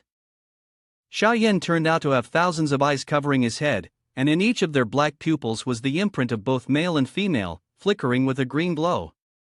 Yuan Si pinned all his hopes on Xiaoyan, silently thinking, let's see who is more powerful when your rules clash with mine. He lightly threatened it, his voice half playful, half serious, if you die, I won't resurrect you. Hundreds of Xiaoyan's red eyes slowly filled his face, staring directly at the eyes that contained the transgender person. In those eyes, the red and green colors clashed violently, the green imprint glowing intensely. But just a moment later, the transgender person screamed in pain, clutching their head. Yuan Si remained motionless, his hand resting on his knee, his head covered by Xiaoyan, its tentacles stretching across the room, writhing like ghosts. Suddenly, he threw his head back, one hand covering his face as hundreds of tentacles simultaneously lunged toward his eyes. Inside his pupils, there were not just one, but dozens of Xiaoyan's fiery red pupils. The transgender person, with their tiny feet, panicked as they ran through the space. Xiaoyan followed, chasing and looking back, causing the transgender person to stumble and fall flat. Xiaoyan stopped right in front of it, crying out, "Mother, mother!" The transgender person froze, their mouth hanging open in a stammer. They couldn't believe it. But at that very moment, in Yuan Si's eyes, the gender mark faded in an instant, the red light from the eye spiraling around the transgender person before shooting out from his eyes. One side cried, the other laughed. The sight of the bizarre entity was almost unsettling. Yuan Si cupped his face, a fleeting look of pain passing through. On the table in front of him, Xiaoyan screamed, "Mom, look!" It proudly showed off its achievement, eyes sparkling, waiting for praise. He looked down at his hand, still in its female form, frowning in displeasure. Why hasn't it reverted yet? But then he sighed, his voice lowering. The enchanting and contagious power had probably disappeared by now. He turned to Xiaoyan and nodded lightly. "Well done, go ahead and eat." Given permission, Xiaoyan joyfully opened its mouth wide, swallowing the transgender person. It struggled to swallow, finding it difficult because both of them shared a similar body structure. Finally, after swallowing, Xiaoyan gleefully rubbed its swollen belly. Suddenly, the necklace on Yuan Si's neck began to glow. The system notification coldly stated, "Bizarre entity, transgender person acquired. Points will be settled in 3 days." Looking at the pendant hanging, Yuan Si furrowed his brows and murmured, 3 days. So, everyone who falls under the 3-day rule will recover after that? It seems a bit slow. He sighed, thinking to himself that the special department was once again blaming the research side. The virus slipped through, a clumsy tactic, yet still many people believed it. In the square, on the large screen of the shopping mall, the news report was airing, with the research department of Zhangcheng responsible for letting the virus slip. The virus has been contained, but there are still many unresolved issues. Below in the square, people were buzzing and talking excitedly. Can they speed up the research on this gender transition drug? Another voice chimed in, half joking, half serious, "If I need someone else, I take it every day." The person next to them laughed loudly and added, "Honey, if I change my gender, would you be turned on?" The man replied immediately, his tone full of enthusiasm, "Of course, I'd be turned on." Yuan Si sat quietly in the small room, his gaze drifting over the public security disorder statistics sent by the security department. Although gender transition cases did not threaten lives, their impact was spreading rapidly. According to a confidential report, the crime rate in Zhangcheng had surged day by day, overwhelming the security department. In every corner of the city, complex incidents were constantly happening. On the streets, subtle invitations were heard, "Handsome guy, I'll cover you for the whole night, discounted price." Another man yelled, "Male or female?" Then a phone conversation echoed, "Hello, Mom, the blind date you set up last time, the person they introduced was someone who transitioned genders. Son of a bitch, turning into a woman to deceive me, return my clean body to me." Another voice interjected, laced with sarcasm, "Aren't you a woman too?" "Boss, please forgive me, I'm a man who turned into this." A girl continued, her tone playful. "Little sister, give me your contact info." He replied aggressively, "I'm the second master of your family. Fairy-like beauty, how about learning a bit of swimming? Let's go." Yuan Si had witnessed those chaotic scenes. Although he knew the issues in the security department weren't directly related to him, he just wanted to quickly return to his previous state. Only when this scum returned to normal would he be able to accumulate legendary points. Suddenly, there was a sharp knock on the door. He glanced over, not needing to say a word to guess who was at the door. Silently standing up, he opened the door. Outside stood Tian Wu Bai, now having undergone a gender transformation into a man, his head hung low. He stammered, "Village chief, did you call me here?" Seeing that he did not dare to lift his head, Yuan Si sighed and, helplessly, spoke, "Why are you avoiding it? Haven't you seen it before?" Tian Wubai mumbled in response, "Village chief, I'm not interrupting." Yuan Si gave a decisive order, "No more small talk. The branch has instructed that, starting today, you will join the wild supervision team and train with them." If he hadn't been urging her these past few days, she would have become lazy again. The supervisor he referred to was Yuan Ba, a name he rarely remembered whether the person was male or female. Tian Wubai simply bowed her head in acceptance of the command. Noticing the lack of seriousness in her attitude, Yuan Si furrowed his brow, his presence turning imposing, like a mountain pressing down. "You're forcing me. I want you to accumulate spiritual energy to stage 3 within 3 days." Tian Wubai clutched his head, panicked, and exclaimed, "Stage 3? Yuan Si sat silently on the King of Hell's throne. In front of him was the expanded legendary book, and strange chess pieces flickered in the dim light. He silently thought to himself, the gender changers had wasted too much of his time. The chronicles never paid them any mind, and the records of legendary points were insignificant. Yuan Si tightly gripped the chaotic Xiao Ai chess piece in his hand, his cold gaze sweeping over the legendary book which still had many gaps. He thought to himself, this time Xiao Ai wouldn't be able to accumulate much. The legendary points had reached the stage where new oddities had to be hunted down and dealt with. 3 days later, in a bedroom bathed in the morning light, Yuan Si happily threw open the window and took a deep breath of fresh air. He had finally transformed back, he had returned to his true male form. Sitting by the window, he gazed at Zhang Chang, radiant under the early sunlight, a faint smile curling at the corner of his mouth. Reflecting on the past 3 days, he recalled how the gender changer had been subdued by his small eyes, while his small eyes had also acquired new skills. Tian Wubai, now calling himself Ing Zi, had begun training with Yuan Ba in the wilderness. Yuan Ba enthusiastically taught Ing Zi how to distinguish between Yuling and vengeful spirit. Tian Wubai burned with determination. "Yes, Miss Yuan Ba." Yuan Si had high expectations for both of them, hoping that the new skill of the small eye would prove useful, and that the photo would at least reach level 3.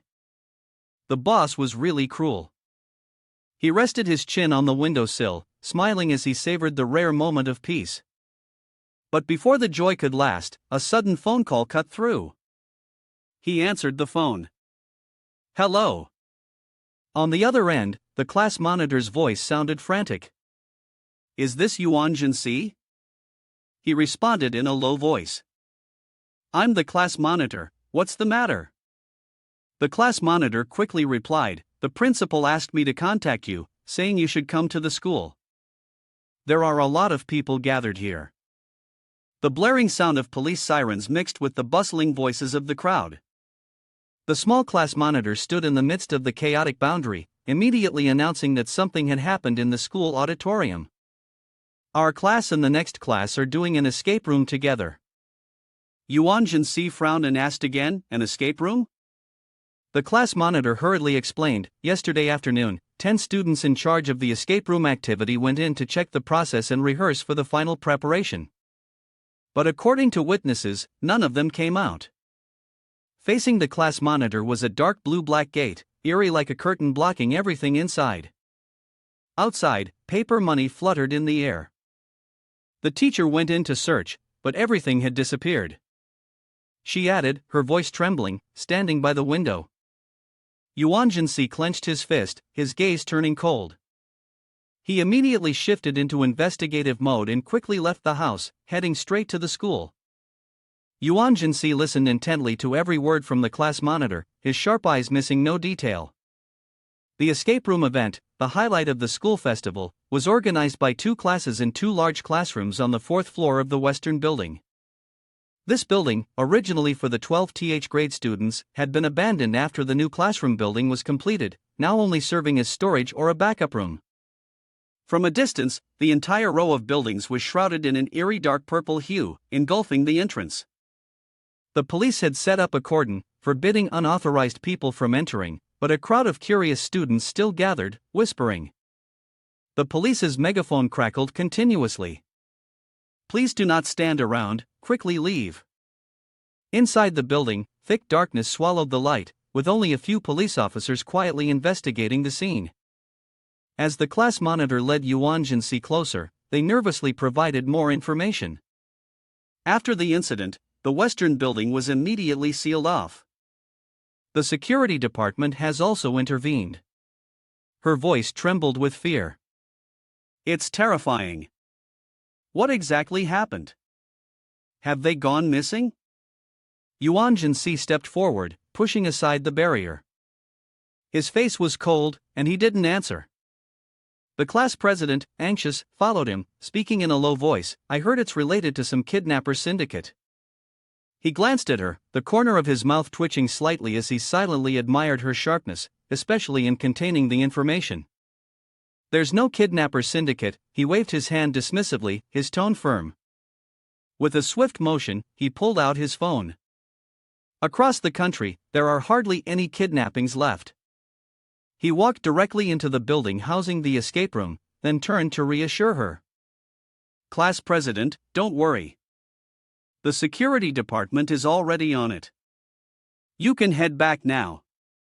The class president hesitated, unable to take another step forward, and called out after him. Yuan Si?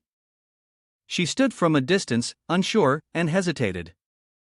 Actually, are you? He turned, his gaze filled with doubt. Yes? But the class president shook her head quickly, saying, It's nothing. Just be careful. He nodded slightly. At both entrances to the escape room, two statues dressed in ancient costumes stood tall. Their faces were painted bright red, and they looked imposing. The male statue held a plaque with the inscription A Genius in Life, while the female statue had a fierce spirit even in death carved on hers. The cloaks on the statues fluttered in the cold wind as Yuan Si approached. It feels like the two statues are glaring at me with invisible eyes. Not far ahead, a police officer stopped him, his voice stern. Yuan Si coldly replied, alias Yuling. Immediately, the officer stepped back, respectfully clearing the way. Please, sir. He ascended the staircase, covered in cobwebs, each step echoing in the silence. Before reaching the fourth floor, a sharp voice rang out. Bro, I've been waiting for you for a while. A girl, leaning against the wall, her school uniform untidy, teased. Is that girl you were with earlier your sweet? Yuan Si ignored her and walked past. A deep voice questioned, Who are you? The girl smiled, pointing to her chest, where the alias Anna, special envoy of the International Special Department, was displayed. She raised an eyebrow and added, I'm also a transfer student. Pointing to the sealed room marked with police tape, Yuan Si mocked. The International Special Department doesn't dare enter an escape room with a vengeful spirit's soul pressure? That's a bit disappointing. Anna, fuming, retorted, I've just received orders to come here. Tearing the police tape apart, Yuan Si took a swift turn toward her, his voice cold as he spoke first. Whoever of us destroys the vengeful spirit will claim the spoils.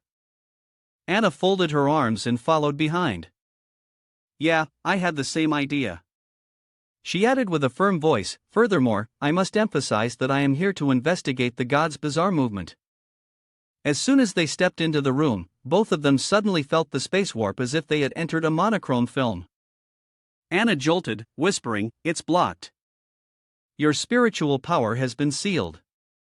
Yuan Si frowned, checking himself, his spiritual power was also gone. Suddenly, the screen on the board flickered and lit up.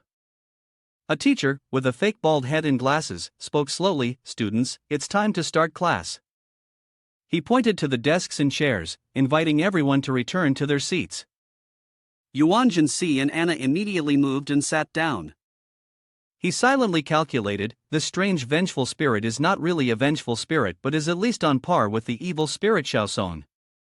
This bizarre entity has disguised its spiritual pressure to bypass all surveillance.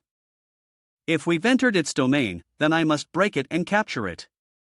He thought to himself, his eyes burning like flames from hell. Sitting up straight, he stared at the teacher on the screen.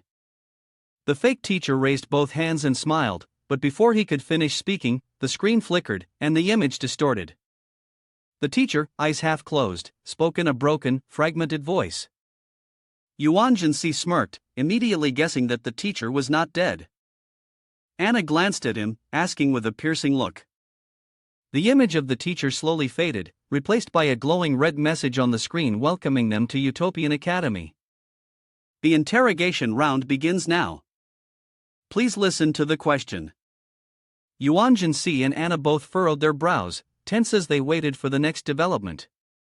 The screen transitioned, displaying the image of a student lying in a pool of blood on the sports field, accompanied by the question, Xiaoming died on the sports field, his body mangled. Why? Anna shouted, what do you mean why? Did I kill him? What do you mean by that? A low voice echoed, responding with only yes, no, or irrelevant. Hint used, 3 minutes remaining to answer. Yuan Si maintained his composure, his reasoning sharp. He continued to ask questions to Evil Spirit, each one met with a yes or no answer.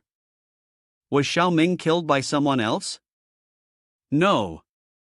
Did Xiaoming die accidentally? Yes. Did Xiaoming die from falling? Yes. Did Xiaoming jump from a building and die? Yes. Anna glanced at him, her eyes wide with shock, her voice low as she reminded him, 2 minutes left to answer.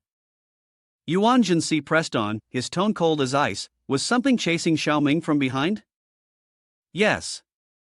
Was Xiaoming being chased by the monster? Yes. Anna anxiously raised her hand and shouted, Xiaoming was chased by the monster for breaking the rules, and so he fell down the stairs.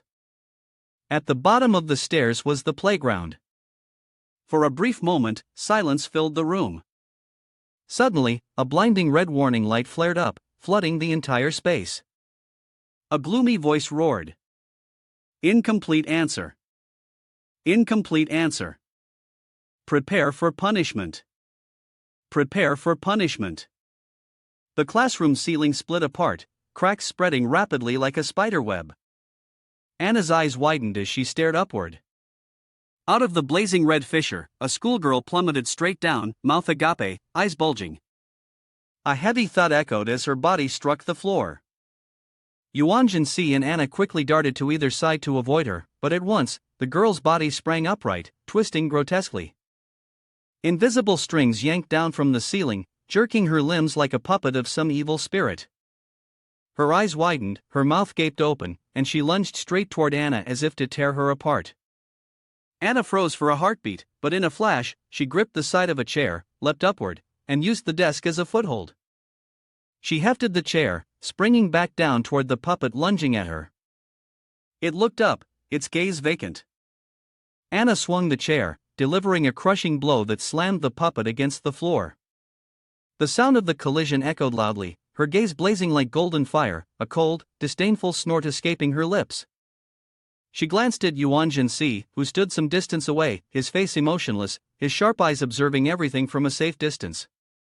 Anna glared, her voice sharp and irritated, "What's wrong? Aren't you angry? I've just killed your classmate." Yuan Si remained calm, his gaze chilling. "Take another look. What you killed was not a person." Anna bent down, sweat pouring down her face as she realized that the object she had impaled with the chair leg was not a student but a paper effigy. The large, round eyes, the pink cheeks clearly attached with fake stickers were merely props used to intimidate in a hidden chamber. Yuan Si affirmed, his tone calm, it was just a paper student that someone made. Anna was left speechless, unable to respond. Suddenly, the classroom door swung open, revealing a misty, eerie purple-blue fog. Anna ground her teeth, frustrated, and walked out, bracing herself against the cold to investigate. Yuan Si followed, but when she stepped through the door, it wasn't as though she was stepping outside. It felt like she was passing through a thin veil, entering a different space. Without hesitation, he followed, his eyes flashing with surprise. Before them was a medical room filled with research equipment, with skeletons and nude mannequins stacked everywhere. He observed carefully. I couldn't find any reminder of the 2 rules, nor did I sense any danger, but the statue on the right suddenly moved. Its face remained still, but the person glared at him. Suddenly, it opened its mouth, and its 2 hands twisted and lunged forward. Yuan Si slightly tilted his body, seemingly indifferent, but when the statue approached, he delivered a powerful kick like a sledgehammer, striking straight into its chest. The statue's body cracked open, part of its face exploded, revealing the real person inside. Following the momentum of his kick, the entire broken piece flew straight into the edge of the table. He moved closer, his cold gaze recognizing that the person was still alive, but had nearly broken bones. He crouched down, grabbed the person by the foot, and pulled him out from the rubble. Upon closer inspection, he deduced that the person's body parts were starting to fuse with the model. Less than 24 hours had passed, and with no trace of sympathy, he slapped the person hard on the face. "Wake up!" The person opened their eyes as if remembering the horrific event and screamed, clutching their head. "Don't come near, don't kill me, don't come near." Yuan Si crouched down and patted their shoulder to reassure them. "What did you see?" The person's face turned pale, trembling, and slowly lowered their hands, stammering. "The bird-beak person, it's the bird-beak person." In another corridor, filled with cobwebs, the sound of footsteps echoed from who knows which floor. Anna dashed down the corridor, her legs moving like lightning, with no one in sight behind her. Suddenly, a strange silhouette appeared, its sharp, bird-like beak gliding past the corner she had just turned. Anna pushed herself harder, accelerating to widen the distance, her movements strained, clothes soiled, blood oozing from the corner of her mouth, traces of an injury whose origin was still unclear. Breathing heavily, she cursed under her breath. The eerie figure followed, exuding a dark greenish glow, the scythe of death trailing behind it, scraping the floor and making a chilling, high-pitched screech. Anna suddenly realized this was no ordinary NPC from the bizarre architecture. It was towering, its bony, skeletal hand gripping the sharp scythe tightly. Its face was neither human nor demon, but a bird's head with neon green eyes that glimmered, its long, hooked beak casting a sidelong glance at her. Anna silently cursed, bracing herself against the window frame, then sprang upwards, narrowly avoiding a slash from the massive scythe, which was sharp enough to cut paper. She gritted her teeth, her eyes blazing with determination. "I can't die here." Tumbling mid-air, Anna froze as she looked through the window. The moonlight was as bright as the full moon on the 15th night, illuminating the head of a gigantic bird, its neon green eyes glaring fiercely. Beneath the bird's beak, a bandaged face appeared. The green eyes, mouth wide open, screamed, "To live, one must be a hero, to live, one must be a hero among many." Inside the building, every window frame glowed with a green light, revealing figures in bizarre postures. In unison, they shouted, "To die, one must be a mighty ghost, to die, one must be a hero among ghosts." The sound of shattering glass echoed, and a giant bird soared toward the moon, now tinted green. A feather fell, gliding into a room filled with microscopes and test tubes. In the corner of the room, behind a large cabinet, Anna huddled, clutching her severed arm, blood dripping steadily, breathing heavily. She regained a bit of strength, wearily scanning her surroundings. This laboratory was filled with horrifying traces, dry bloodstains on the table, cabinets, doors, and floor. Anna observed the room and noticed that it was temporarily safe. She gritted her teeth, using her healing ability on the arm she had lost. Pain surged, but the bleeding gradually stopped, and her arm slowly began to regrow. Suddenly, she noticed a bizarre ruleboard hanging on the wall: laboratory equipment. Students are not allowed to use any tools without permission from the supervising teacher. However, the phrase laboratory had been sloppily crossed out. She muttered, "The rules of the bazaar keep reminding me like this. What's the deal? It feels like the words crossed out are the ones that aren't good." Her intuition told her to leave, but when she pushed the door, it didn't budge. How was she supposed to get out? Besides, even if she went outside, she would encounter those mutants. She was referring to the bird-headed monster, the one she had barely managed to escape from. Turning back, Anna checked the room again. The healing energy was still active, but a drop of energy had accidentally fallen. Panicking, she quickly turned her head and silently whispered, "It's ruined." Afraid of breaking the rules, she looked around frantically, but fortunately, the drop of energy hadn't touched any equipment. She sighed in relief, thank God. Her arm had fully regenerated, But then she noticed that the energy drop had landed on the edge of the table and the chair. Sweat poured down her face as she muttered, "I need to clean up this damn thing." She quickly wiped it away with her hands, worrying that if she left any trace, it might change the current state, and she would end up like the ground squirrel that was ruthlessly punished. Suddenly, she remembered the bird-headed monster screaming in her mind, as if the squirrel had been reminded and wasn't happy about it. "Nothing can trap me because of this tiny mistake." Lost in thought, Anna accidentally brushed her sleeve against the cylindrical experiment jar beside her. When the hand pulled away, the jar cracked open, and she gritted her teeth in panic. "No. I didn't even touch it." Grinding her teeth in frustration, she cursed, "What kind of stupid rule is this?" A shadow of the beak-faced figure loomed behind Anna, causing her to blanch, her eyes wide, feeling the cold, murderous intent. It spoke in a dark voice, "Students are not allowed to touch equipment without permission." The supervisor passed judgment, "You are the onion." Anna froze, only daring to slowly turn her head. The skull-like face with bright green eyes was now right in front of her. The laboratory was preparing to use a microscope to observe the onion's epidermal cells. Suddenly, Anna's body shrank down to the size of an onion. A skeletal hand with long black claws grasped her tightly, squeezing her as though she were a balloon. Her face, shoulders, and chest puffed up painfully under the pressure. The beak-faced figure stared at her, muttering a command. In its hand, the shape of the onion began to take form, and it declared, "We need to slice the onion to make a sample for observation." The cold blade sliced through, red liquid spilling onto the table. It continued in a monotone, "Next, we need to make a small incision on the onion's surface to collect the epidermis." The tip of the knife made 4 cuts, creating small openings. The purple skin was peeled off, dipped in a dilute solution, and placed on a slide. The beak wielder placed the screen under the microscope and said, "After this, you can make the glass lens." Looking through the lens, it asked, "Have you all learned it yet?" Through the microscope, the purple color of the onion was visible, along with a curly brown hair strand on it. Wasn't that Anna's hair? In the infirmary, Yuan Si sat beside the boy who had just been saved, his voice cold and sharp. "What else do you know?" When the boy finally spoke, he stammered and trembled, I don't want to die." A loud slap rang out. Yuan Si grabbed his collar, growling to calm him down. The boy, clutching his face, gradually regained his composure, staring at the person in front of him, trembling. "Why you? You are Yuan Si, right?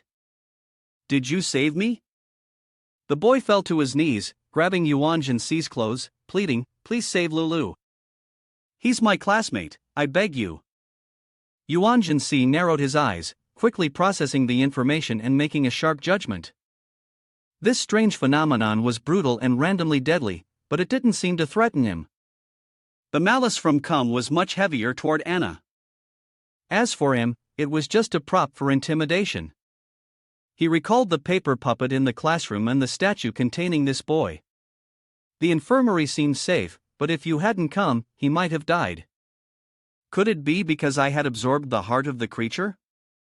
He thought to himself, his eyes glowing red, his voice low as he observed the desperate male student.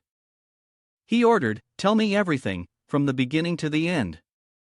The student stood up, gesturing with his hands as he recounted, "I really didn't know anything. We just wanted to make sure there were no mistakes before starting, so we went into the escape room to check." He paused, then continued, "There were 10 of us in total, but only Lulu and I were together." Recalling the moment he entered the room with Lulu, he said, "But I really don't know why I can't remember anything. I just remember him telling me to hide in the infirmary cupboard." He stopped, his voice trembling. He said he had to go solve the escape room. Inside the cupboard full of mannequins, he continued, "The infirmary has a rule similar to the creature's rule, saying that the infirmary is safe." On the cupboard door where he was hiding, a sign read, "Rule 4, the infirmary is safe." He didn't know how long he had been waiting, secretly peeking out to look for Lulu. Suddenly, the door to the room swung open, and a bright green light from outside flooded in. He was panicking. The person who came isn't Lulu, like I expected. A birdbeak figure appeared, peering with green eyes, staring intensely at the cabinet door. He stammered, but before I could finish my sentence, Yuan Si interrupted. You've only seen part of the rule. He held up the rule board, flipping it over, his gaze turning cold. Yuan Si pointed to the front of the rule board, showing rule number 4, safety medical room, then flipped it to the back, continuing in a frigid tone, the back says you can only stay in here for an hour at most. Remember, the medical room doesn't have a teacher supervising. He looked at the boy and explained, you've stayed here longer than an hour, so the rule's been triggered. Don't hesitate, he pulled the boy's arm, if that's the case, let's go find Lulu, like you said. The bird-beak figure was the teacher in charge according to the rule. The boy was panicked, struggling, and shouting. We'll die. Yuan Si let go of his hand, causing the boy to lose his balance and fall, his bottom hitting the floor hard, colliding with the desk. Yuan Si furrowed his brows, his voice sharp and cold, if you're afraid of dying, why are you staying here? His eyes emitted a chilling aura, as he reminded, do you think it thinks you're dead already, and won't come back? He referred to the bird-beak figure. The male student bit his lip, trembling as he considered the truth in Yuan Si's words. Suddenly, he stood up and asked rapidly, Yuan Si, we've all heard rumors about you and the Yuling Club. Are you some kind of superpower? Like break-in ability or some kind of shape-shifting, magical fruit thing? He thought to himself but didn't dare say it out loud. Yuan Si smirked, curling his lips. Guess. He turned around, and beneath his feet, a flash of red spiritual power appeared, transforming into a deep red flower. Each petal was a vivid, living eye. He stood at the center of the flower, a strand of spiritual power extending around the male student's leg. The student was terrified and immediately ran after him. Boss, I'm coming. He thought to himself, hugging his thigh is the only way I'll survive. As they reached the medical room, Yuan Si suddenly stopped and turned around to ask, by the way, after waiting for him to catch up, you finally spoke up. What does that Lulu person you mentioned look like? The male student widened his eyes, his gaze shrinking like a bean, frozen on the spot. He didn't expect that Yuan Si, the boss, would be completely clueless about Lulu. The student stared at Yuan Si, his eyes filled with doubt, muttering, is he really trustworthy? Then, he asked suddenly, boss, how could you not remember Lulu? Yuan Si raised his hand to touch his chin, trying to recall any memory of the classmate. Aside from remembering that Lulu was in charge of paperwork or carried a notebook, he couldn't imagine anything else. The young man sighed and could only describe him as being very interested in urban legends, having submitted his resume to his Yuling Club several times, along with a self-written novel on the rules. Yuan Si nodded thoughtfully. Is that so? The stairs were pitch dark, with patches of dried blood on the steps and window frame. The space was quiet, only the sound of footsteps echoed. The moonlight shone through, casting the shadow of a person with messy hair on the stairway. Under Yuan Si's cloak. The young man trembled, gripping his hand tightly. Where should we go to find Lulu? It's so dark here, I'm scared. Yuan Si frowned in irritation. You're asking me? How should I know? He ordered, let's continue down to the first floor first. Suddenly, his red eyes widened as he sensed the killing intent behind him. He shouted, go! And dragged the young man as they ran quickly down. The young man looked back, shouting, the bird-beak person. Yuan Si turned his head, his sharp gaze confirming it. The bird-beak person leaped forward, raising the scythe of death high, aiming to strike. Both young men were terrified, their eyes bulging. Seeing this, Yuan Si quickly grabbed the boy by the waist, leaped down the stairs, and avoided the scythe that swiped where the boy had just been standing. He silently made a judgment, indeed, the target was the boy. After setting the student down, he looked at the barefooted bird-beak man, his cold, red eyes flashing with curiosity. I have to complain about something. Was the setup of the bird-beak person as the supervising teacher part of your escape Zoom plan? The student, being dragged by the hand and gasping for breath in short bursts, said, no, it's not. We just didn't have enough funds for it. Yuan Si nodded in approval. Well, at least you're not completely brainless. He added, unlike some weirdos. The Birdbeak Man was an epidemic doctor, from the plague to the Black Death, later becoming a representative of death itself. However, the elements that had been haphazardly patched together were too obvious, which only diminished the sense of immersion. Darkness enveloped them, and the eerie screeching of the scythe scraping against the floor echoed. The student, panicked, trembled and asked, who are you talking to? Yuan Si stopped in the middle of the staircase and replied nonchalantly, of course, I'm talking to the supervising teacher. You're moving slower than a turtle, and when attacking, you don't speed up or leave any clues. He turned fully around, smiling, his sharp gaze meeting the Birdbeak Man hovering at the top of the stairs. Here's the translation. In response to the biological feedback, the male student hiding behind stammered. Want to do what? Unable to bear the endless chase any longer, Yuan Si decided that dragging it along was meaningless, it would only delay their search for the person. He raised his hand, quickly shrugged off his coat, and threw it behind him for the male student to try and kill it. The male student hurriedly caught the coat and shouted. Don't think like that. But Yuan Si had already given the order. The male student caught the coat with both hands. He cried out. Do you want to ask what the boss plans to do? Suddenly, Yuan Si leapt, his whole body bursting with fiery red light. He charged directly at the head of the bird-like creature, shouting, Don't let it catch you. Landing on its shoulder, he gripped its leg tightly, one hand around its jaw, the other around its neck. The male student, standing at the bottom of the stairs, hugged the coat, trembling, watching Yuan Si riding on the bird-like creature's shoulder, trying to snap its neck. Seeing the move fail, he switched tactics, holding its neck with one hand and stabbing his other hand directly into its eyes. The bird-like creature let out a shrill, ear-piercing scream, transforming into a mass of octopus-like tentacles, tightly wrapping around his limbs. Yuan Si was taken aback but remained unshaken, even muttering. Second method. The tentacles spread out, covering nearly his entire body. The male student crouched down, fearfully watching as he was swallowed whole, only his hand and foot visible. But then, the arm of the bird-beak figure swelled unnaturally, a dim red glow visible within.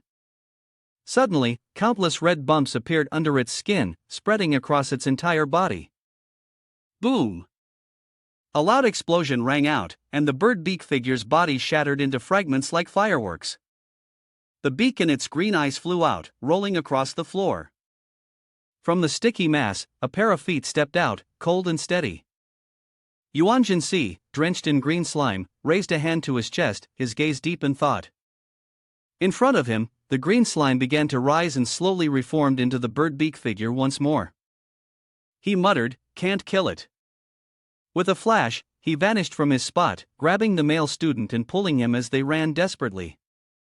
Behind them, the bird-beak figure turned its head, its green eyes glaring at them. Reaching an intersection, he dragged the student into a room and slammed the door shut.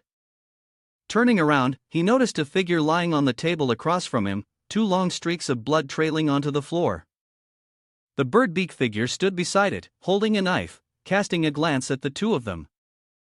The male student whispered, What is it dissecting? He squinted, suspicious, is it human? Yuan Si snapped, shut up. Keep quiet, don't make a sound. He recognized the person on the table as Anna and thought to himself, has she really died? Suddenly, the stone face on his collar began to glow, signaling the unlocking of Rule 3. While the supervising teacher was in class, they were required to enforce discipline. At the end of the lesson, students' safety had to be ensured. Standing in the middle of the room, Yuan Si felt a moment of confusion. Class or dismissal? He wondered. Perhaps it was class. Anna must have activated some mechanism related to class and was forced to be killed, but when class ends, these things should ensure our safety. He muttered something a bit nonsensical. After analyzing the rules, he assessed the room. He decided he needed to leave first and go to the broadcasting room to test the bell. He pointed at the desk and ordered, "Lie down on it." The boy panicked, backing away, staring at the bird-like figure choosing surgical tools. He advised him to start selecting instruments, prepare for your dissection. Seeing the boy hesitate, he reached out to pat his head, leaned in close to his ear, and threatened, "Anyway, it won't catch me." The boy trembled, filled with absolute fear. Suddenly, the black screen in the room lit up, and the sound of machinery starting echoed. Red text appeared, providing new clues to break the rule. The screen displayed bright red letters, "The laboratory has no way out." Finding a clue, Talulu was in classroom 304. After leaving the laboratory, he went to room 304 to look for her. After the bell for the next class rang, Yuan Si looked at the male student and explained, "Good luck. You won't be immediately pursued after lying down, because the microscope experiment requires a process." He emphasized reassuringly, "I can use the microscope to buy some time to get you out." Sweat poured down as the male student bit his lip, still hesitating. Seeing that he wasn't moving, Yuan Si was about to make another suggestion, but before he could speak, the student jumped onto the table, lying flat, stretching his arms out, just like Anna. So what now? What should he do next? Yuan Si moved to the corner of the table right in front of the bird-like figure, resting his arms on his knees and propping up his chin, speaking nonchalantly, "You seem a bit busy, do you need my help?" The jump just now helped him check his spiritual power, which had been drained after the fight on the stairs, but had recovered a bit. He calculated in his mind, luckily his spiritual energy was sufficient. The bird-like figure examined him, then extended its long black claws to point at the bloody knives. Yuan Si pretended to be surprised. "You mean you want me to observe the sample?" Holding the blood-soaked knife, he deliberately dragged out the time, but the blood on the knife would contaminate the sample being crafted. The male student lay on the table, his lips tightly pressed together, trembling uncontrollably, imagining the scene of being cut into pieces. The beak-like person pointed towards the sink. He thanked him and slowly turned on the tap, with a stream of thick, dark water gushing out. The male student glanced at him, his eyes filled with panic, as if wanting to ask what he was going to do. Suddenly, he looked up at the microscope, only to find a red pupil glaring at him through the lens. He screamed, "Yuan Si, there's one here." Overcome by extreme fear, he nearly fainted. Yuan Si finished washing the knife and placed it on the microscope table, gently spraying it on the spot where the red eye was. Brown tentacles extended from the microscope lens, stretching towards his face. Yuan Si whispered, "Don't move." Despite being terrified beyond measure, the male student tried to stifle his cries, but his body still trembled. The tentacles from the red eye on the microscope wrapped tightly around his head, slowly tightening. Yuan Si raised his hand to touch the microscope, and red energy enveloped the entire device. Moments later, the male student and Anna beside him shrank, while Yuan Si, surrounded by a fiery red outline, kept his hand on the microscope. The red eye, Xiaoyan, now hovered above the table, tightly wrapping around the struggling, tiny male student. Suddenly, the room was filled with a bright green light before returning to its original state. Only Yuan Si remained standing there, his gaze cold and sharp. On the blackboard, a new notification appeared. Rule 7, the laboratory tools are dangerous. Students are not allowed to use any tools without the permission of the supervising teacher. The laboratory had returned to its usual appearance. Yuan Si nodded, confirming his reasoning. There was no mistake, Anna had violated Rule 7. But the way to break the laboratory contradicted this rule. Looking at the microscope glowing with green light, he silently thought that he had used Xiaoyan's powers on the microscope, yet strangely, it did not consider him as a target, nor did it pull him into its rules. He glanced at Xiaoyan inside, where the boy was resting his hands on the desk, staring out. He muttered, "This is such a hassle. Is this guy insane?" The birdbeak figure was still standing behind, staring intently at him. Yuan Si continued to play along, his tone nonchalant, "Teacher, the microscope is a bit dirty, could you move aside so the birdbeak guy can take a look?" Holding the microscope, he silently calculated that trying to defeat it head-on would be a waste of time, so it was better to quickly grab the microscope. Without a second thought, Yuan Si dashed forward, running while shouting, "You go ahead." The birdbeak figure stood frozen, only managing to swing his hand through the air. With 2 quick steps, he jumped out of the laboratory. The hallway behind him twisted in the green light. He deduced that the space was being distorted. The school's loudspeaker crackled on, red light flashing brightly, and the sound of a bell rang out. Where the laboratory had once been, a black hole sucked the microscope in his hand inside. He exclaimed, "An illusion?" Instead of breaking the rules, this space was discarded? The laboratory door gradually returned to its original state. On the blackboard, a string of announcements appeared, congratulating him for escaping the laboratory. You have solved the following rules. Rule 1: the teacher in charge and students must comply with school regulations. Rule 2: students are not allowed to skip class in the classroom and must remain silent. Rule 3: when the teacher in charge enters the classroom, strict discipline must be maintained. At the end of class, students' safety must be ensured. Rule 4: the medical room is safe. A maximum of 1 hour per visit. Remember, the medical room does not have a supervising teacher. Rule 5: running and making noise in the hallway is prohibited. Rule 7: laboratory equipment is dangerous. Students are not allowed to use it without permission from the teacher in charge. Yuan Si frowned, silently astonished.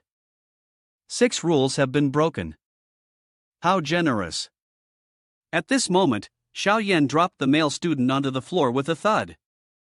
A while later, on the 3rd floor of the academic building, both of them walked down the hallway, peering into each classroom. The male student tightly grasped his hand, trembling. Yuan Si analyzed, "What's the difference here between class time and break time?" The Chinese just now was probably the end of the lesson, free time for movement, but we still haven't seen anyone. As soon as he finished speaking, Yuan Si and the male student reached the door of classroom 304. The male student shuddered slightly, stammering, I don't know either. I've always been hiding in the cupboard." He peeked through the door. Yuan Si was startled, his gaze sweeping through the classroom scene. The students were scattered, each sitting at a desk, their postures all different.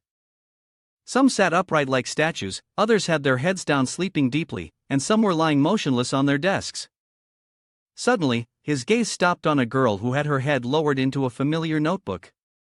The male student suddenly yelled out, his voice full of excitement, It's Lulu, is everyone here?" But as soon as the girl looked up, the face revealed wasn't Loli's, but a shattered face, with piercing green eyes that gleamed with an eerie, otherworldly light, and sharp, perfectly aligned teeth. Yuan Si immediately raised his hand to stop the male student, pulling him back, his voice cold and firm. "That's not Tao Lulu." Before she could finish her words, a bright pink demon suddenly emerged from behind the girl, its twisted and grotesque form sending a chill down the spine. The male student screamed in panic, "A demon!" Yuan Si squinted, immediately recognizing it as a vengeful spirit. He was astonished, thinking to himself, even among the bizarre, there's a vengeful spirit? Before he could regain his composure, the demon suddenly raised its sharp claws, its jaws gaping wide, and charged towards the two of them at lightning speed. Without hesitation, Yuan Si kicked it squarely in the head, and his spiritual power erupted. At the same time, he activated his physical transcendence skill. The demon's head flew straight into the blackboard, vanishing into the air. At that moment, a faint voice echoed through the speaker system, distorted and crackling, "It seems Taolulu isn't in classroom 304. The next class period might be when they're heading to the restroom. Should we go check?" As soon as the words finished, a new cold, icy line appeared on the blackboard, Rule 8, there are no mirrors in the restroom. If you see a mirror, leave immediately. Rule 9, the broadcast room. Except for the bell at the start and end of classes, no other sounds will be heard. If you hear something, immediately go to the broadcast room and turn it off. Yuan Si glanced at the boy, his gaze firm, and decided to head towards the restroom, but the boy clutched his head and shook it violently in refusal. His face was pale, eyes wide open and spinning as though hypnotized, with mucus and saliva dripping down incessantly. He mumbled in a trembling voice, "I don't want to. Lulu." The room they were standing in suddenly grew cold. Around them, paper figures lay scattered across the floor in disarray. On the beams above, a shadow dangled, swaying. On the ceiling fan, a figure hung, blood splattered everywhere. The boy struggled to speak, his voice faltering. "Lulu told us to run quickly." Inside the restroom, the mirror in the center of the room was leaking a dreadful, greenish fluid. The liquid poured from the top of the mirror, ran down the sink, and spread across the floor, forming a disgusting puddle. The sound of heavy footsteps echoed down the hallway, a dark silhouette drawing closer on the wall. Right in front of the women's restroom sign, two vague, flickering shadows appeared, indistinguishable whether they were human or spirits. A girl in a bright red dress, with matching red shoes, her arms hanging limply, trudged slowly toward the last stall. Faint light spilled from the stall, casting a shadow of a figure standing against the wall. Heavy, uneven breaths could be heard from outside. Two shadowy figures were cast on the floor, distorted and elongated. Anna hid in a restroom, panting, her eyes furtively peering through the crack in the door. A pair of red shoes appeared beneath the gap, cold as blood. She looked up, her heart pounding. On top of the stall, two ghastly heads attached to a long, twisted neck protruded from a single body, gazing down at her. They grinned malevolently, sharp teeth flashing with an eerie gleam, producing a chilling screech. "Eat! Eat! Eat!" Inside the stall, Anna's wounded arm was slowly healing, faint light enveloping it. The wound had closed up about 80%. She clenched her fists, her eyes gleaming with determination. The two-headed monster continued to grin wickedly, oblivious to her intentions.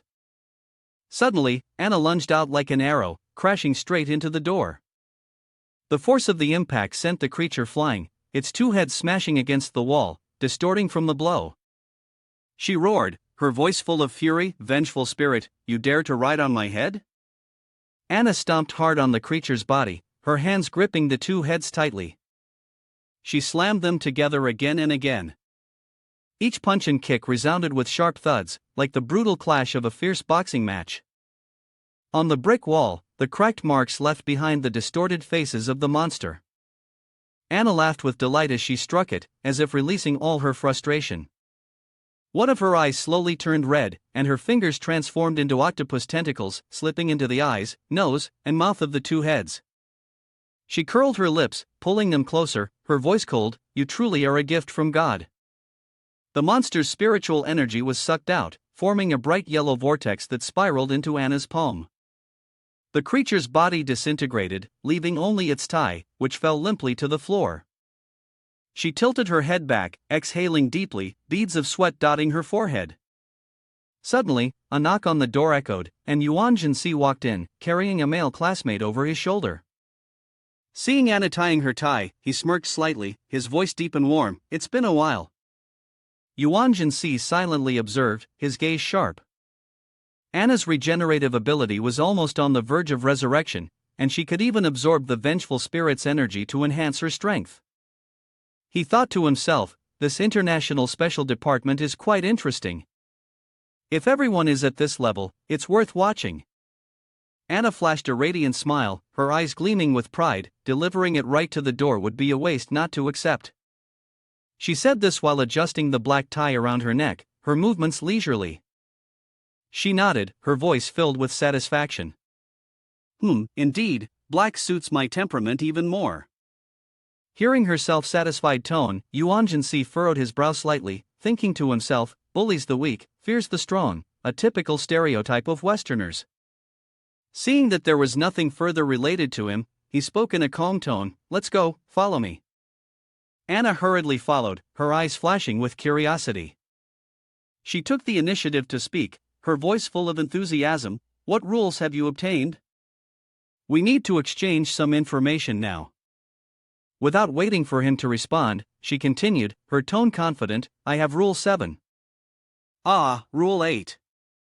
"Rule 7, the equipment in the laboratory is dangerous. Students are not allowed to use any equipment without permission from the teacher in charge. Behind her, the mirrors in the bathroom slowly faded into the air as if they had never existed. Yuan Si glanced at them, a look of surprise flashing in his eyes as he thought, as expected, the mirrors have disappeared. He turned to Anna and spoke slowly, I have rules 7 and 8, the same as you, and I also have rules 1 to 5. Anna interrupted, her expression skeptical. What? You went to the bathroom and there were that many rules? She pointed at the male student carrying something on his shoulder. Yuan Si replied, his voice unusually calm, it's the broadcast that reminded me to come here. Hearing this, the boy's mind immediately went into disarray. He repeated in a deep voice, rule number 8, there are no mirrors in the bathroom. If you see a mirror, leave immediately. Rule number 9, the broadcast room. Apart from the bell at the start and end of class, no other sounds should be broadcasted. If you hear anything else, go to the broadcast room and turn it off immediately. Anna glanced at the boy, her eyes filled with disdain, and her lips curled into a mocking smile, a useless, ordinary person if he dies, so be it. Are you the Virgin Mary? Yuan Si simply looked at her, his eyes momentarily filled with sadness, but he didn't respond. Suddenly, the loudspeaker crackled to life, its sound echoing through the space. Now it's time for the mid-class break. A lively melody began to play. At the same moment, every classroom door swung open, and the students poured out like paper dolls, swarming the hallway like a swarm of bees, clinging to the walls, paying no mind to the 3 people standing in the middle of the road. Outside in the schoolyard, they surged out in a rush, accompanied by shrill cries, sometimes laughter, sometimes chatter. Yuan Si glanced down, his gaze sharp and cold. A student, his clothes fluttering in the wind, waved his finger towards the boy on Yuan Si's shoulder with a shrill voice. What's up, man? Yuan Si tightened his grip on the male student, his other hand stopping Anna, who was about to act. He responded calmly, the paper person, he's unconscious. I'll take him to the infirmary and be right back. Watching the paper person run far away, Anna raised her hand to her chin, her voice thoughtful. No, it's not that simple. This midday exercise, I feel like the spiritual pressure is even more dangerous than the laboratory.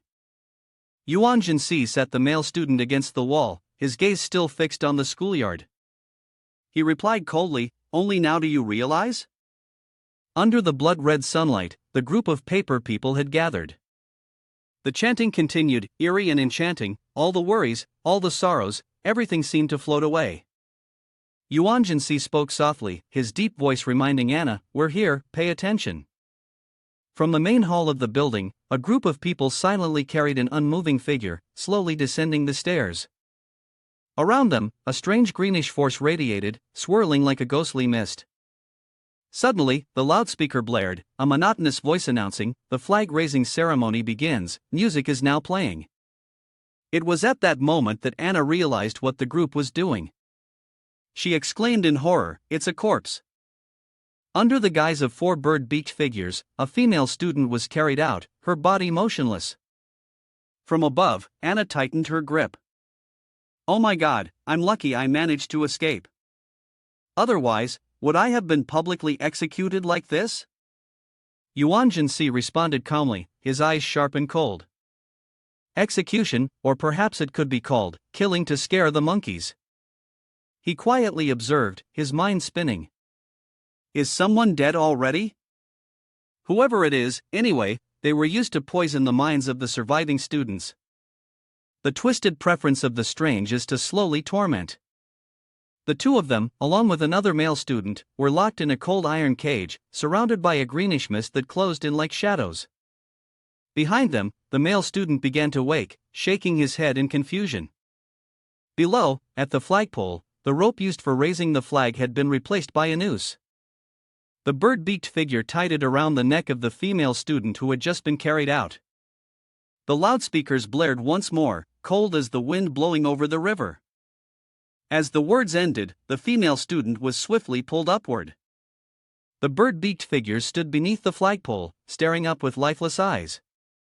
The male student behind Yuan Si and Anna suddenly let out a piercing, desperate scream. The scream startled both of them.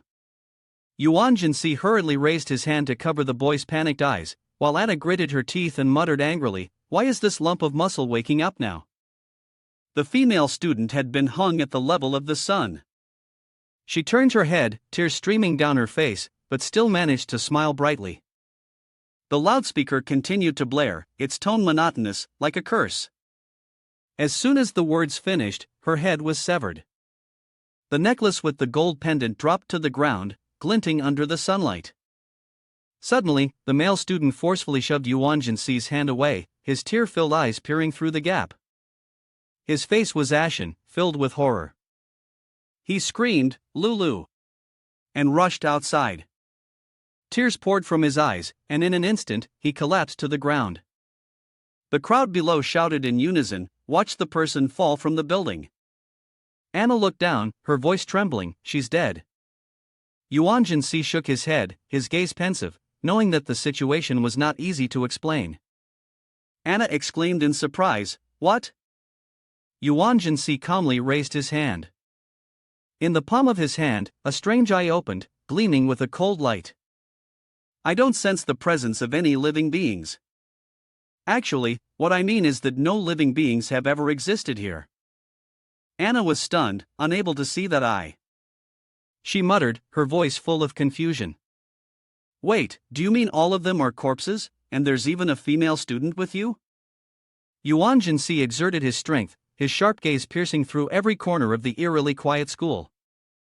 The silence hung in the air, as if suffocating the space. Anna shook her head, her tone filled with doubt. "Is that so? I don't feel their strangeness." Yuan Si curled his lips into a smirk, his smile tinged with mockery. "Looks like we've been played," he calmly declared, his voice deep yet firm. "An illusion. No need to go down there, head to the broadcast room." In the broadcast room, the speakers emitted a dry announcement. "The break time for physical exercise is over. Please return to your classrooms in an orderly manner." Lively music rang out, as pure and clear as the blooming flowers of spring. Yuan Si and Anna pushed the door open, the music still lingering in the air, as if it were a seductive invitation. Yuan Si walked up to the control panel. Without hesitation, he forcefully slammed his hand down on the device, shattering its rigid outer shell. He grasped the wires tightly, ripping them out and muttering with irritation. "This scap zoom of theirs is only meant to scare people, there's no puzzle solving here. Puzzle solving is the essence of a thrilling experience." Suddenly, the computer screen beside him flickered, displaying a line of bright red text, "Dead game." Yuan Si narrowed his eyes, murmuring to himself. "Dead game. A deadly game. Bomb wins. Oh, so stepping into the bomb will result in death." He let out a soft snort, his gaze turning sharp as he realized the time on the screen had begun counting down from 199. If he didn't complete the task in the allotted time, death would be the inevitable outcome. Anna laughed, her voice tinged with teasing. "Well, looks like this is your mission then. I'm going outside to search for more clues. Good luck, don't die." Brother was taken aback. The avatar on the screen switched from Yuan Si to hers, his eyes widening in surprise as he exclaimed, "Wait, how can the avatar turn into me?" She immediately changed her tone, firm and resolute, "I can't leave my fate in your hands. I want to do it myself." Yuan Si raised an eyebrow, his voice laced with sarcasm, "Didn't you want to go for a stroll?" Before she could react, he tapped into his power, his eyes flashing coldly as he scanned the entire room and located the bomb's position. With a few quick clicks, the computer screen lit up with a dazzling line of text, "Congratulations, you've broken the record. Completed in 20 seconds." Anna stood there, her mouth agape in astonishment. The computer continued to announce in a dry, electronic voice, "Reward received, storage room key." The drawer beneath it slid open, revealing a glittering key. Yuan Si picked it up, his gaze thoughtful, he had a strong feeling that something important awaited them in the storage room. Anna frowned, looking around the broadcasting room with suspicion. "The top floor?" Yuan Si scanned the room, an uneasy feeling creeping over him. In a deep voice, he told Anna, "Let's go to the storage room." Strangely, no matter the method, they always used the rules to push people toward danger. But the actions of these strange beings did seem somewhat contradictory to the rules. The two moved cautiously forward, but an enigmatic figure stood in their way, wearing a pitch-black crow mask and clutching a sharp scythe. Yuan Si narrowed his eyes, muttering in doubt, could this be Taolulu? Right on time. He raised his hand, and a strange eye in his palm flickered brightly. Without hesitation, he swung his arm and cleaved the figure in front of him in two. The mask shattered, revealing the true face underneath it was Taolulu. Anna stood stunned, exclaiming, "What the?" Could she be the one who wielded the power, her hands turning into sharp mantis blades? The gaze flickered with determination. "You must have noticed by now, right? This person is the core of the academy. It's unthinkable to kill her, but only by doing so can we weaken the power of this anomaly and then escape." Yuan Si shook his head, his voice calm yet firm. "We can't kill her." Anna furrowed her brow in surprise. "Huh? Why not?" He explained, his gaze sharp yet betraying a sense of caution. "Her subconscious is resisting the anomaly's true form. If we kill her, it would only create an even more severe situation." Anna frowned, her voice laced with doubt. "Are you sure? Then what do you plan to do?" At that moment, Taolulu roared, swinging the scythe in her hand with great force, charging straight at them. Yuan Si quickly issued an order. "You restrain her, I'll go to the storage room." Anna squinted, irritated. "Why does it have to be me?" Yuan Si smirked, his voice tinged with teasing. "Because she's not targeting me." Anna gritted her teeth, hissing. Not wasting any more time, Yuan Si turned and left, leaving Anna to face Taolulu. He casually glanced back and said, "I'm sure your abilities have recovered quite a bit. Let me see what the International Special Sciences Department can do." Anna shouted loudly, her voice both angry and defiant, "Hey Yuan Si, what's with the sarcasm? Meet me in the storage room, don't go dying on me." She raised her hand in defense, muttering curses under her breath, "Damn it, just wait for me." Taolulu suddenly opened her mouth, spitting out white threads like spider silk, attacking relentlessly. On the top floor, in front of the storage room door, a chilling and ominous aura spread. Yuan Si gripped the doorknob tightly, his gaze sharp. He pushed the door open, his eyes wide in astonishment. Why does this door look exactly like the human body hospital? Before him lay an endless dark corridor, filled with an unsettling presence. At this moment, Anna caught up, panting, shouting loudly, "Hey, where are you? What exactly was in the storage room?" She suddenly stopped, horror in her voice as she exclaimed, "Oh my god, I'm not going in there, I'd rather destroy the storage room 10 more times." Yuan Si glanced at her, his eyes showing a hint of mockery before he continued walking. He approached a larger gate. When he opened it, a gigantic skeleton appeared, resembling a human skeleton but enormous and misshapen. He muttered, his voice deep and contemplative, "Utopian Academy. Turns out it's some twisted fragment, like a human body hospital." He extended his hand forward, his eyes flashing with a cold gleam. "What exactly is this Taolulu situation?" Yuan Si activated his power, his entire body radiating a brilliant white light, his clothes and hair turning platinum, exuding a dangerous aura.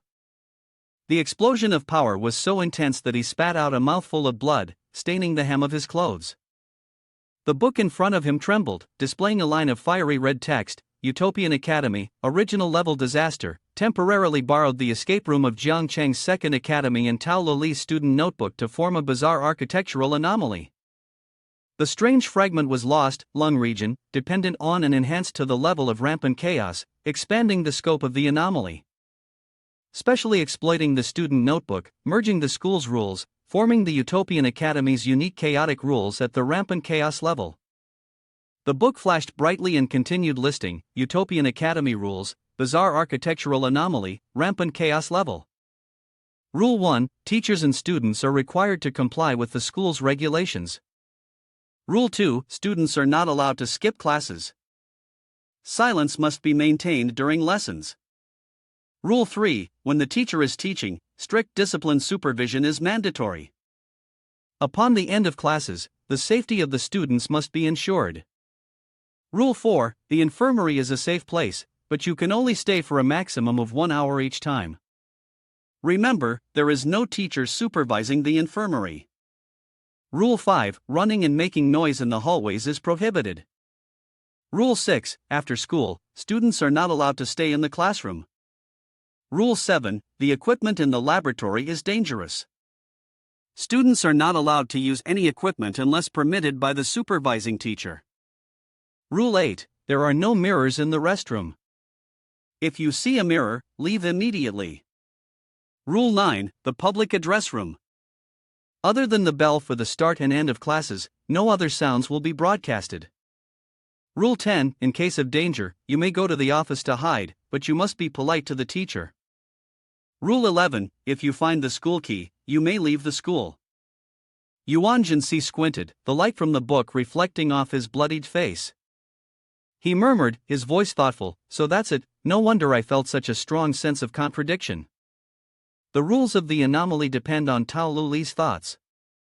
Her mental will has a certain influence on the anomaly, even possibly resisting it. At that moment, the book shook again, displaying a new line of text. Your body is compatible with the bizarre fragment in the lung area, but you already have a lung in your body. Do you wish to replace it? Yuan Si pondered, his sharp gaze sweeping over the book. As expected, after absorbing the strange heart, his body was now also compatible with this bizarre lung, but it didn't pose a threat to his life. He smirked, a hint of self-assurance in his smile. Even so, unless absolutely necessary, it's better to keep what belongs to oneself. He decisively declared that he would not absorb it. His voice lowered, carrying a hint of calculation. However, I want to use classmate Xiao Ai's complete spatial environment to absorb it. The book trembled, and a brilliant line of text appeared, absorption successful. Absorbed Utopian Academy. Reward: World Transmitter, Final Settlement of Legendary Points, 2,880. Breakthrough 2 million points of good and evil, 7,689.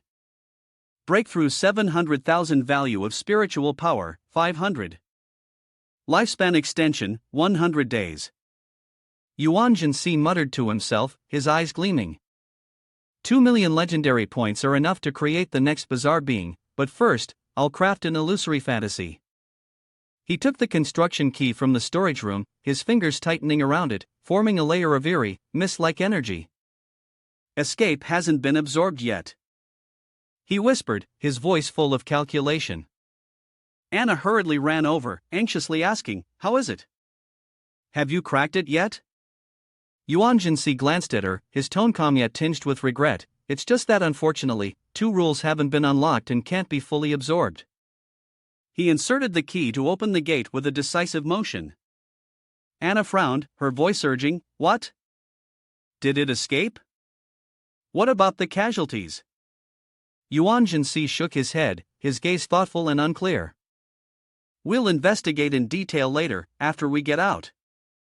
He pushed the gate open and stepped outside without looking back. Anna hesitated, her eyes full of doubt. She quickly followed, her voice questioning, "You're acting strange. If this time is really bizarre, I'll report it to the International Special Department." A day later, the escape room was restored to normal. All the students and 1 teacher were found, and under the pretext of collective gas poisoning, they were taken to the hospital for treatment with the assistance of the special department. News regarding the incident was kept under wraps, deemed as an ordinary event. This was also the only bizarre event at the extreme reversal level where no one died. The greatest credit went to Tao Lulu, though she was still in bed with a serious head injury. It wasn't until 3 days later that she regained consciousness, but there were still some small doubts that she needed to clarify. At the hospital, Anna looked at Yuan Si with a suspicious tone. "Thinking about it, I find it very strange. Yuan Si, have you been hiding something?" Yuan Si suddenly pushed her against the door, his hand slamming down with a loud bang. His voice was harsh, his gaze icy. I'll say this one last time, even if I am hiding something, I have the right not to tell you. If you want to go talk to the International Special Department or whatever, it's up to you. No matter how much you doubt me, I can already see the quality of the International Special Department. He paused, his voice lowering with a hint of sarcasm. If I hadn't arrived at the lab in time, would you even have had a chance to escape and be revived? Anna was stunned, stuttering. You actually. Yuan Si ignored her, striding toward Tao Lili's hospital room. He coldly said, "All right, now you can move aside." A nurse recognized him, her eyes flickering with surprise. "Director, isn't he the man who tore the surgical clothes last time?" The director, standing nearby, muttered irritably but intentionally ignored them. "Don't pretend not to see that the hospital's surgical clothing supply is running low." Yuan Si entered the hospital room, closed the door behind him, and paid no attention to Anna, who was still standing dazed in the hallway. Tao Lulu lay on the hospital bed and spoke faintly, her voice weak, "Hello." Yuan Si observed her with a contemplative look. He thought to himself, because she looks strange, she has suffered a lot, leading to brain damage and memory loss, and now she can't remember anything about what happened at Utopian Academy. Still, a student like her is truly admirable. Talulu put on her glasses, stared at him for a moment, and suddenly her eyes brightened. "Wait, you are Yuan Si?" He nodded, his voice calm. "Yes, it's me, and I am also in charge of Su Jian." He paused for a moment before asking, "May I look at your notebook?" Tao Lulu immediately nodded. "No problem, please go ahead." She hesitated for a moment, then continued, "Can I ask you something?" Yuan Si took the notebook, flipping through the pages, his voice composed. "Sure, you can ask directly." She furrowed her brow, her eyes showing a hint of confusion. "I find this strange. What exactly happened in the escape room? Did we really get poisoned by gas?" Yuan Si continued flipping through the notebook, but all the pages were blank. Tao Lu looked at him, her voice tinged with growing suspicion. "Why is it that my notebook clearly contains all my ideas? Why is there nothing now?" She fell silent, quietly staring at a photo before shaking her head. "I don't know him. Our club definitely doesn't have this person. He's not in our class either." Yuan Si fell into deep thought, not responding immediately. He murmured, his voice full of doubt, "Could it be that no one really exists? Or maybe this person never existed at all. He might have been created from Tao Lili's consciousness out of thin air." Tao Lulu suddenly clutched her head, groaning softly. "My head hurts so much. I think I've seen him somewhere before, but where? I need to think for a moment." Yuan Si looked at her, his gaze softening, his voice reassuring. "It's okay, no rush. I'm not here to interrogate you." Tao Lulu raised her hand, her voice trembling. "That portrait. Could I see it for a moment?" Yuan Si quietly handed her the photo. Tao Lulu stared at it intently, her eyes glued to every detail. Her body slightly trembled as she mumbled, as though trying to dig through her memory. "Where have I seen this before? Where have I seen this before?" Suddenly, her eyes lit up as if she had just woken up. "I remember now. This is an illustration from a popular magazine on reasoning. I used it as reference material, which is why I pasted it in my notebook." Hearing this, Yuan Si's eyes sparkled, and he murmured, "So that's it. It turns out the fake student was created by the monster, originally a tool to lure players into a trap like bait. Everyone has been brainwashed into thinking it's their friend, but because it originated from Tao Lulu, it's turned into an NPC guiding them." He looked at her, his gaze deep and mysterious, impossible to predict. No wonder this character always felt like it was out of place. He softly called out, "Tao Lulu." She looked up, confused. "Ha?" Suddenly, Yuan Si tightened his grip around her neck, his other hand lifting to align the strange eye in the center of his palm directly with her face. His voice was cold but carried an oppressive force. "Tao Lulu, forget everything that just happened. You and your classmates were poisoned by the gas from the escape room and were taken to the hospital for treatment. Before entering the escape room, you had just bought a notebook to record some information. The notebook containing no content is normal. You've just woken up and have never met me. Around Tao Lulu, a series of eyes appeared, floating in the air, all staring intently at her. The cold light seemed to pierce through her mind. She stood frozen, her eyes vacant. When everything was over, Yuan Si left, leaving Tao Lulu sitting dazed on the hospital bed. Suddenly, she returned to her usual state, but confusion was clearly written on her face.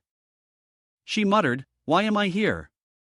At the headquarters of the special committee, Ji was having a conversation with Director Bing. She asked, her voice full of doubt, "You mean the International Special Envoy and Yuling were assigned a mission and reported to the International Special Division, wanting to investigate Yuan Si?" Bing nodded, his tone calm and steady. "Yes, but the higher-ups contacted me first to gather information." He paused for a moment before continuing. "Fortunately, after they learned about Yuling's abilities, they decided to halt the investigation." At this point, some information about Yuan Si appeared. Full name, Yuan Si, height, 1.83 meters, age, 19, gender, male, alias, Yuling. Bing said with utmost confidence, his voice firm, "As long as they have any sense, they'll understand that the special division needs talents like him." He handed Ji an authority card, his gaze sharp. Ji took the card and softly remarked, "This is your authority card." Bing nodded, his voice steady. "The special department particularly hopes that he will continue to investigate the whereabouts of the Utopian Academy. While there were no casualties this time, there is a precedent, and we cannot allow it to escape and evolve." He paused, giving a faint smile, but someone like him wouldn't easily follow the arrangements of his superiors. Ji sighed, her voice filled with helplessness. "That's how it is. The two others and I thought we had found a useful talent, but it turned out to be a famous ancestor, with a temper that's unpredictable." She shook her head and continued. "A group of people, who seemed to have appeared out of nowhere, wanted to get to know him but were afraid of offending him. One person asked, 'Excuse me, are you Mr. Yuling's girlfriend?' I answered, 'We're just friends.' Another person begged, 'Please, I want to meet Mr. Yuling.' There was even someone who asked, 'Do you have a way to contact Mr. Yuling? Our organization sincerely invites him to join.' They kept coming to me, over and over again." Ji groaned, her voice weary. "Forget it, I'll leave this to Yuling." "But that Anna." Bing interrupted, his tone calm, "that one is bound to need some good excuses, right?" He gave a soft snort and handed Ji a file. "Oh, right. Recently, there's a new member in the organization, a raw talent with spiritual power at level 3. I heard that her intention is not to join the special department, nor to be sent to the front lines." Ji glanced at the file, gave a soft hum, and said, "Isn't this the girl who was with Yuling?" She continued reading, name Tian Wu Bai, height 1.65 meters, age 19, 11th grade student, female, level 3 spiritual power. Her self-introduction read, "I want to live a good life." She furrowed her brows, sighing, wasn't her spiritual power almost non-existent? Yet she's already reached level 3. A day later, at some location, Yuan Si walked up the stairs with Tian Wu Bai by her side. The Academy Festival had been reorganized at the students' request, though all the dangerous events had been cancelled. Everything was slowly returning to normal. After having Tian Wu Bai train with Yuan Ba, she had successfully raised her spiritual power to level 3. At that moment, Tian Wu Bai was standing in front of a stall selling dolls, her eyes sparkling as she exclaimed joyfully, "They're so cute." Yuan Si glanced at her and thought to herself, her personality is much more normal now. I heard she's even become friends with Yuan Ba. Suddenly, a stranger approached, his voice filled with excitement. "Wow, even Yuan Si is reorganizing the school. Great deity, I've been looking for you for so long. You keep avoiding the school, I want to find you and ask for a fortune-telling." Yuan Si quickly ran off, his footsteps as swift as the wind, but the crowd relentlessly followed, their calls never ceasing. "Great deity, I want to join the Yuling Club." I swear to follow you to the death. I want to witness the paranormal events. Do you really know magic? I'll kneel down and beg to be your disciple. Can you teach me? I want to resurrect my wife. I don't believe in anything else, only in Yuan Si. Bro, didn't we actually meet a ghost in the escape room? Hey, don't go, I just want your autograph. The crowd chased after him, forcing Yuan Si to run straight toward the back of the arena. When they lost track of him, they looked around in confusion. Hey, where did great Deity go? At this moment, Yuan Si had already climbed up onto the roof, standing there with a sigh, his gaze tinged with slight frustration. If he had known earlier, it would have been better not to come back at all, but it wasn't a big deal. Even the International Special Science Department couldn't do anything to me. The dirty tricks of foreigners were really too outdated. He suddenly recalled Qing Ji's words, her voice echoing in his mind. In conclusion, just pay a little attention to Anna. Yuan Si smirked and muttered, I really need to be cautious with that foreign girl, she's been following me frequently these past 2 days. He closed his eyes, concentrating. When he opened them again, the surrounding space had taken on a strange, dark red hue. After a moment of searching, he frowned and spoke with suspicion, she's not at school. Could she be at the hospital? A cold, desolate atmosphere enveloped the area. A nurse lay unconscious on the floor. Suddenly, a sharp voice echoed, Do you people have the saying 3 times the charm here? It was Anna. Her body radiated a murderous, greenish aura as her hands tightened around Tao Lili's neck. She growled menacingly, This is the 3rd time I've come for you. If you want to live, tell me everything you wrote about Yuan Si. Choking, Talula struggled to wheeze out, Ugh, cough, cough, I've already told you, I've never met Yuan Si, and I don't know him. At that moment, a calm voice sounded from the door, What do you think you're doing to my classmate? Anna startled and turned around, seeing the door flung open, a group of people rushing in. Panicking, she released her grip and stammered, Who are you? What are you doing here? Tian Wu-bai took a deep breath, her eyes burning with fury. She pointed directly at Anna and shouted loudly, Today, it's us who should be asking you. Who exactly are you? Why did you come to our school and do such strange things?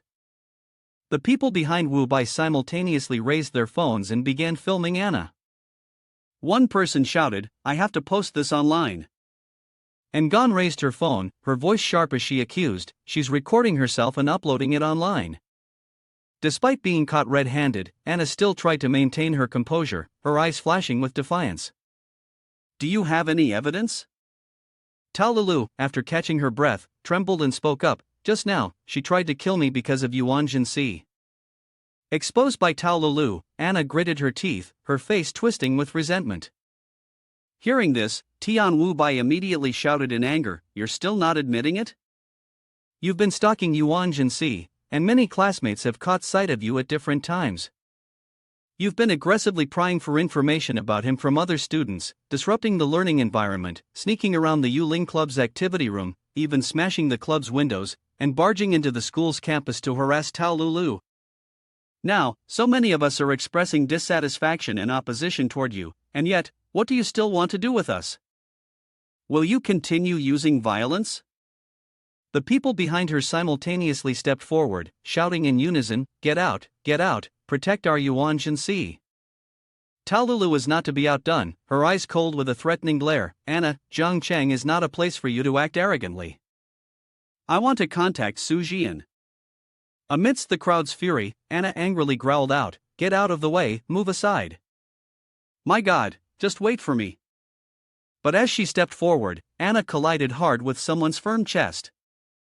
Looking up, she saw Yuan Si standing there, smiling at her with a cold gaze. She had truly crossed the line with an ordinary student. Don't rush, I've sent an urgent request to the special department. He leaned down, his voice low and menacing as he whispered in her ear. You've been transferred to the International Special Department. Leave Zhangcheng immediately. Due to your behavior this time, which was less than ideal, your resources will be cut. Anna's face went pale, murmuring in panic, No way. At that moment, her phone buzzed in her pocket. She hurriedly checked the notification, her expression growing more horrified and incredulous. Simultaneously, Yuan Si's voice, full of disdain, cut through the air like a sharp knife. Got the notice now, can you leave? So Anna had no other choice but to sit on the flight leaving Zhangchang, with no plans to return. Later, during a meeting between the International Special Department and Kongbing, the head of Zhangchang's Special Department, Kongbing spoke with a steady voice. Yuan Si, whose real name is Yu Ling, has been appointed by the International Special Department. I have come to discuss with you and invite you to join our organization. Yuan Si closed his eyes, silently thinking, his gaze deep as if concealing countless secrets. The blond man continued, his voice deep yet persuasive. The world needs a supervisor with special abilities and exceptional strength like you. Of course, your sphere of influence will extend globally. Yuan Si rested his chin in his hand, his face emotionless, his eyes sharp. I only have one question, are you inviting me or demanding it? The blond man calmly raised his hand, his tone gentle. This is an invitation. Preliminary, of course. We do not wish to have any conflicts with someone who contributes to the world. He glanced at Kongbing and continued, Mr. Kongbing has repeatedly instructed that opposing you is equivalent to opposing this entire nation. Naturally, you are free to put forward any special requests. Yuan Si narrowed his eyes, a fleeting look of suspicion passing over Kongbing. He thought to himself, Kongbing actually said that. I'm somewhat surprised by this trust. He spoke, his voice calm yet firm. I don't have any demands for now, it's just that I don't wish to join any organization at the moment. Our cooperation needs a better opportunity. After all, your people not long ago carried out an act of threatening the lives of innocent students, directly using special abilities in front of ordinary people. The blond man listened to the refusal, remaining silent. Kongbing stood up, his voice steady but with a hint of a smile. See? I'm not rejecting you. Yu Ling has never been the official supervisor of the special department. Zhangchang, we only have a cooperative relationship with his supervision team. Hearing this, Yuan Si smirked, his lips curling into a sarcastic smile as he thought to himself, if I weren't experienced, I might actually believe this. The art of conversation of this old fox is truly about cooperation, but how many rounds of testing has it passed? Sir. He stood up and left the meeting room, muttering to himself, the International Special Department doesn't affect me for now, all the troubles have been cleared away. The main target is the actions of the Special Department. What I need to do now is to rewrite another urban legend. A creature quietly gathered points for a legend that wouldn't scare or attract too much attention from society. At least this creature wouldn't affect ordinary people. Only target the evil. The more evil, the scales of the special sciences will also tilt towards cooperation. Yuan Si pressed the elevator button, speaking softly with a hint of teasing in his voice. He had made rapid progress recently, and his courage had grown significantly, a development that deserved encouragement. Tian Wubai, standing beside him, smiled brightly upon hearing his compliment. Chairman, this is nothing. Yuan Si glanced at her, his tone calm but with an underlying probing quality. You've reached level 3 in spiritual power. I have a question I'd like to ask for your opinion. Seeing Yuan Si's serious demeanor, Tian Wubai hesitated. You can go ahead. He stood silently, his gaze sweeping over the city's dazzling lights outside. His voice, deep and full of implication, broke the stillness. If I want to establish a completely new order, what is the best way to do so? Tian Wubai lowered her head, thinking for a moment before looking him straight in the eye and answering succinctly, the sun. Yuan Si was taken aback, murmuring, huh? At that moment, the elevator doors slowly opened. Tian Wubai smiled, her eyes radiating a bright, unwavering confidence, as if the battle had ended in a way no one could have known. The second day will bring a new sun. I believe in you, Chairman. She clasped her hands together, her expression full of admiration as she looked at him like a destined hero. Yuan Si silently murmured to himself, his gaze deep and profound. The power of the goddess of fate is guiding me. Everything will be fine, and you will be the one to change the world. In a small room, a person, busy with their work, suddenly started when they heard a call. Time for dinner. He quickly stood up and responded, I'm coming. Mommy. Suddenly, an eerie voice echoed through the room. Why are you calling me so familiarly today? It turned out the voice came from a puppet placed on the table. At an important family meeting, the group sat around the table, straight and composed. Yuan Si spoke first, his voice deep and authoritative. Humph. Therefore, my final decision is to rewrite a new urban legend. Upon hearing this, Xiaosun seemed to turn to stone, her eyes filled with pain, tears welling up. She started crying, glaring at Yuan Si, her eyes burning with murderous intent. Yu Ming Ai, sitting beside her, gently patted her on the shoulder, his tone gentle yet resolute. What the master says makes sense, it cannot be argued. If we let you recover, humanity would once again choose to pay the price and seal you away. Right now, you can't speak, but what about next time? Yuan Si sighed, pointing at Xiaosun's forehead, his voice thoughtful. When writing about strange things, one must achieve a balance with society, represented by special themes. Just thinking about punishing the wicked is not enough. For a monster like you, back then I had not thought it through carefully. Xiaosun could not speak, he could only imagine himself lunging at Yuan Si to strike him. His gaze remained sharp and cold, for otherwise, the creature created would easily turn into a large-scale social incident. He thought to himself, his inner voice heavy and subdued. This monster must not draw the attention of ordinary people, must not frighten them. When the special division responds, the creature can only sacrifice ordinary people like some urban legend. Xiaosun's sphere of influence was small due to regulatory restrictions. Xiao Ai relied on the internet, making it difficult for people to believe in its true existence, yet Xiaosun's rules allowed people to witness with their own eyes a power far beyond science. Fuming, Xiaosun leapt up and bit hard into Yuan Si's head to vent his anger. He paid no mind, his eyes contemplative, thoughts continuing to flow. The purpose of the special bureau was to maintain stability. As long as a monster disrupted society, they would marshal all their strength to deal with it. He frowned, muttering to himself, unless this monster has no solution. He sighed, a fleeting helplessness in his expression, as he looked at Xiaosun still wreaking havoc. Yuan Si grimaced, you little brat, you're truly a nuisance. He issued the order in a firm voice. Yu Ming Ai understood the meaning and immediately responded, I'm here. She clapped her hands and smiled slyly, opening the door. A gate appeared, leading into a brightly lit amusement park. Yuan Si glanced at Xiaosun, his voice calm, this is compensation for you. Feel free to play, and take Xiaoyan along. Xiaosun cheered, her eyes sparkling with joy. Xiaoyan beside her was also excited, shouting loudly, Mom, Mom, Mom. The two of them ran into the amusement park, laughing and playing joyfully. Yuan Si let out a sigh of relief, feeling as though a weight had been lifted, glad to finally see them off. He muttered to himself, his gaze flickering with doubt. With so many urban legends around, couldn't he find one that fit?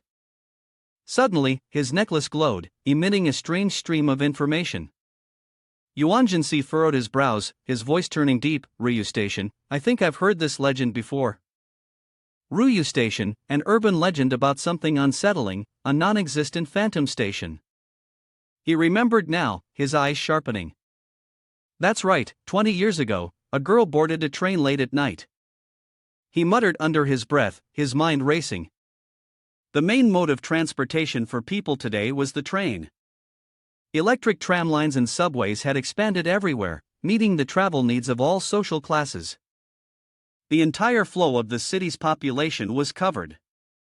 In front of him, the city map appeared, the northern station of Jiangdu, Line 1, the western station, Line 8, the western district, the central station of Jiangchengdu, the southern district's central station, and the eastern expressway station. He nodded, muttering, so, the Special Agents Bureau can't suspend all the train routes, but maybe they can make some adjustments. Yuan Si held a pen, his eyes flashing with a cold gleam.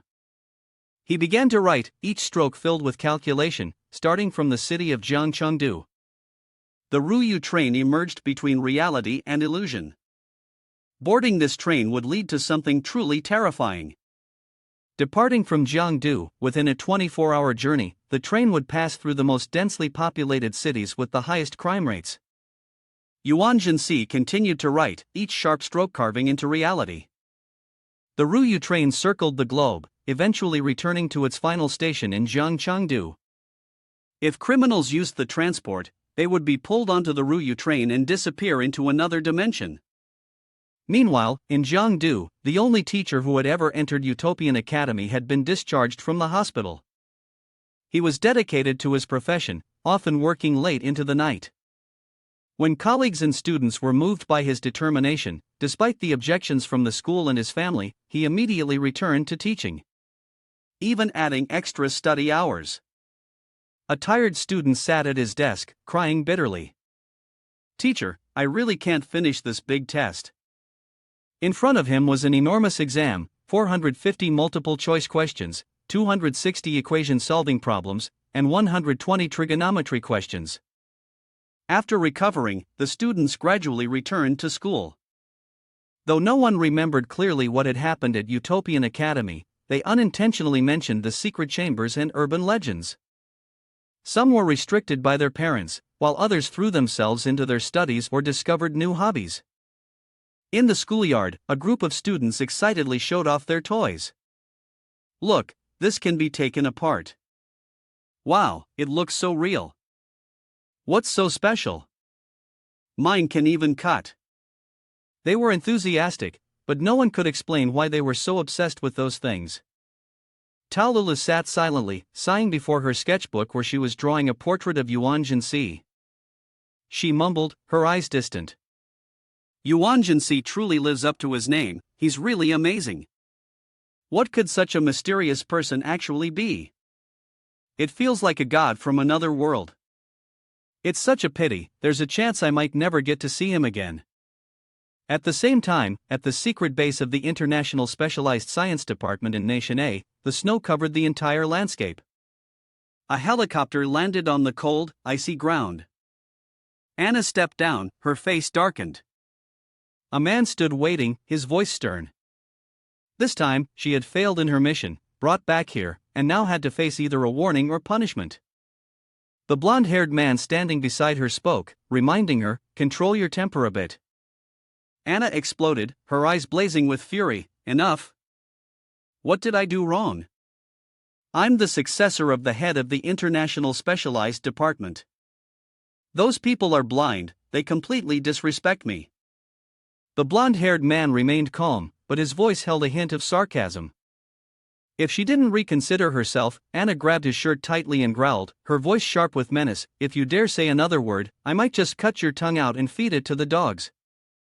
Furious, Anna stormed off, growling in frustration, "Just wait, I won't forget this. If I don't repay this debt, it would be a disgrace to my family." Footnote: a family with 3 generations, a 70-year history. The blonde-haired man watched Anna's retreating figure, his brows furrowed in confusion. Quietly, he took out a small green vial, an item of the rules from Eastern magic potions, used to calm the nerves, induce sleep, and control. However, due to being diluted with spiritual energy, it had the side effect of causing strong stimulation, making the user shed tears every month. Even the risk of blindness if not treated in time. He opened the lid, and green smoke billowed out, wrapping around Anna like an enchanting silk ribbon. Anna turned around, her eyes filled with panic. He staggered, his consciousness slowly fading, whispering, "No, I still have so many things I want to do, strange, the whole world, I have to." The blonde man swiftly leapt forward, catching her falling body. His voice was deep, "You are monitoring Anna Z's suspension status. The time for is still being determined. The current situation is unclear." Elsewhere, Yuan Si sat on a chair, eyes closed, relaxing with a calm expression. Xiao Sun and Xiao Yan were happily playing beside him. The book on his desk suddenly lit up, displaying a notification, "By Miao, by Shu, Du Gang, and 74 others have boarded the Ruyu ship." The scene shifted to a luxurious villa, where a man with white hair, wearing a cloak, sighed in frustration. The woman still couldn't play comfortably. He left some money after the night of debauchery, then left, walking toward the station. The loudspeaker at the station echoed, a monotone voice reminding, the last train of the day is about to depart. All passengers are kindly requested to board the train promptly to avoid missing it. The man boarded the train, muttering, "It still has to be in here." He is the Bai Miao you are monitoring. Glancing around, his eyes flickered with a cold gleam as he thought to himself, there's something even more exciting ahead. Bai Miao locked onto his target, a young man standing ahead. He activated his spirit vision technique, rendering the young man motionless and unable to move. Outside, the train shook, and lightning flashed fiercely. The train sped through a strange space and then disappeared from reality. Bai Miao was still immersed in his sense of excitement when his eyes suddenly widened, and his expression changed. Something was wrong. All the passengers on the train simultaneously fainted, collapsing like marionettes with their strings cut. Bai Miao knelt, growling, "Damn it, I've encountered something strange. My luck is so bad." He staggered down the train's corridor, his hand covering his nose due to the pungent odor wafting up. Suddenly, a person staggered to their feet, bewildered, and asked, "Where are we?" Bai Miao smirked, his voice dripping with sarcasm, "Well, congratulations, you've crossed into a movie world." Du Gang, an office worker, clutched his head, muttering, "A movie world?" Some others were gradually waking up. Tai, another man, held his head in confusion. "Did I fall asleep?" Bai Miao's expression was cold, his gaze sharp. He thought carefully, wondering what abilities he actually had. "Don't let it end too quickly." Xiao Liang, a hotel employee, stood up in panic. "How can we die?" "What do you mean?" Bai Shu, a graduate student, asked shakily. "Uncle, is what you said true? Have we reincarnated?" The group of people panicked and crowded around Bai Miao. He curled his lips into a sly smile, his voice full of calculation. "Well, technically it should be called the dream demon space. We are all trapped in a dream, but this dream is very dangerous. If you die in the dream, you will die in real life as well." Bai Miao thought to himself, his eyes flashing with cunning, "First, use a strange alias to scare these fools from Nation A into believing in depending on me." Suddenly, the train screeched to a halt, and everyone was thrown into a heap. Bai Miao frowned, his gaze sharp. The train door slowly opened, and a vengeful spirit with long hair glided in, followed by another vengeful spirit, a child with a horrific face and hollow white eyes. The group screamed in terror. Bai Miao scratched his head, speaking nonchalantly, "We've stopped." "Ah, so it's just a vengeful spirit?" The long-haired vengeful spirit spoke in a cold voice, looking at the child vengeful spirit, as if deciding whether to take action. Then, he turned to the group. "Why aren't you sitting down?" Bai Miao stood stunned, muttering to himself, "What is going on? Does vengeful spirit really have such a clear mind?" Bai Shu tightly grabbed Bai Miao's hand, his voice trembling, "Big brother, what should we do now? Do you have any way to deal with them?" Bai Miao narrowed his eyes, thinking to himself, "This kid seems useful."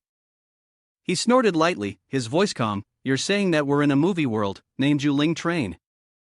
Bai Shu nodded eagerly, "Oh, then let me say, we're at the part where the Yuling Train catches on fire."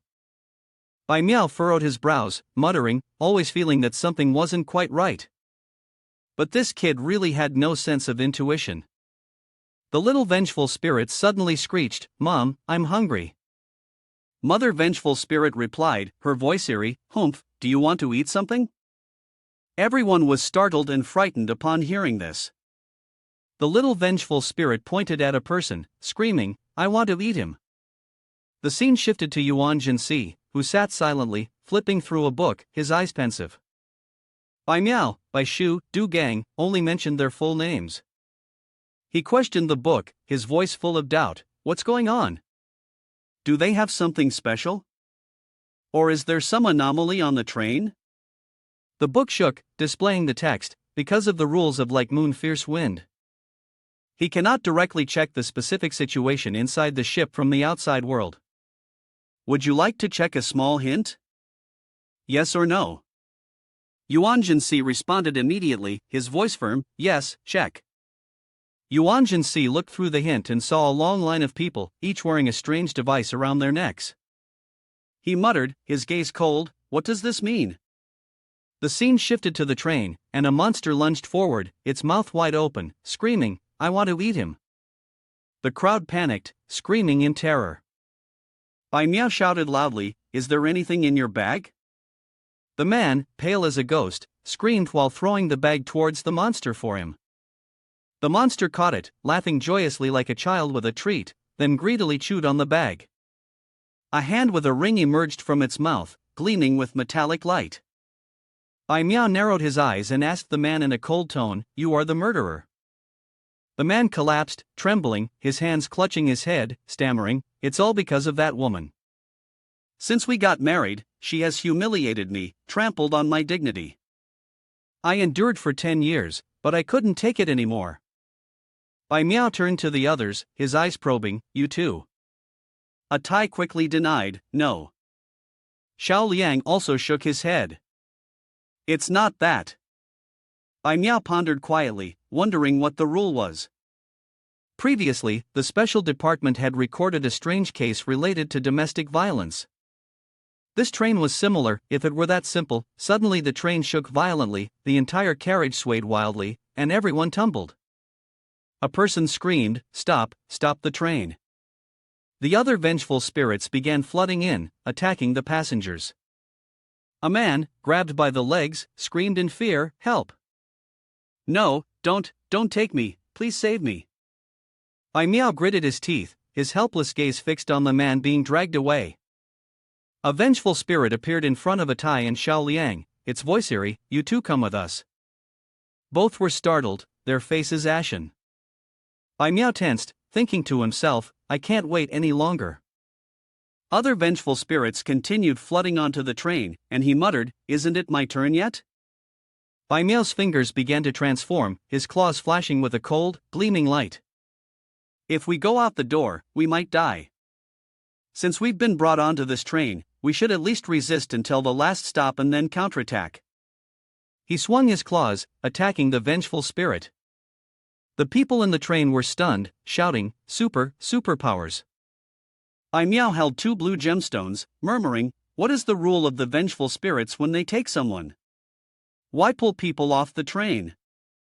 The vengeful spirits of humanity, all passengers, is there any rule to this? He thought as he walked toward the front car, hoping to find a clue. A Tai, seeing this, hurried to follow, breathless, great lord, where are you going? Wait for me, my legs aren't good, I'll come with you. In the next car, another vengeful spirit appeared, taking the form of an old man with a cane, dressed in fine clothes, and wearing a black hat. He smiled wickedly, his cold gaze fixed on a male passenger, causing the man to tremble in fear. Bai Miao stepped forward, growling, hey, hurry up and explain the situation in this car. The man, struggling to suppress his fear, stammered, there are 7 of us. One person fled to another car, 2 ran straight out of the train, and another was dragged away. Bai Miao narrowed his eyes, his voice icy, what happened after they went out the door? The man's face turned pale as he shook his head, no, I don't know. After they went outside, I couldn't hear anything anymore. I wanted to run too, but when old master came aboard, I didn't dare. Suddenly, the train came to a screeching halt again. Bai Miao gritted his teeth and muttered, damn it, it's happening again. The vengeful spirit's voice was grim as she pointed at a Tai, come with me. A Tai was startled, panicked, and knelt down, begging Bai Miao, great lord, help me, save my life, I don't want to die, please save me. He glanced at Xiao Liang standing beside him, his eyes flashing with malicious intent. Suddenly, a Tai screamed, no, I don't want to die. Then he shoved Xiao Liang towards the vengeful spirit, taking his place. Xiao Liang was grabbed by the vengeful spirit's legs and dragged away amidst his frantic screams. Help me, help me.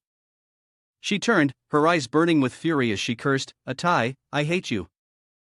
You old bastard, you cold-blooded, decrepit, rotten man. Bai Miao gritted his teeth, his gaze darkened, moving people with no rhyme or reason. He looked around, realizing there had been no announcements on the ship yet. Suddenly, Bai Shu grabbed his hand, speaking urgently, "My lord, I've made a discovery. There's a tiny mark behind each of our necks." Bai Miao was taken aback, immediately checking the back of his neck and shouted, "What? Why didn't you say so earlier? How did you notice it? You'd better tell the truth." Bai Shu replied honestly, "I saw someone being dragged away earlier but didn't dare confirm it. When I looked closely, I found the mark behind everyone's neck." Bai Miao examined the symbol closely, his eyes lighting up. "I understand now, this is a special mark on the ticket. We are all tickets, and Vengeful Spirit is an additional ticket." At that moment, a chilling voice echoed from the cold and eerie train speakers. "Welcome aboard the Ruyu train. We've arrived at your destination." On board, countless vengeful spirits flooded in, growling as they grabbed at people. The passengers screamed in panic, cries for help filling the air. Don't grab me, I'm not going, I don't want to die. Help, please, I don't want to get off the train." Bai Miao grew increasingly confused, muttering to himself, "What's going on?" The broadcast announced the arrival at the station, but there had been nothing before that. Suddenly, more vengeful spirits appeared, and a tall figure stepped in, its neck hollow, its head hanging from its side. It spoke in a grim tone. "Hello, do you know where my head is?" Du Gang turned pale with fear, his soul nearly fleeing his body. Bai Miao screamed, "Run, everyone, run now!" He led the way, sprinting in the opposite direction. Bai Shu panted heavily, calling after him, "Sir, is something wrong?" Bai Miao was drenched in sweat, thinking to himself, "What is happening? That just now wasn't a vengeful spirit. It's a freak. If this Ruyu train is a freak, then why are there other freaks appearing?" Bai Shu yelled, "Master, master." At the same time, in Yuan Si's notebook, a line appeared, Bai Miao was sent to eliminate the vengeful spirit, yet encountered a freak. 287 people boarded the train, 192 people died. Yuan Si sat calmly, flipping through the notebook, and chuckled softly, "I told you, this Bai Miao is not an ordinary person, he's clearly a supervisor." He crossed his arms, his gaze thoughtful, unsure of what had happened on the train and not revealing the meaning of the signal. "Why is no one answering?" Xiaoyan, standing aside, was engrossed in a mobile game, completely indifferent. Yuan Si muttered to himself, "When I wrote about the Ruyu train, I didn't set any rules. Anyone pulled onto the train must wear a ticket around their neck. This Bai Miao probably won't survive, especially after encountering a freak." He stretched, his voice calm, "In my prediction, the special department probably won't quickly realize Ruyu's existence." He turned and grabbed Xiaoyan's head, "Order me, help me massage my back." Xiaoyan reluctantly put down his phone, muttering in unwilling protest. The book suddenly vibrated and spoke. "Do you want to take me onto the ship? But what if I casually get onto the vehicle and the specialized department gets suspicious? What should I do then?" Yuan Si pointed to the notebook, his voice filled with sarcasm. "With so many legends, good and evil, I still haven't gained any benefit from it." Xiaoyan, behind him, diligently massaged his shoulders, though his eyes were still filled with dissatisfaction. Yuan Si continued to fiddle with a page in the notebook, his tone lowering. "Actually, I'm very curious. I never thought about this before." He paused, his eyes flashing with a cold glint. "If I tear your body apart, could I really die? Or just disappear from this world?" Younger bro mumbled as he walked, his voice full of worry. "This guy is much stronger than the vengeful spirit I encountered before. The people on the ship have no hope of being saved now. So, in this nightmare space, the headless monster is our main enemy." Bai Miao, walking ahead, nodded. "You're right, we can call it a freak. More accurately, this is a nightmare space. You're in a dream, but this dream is extremely dangerous. If you die in the dream, you die in reality too." He thought to himself, his eyes flashing with exhaustion, too lazy to explain. "If we can't escape this ship, we'll deal with that later. The headless monster has probably already started slaughtering the innocent." Younger bro raised a finger, his voice hurried. Sir, it's best if we don't stay in the train compartment, we could hide in the aisle between the two compartments. Earlier, while moving through the train, I noticed that the vengeful spirit only operates within the affected compartment and doesn't move to other areas. If the monster you're referring to behaves the same way, the aisle will be a safe zone. Bai Miao threw his arm around him, his eyes lighting up as he smiled and praised. You're right. I think you have a lot of potential. After we get out, come with me. I like smart guys like you. He raised 2 fingers, his voice coaxing, almost teasing. The salary is this. Younger bro's eyes widened in disbelief. 20 coins a month? That's amazing. Bai Miao smirked to himself, thinking that the bait had been taken. Keeping him around was all that mattered. If another monster were to appear, suddenly the train's loudspeaker blared with a cold voice. It's here. The source of the plague, a giant monster, has appeared. You, pimple-faced, looking like a homeless person. Bai Miao shuddered, muttering under his breath, the plague disaster-level monster that was once confined in the maze of rules in D-Bot, Nation A. He knows its killing rule. Every 10 seconds, the monster coughs, releasing bacteria that kills within a 20-meter radius. Inhaling it, the body will be tortured by all sorts of deadly diseases after 3 days. Bai Miao quickly put on a mask, specially enhancing his spiritual power, and shouted at younger bro, idiot, I don't have a spare mask for you. Cover your nose and mouth tightly, hold your breath for a moment. Younger bro innocently pointed behind him. Sir, that old monster guy is also a monster, right? Bai Miao turned around, his eyes wide and mouth agape, stunned. In front of him, not just one, but a whole series of bizarre creatures had materialized. A vicious little girl monster, an elderly woman with 6 arms, and many other disaster-class monsters slowly emerged. Bai Miao trembled like a leaf in the wind, muttering, 3 of them, 4 of them, 4 bizarre creatures. What was even more bizarre was that younger bro, standing next to him, showed no sign of fear. He called out, Bai Miao. Bai Miao immediately sprang to his feet, grabbing him by the collar and shouted, agitated, what do you mean? Speak quickly. After about 3 seconds of silence, younger bro smiled, his eyes gleaming with a sly light.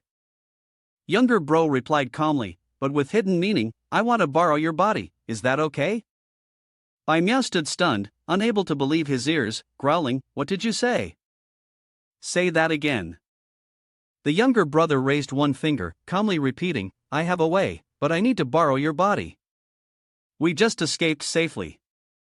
Bai Miao listened repeatedly, still unable to understand his intentions. He thought to himself, his eyes flashing with suspicion. This guy wasn't lying, it felt like grabbing onto the last straw for survival. He shouted, no problem, tell me what I need to do. The moment his words ended, younger bro's mouth stretched wide, his face splitting open, revealing a horrifying, sinister expression. Bai Miao's soul was torn from his body, twisting violently before merging directly into younger bro, aligning itself with the swarm of dark, monstrous creatures. Bai Miao's body slowly shattered, transforming him into someone completely different. He screamed, his voice frantic, this can't be. How can you be a monster? Before him, younger bro was now nothing but a wooden puppet, smiling with a ghostly, eerie grin. The scene shifted to Yuan Si, lying on the bed, picking up the phone, and speaking lazily, hello.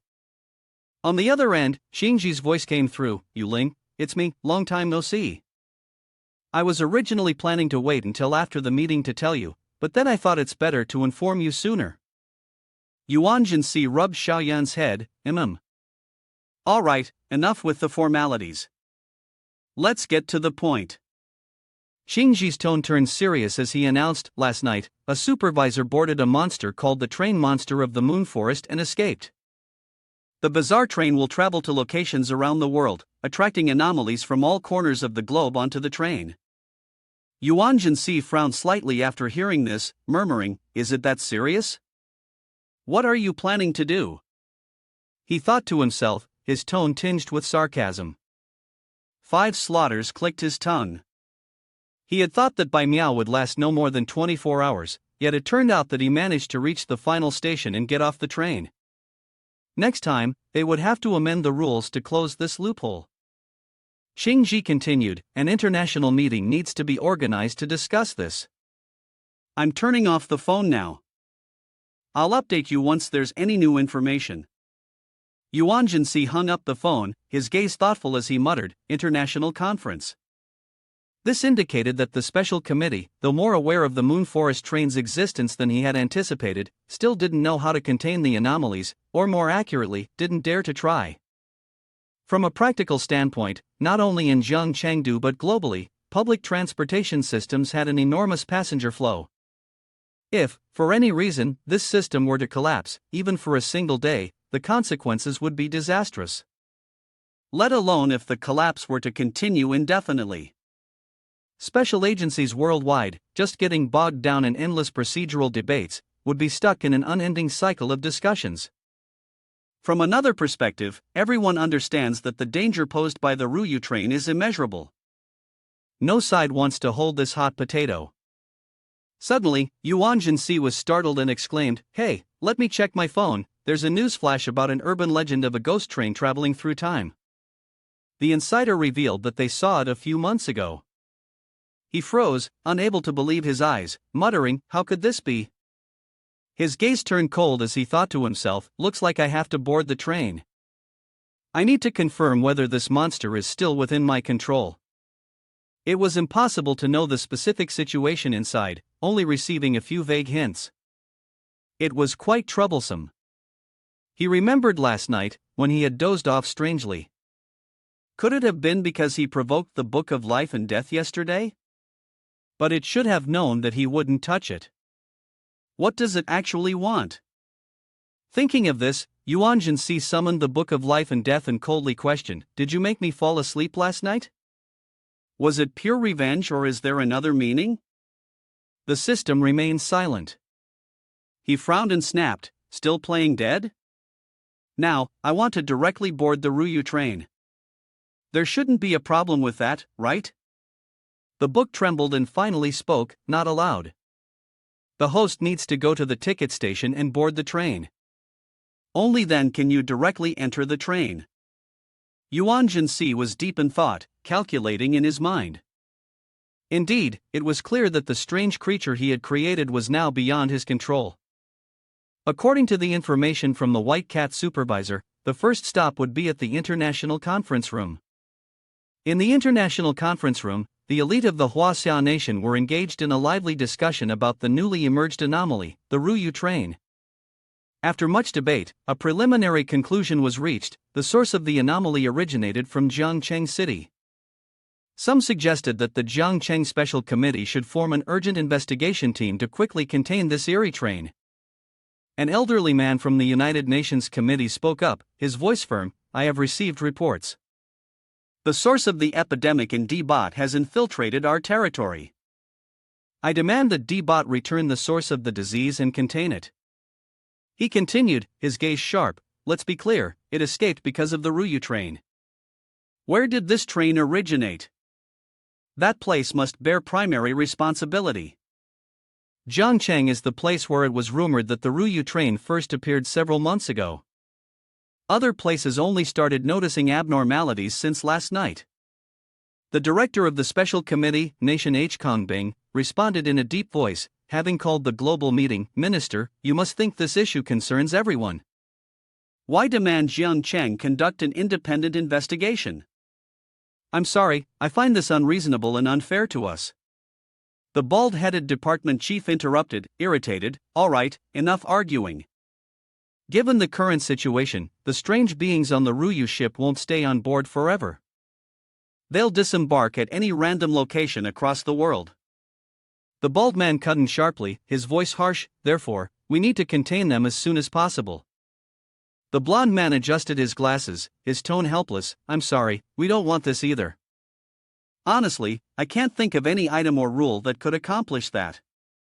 Another supervisor, in charge of a different region, added, "If Jiangcheng is responsible, then the issue should be resolved as quickly as possible. We're still struggling with the abnormalities in our area. I don't want any other anomalies showing up in my city." Kong Bing, with a calm yet resolute voice, responded, "Trains are the most widely used form of transportation globally. It's fine to stop them temporarily, but we can't stop them indefinitely. A blonde woman, with a model-like figure, spoke next, her tone sarcastic. Since the first stop of the Ruyu train is Jiangchang, it's Jiangchang's responsibility to resolve this issue. Isn't this an international regulation? This online meeting is entirely unnecessary. The people in the conference room all nodded in agreement with this harsh point of view. One person spoke up, I agree as well. Kang Bing lowered his voice, his gaze sharp and cold. The group of advisors had come up with a solution. Since none of you are willing to make an effort, we will handle it ourselves. The crowd buzzed with chatter, eagerly asking, what solution? Kang Bing's face darkened, his voice as serious as if it were pressing down on the very air around them. We will bring the deity aboard. The entire room fell silent in shock at Kang Bing's declaration. We will bring the deity aboard. The blonde woman jumped up, her voice sharp with objection. Don't joke around like this. How could a deity possibly move? How are you planning to get it on the train? Not to mention, just being within 100 meters of a deity is lethal, even for anomalies. Did Jiangchang's special unit come up with this plan using their brains? This is completely unfeasible. Kang Bing smiled mysteriously, his voice steady. Why not? We have already restricted the deity. With the use of a miniature flashlight, a rule-based item, we can shrink the deity down.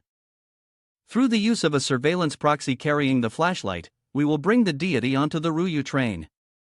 Xingji added clearly, her tone decisive. That's right.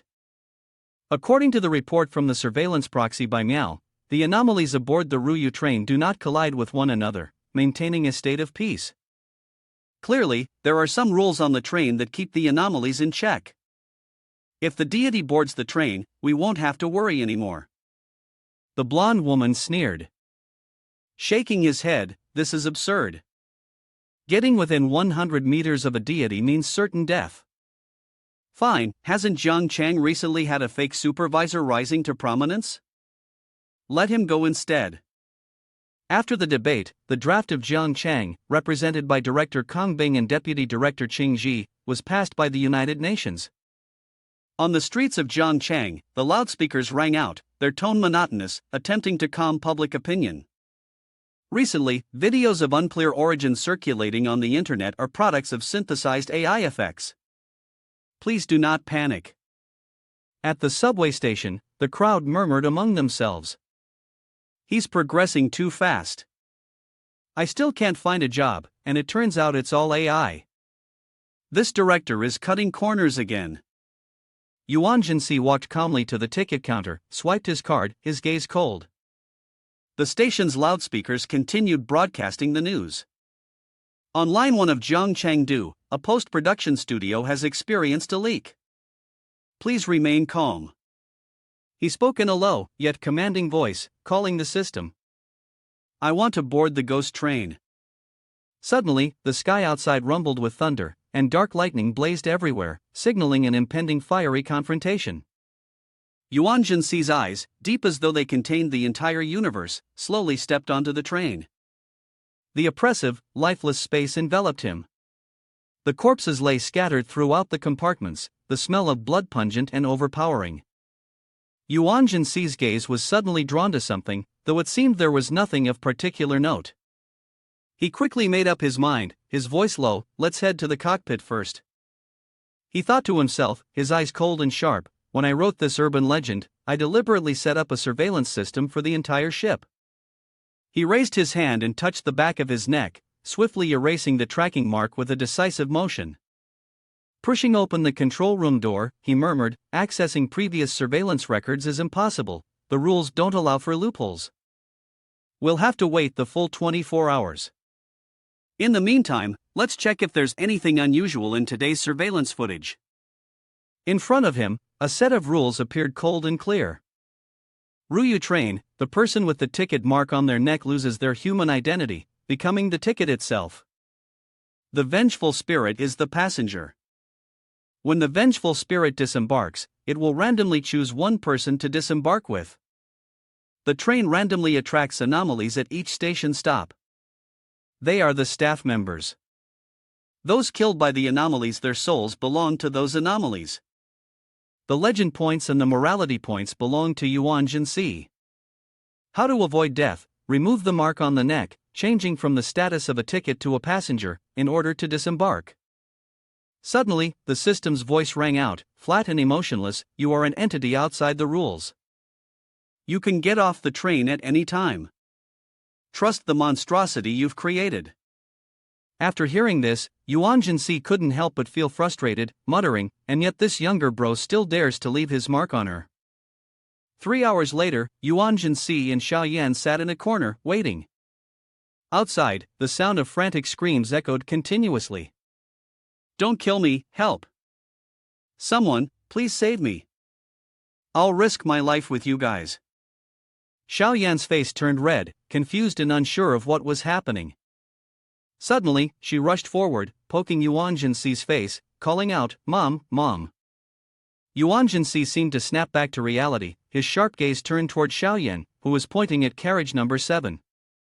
There, a female student appeared, and around her neck, there was also a mark of power.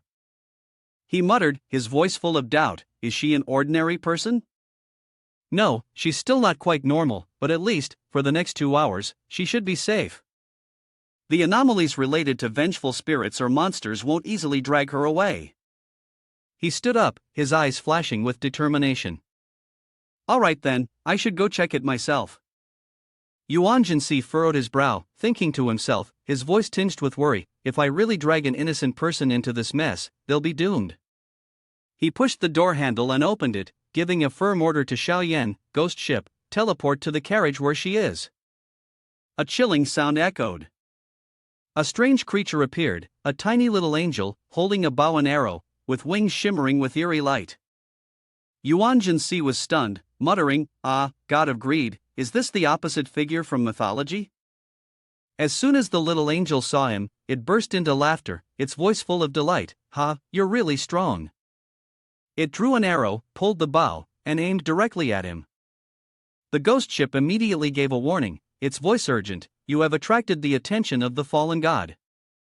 The fallen god has decided to play a malicious trick on you, every arrow will come straight at you. Yuan Si waved his hand, activating his blood mist. He shot out dark lightning as fast as a flash, forming a thick black barrier to block the arrows.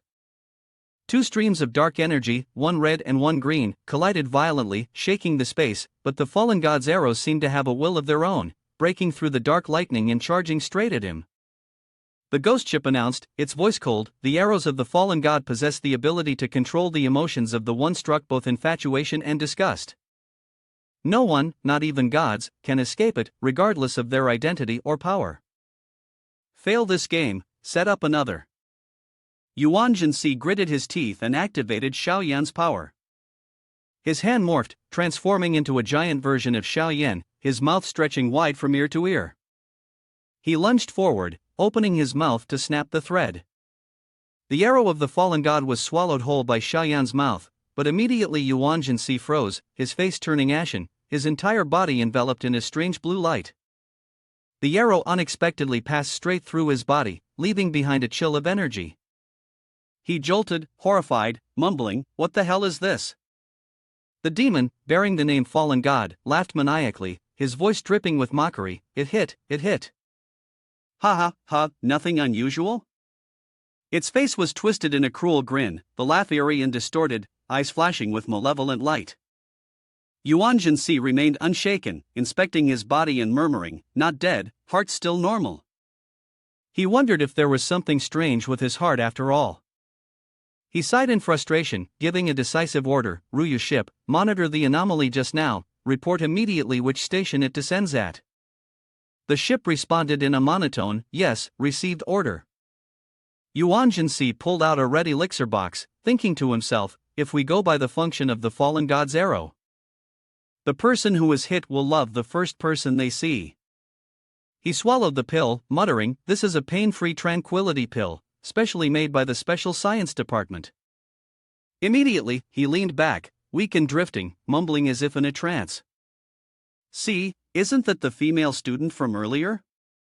To be cautious, just die once so long as it's not some abnormal type like the evil neighbor or the hospital person as before, there would be no death loop. Suddenly, the system chimed in with a cold voice, host Yuan Si, lifespan reduced by a few days, remaining days to live, 99 days. Compared to the few seconds of closing his eyes, Yuan Si opened the windows of his soul wide, holding his head and speaking in pain. Alright, fallen god is just a temporary detour. What's important now is to investigate the cause of the Ryu train's exposure, and why rumors about it surfaced even before I created it. He glanced at the female student in carriage number 7, his gaze deep. Let's start with her. Inside the train's front carriage, a female student sat trembling like a dried-up dog, her face pale as she listened to the eerie old woman beside her, her voice gloomy. When I was seriously ill, my son returned to care for me, and I felt so happy. I truly never expected that. Just after a few short days, he couldn't bear the pressure I brought. The old woman squinted, her withered face twisted into a strange expression, her voice harsh. She used her knees to smother me to death on the bed, little sister. The female student, upon hearing this, was so terrified that she nearly wet herself, silently muttering a prayer to Buddha. Why is the train taking so long? Hurry and get to the forest station. At that moment, Yuan Si stepped forward. She quickly waved her hand, her voice trembling. Hey, who are you? Hurry up and leave, don't come closer, it's dangerous. Yuan Si, his eyes deep like the ocean, placed a finger on his lips, signaling for silence. He sat down next to her, his voice low, tinged with doubt. Aren't you scared? Beautiful lady, you're not yet 18, right? She was bewildered, muttering, Are you asking me or someone else? Are you asking the vengeful spirit beside me? Yuan Si smirked. How did you get on the train?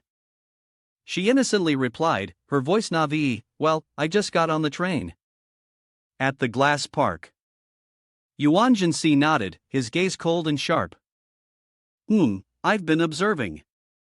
Many people, myself included, appeared suddenly on the train, but only you, like those vengeful spirits, seem to have come here in a way that. She jumped in shock, her voice quivering. Does that mean I'm the only one who got on the train? Could it be that I'm already dead?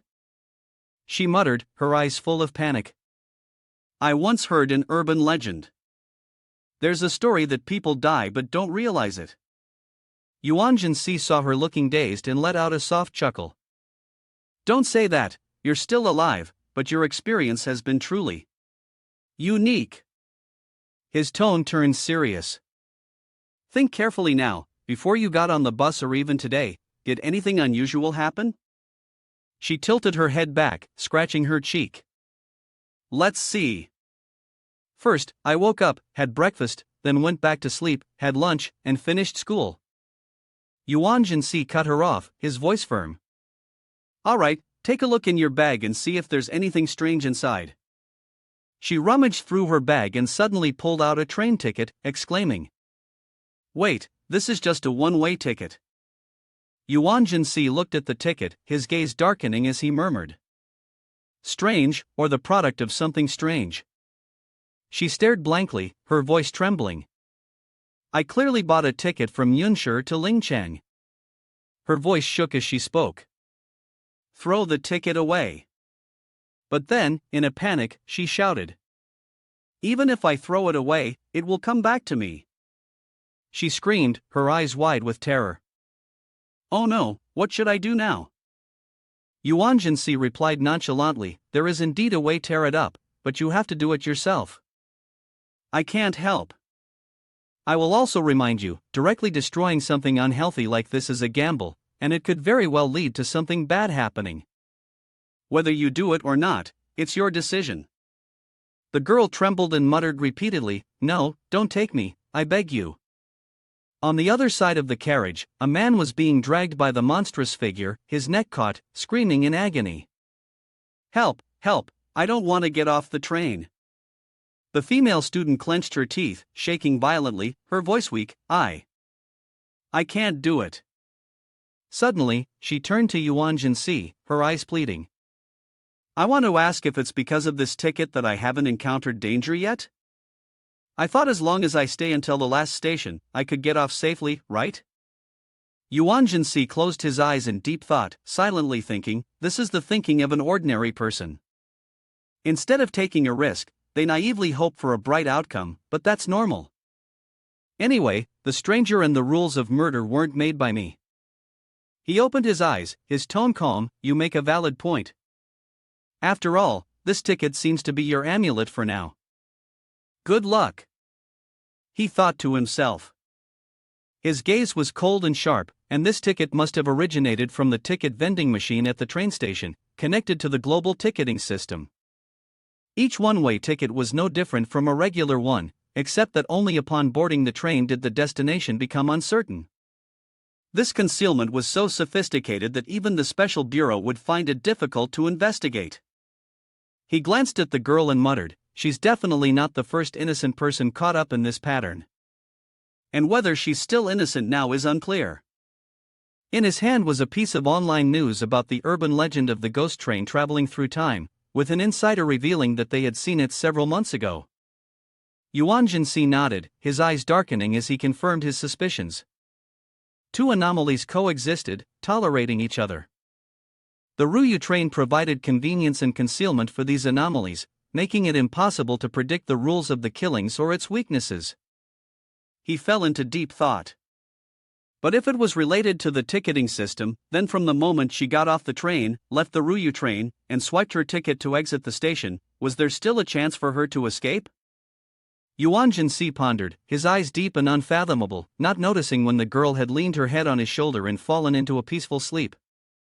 With his cold demeanor as a sorcerer, he gently nudged her head away. In a low voice, he turned to the old, eerie woman beside him, you seem frightened. Do you want to get off the train? If you want, I can help you catch another person. The old woman, her face withered, replied in a gloomy tone, no, that's not necessary. I just want to stay on this train forever. Yuan Si furrowed his brows, his voice cold, I'm afraid that's not possible. Don't you want to take revenge for your son? The old woman closed her eyes, a rare expression of kindness appearing on her face, actually, I don't blame him. A long-term illness by the bedside, no filial child can endure that. I understand that my son was stimulated by reality, bringing out the hidden malice in human nature. He borrowed money to buy a house, raised a child to speculate in real estate, paid for living expenses. Even though I hold resentment, I am still his mother. Hearing this, Yuan Si smirked sarcastically, is that so? Then I guess even if you were killed, you wouldn't easily forgive, would you? At that moment, the ghost train announced, its monotonous voice echoing, the final stop has arrived. The world tour has concluded, please exit the train in an orderly fashion. The young beautiful girl, under 18, jerked back in shock and exclaimed, is it already here? She quickly grabbed her bag and turned to Yuan Si, her tone hurried, yes, thank you for always being there for us. Let's get off the train.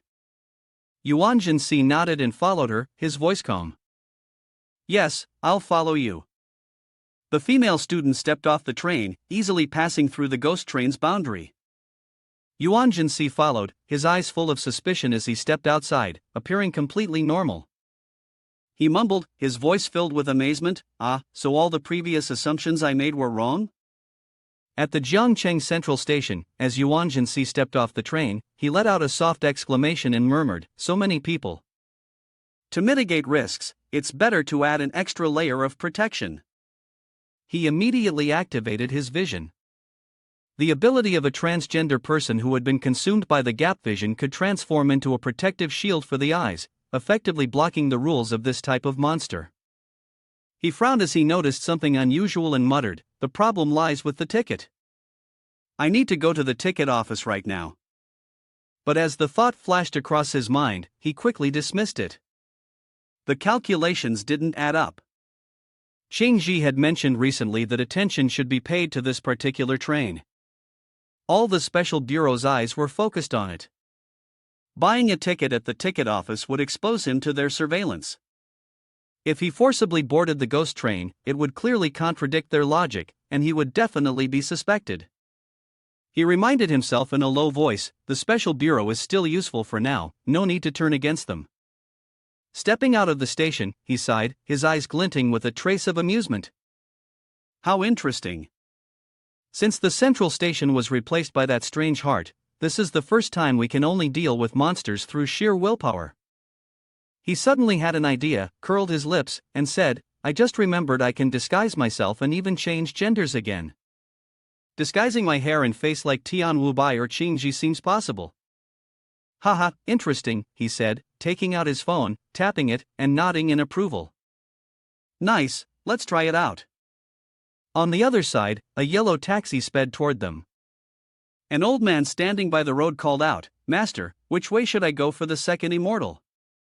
His voice was hoarse, and the driver replied, Take the road along Changhua Avenue. It turned out that Yuan Si had booked the taxi through the booking app. The app notification rang, Welcome to Chen Xiaozhuang's mobile taxi service. To ensure the safety of your loved ones, you must be aware of this feature. 2 minutes later, the yellow taxi stopped. A sweet-voiced girl with a voice as soft as sugarcane spoke, It's okay, master, I'm almost there. The driver puffed on his cigarette and laughed, Thanks, it's nothing. The girl stepped out of the car, none other than Tian Wu Bai, her eyes sparkling. As she looked ahead, she suddenly gasped and exclaimed, WTF? President, is that you? President Tian Wu Bai's face turned bright red, and he grinned widely. Ah, that's such a coincidence. Yuan Si let out an exclamation of surprise. Ha? Tian Wu Bai, curious, tilted his head and asked, What's wrong? President, aren't you getting in the car? Yuan Si turned around absent-mindedly and replied in a calm voice, No. But then he suddenly clutched his chest, wincing in pain, and exclaimed, What's going on? I'm clearly wearing sunglasses, so why do I feel like this? Beside him, Tian Wu Bai, sweet and curious, asked with a worried tone, President, what's wrong with you? Yuan Si's heart was racing, his brows furrowed in confusion as he muttered, Could it be that? He immediately slammed the taxi door shut and turned to the driver. I'm not going anymore. The driver, frustrated by the cancelled ride, frowned and stuck his head out the window, shouting angrily, Hey, are you messing with me? Am I hallucinating or something? The president actively wanted to go with me and even held my hand. What exactly does that mean? In Tian Wu Bai's mind, two conflicting thoughts collided. White Angel pointed straight at her face, speaking sternly to someone of the president's status, That concern of yours is just a casual remark. Think carefully, are you not frightened? If he's truly interested in you, then that's the real problem, Black Angel immediately countered, her voice dripping with sarcasm. Why is that? Yuan Si is a man too, it's normal for him to be interested in you, and isn't that what you've been hoping for? Achieving your original wish, she continued. Tian Wu Bai bit her lip tightly, falling into deep thought. She adjusted her glasses, her voice hesitant, I'm just going for an interview. Then it seems like the president should accompany you, Black Angel suggested casually. Though her words were nonchalant, inside, Tian Wu Bai was stirred, enchanted by the sweet taste of love. She thought to herself, her gaze dreamy. Well, perhaps this happy dream could last just a little longer. Yuan Si raised an eyebrow, his tone surprised, an interview? Xiao Bai, I remember you're a member of my club. Tian Wu Bai quickly explained, her voice sharp and clear, it's not a regular exorcism contract, but the boss of this contract insists on talking in person. President, didn't you say you wanted me to practice more? She added. Upon hearing this, Yuan Si released her hand and unexpectedly draped his arm around her shoulders, pulling her into a light hug. His voice was warm, I understand now. Tian Wu Bai, in his embrace, felt a rush of happiness, her face flushing bright red. It's too close, I'm so happy, she thought to herself. The sweet couple, the young lady and the frail young man, walked hand in hand toward an abandoned architectural complex. They stopped in front of a faded temple. Tian Wu Bai was startled and exclaimed, his voice trembling, Is this really the way to go? This alley is strange, but it doesn't seem like there's anything dangerous. Yuan Si cast a cold, sharp glance inside the temple. After a moment of observation, he nodded approvingly, Xiao Bai, you're doing well. It's just a bit remote and narrow, but there's nothing odd or vengeful spirit here. The two of them took strides toward the small temple and stopped before the door. Tian Wu Bai stepped forward, knocked on the door, and called out, "Excuse me, Madame Zhu, are you here?" As soon as he finished speaking, a bony hand with long, sharp nails appeared through the crack of the door. The door was forcefully pushed open, revealing a bony foot following. A spirit of uncertain gender, either third or fourth class, spoke in a hoarse voice. "I can tell fortunes, read 7 numbers, resolve personal relationships, starting at 8 numbers. Which service would you like?"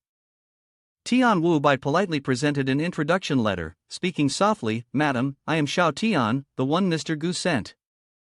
Mr. Gu said that before confirming the commission, we need to come here for you to check the 8 characters and see if they align."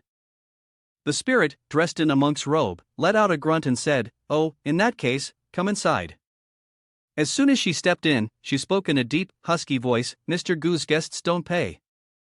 Pointing to the chair in front of her, the old witch said, "Sit here, the master is considering something for you young people without asking about the 8 characters. You don't even know your own 8 characters, do you?" Tian Wu Bai hesitated, murmuring softly, I don't really remember." Yuan Si shot a cold glance at the corner of the room, thinking to herself, "The talismans in this house certainly have some spiritual power, but this medium has none."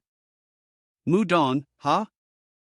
Mu Dong began drawing symbols on her arm, replying indifferently, "Oh, really?" Then, as if possessed, she started dancing, mumbling incantations. Yuan Si sighed in frustration and muttered, "She can't even qualify to be a janitor for the special department, yet she dares to stand in front of me and prance around like she's someone important." After a while of dancing, Mu Dong lowered her posture, mumbling, "Yula Yula. The god of wealth to the southwest, the god of prosperity to the west, the god of blessings to the east, on the day of the metal dragon, in the hour of the wood rooster, the wood rooster's fate matches." Suddenly, she grabbed Tian Wu's hand tightly, grinning wickedly, "Your fate has killing energy, your life will never go smoothly. Do you want to change your fate? All it takes is for you and your little boy to give up just a small price." Yuan Si's gaze burned fiercely from behind her, lifting her up, his voice cold and deep. "Are you trying to use fortune telling to change your fate? Don't act like some god or ghost here." Mu Dong, exposed, cried out, You all." Yuan Si didn't even glance at her, treating her words like the barking of a dog. Turning to Tian Wu Bai, "Xiao Bai, do you see any item here that follows the rules?" Tian Wu Bai pointed to the corner of the room, his voice firm. "I see that this vase and that one both have spirit, but the most important thing is actually the carpet beneath our feet, right?" Upon hearing this, Yuan Si directly crushed the magical item in Mu Dong's hand, curling his lips into a mocking smile, using a rule-based artifact on someone assigned as a supervisor. "Next time, remember to eat more iodine salt, you fake." Under the dim moonlight, Mu Dong, tears streaming down her face, collapsed onto the cold floor, her voice trembling as she screamed, I was wrong, please, spare me, I beg you. I was just trying to earn money to support my family. My ungrateful son won't even take care of his old mother." Yuan Si stood there, his eyes as sharp as a blade, slowly releasing her, his voice deep and commanding. "What I do, I know best. Consider that you didn't commit murder or arson, I'll spare you this time.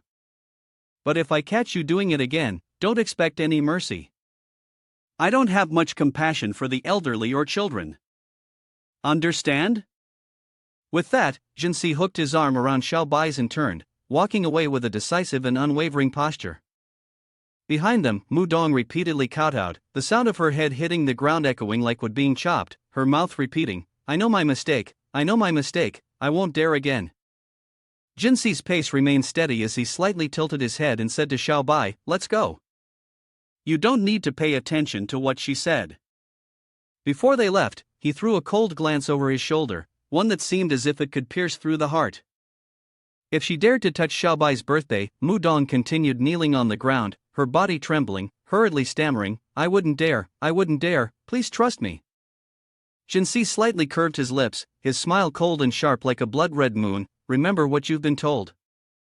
With that, he put on his glasses, draped his arm around Xiao Bai's shoulders, and walked out with an air of ease. But just as Jin Si's figure was fading into the distance, Mudong suddenly raised her head, a creepy, eerie laugh echoing the wind. Hee hee, I was just pretending. Before the words had fully left her mouth, the magical artifacts on the table suddenly exploded. The blazing red flame erupted like fresh blood, engulfing her. Mudong's eyes widened as she screamed in panic. How did this happen? How did this happen? In the quiet house of Tian Wu Bai, under the soft yellow light, the young woman lay sprawled on the bed, her cheeks flushed, murmuring shyly, I've struggled so hard to turn down the chairman's request to take me upstairs. Recalling that moment, when Jin Si had suggested giving her a ride home, his gaze had been so deep, it felt like he wanted to devour her soul. Tian Wu Bai, despite the turmoil inside, had forced herself to stay composed, her voice soft yet firm, Thank you, Chairman, but it's really too late. Jin Si had only smiled faintly, his eyes flashing with playful teasing, Tian Wu Bai, you've improved. Those words had blown through her like a gust of wind, leaving her heart in chaos. Tian Wu Bai covered her face, her hair standing on end, blushing, her ears ringing with the thought, no more falling into this. Xiao Bai, Tian Wu Bai, you need to wake up. With that, she quickly sat up, opened the bookshelf, and pulled out a notebook. Her hands trembling, she began to write, as if trying to pour out all the emotions swirling inside her.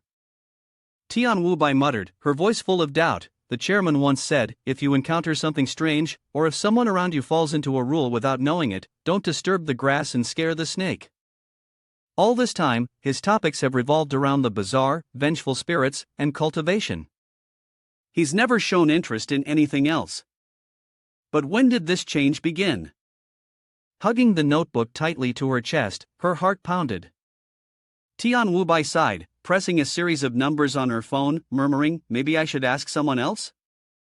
The screen displayed the last digits 926, and immediately a sweet voice, Yuan Ba, appeared, grinning widely. Oh, Xiao Bai, it's rare for you to take the initiative to call me like this. Tian Wu Bai hesitated, her voice faltering, I want to ask, I suspect the president is stuck in some strange rule or something. Upon hearing this bombshell, Yuan Ba gasped, her voice filled with excitement, Huh? Him? Did you notice something unusual about him?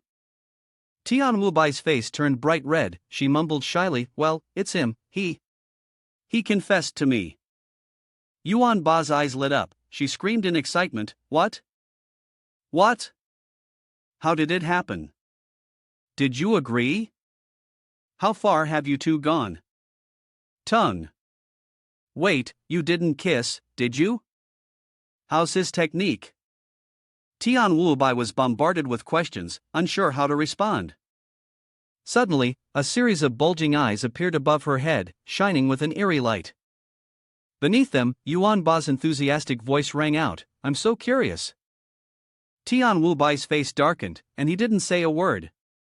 Yuan Jin Si, holding Xiaoyan, laughed sickly, his voice low, Xiao Bai, why waste time on such complicated matters?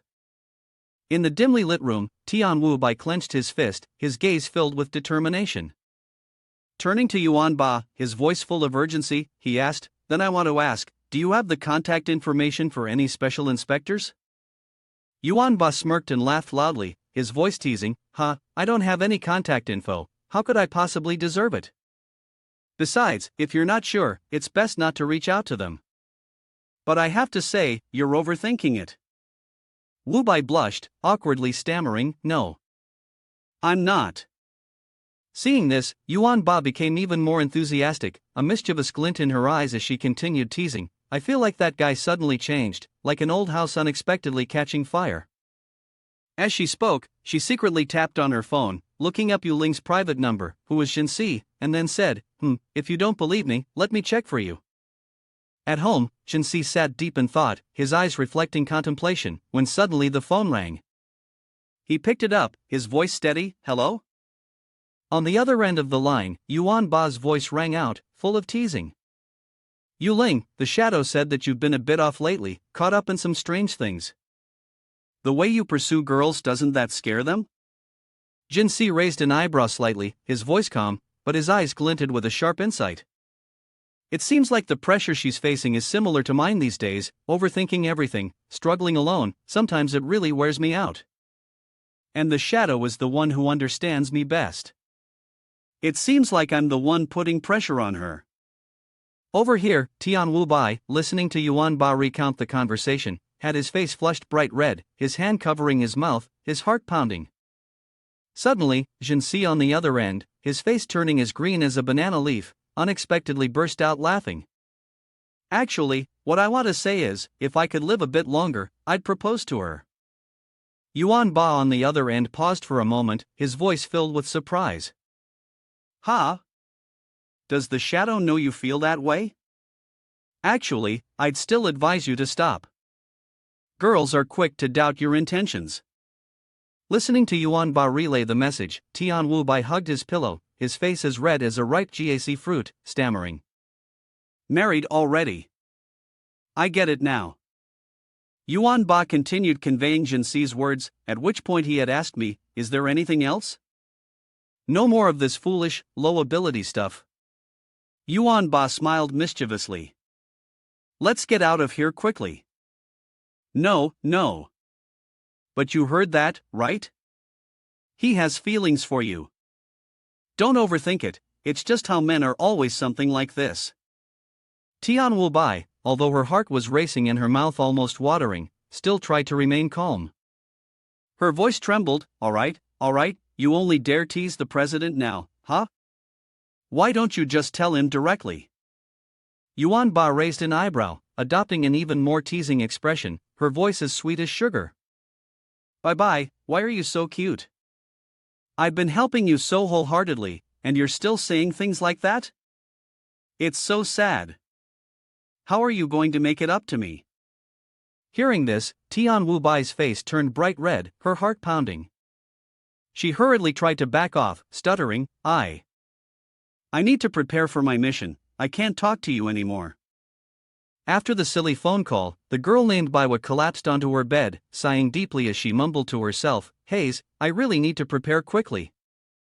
Even though I'm used to this kind of exorcism task, it should be fine. Then she suddenly stopped, her gaze becoming distant. President, do you really like me?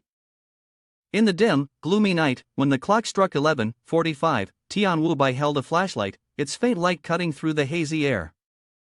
In front of her stood an ancient villa, hidden deep within the silent forest, exuding an eerie and indescribable atmosphere. She stopped in front of the gate, covered in ivy, her face expressionless, her voice softly murmuring, I've arrived. Without hesitation, Tian Wu Bai stepped forward and rang the doorbell. The chime echoed through the quiet space, and the absence of any human presence made her shiver slightly. The camera screen at the gate flickered, showing a blurry image. She took a deep breath and steadied her voice, Boss, I am Tian Wu Bai, here to exorcise. Please open the door. I've come as scheduled. Suddenly, a cold breeze swept past, startling her and causing her heart to race. She turned around, her eyes scanning the darkness behind her cautiously. In the pitch-black night, her body emitted a brilliant golden light, like a flame illuminating the dark.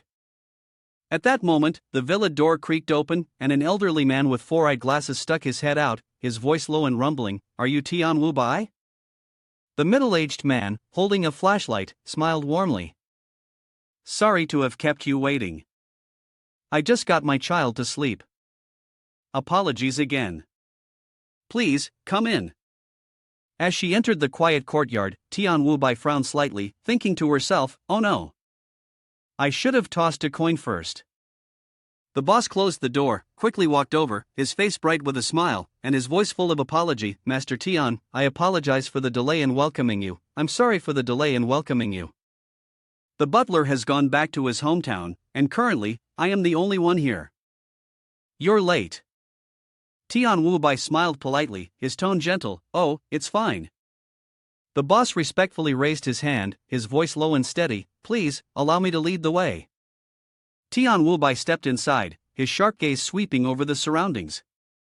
The old man closed the door behind him, but as soon as the door shut, his face suddenly turned a sickly green, like a strange, unsettling banana leaf.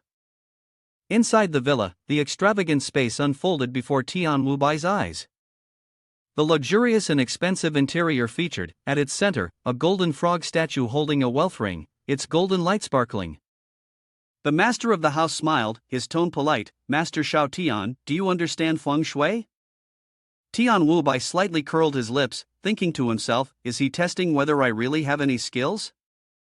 Fortunately, the president and the others have taught me how to deal with people like this.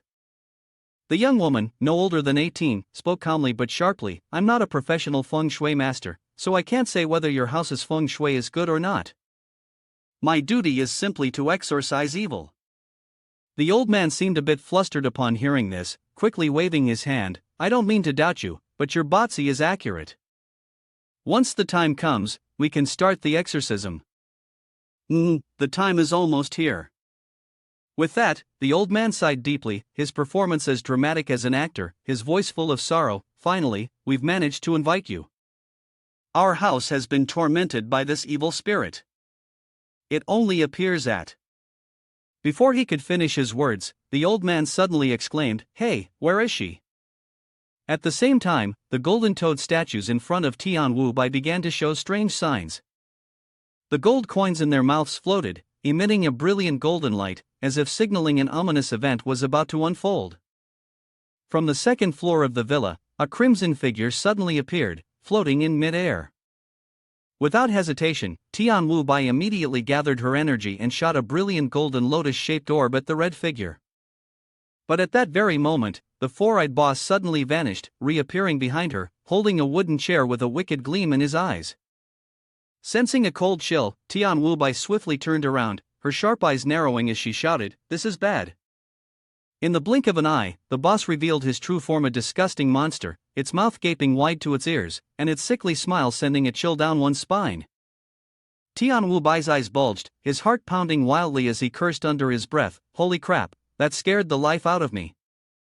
Blood splattered everywhere, even staining the wall clock, as though a tragedy had just struck Tian Wu Bai. But no, at that moment, the girl's face was twisted in panic, her eyes locked on the scene behind her. The boss who had tried to harm her was now drenched in blood, his body motionless, collapsing on the spot. Behind him, old Yuan Si sat calmly, his eyes glowing blood red, twin blades glinting with a chilling light. Tian Wu Bai's eyes went wide, his mouth gaping as he choked out two trembling words, Chairman. Jin Si's lips curved slightly, his voice steady and deep, neither too fast nor too slow. Look behind you. She quickly turned her head, only to freeze in shock. Three spirits hovered in the air, a woman and two children, eyes filled with resentment. Tian Wu Bai recoiled, his voice shaking, What? Why is there another little girl? Jin Si rose to his feet, his gaze razor-sharp as he explained slowly, this so-called brilliant boss long ago used the excuse of an accident to kill his own eldest daughter.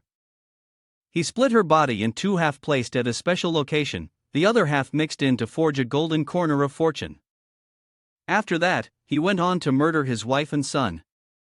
His wife was dead, but his son was still barely alive. He then pinched the boy's nose until he died completely and hid the body in the attic. He set up the spell, drawing the symbols on the corpse each day to maintain his wealth and luck. This was the spell his mother had taught him. It was this Zhang man, together with his mother, who had killed his wife and son. Tian Wu Bai shuddered as he listened, unable to believe it, and asked insistently, But wasn't he already bankrupt? Jin Si nodded, his gaze deep. That's why he needed to find someone with a compatible fate, someone like us, freelance exorcists. A compatible fate means a person with innate spiritual power, unlike his wife. His purpose wasn't to exorcise spirits, it was to use your fate to weaken the vengeful soul, helping him continue to exploit them to absorb wealth. The one behind all this is his mother. Tian Wu Bai broke into a cold sweat and exclaimed, Is she a witch? Jin Si gave a faint smile, Yes. He suddenly moved closer, lifting her chin, his voice low and suggestive, So, do you think this mother and son deserve to die?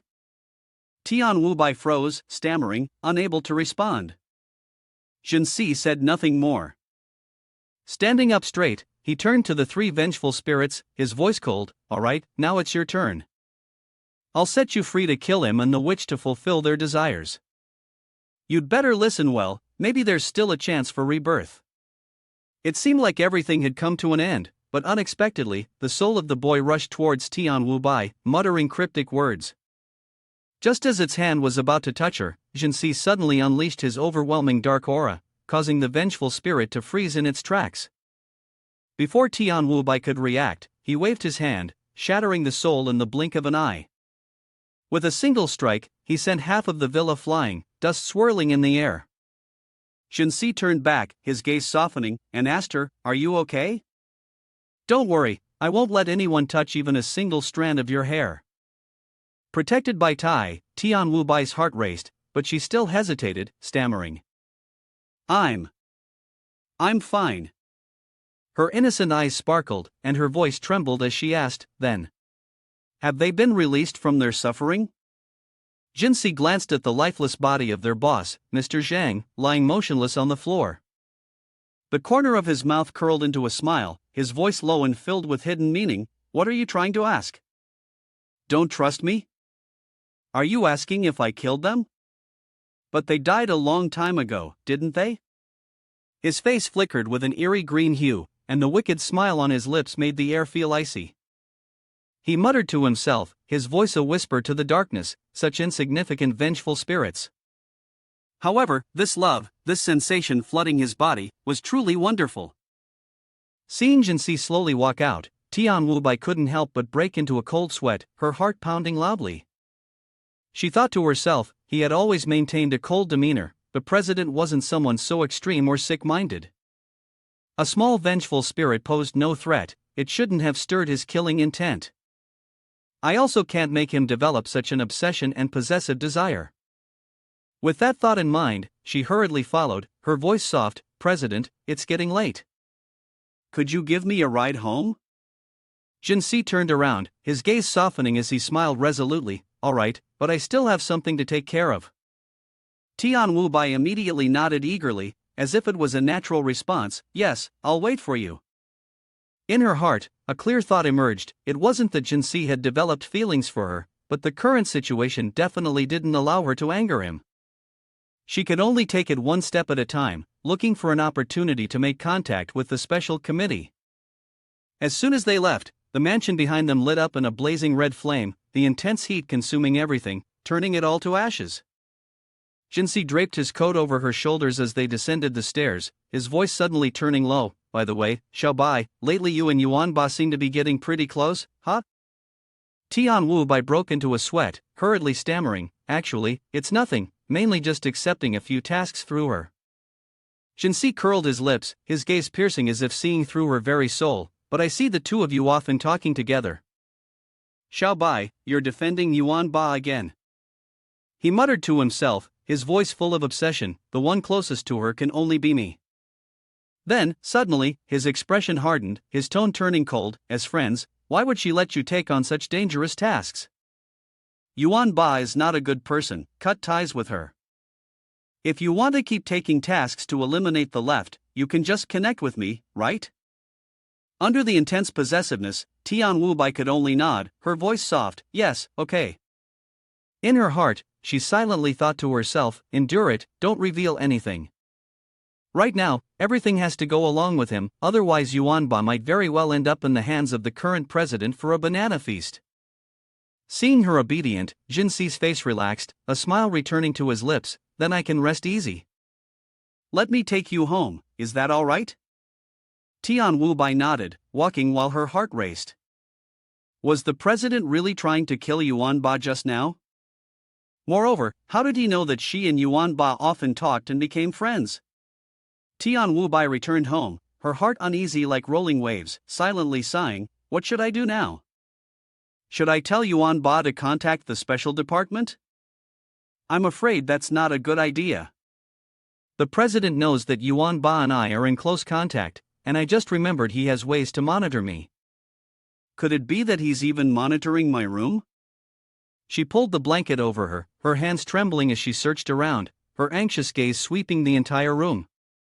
Suddenly, from the ceiling, a myriad of Xiao Yan's eyes glowed brightly, attentively observing her every movement, silently like eerie shadows. Tian Wu-bai shuddered and thought to herself, "By clothes? Is my room being monitored at all times, everywhere? I hope that's not the case. Even if I'm caught up in the president's rules, I still have things to do." At that moment, her phone lit up, showing a strange number. Recalling the impression from earlier, Wu Bai's eyes brightened, her heart racing. "Hello, I'm in the room next door. Feel free to come to me if you need anything." She thought to herself, what's this? Is he waiting for me or something? The door to her room creaked open, and Yuan Si appeared with a warm, deep voice. "Xiao Bai, you're here?" Tian Wu Bai immediately put on an exaggerated expression, flashing a wide smile. "President, I brought some homemade lunch for you." Yuan Si smiled as if a heavy burden had been lifted. "Oh, it's for me?" There's also my homemade cookies," she said, her tone cheerful. But as she continued, "one bag for the director, and another small one since I made too many." Yuan Si's face immediately darkened, his gaze as sharp as a knife. "So? Another bag? Who are you planning to give it to?" His look seemed like it could devour anyone who dared accept her cookies. Tian Wu Bai froze, quickly gathering her courage and forcing a smile. "Teacher Shueli from next door. She's helped us a lot before. I thought, since we're neighbors, it would be nice to show some appreciation." Yuan Si sighed, his voice softening but still filled with hidden meaning. "All right, but next time, only give them to me." Tian Wu Bai breathed a sigh of relief and nodded repeatedly. Yes, of course." She hurried over to the neighboring house and knocked on the door under Yuan Si's watchful eyes. "Is Sister Shueli home? Is that you, Tian Wu Bai?" Standing aside, Yuan Si suddenly had a thought and murmured to himself, "How did I forget? Turns out there's another person with ties to the special department living next door." He immediately used his Xiaoyan power, commanding, "Follow them." A Xiaoyan eye immediately shot down from the ceiling, tailing Wu Bai. Shueli opened the door and greeted with a bright smile. "Oh, it's you? Long time no see." Xiao Bai smiled back, "I made some cookies for the director, but I made too many, so I thought I'd give you a portion." "Thank you in advance." Shueli eagerly invited her in. "No, I should be the one thanking you. Sit down and have some tea." Wu Bai waved her hand and smiled awkwardly. "No need, I still have something to do with the chairman." With that, she waved goodbye and turned to leave. Shueli closed the door and opened the bag, letting out an exclamation of delight. These look so delicate. Inside the fabric bag were beautifully crafted cookies. Shueli kept exclaiming in admiration before biting into one. Suddenly, Tian Wu Bai's time-freezing ability activated, startling her. She thought to herself, "Has Yuan Si gotten into trouble?" Meanwhile, Xiaoyan, still observing quietly, whispered, "Everything seems normal." At Jiangcheng University campus, the voices of students were lively. "Hello, Teacher Shueli." Shueli, as warm as the morning sun, waved her hand and responded, "Hello, everyone." The two boys, thrilled by the beauty's greeting, whispered to each other like overjoyed children. "See? Teacher Shueli was so happy to see me." But suddenly, the smile on Shueli's face froze. Her expression turned pale. She muttered to herself, her heart heavy, "This is bad. The issue with Lord Yuling must be serious. Otherwise, Shadow wouldn't have used that method to communicate with me. Even we are being monitored by Yuling now. I need to report this situation." She quickly entered a secret chamber inside the headquarters of the special committee. Chairman Kong Bing spoke in a low voice, "Well, everyone must have seen the news by now. The supervisor Yuling is suspected of falling into the rules. This change is too sudden, abnormal, and there were no signs beforehand. The mental breakdown does not align with the process of a supervisor's corruption." He paused, his gaze cold and sharp. According to the city-wide surveillance data extracted by the Security Bureau, Yuling has committed several violent crimes. Through the collection of clues, we've found that all these incidents are related to one person, Shadow. The shadow standing in the corner spoke up, "Yuling's attitude toward me has changed in a strange way. He suddenly developed an obsessive desire to possess, control, and monitor me. He has an impulse to kill anyone related to me, if he deems it necessary. The old man with the square face, his voice full of astonishment, asked, "How could this happen?" "Yuling has always been someone you paid special attention to. Has he really fallen into this strange rule?" Kang Bing replied with a neutral expression, "Perhaps so." He turned to Qingji, "Ag, please add more." Qingji nodded, her voice calm. "The specific abnormal behavior of Yuling is a sudden surge of the desire for control and destruction, but he still retains a faint sense of self-control." A person sitting across from them, sounding doubtful, asked, "So you're saying that Yuling still has his own consciousness and is resisting the monster?" Qingji confirmed, "Yes, this is the conclusion we reached after thorough analysis. If he had been completely consumed by the monster, the reckless behavior of the shadow would not have allowed her to survive. Those violent incidents would have already escalated to murder." She paused for a moment, her gaze serious. "We are still investigating what kind of monster it is. I believe this monster is at least at the disaster level. A brutal monster, regardless of good or evil, kills and creates chaos wherever it goes. However, a disaster-level monster spreads extremely fast, and the affected area suffers tremendous, unpredictable losses. A calamity-level monster is more limited, but anyone involved will always encounter misfortune." She continued, "The estimated soul power of the shadow is at level 3. A second-tier cultivator cannot detect her soul power. It is still unclear whether she possesses any personal rule items. If she does, we will need to upgrade the investigation level of this monster. A monster has placed 2 third-level supervisors in a difficult situation, and it must be controlled as soon as possible." Kang Bing's deep gaze offered a different perspective. "Actually, if I'm not mistaken, Yuling must have deliberately intervened with the cursed train, which led him into the trap of the rules." The group stared, eyes wide, mouths agape, and all exclaimed in unison, "What? That doesn't make sense. Cursed? Why would he?" Kang Bing's voice grew serious, his sharp eyes continuing to explain. "According to reports from the SNI psychology group, Yuling had previously confronted a malicious neighbor in the form of a demon, getting trapped in an endless loop. Although the treatment was successful, his subconscious still harbors a desire for death." The elderly man, Zhang, stroked his beard thoughtfully. "What you say is true. When they realize the hospital is a place of abnormalities, senior supervisors often choose to abandon the situation voluntarily, at most reporting to the special department. Given Yuling's physical condition, unless he intentionally interfered, he wouldn't have fallen into the hospital's rules." Kang Bing nodded, his voice firm. "Yuling's current psychological conflict is very complex. He despises the abnormalities but also harbors a desire for death. At the same time, his survival instinct is strong, and he has never given up struggling. I believe the special department should not punish him or abandon him because of his actions. What do you all think?" Old Zhang was the first to speak, his tone persuasive as he chose to become the supervisor.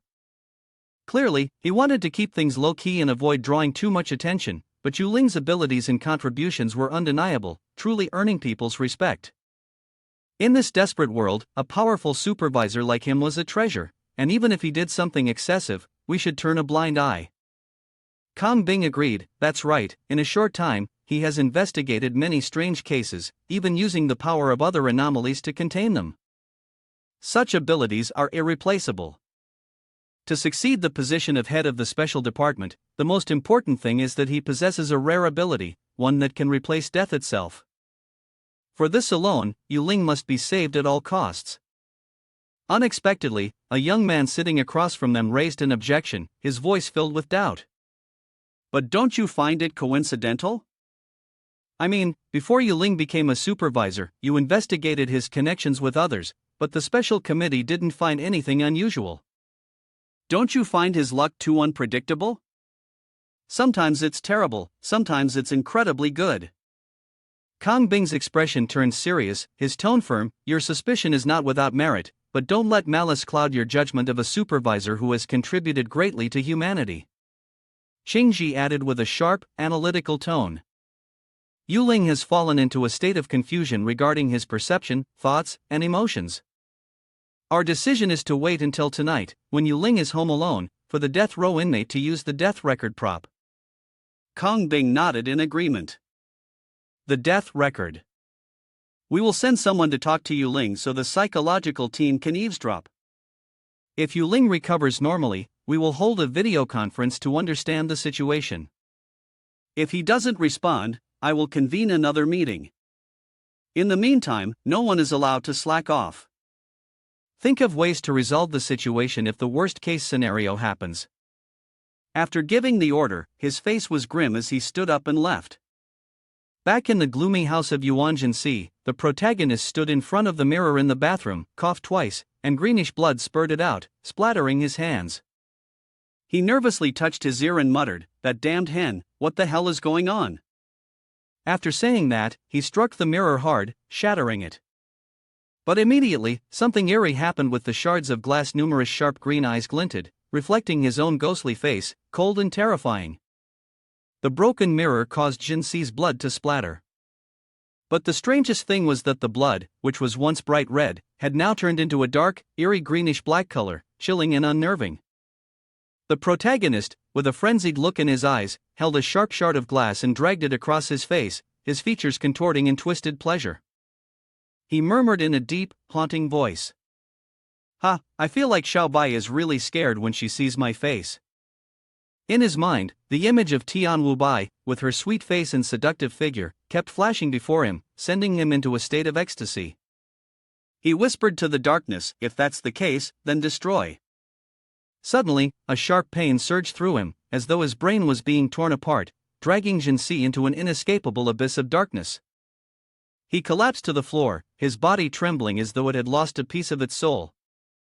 A moment later, Jin Si slowly regained consciousness, clutching his head in agony, murmuring, "What's happening?" The cold, indifferent voice of the system echoed, 99 days remaining to live." He gritted his teeth, his gaze filled with confusion. I can feel that I won't die because of the rules of that angelic god. Clearly, someone else, or something strange, was behind this. Just then, the phone rang. Jin Si immediately answered, his voice low, "Hello." On the other end, Qing Ji's calm voice spoke, "Yuling. I'm Qing Ji, from the Special Department. Based on Jiang Cheng's surveillance report, you've fallen into the grip of some bizarre rules." Jin Si curled his lips into a slight smile, his gaze cold and sharp. "Is this the Special Department using the rule prop to kill me?" Qing Ji confirmed. "Yes, this is also to help you regain your clarity so that you can communicate with us. We have used the latest rule prop, and perhaps I should apologize." Jin Si let out a hoarse laugh. "Ha, it's fine. I should be thanking you. If not, I would have really killed someone." Qing Ji continued, saying that the department head and the advisory board wanted to hold a meeting with him. Jin Si nodded. "Okay, we can start right away." A blue screen appeared, and the video call began. The members of the special committee stood up in unison, bowing to Lord Yuling. Jin Si merely made a sound of acknowledgement and did not respond. Kong Bing adjusted his gloves, his voice serious. "Based on our assessment, Yuling, you are currently trapped in one of three rules: perception, cognition, or emotions. Since you've regained clarity, please tell us specifically which one it is." Jin Si paused for a moment, reflecting, then replied. "It's emotions. The affection for the darkness in my mind has been magnified infinitely, it's truly distorted and sick. It drives away all other thoughts. All my actions and thoughts revolve around the darkness. I don't care about other things. I'm fully aware that I'm falling into a strange rule, but I only feel joy and excitement. In short, being controlled by love makes me lose my rationality." He paused, his gaze sharp. "You must have investigated other cases, right? Why does the rule only take effect when I see the darkness? Is there any pattern?" Kong Bing nodded, his voice low. "Well, your speculation is not wrong." The old man, Zhang, interjected. "Perhaps you didn't notice that your birthday coincides with the darkness, both on the 29th of September, precisely on the same day, unrelated to the hour of birth or the 8 characters. Yuan Si fell into deep thought upon hearing this, his eyes flashing with realization. So that's it. So, after I saw her on the train, I didn't fall into the rule. The rule of the fallen god isn't so defiant of the heavens. He frowned, his voice deep. Then, if I see Tianwu by once more, will I fall into the rule again? Old Zhang adjusted his glasses, his voice low as he continued. Mr. Yuling, there's still one point we haven't determined. Besides someone of the opposite sex who shares the same birthday as you, is it possible that someone of the same sex could also trigger this rule? Upon hearing this, Yuan Si's face seemed to drain of color, as if all the rice his wife had cooked had evaporated, leaving him speechless. He was taken aback, thinking to himself, wait a minute, if they've been investigating my movements through surveillance, does that mean they know I boarded the Ruyu train? Realizing this, he bit his lip and asked cautiously, his tone full of suspicion, right, you all? Before he could finish, old Zhang interrupted, his gaze sharp. Mr. Yuling, the special department has determined that you inadvertently became entangled in the rules of the Ruyu train. Therefore, we hope you can tell us what kind of monster you encountered aboard the train. We can look up records of monsters, exclude those related to emotions, and quickly identify more rules. If it was a monster that has never been recorded globally, deducing its characteristics and behavior is one of the methods we typically use. Hearing this, Yuan Si quietly calculated in his mind, does the special department seriously think I had no part in boarding the Ruyu train? I never expected their goodwill towards me to go this far. Even with all the trouble I've caused in the past few days, they haven't given me any warnings.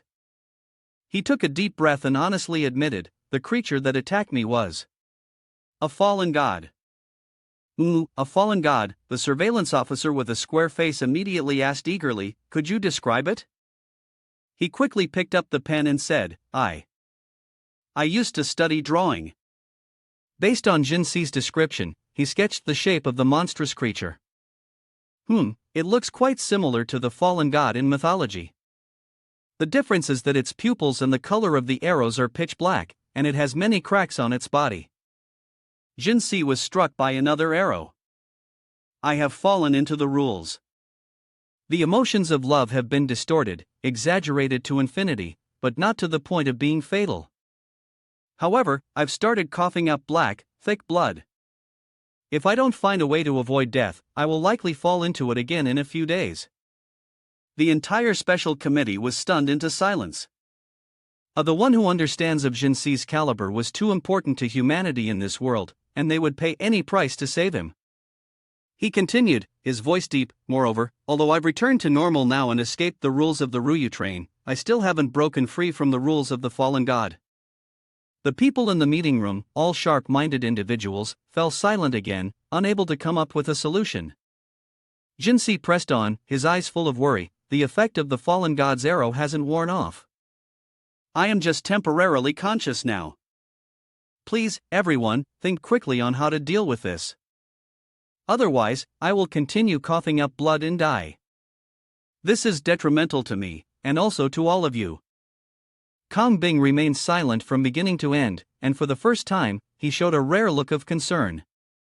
He spoke in a deep voice, every word is sharp, is it because there is a problem with the heart?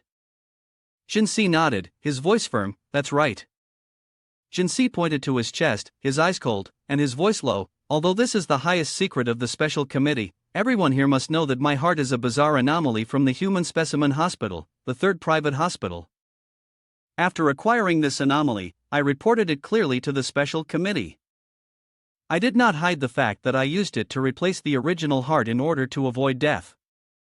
Upon hearing this, everyone in the meeting room immediately picked up the report on Yuan Si's human specimen anomaly to read.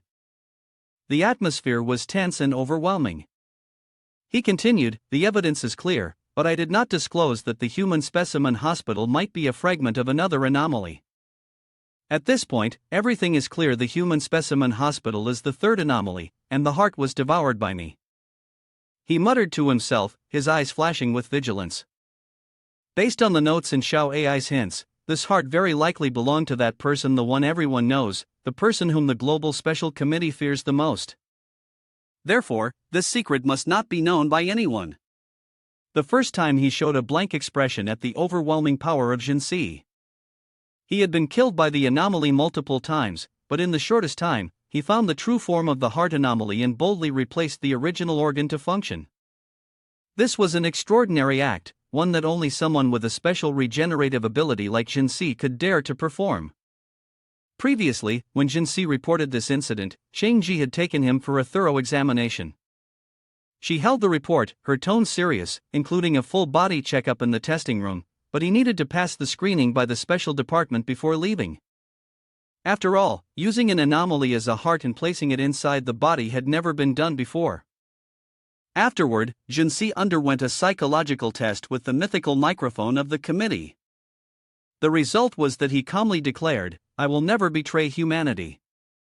The mythical microphone confirmed that the subject being tested was completely normal.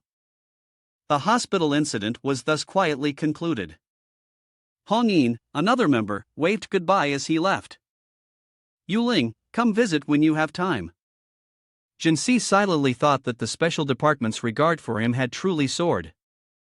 At that moment, Kong Bing spoke up, "That's right, your heart is very strange, immortal. If that's the case, the arrow of the fallen god will have no effect, because you are aboard the Ruyu ship. The hospital incident and the fallen god will not clash with each other's rules." Old Zhang continued, his tone analytical, "There is another possibility. The arrow of the fallen god mainly affects emotions. Even if it hits the heart, it actually impacts the brain, not causing direct damage to the heart, so it doesn't violate the rules." Yuan Si was briefly disappointed, his voice lowering, "Doesn't that mean there's no way to explain why I can't escape the rules?" As if anticipating the question, old Zhang pointed to his head, about to say something, but then suddenly lowered his head, his voice apologetic, "My sincere apologies, Lord Yuling." Yuan Si, feeling helpless, looked for help with his gaze. "Do you have any suggestions on how to handle this?" Old Zhang opened a file, his voice firm, "We can collaborate with the technical department, find a suitable supervisor to swap their normal heart with the unusual one inside your body. The plan involves surgery to remove and replace the heart. If you commit suicide again, perhaps you will return to a normal state." Yuan Si murmured, thinking to himself, "That depends on whether the special department mandates it." He shook his head, his voice resolute, "Telling me to replace my heart is out of the question." Yuan Si furrowed his brows, his voice low and serious, pointing to his chest, "After I collected the lungs, I felt that they belonged to you, as Xiao said. Taking them would be no different from offering immense power to someone else." He turned to ask cautiously, "Have you found the right person?" Kong Bing replied, his gaze sharp, "If you agree, the first person we would choose is Qing Ji. The estimated success rate is 80%. However, she is not the optimal solution because she lacks the skill to replace someone's heart. If we switch to Hong Yin, his ability can only withstand 60% of the aberrant power." Yuan Si breathed a sigh of relief, his voice light, "So, you're not 100% sure either." "There's one more point, if the heart is in a detached state, within a certain range, just a few seconds of resonance signals can lead to someone else's death. In other words, even a slight delay of a few hundredths of a second, and everyone involved in the surgery will die. Therefore, I advise against this. It's better to gather opinions to avoid falling into the fallen god's rule of murder." He silently worried, "I wonder if this reason will convince them. If not." But unexpectedly, Kong Bing nodded immediately, his tone decisive, "All right, since this is Yuling's idea, we'll proceed as you say. Old Zhang, present an alternative plan." Yuan Si was stunned, thinking to himself, agreeing so quickly? No, without any doubts. It seems they're hoping I won't choose the heart replacement option. The special committee fell silent for a moment, then stood up in unison and bowed. "Lord Yuling, on behalf of the advisory team, I would like to express our gratitude. Not every supervisor has the courage to use their body as a prison and live with the monstrous beings." Upon hearing this, Yuan Si nearly spat out the greasy rice he was eating, thinking to himself, "This is the father of these monsters, of course it's natural to consume them. Why make a fuss? You guys are overdoing something so obvious." Old Zhang held the report, his tone serious, based on your recent unusual behavior, we believe that the method for avoiding death lies within 3 stages: confession, romantic relationship, and marriage. Whether this is right or wrong, we need your cooperation for the experiment. Yuan Si, bewildered, touched his ear and silently cursed, "Damn it! Are they asking me to marry Tian Wu Bai and then do something worse than beastly with her?" Old Zhang explained further. "First, we need to rule out the possibility that if you don't encounter anyone who fits the criteria, will there be any signs of death, and when would they appear? Second, during the trial phase, we will search nationwide for young women who match your birth date. They have all signed contracts with the special department or our supervisors, and you will choose." Yuan Si's eyes lit up, nodding in understanding. "Oh, I see. So it doesn't necessarily have to be Tian Wu Bai. Does this mean I could do this with multiple people?" He chuckled to himself before becoming serious. "Since we are all contracted with you, I have no problem. Let's proceed like this." He closed his eyes to think for a moment before speaking again. "From now on, this is the first day under the new rules. Who will contact me?" Xingji adjusted his glasses and immediately replied, "Just contact me, and that will be sufficient." Yuan Si snapped his fingers, his voice filled with satisfaction. "All right, the meeting is over." He muttered to himself, as expected of a CEO, controlling the entire organization, the most powerful in the world, and they don't even realize they are being manipulated. He glanced behind him. The first round of checks officially began. Yuan Si looked at his reflection in the dark bedroom, his gaze vacant like that of an autistic person, muttering to himself, "The first day was just a bad mood, the body felt uncomfortable, and by evening, I started coughing up a little dark blood." He winced, clutching his chest, as on the second day, his condition worsened. Every hour he coughed up blood, his chest felt like it was being torn apart, and his strength and vitality were being drained. By the third day, he was almost exhausted, coughing up blood every 10 minutes, his voice hoarse and deep. The upper echelons wouldn't listen, and Yuan Si, exhausted and at his limit, gritted his teeth, his eyes flashing with a fierce resolve. It was time. He trembled, dialed Xingji's number, his mouth still leaking blood that was blue-black in hue. "Hello." Xingji, waiting on the other end, spoke urgently. "Yuling, you finally reached out." Yuan Si, his face gaunt like someone addicted to flour for years, quickly summarized the situation of the past 72 hours. "By the timeline, if I don't meet a suitable girl within 24 hours, I start coughing up blood. On the second day, I cough every hour.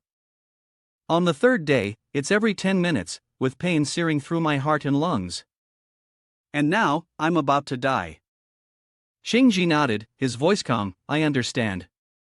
So, do you want to proceed with phase 2 of the experiment now?" Yuan Si couldn't wait another second, nodding as he gasped between coughs. "Phase 1 is nearly over. Once I'm back on my feet, we'll start phase 2 directly." Xingji acknowledged, replying promptly, "Got it. I'll send you the list of candidates and a photo album. You can choose from there." As soon as he finished speaking, Yuan Si collapsed back onto the sofa. His last thought, dinner's ready. Time to meet the grandparents. Xingji looked at the screen, and despite knowing that he was immortal, she couldn't help but shiver. She quickly pressed the stopwatch. Yuan Si lay gasping, yawning, waiting for death.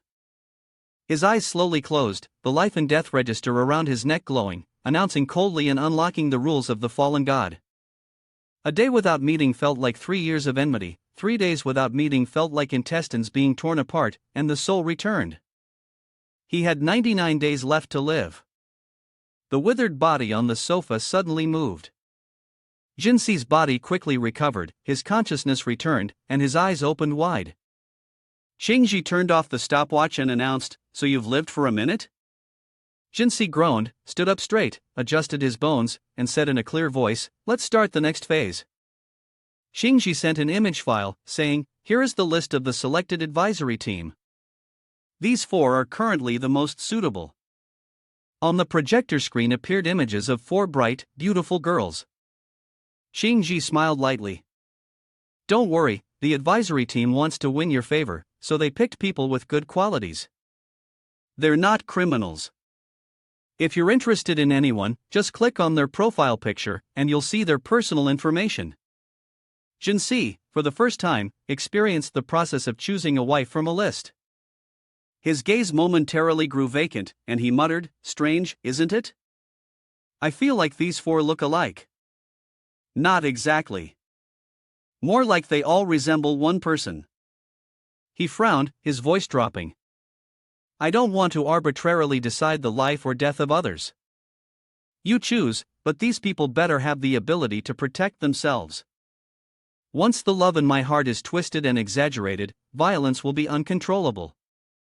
If it weren't for my subconscious resisting last time, the darkness, even her family and friends, would have already been killed by me."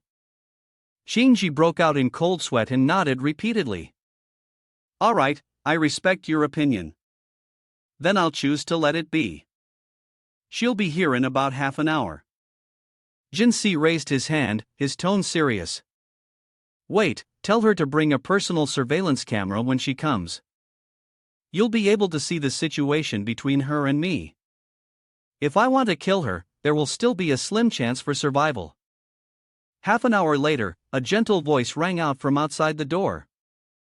"Excuse me, is anyone home?" Yuan Si, who had been busy teaching the little reporters, froze upon hearing the voice, quickly gathering them up, thinking to himself, "That was fast, almost thought Tianwu Bai was here looking for trouble again." He frowned, realizing that the voice outside sounded somewhat like Xiao Bai's. The doorbell rang repeatedly. "Is anyone home?" Yuan Si quickly opened the door and looked up. Immediately, his face turned pale green, his eyes gleaming with a strange, eerie light as they fixed on the rule. A rush of euphoria hit him, making him clench his fist and punch the wall with a loud thud. The food his mother had prepared scattered everywhere like a hungry beast devouring its prey. He looked at the girl in front of him with an intense gaze, his eyes piercing as if he wanted to devour her whole. The girl, embarrassed, blushed deeply and stammered, "Hi, Yuan brother, I'm Lin Yu. You can call me Lin Yu or Xiao Yu, whichever you prefer." Seeing the handsome guy so close to her, she felt a shiver run through her soul. She thought to herself, Yuan brother is even more charming than in the contract pictures. Signing this contract was totally worth it. Yuan Si, with the rugged allure of a hot guy, lightly bit the tip of his finger and struck a seductive pose. "Hello, Xiao Yu." In the monitoring room of the special committee, Kong Bing spoke in a low voice, "How's it going?" Xingji responded, her gaze fixed on the screen. According to the surveillance, as soon as he met Lin Yu, the entity fell into the rule. Lin Yu's behavior and attitude show significant differences from usual. Additionally, Yuan Si discovered the hidden camera that he himself requested and destroyed it, but didn't touch the street cameras or other public monitoring devices. It's unclear whether this is a case of intellectual logic disturbance or not. Kong Bing nodded, signaling his understanding. "All right, I'll rely on you for this. And also, after this monitoring cycle ends, you'll accompany me to track the Ruyu train." The mysterious agency of Nation A had discovered an item with rules that could restrain the Ruyu train. After the international conference, they decided to send the item to Zhang Cheng in a few days. This was a collaboration between Zhang Cheng and Kit. So, in addition to dealing with the fallen god, we need to speed up the process and focus on the Ruyu train. Xingji, upon hearing this, looked skeptical. Has the origin of the Ruyu train been confirmed to be in Zhangcheng? Kong Bing shook his head, his tone somber. Let's just hope everything goes smoothly and nothing unexpected happens. Xingji shuddered, silently marveling at such strange events. The chances of smooth control were slim, maybe around a fraction of the possibility. In the next 2 days, I'll continue to observe Yu Ling's condition, then hand it over to the advisory team or Hong Yin. But they can't guarantee accelerating the progress for Yu Ling to break free from the fallen god's rule. It's a disaster-grade anomaly with an unknown level. As for the Ruyu train, the situation was even more uncertain. Kong Bing reassured her, as the experiments progress, Yu Ling will gain a better understanding of the angel's transition. Keep in touch frequently, all right? Yuan Si was taking the newly acquainted Lin Yu out to eat, not to a hotel like some might have assumed. At the restaurant, the receptionist bowed and smiled, saying, "Welcome, please head up to the second floor." Watching through the camera screen, Xingji sighed and murmured, "Perhaps he'll figure it out on his own." Kang Bing, however, remained concerned, his voice low. "I just feel like the subject you chose might not have enough experience." Xingji furrowed her brow, a bit puzzled. "Oh, really? But she has level 3 spiritual power, just like Tian Wu Bai." On the second day of the second round of tests, at Yuan Si's house, Linyu, the sweet girl, was humming a song while sweeping the floor, happily. At that moment, the little cats, Xiaoai and Xiaoyan, poked their heads in and shouted in unison, "Time's almost up, Mom, Dad." Linyu jumped, startled, clutching her head in frustration, crying as she ran off, yelling out loudly. Xiao Sun, the smallest in the group, after running around in panic, tumbled to the floor, whimpering non-stop. In the monitoring room, Department Head Kong walked over to Qingji, who was intently watching the camera feed. He asked, "How's it going?" They did not take their eyes off the screen, continuing to observe and speak up. According to the surveillance cameras, Yuling had fallen into the trap of the rules the moment she first met Linyu. Linyu's response to her actions and attitude displayed a significant deviation from the usual. She continued to analyze. Moreover, Yuan Si discovered the hidden surveillance system that he had originally requested and had destroyed it. In fact, Yuan Si pretended to embrace Linyu, then raised his hand to destroy the device around her neck. Xingji switched the surveillance screen, his voice filled with curiosity. "Yuan brother, at Huarong Road, Block 6, why didn't he destroy the surveillance systems along the road or other public monitoring devices? Could this be a sign of cognitive and logical disorder?" Department Head Kong slightly turned away, pondering before speaking. "All right, you handle this area, and also, after this surveillance cycle ends, you'll follow me to monitor Ruyulai." He added, "The American Intelligence Agency has discovered a regulatory item that could potentially limit Ruyulai. They recently held an international meeting and decided to move it to Zhangcheng in the next few days. So, Yuling here at KIT must speed up the progress, and afterwards, we still need to focus our efforts on Ruyulai." Upon hearing this, Xingji immediately turned to the department head and asked eagerly, "Has the origin of Ruyulai been confirmed? Is he already in Zhangcheng?" Professor Khan replied in a composed manner. "That's right, I just hope everything goes smoothly, and that no accidents occur." Xingji's gaze briefly reflected a hint of worry as she looked directly at the screen and continued. "Events like these are strange, and the chances of everything going smoothly are only 9 out of 10. She continued, "In the next few days, I will continue to monitor Yuling's situation, and then I will hand it over to the intellectual team or Hongyin. However, they couldn't guarantee that speeding up the process would help Yuan escape the constraints of KIT's rules." Professor Kong remained calm. "Yes. As the testing process continues, Yuling will understand better. Keep in touch at any time." At that moment, Yuan Si and Lin Yu had arrived at the Commercial Street, Area 4. The doorbell rang, followed by a greeting. "Welcome, please head up to the second floor." While the two were dining together, Professor Kong, through the surveillance screen, still maintained a doubtful expression. He muttered, "Maybe he'll figure it out on his own. I just feel that the test subject you chose might not have enough experience." Xingji slightly raised an eyebrow, looking puzzled. "Is that so?" Professor Kong replied, "But she is the closest one among all the spiritual power users." During the second round of testing, on the second day, Lin Yu was happily cleaning the house, humming a tune. Not far away, Xiaoai quietly observed, muttering, "It's almost time." Suddenly, the little imp called out softly, "Mom, Dad." Immediately, Xiaoai pinched its cheek, causing the little imp to cry out, "Ouch, ouch, ouch, you're ruining my looks."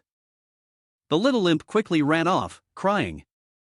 Xiaoai calmly watched it leave, then raised a sign with a scribbled message, "He and that girl who isn't good enough are about to die. When will we take action?" Xiaoai raised her hand in a gesture and replied calmly after a moment, then observed Yuan Si for a long while. Finally, she said, "If you want to try, tomorrow works." At that moment, Yuan Si was sitting on the sofa, looking exhausted. He held his head in his hands, cold sweat dripping down. Xiaoyu is clearly very good, I'm really satisfied, but why do I still feel so anxious? He whispered, Xiaoyu. Upon hearing this, she quickly rushed over. Si, what's wrong? He stepped closer, gently lifting her chin, and asked, Tomorrow, I'll go with you to buy whatever you want. Lin Yu was taken aback, her face turning red with happiness. Really? You're so kind. He smiled faintly and moved closer to her. Is that enough to make you happy? You're really easy to please. He continued whispering, For you, I'd do anything. Hearing those words, Lin Yu's eyes softened, filled with happiness. She slowly leaned in, resting her face against his chest, thinking to herself, Lord Yuling is not scary at all, so gentle and attentive, caring for me in every little detail. He also has the aura of a domineering CEO, and his face and figure are so perfect. I really can't believe that such good fortune has come to me. As long as I can help Lord Yuling survive, I'll be able to stay by his side forever. She was unaware that Yuan Si was holding her with a strange smile and peculiar green eyes. On the third day of the second round of the test, when they arrived at the clothing store, Lin Yu happily stepped out in a cute dress with a slit, a radiant smile on her face. Excitedly, she showed it off, Si, I love this one. But Yuan Si coldly replied, No. He then handed her another dress and said, Xiaoyu, I think this one suits you even better. Then let's buy this black and white one. Seeing the staff member take out the black and white striped dress, Lin Yu frowned, clearly displeased. This one? I don't want it. This color is too old-fashioned, I don't like it. The two staff members exchanged glances, while Yuan Si's expression suddenly twisted. He repeated every word Lin Yu had said, his voice distorted and cold. I don't like it. What did you say? You're rejecting me. You don't like me. He slowly stood up, and a terrifying surge of bright red energy began to pour out, spreading throughout the room. Lin Yu sensed something was wrong, and her body started to tremble with fear. She quickly tried to explain. No, I like you. Si, please listen to me. Immediately, the two staff members quickly removed their uniforms, grabbed Lin Yu, and pulled her away. One of them shouted loudly. If you don't want to die, run fast. At this moment, Yuan Si's body began to emit a strange blue light. His face darkened, and a murderous aura enveloped him. He growled. You betrayed me. If you don't like me, then destroy everything. His eyes burned with fury, scorching the three of them. The three people could only scream in agony. At that moment, a spatial crack suddenly appeared. Yuan Si instantly recognized the anomaly. As soon as a fist pierced through the crack and charged directly towards him, he calmly took the hit. Meanwhile, Shangji shouted from inside, Yuling, Hongyin, let's go.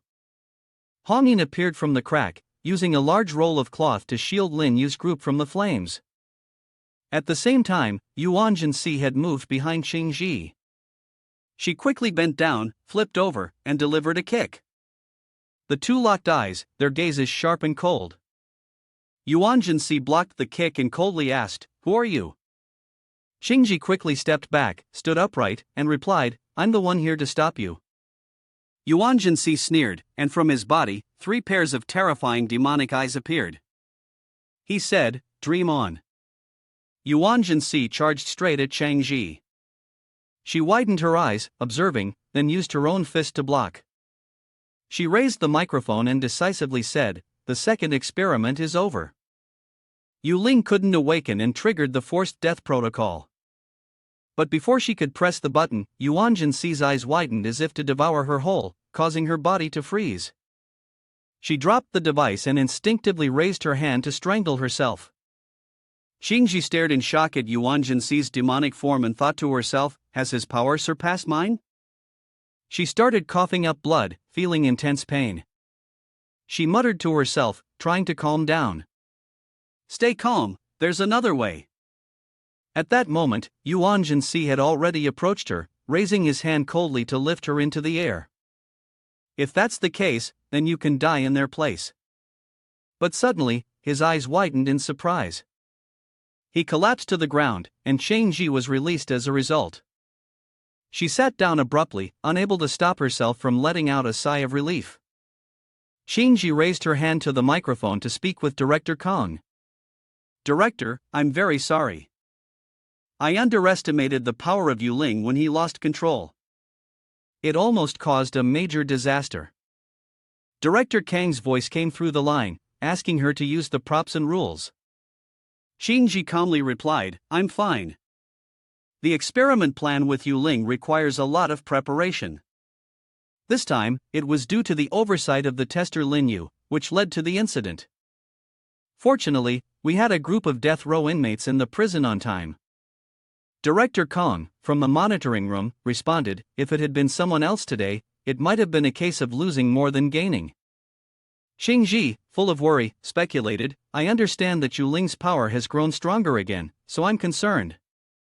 If we later entrust the project to Hong Yin and the intellectual team, we will need to adjust the plan when Yuling awakens." This was also an unexpected accident. Professor Kong reminded her.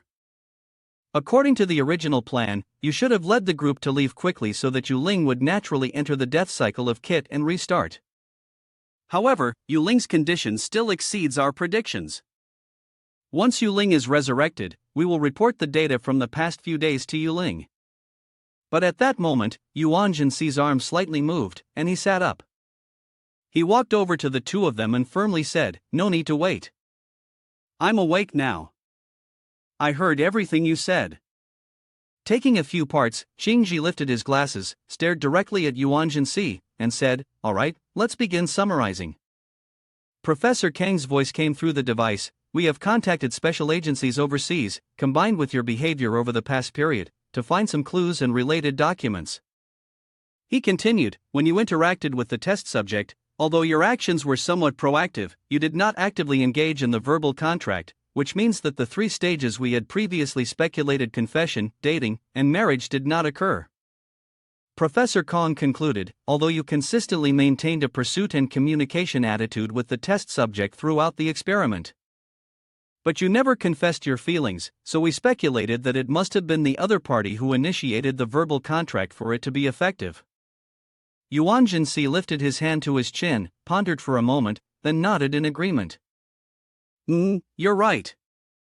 It seems I haven't thought it through thoroughly enough." He continued, "No wonder I felt uneasy throughout the entire experiment." And as time went on, the anxiety and restlessness only grew. The bracelet on your wrist lit up, displaying the word Kit symbolizing love, and love is not about one-sided sacrifice. If it can't be acknowledged, then it's simply futile and filled with sorrow. Seeing the words, Yuan Si understood everything. "I see now."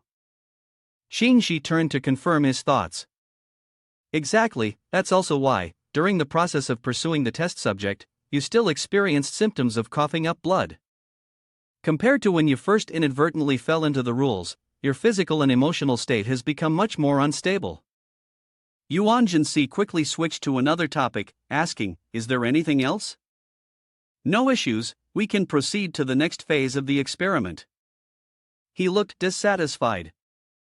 This time, the test subject was incredibly unprofessional, yet they rejected my request. Professor Kong reminded him, "That's correct, but you may have to wait a little while." Yuan Si asked in confusion, "Why?" He explained, "The Secret Bureau of Nation A will soon be transporting a regulated item to test the limits of the Ryuyu ship. Shang-Ji and I will be on site, so the next phase of the trial will be handled by Hong Yin and the intellectual team, who will coordinate with you. In order to deal with potential new situations that may arise during the test, we need to prepare a bit more time." Yuan Si remained silent for a moment, then smiled slightly. "Really? Well, that's great. You can continue. The Ryuyu ship involves significant matters, so of course, this will take priority. I also have some leads on the rules of CPIT, so perhaps soon we can avoid the death rules." Professor Kang's voice came through with appreciation. thank you for understanding. At 6:50 a.m. the following day, Xingji and Professor Kong arrived at the agreed location. Xingji explained, according to the global surveillance system, this fog only appears in Zhangchang between 7 and 8 a.m. After this time, it will dissipate. However, it will then appear on random routes in cities across other countries. The higher the crime rate in the cities the Ruyu ship passes through, the greater the likelihood of its appearance. Zhangchang, on the other hand, has the lowest crime rate. At that moment, a familiar figure appeared. "Hello, sir." Department head Kong immediately recognized him. "Hello, Simon." It was Simon, the deputy director of the mysterious Bureau of Nation A. Simon spoke as he signaled for his staff to begin moving the items. He continued, "Department head Kong, this regulatory item has the ability to prevent movable objects such as humans, animals, cars, and high-speed trains from moving." He spoke confidently, "I believe it can perfectly restrict the operation of the Ruyu train." Department head Kong replied briefly, "Let's hope so." Inside, he couldn't help but feel a bit anxious. To obtain this item from the mysterious bureau, the Special Institute had exchanged 2 other regulatory items. This was the result of many rounds of intellectual maneuvering. If they failed, the 2 staff members opened the box, and a blinding light burst forth. It was the biological barrier regulatory item. They placed it directly on the railway track. Exactly at 7 a.m., the 3 of them stood by, observing. Suddenly, a blazing red train moved towards them, its power radiating clearly. Department head Kong squinted and murmured, "It's here. Will it work?" At the same time, Jiang Jimei and Yuan Si were on a date at the zoo when an elephant let out an excited trumpet, causing everyone to smile. Jiang Jimei was startled, falling backward. Yuan Si quickly pulled her into his arms. "Are you okay?" She felt uncomfortable and tried to push him away. "I'm fine." Yuan, sensing something unusual, moved closer to her. "Yeah, but why do you look like that? Are you scared?"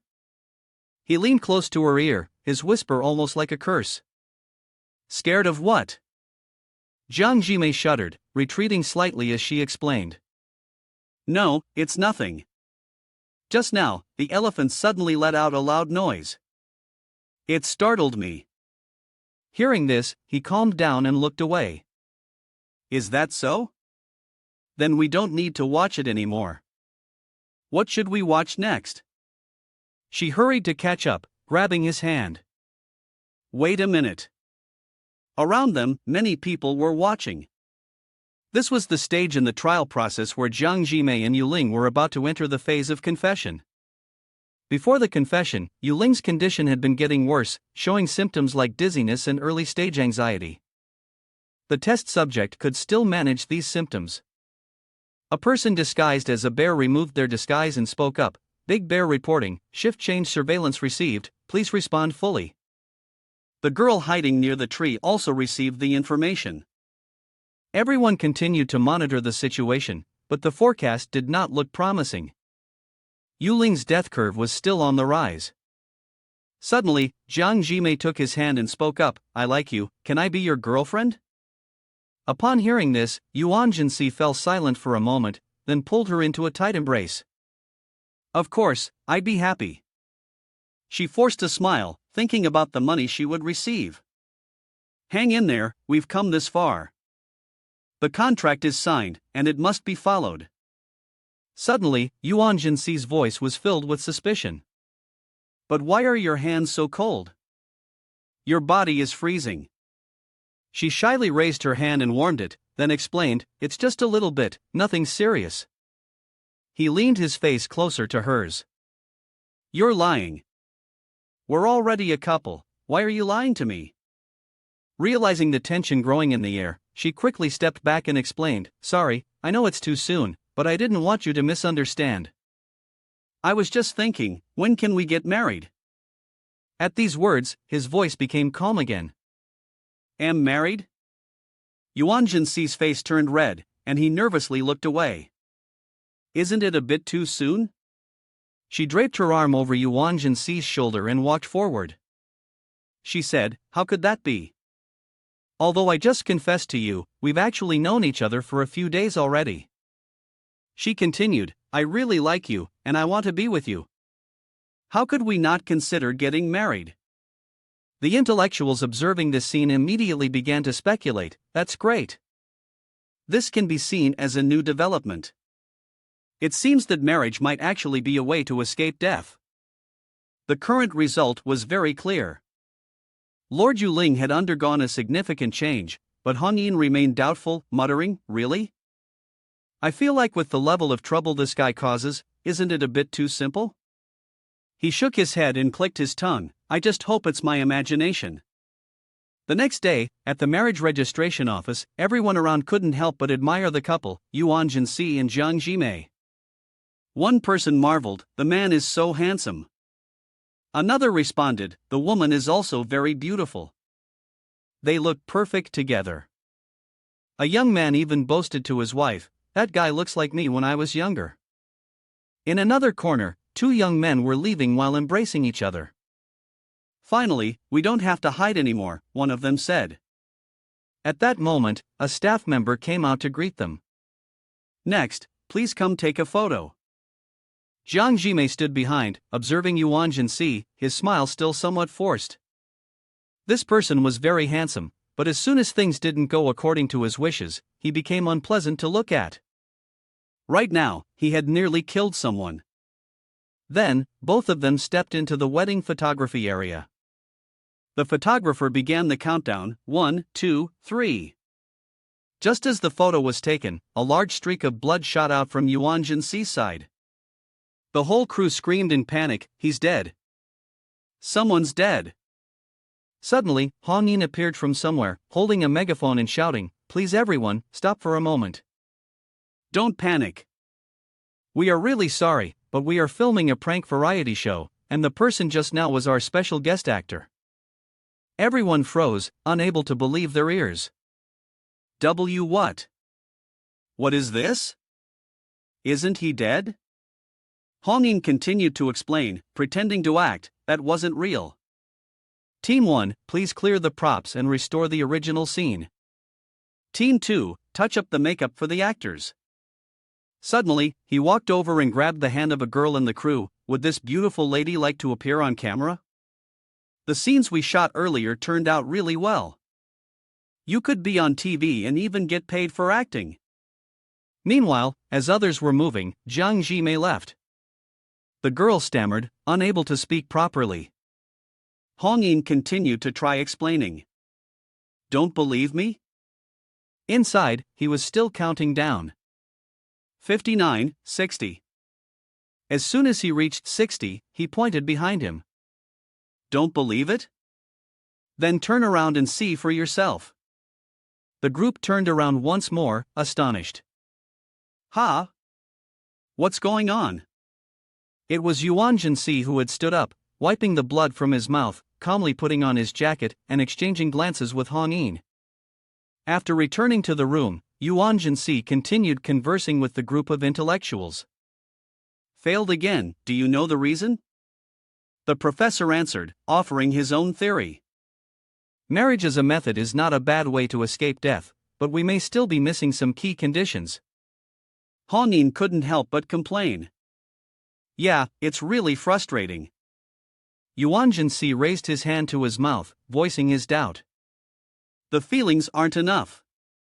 Upon hearing this, Hong Yin immediately turned and smirked. "Ha? After all this time, these two still don't like you?" He teased further. "Not good, Yulin." Yuan Si shyly looked away as the professor spoke again. "Right, the essence of the love deity is tied to affection. That means, if two people want to marry and there's no affection between them, simply marrying would cause Mr. Yulin to die from being overwhelmed." Yuan Si continued. "But in such a short time, it's impossible to truly love someone. Think about it, unless we use a bit of trickery." Hearing this, Hong Yin suddenly remembered Yuan Si's transgender version, and he exclaimed, Oh, that one. Yuan Si realized, but immediately denied. You mean a transgender person, right? Although this might make someone love me, as soon as I revert, that possibility will disappear. He continued his analysis, unless I have to live my whole life as a transgender person. But I think using a transgender person would make my personality even more unstable. Suddenly, his eyes dimmed for a moment, then he placed his hand on Hong Yin's shoulder and smiled brightly. If you want to experiment. Hong Yin immediately got goosebumps and turned away. Haha, my birthday isn't the same as yours. Yuan Si turned back to the professor and continued, but I think love is not necessarily required. As long as it's a pure feeling of affection, it's still fine, even if it's just a vague feeling.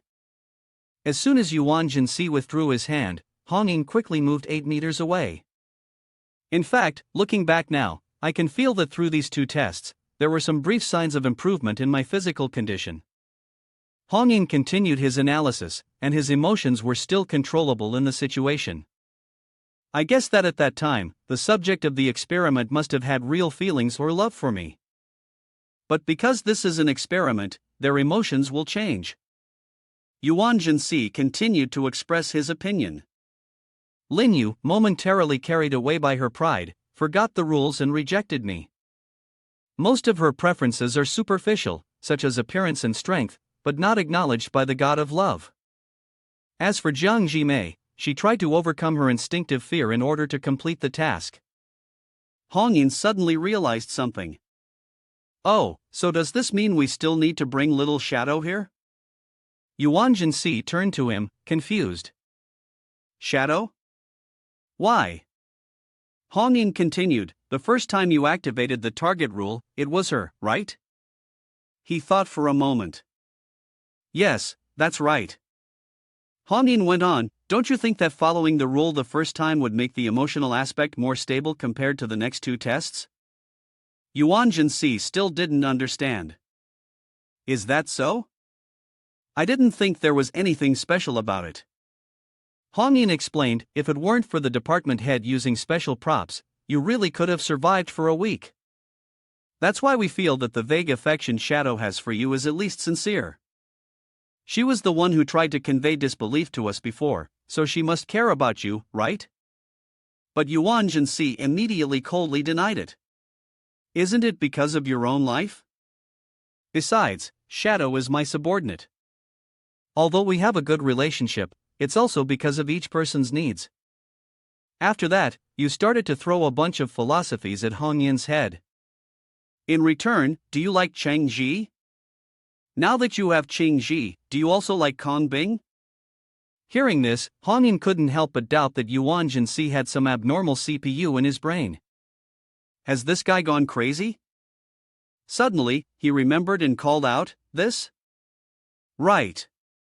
Do you know if the restriction on the Ruyu train has been successful? Upon hearing this, Yuan Si let out a soft "oh" and adjusted his ring, then raised his hand to pat Hong Yin on the shoulder. Well, that's certainly a good thing.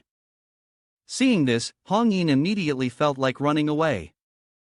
Exactly, because in order to block the way, we've sold quite a few of those colors. Though he smiled, Yuan Si couldn't hide the anxiety in his heart. Lately, things had been in chaos. The major issue with the Ruyu train restriction had yielded no results, and there were still 3 strange individuals in the house. The matter of the god of love still needed to be resolved as soon as possible. Yuan Si stood up, picked up his phone, and walked off, then turned back to remind Hong Yin, however, I still have to deal with the troubles caused by the god of love. So, here's the plan, I'll contact Shadow. To see if she agrees. If she doesn't want to cooperate, then please help me find a girlfriend with some brains.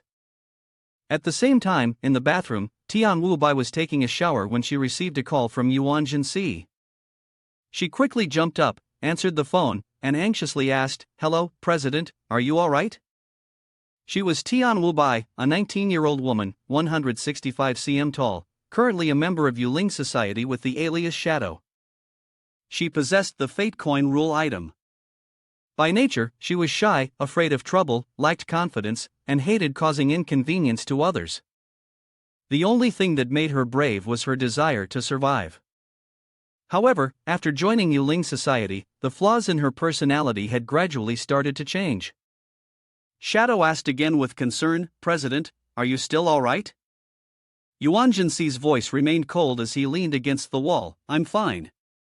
The reason I called is that I need a favor from you. It's about the strange event we encountered last time, when I fell into the entanglement of the divine CP rule. My birthday and yours are the same, which is why I got caught up in those strange rules. After experimenting with the special department, I still need your help." Upon hearing this, Shadow immediately responded with determination, "No problem, I'll follow your instructions." He quickly explained that the special unit had conducted 2 experiments, and as long as she followed his instructions, her life would not be in danger. Despite his calm tone, he was still filled with concern. He certainly couldn't tell Tianwu Bai about Cupid's method of avoiding death. It had to be real affection, otherwise, if he pressured her too much, her mental state might collapse, and an accident could easily occur. On the other end of the line, Shadow's voice sounded confused as he asked, "Alright, what do you need me to do?" But Yuan Si gave a vague response, just like last time. "When you meet me, I'll return to the way you saw me before. Then, you have to take the initiative and confess to me, start a relationship, and eventually propose to me." Upon hearing this, her face flushed a deep red in confusion. "Huh?" His voice remained indifferent as he continued, "Of course, this is not a forced request, you can refuse if you want." Her face darkened, and she bit her lip, thinking to herself, "Propose? Propose to the chairman?" Her voice was flustered as she shouted back, "Chairman, will I be responsible for this?" "I'll do my best."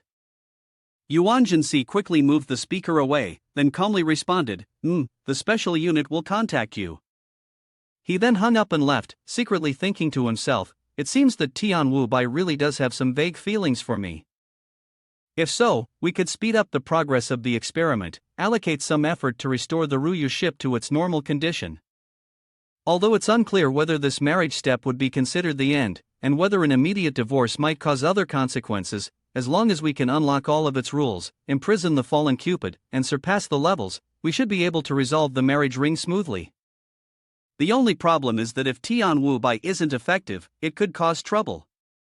The next day, at the headquarters of Yuan Si's residence in Yuan Si Minghu, Shadow arrived at the door of Yuan Si's house. Inside, she couldn't help but feel anxious, muttering to herself, "Come on, Tianwu Bai. The instructions are very clear, I can do this."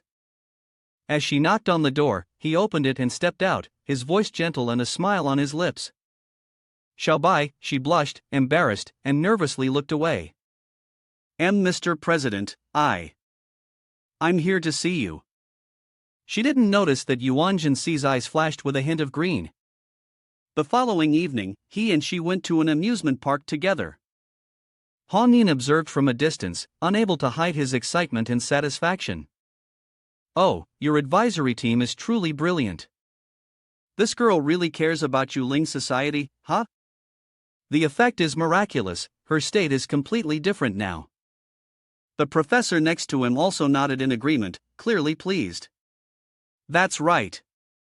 In this trial, the condition of Lord Yuling, along with the situation of coughing up blood, has clearly improved compared to the previous 2 times."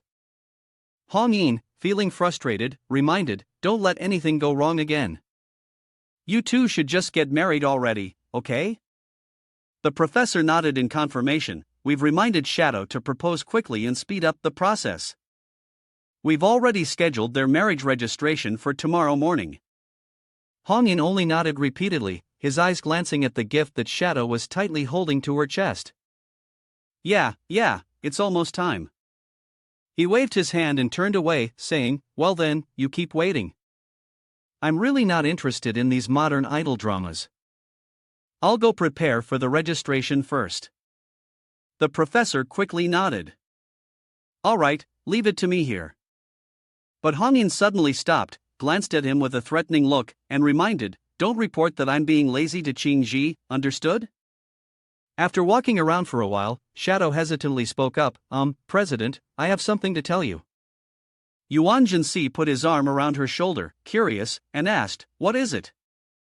Suddenly, Shadow bit her lip, knelt down, opened the gift box in her hand, revealing a ring, and shouted, "Marry me. Please marry me." Zoro and Sanji, who had gotten lost, rushed in, eager to watch. Yuan Si smiled gently, his voice soft, "Say it again." Shadow shouted with all his sincerity, "I said let's get married, tomorrow morning we'll go register." At that very moment, fireworks began to light up the sky. People all around cheered, filmed, and took photos. A brave girl surged forward for the sake of love. Yuan Si bent down tenderly to help her up. "Don't you need to tell your father?" She was still too shy to look him in the eyes. "No, there's no need. They already know, and they've agreed to let us marry." "Then, can the chairman give me his consent?" The crowd around them kept chanting, "Say yes, say yes." Yuan Si gave a slight nod. "All right." He took the red heart-shaped ring and slipped it onto her finger. Then he turned away, and once again the blue light flared up, survival avoidance progress at 80%, collection progress at 10%. Watching this, Hong Ying couldn't help but feel pleased. Good, everything is proceeding normally. How's the preparation on their side?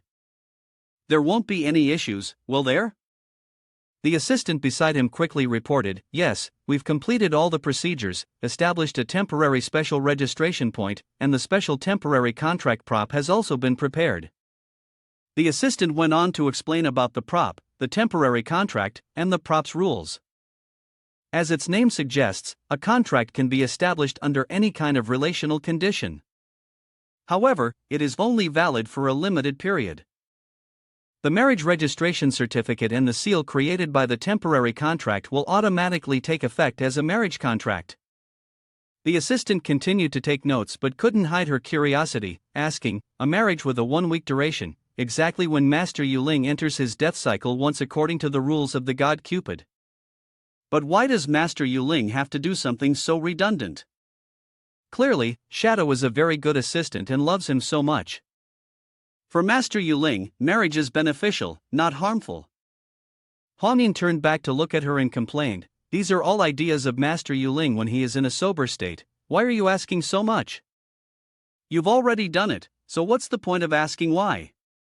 Do you know why the Xiaoming family has such longevity?" Shadow's face slightly flushed as she looked away. Hong Ying at this moment still recalled when Yuan Si flirted with her, making her skin crawl. Ha ha. But this Yuling guy is either extremely narcissistic or an old rooster. No matter how you look at it, he doesn't seem like a gay guy. It's still better to keep a distance from him. The next morning, Shadow and Yuan Si went to the special marriage registration office. As soon as they stepped in, the voice of the staff was heard. Shadow immediately recognized that the two people were Hong Ying and Chang Ji. Yuan Si's gaze also gradually turned red as he realized that these two seemed familiar. Hong Ying approached the reception desk and took out some documents. "Please wait a moment. Both of you, kindly sign here. After that, I will give you the registration form. Sign here." After they signed, she led them to a photo machine. "Please stand in front of the machine to scan and take a photo." However, Yuan Si's expression was still filled with suspicion. "What is the purpose of this machine? Is it necessary for the marriage registration?" Xingji stepped forward to explain, "Yes, this is a new quick registration machine we developed. After the photo is taken, the marriage registration can be processed immediately. There is no harm involved." As soon as the machine identified their faces and completed a series of operations, a marriage registration form fell out of the machine. Death avoidance progress 99%, acceptance progress 40%. As the confirmation form was handed over, Yuan Si's eyes suddenly turned a pure red. He said, "I truly thank you all for saving me from making one more mistake." The three of them then realized, and Shadow immediately excitedly spoke up, "Village chief. He's recovered." He walked over coldly and picked up the marriage registration paper to look at it. Still not fully recovered. "How many days does this toy last?" Xingji answered. 7 days. He continued to explain, if I tear up the contract now, I'll die immediately. Moreover, the purpose of this thing is to extend my life by 7 days. Shadow eagerly wanted to help. I understand. I still have some money I can use, if the village chief needs it. But he immediately cut off her words, no need. If it's not life-threatening for now, there's no need to use it. She quickly stopped, feeling embarrassed. Yes. Shadow lowered her head, feeling disappointed in her heart. Village chief, we could solve this without needing the full 7 days. Tian Wu Bai, you really are useless. Why did I even expect anything from this fake marriage? Yuan Si noticed the look in her eyes, sighed softly, and then walked out with her, only to realize that Hong Yin was hiding behind the wall, eavesdropping. He turned back and mocked, you're one step ahead. If you want to hear more, you can follow. He awkwardly chuckled and turned away. No, it's fine. Once they were outside, his voice turned cold as he spoke, sorry, I've just fully confirmed that you have romantic feelings for me. She lowered her head to the ground, shyly glancing at me. Then, she bit her lip and said loudly. Then, if I really confess to the village chief, would you agree? His gaze was cold as he looked at her, then he slowly closed his eyes. No, I won't. This is the first and last time I'll advise you. As long as you still want to live a normal life, throw away this thought immediately. Don't get lost in these unnecessary feelings. After that, he turned sharply and walked away, while she remained standing there, her hand placed over her chest. Suddenly, Yuan Si glanced at her and continued. If you don't understand or care too much about this, you can choose to leave the society. I have no objections. Her voice was soft as she replied. I understand. Just then, a notification rang out in front of Yuan Si. Honorable Sir, there's an issue related to the ship's announcement. Would you like to investigate it? He immediately recognized the Kiyaraji ship. Weren't you restricted by the special department's rules and regulations? Yuan Si ordered. Investigate it. A letter appeared, slowly unfolding. A piece of paper with red letters appeared. Due to the Kiyaraji ship being affected by an unknown object, the ship's contract and all passenger agreements will be voided. The service staff is about to disappear, as the Ryū ship is being affected by an unknown temperature restriction. The contract is about to expire. Unfortunately, Yuan Si is about to lose control. Yuan Si curiously asked, when will you completely lose control? But he did not receive an answer, he only saw the letter gradually fading away, while he himself seemed to stand in an endless circle. At the ship area, Ryū was being restricted, and the people around were discussing. Suddenly, in the temporary observation room, someone noticed something unusual and shouted loudly, the Ryū ship has a malfunction, quickly switch to emergency battle mode. But outside, everything remained quiet, without any response. He anxiously grabbed his bat and stepped out. His eyes widened in surprise as he realized that everyone outside had already perished. Suddenly, a stream of blood dripped from his head, and a huge figure blocked his small form. He trembled and slowly turned around, his eyes wide open as the blood began to splatter. At the same time, at the anime exhibition fair, Mori was humming while carrying some weed. The scheming frog kept rubbing its belly. Ryu immediately started recording a video, laughing, "Oh yeah, baby." The people around continued teasing, "Someone's cosplaying as weed. Looks like someone is going to have some bad luck soon." Suddenly, As and Takakura were surprised to see a headless cosplayer, with the head tied around the waist. Incredible, I almost got scared there. Too real now. This costume effect is amazing. But what work is this from? Obito, the young Uchiha, and the others surrounded him. Looks like it's over. There's a bit of Air's style in there. I want to meet the big shot to collect some stamps, but I'm a bit shy. Looks a bit too cold. My back's kind of cold too. Let's go, let's go. Aren't you the shy one? Suddenly, the guy stepped forward toward the young Uchiha, with a terrifying face, and asked, "Have you seen my head anywhere?" Though shivering, he tried to remain calm. "Ha, I figured it out. Your head is right here on your waist." The other person chuckled ominously. "So my head is here, huh? Thanks." The guy remained unfazed, casually smiling. "No problem, I'm just going along with the big guy." But then, he grabbed his head, yanked it off to show his gratitude. "Here, I'll give you this head as a gift."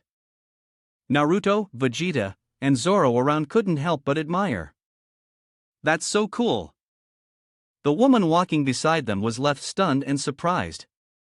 Xiao, you guys must have practiced this beforehand, right? Playing a prank? How come you didn't say anything? Doing this at a comic exhibition is so weird." The guy attached his own head to the young man's head, then held it by the hair. "Make it swell up like a balloon rising into the sky." The moon, which was shining brightly, was suddenly obscured by the giant balloon. Everyone around immediately noticed the oddity. "That's not right, run quickly, someone's been killed." But two young men, unafraid of the gun, stood still. "What's all the panic about? This is a busy neighborhood. I've seen plenty of these scare tactics before." "Really, you haven't even opened your eyes yet." But indeed, this floating balloon was real. At the same time, Hongyin had just exited the figure beauty store, looking forward to the next time he would come back. He. Suddenly, he heard a little girl beside him call out, "The balloon is so big, it's flying so high."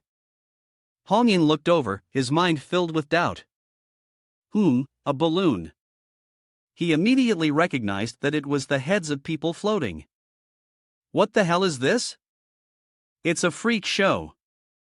Suddenly, he felt the gaze of the monster, fear surged through him, and he dropped the figures in his hand and ran away.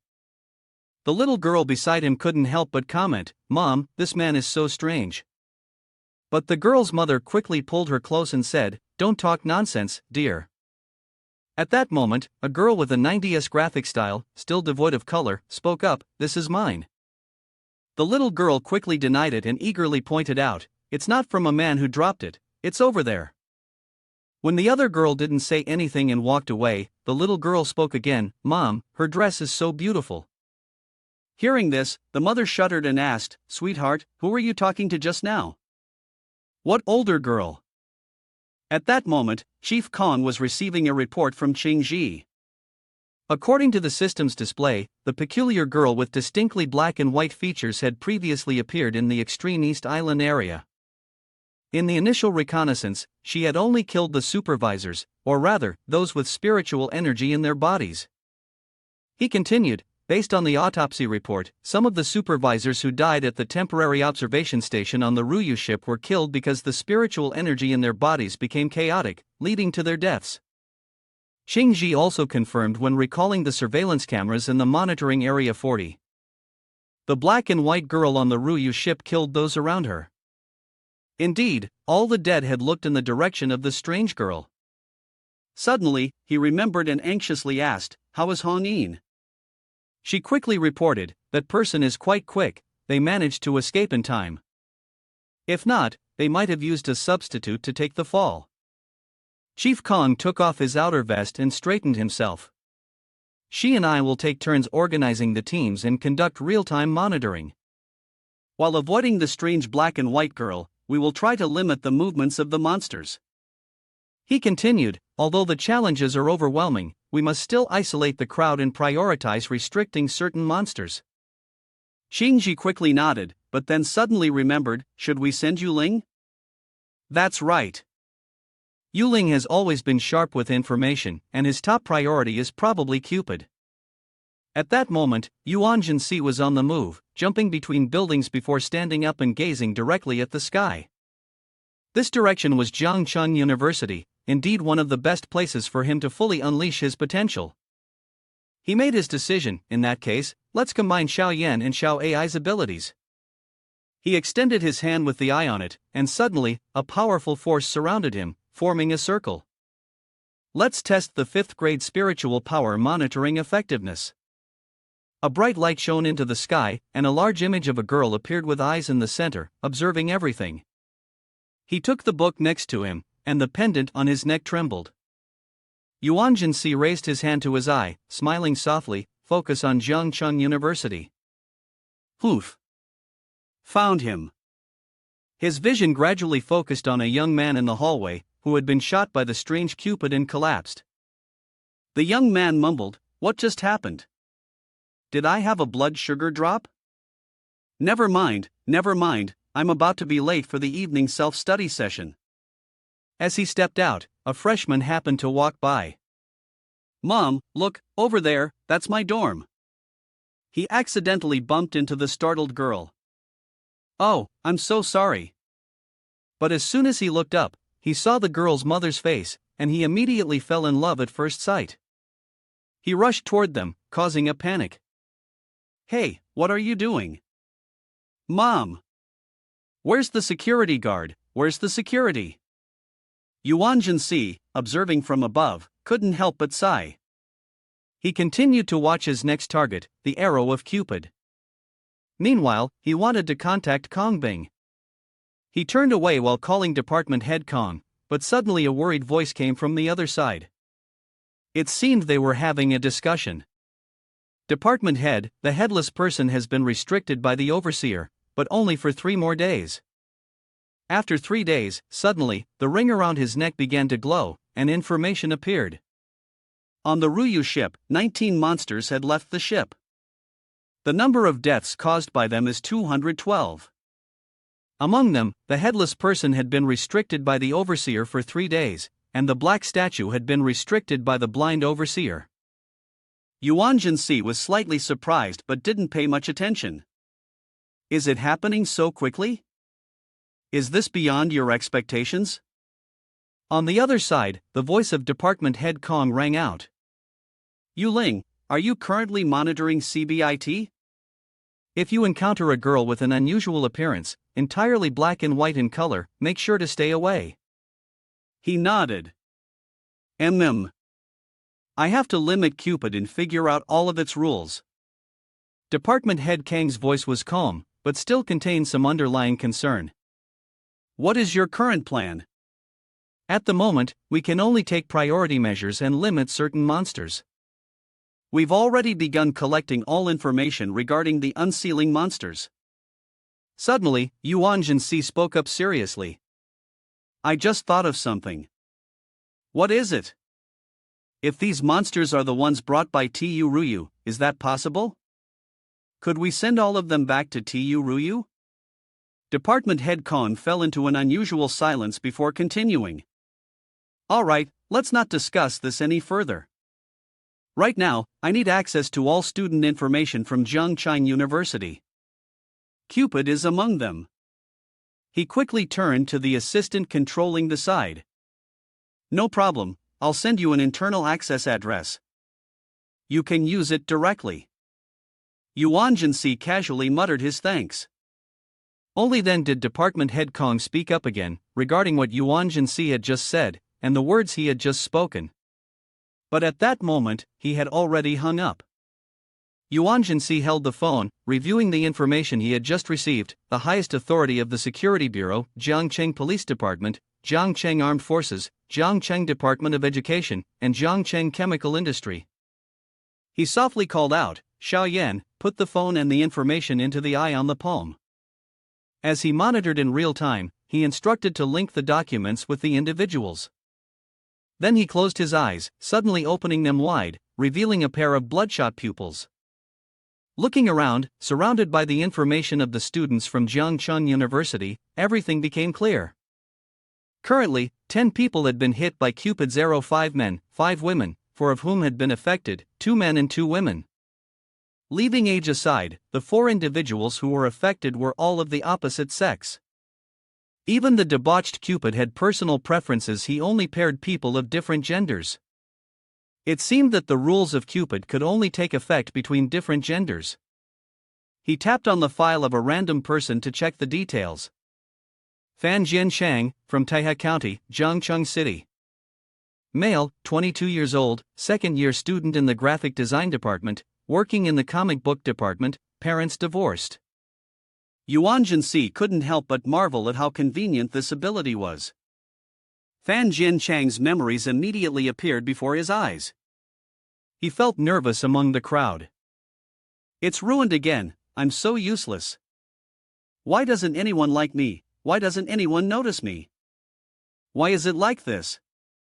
No, I don't want to be alone. He stepped forward, starting to make assumptions: poor social skills and a lack of love. People on the fringe of society are rarely noticed, those who have lost or never had family, friends, or lovers.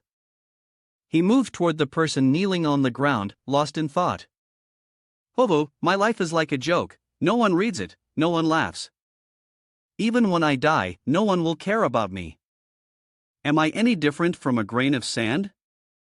He was silent for a moment, then continued to think. It was true, the cries were both lonely and tragic.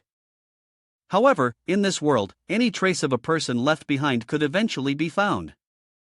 Even your personality, your thoughts, all your secrets, someone, even if they were odd, would eventually come to know them. He looked up at the moon in the sky, as if its gaze were observing all the things in the world, knowing that observation doesn't necessarily mean care.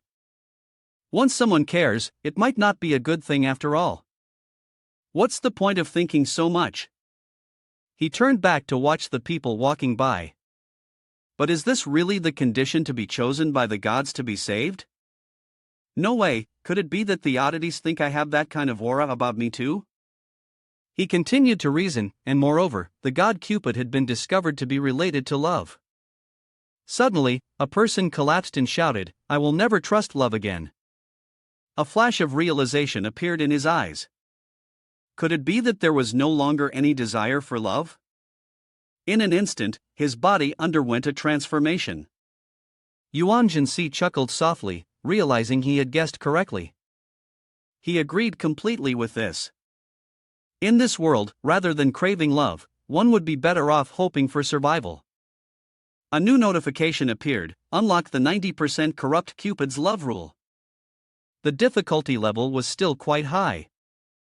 At this moment, while Pitt was wandering around getting familiar with the surroundings of the school, Yuan Si's voice suddenly rang out. Cupid, he quickly glanced around and saw him sitting on the edge of the wall, smiling faintly. Hey, long time no see. Don't recognize me anymore? After all, I'm one of those poor souls. As soon as Cupid saw him, his face immediately turned angry, and he raised his bow, aiming an arrow at Yuan Si. But Yuan Si smugly took out a marriage registration book.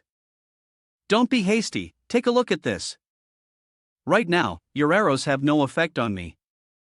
Upon seeing this, Cupid's face seemed ready to crack, and he lunged towards Yuan Si. Yuan Si quickly jumped to dodge, threw away the marriage registration book, then landed on the ground and stuffed the book into his chest pocket. We've escaped death, you can't kill me. Canceling this marriage registration is useless, after all, the law still holds. This is your rule. I find it very strange. Back then, when I was on the Ryū ship, the surveillance camera in the cockpit clearly showed that there were no abnormalities in that area. Why did you suddenly appear at the nearest control room door? Suddenly, from the smoke, Cupid appeared, no longer with angel wings but with the sharp, spiked tail of a demon, ready to strike at him. What is this? Suddenly, a green streak appeared on his chest. Wait, he's like this because... he wants to sever his relationship with Tianwu Bai. You still have this kind of power? Cupid laughed smugly. When the god Cupid feels that you and your marriage partner are not compatible, you may exercise a veto once. Unlock the rules of Cupid's godhood 100%. Your rules and Cupid's are being annulled. He wanted to retract the rules between him and Tianwu Bai and shoot a new arrow for himself. He coughed up blood but still concealed his smile. Ahem, doesn't this suit me just fine? Yuan Si screamed in pain again, then began coughing up blood, collapsing to the ground. At this moment, Cupid, pleased with himself, aimed his love arrow at him. Just as it was about to strike, the arrow suddenly stopped mid-flight. It seemed that the god of Cupid realized something when Yuan Si activated the transgender ability. Each name gradually faded away, verdicts were nullified, judgments were wrong, male, female, male, female, female, male, female, male. Then, the arrow exploded as Yuan Si stood up with a proud, feminine stance. As the smoke around him slowly dissipated, the god of Cupid remained there, mouth agape in disbelief. What's wrong? Never seen a transgender transformation before? But Cupid, unfazed, aimed his arrow once again at Yuan Si, shooting a powerful strike directly at his face. Yuan Si turned, smiling, and then looked back, leaving Cupid stunned as he held the arrow in his mouth, speaking mockingly. Hi, look at you. This is the consequence of outdated thinking. You've chosen the narrow path, haven't you? A series of notifications rang out, verdicts nullified, gender could not be distinguished. In the face of this situation, the god of Cupid burst into tears and flew away. Yuan Si, disheartened, turned around, but his sharp gaze still glinted with a cold light. He charged forward toward the god of Cupid in the blink of an eye, shouting, "Don't run, shoot another one." With that, he raised his arrow and aimed it directly at the god of Cupid, while his other hand pulled back to gather momentum. A Xiaoyan appeared, grabbed the god of Cupid's face, and slammed him to the ground. It screamed in pain as it was covered by black slime, accompanied by a series of blood-red eyes.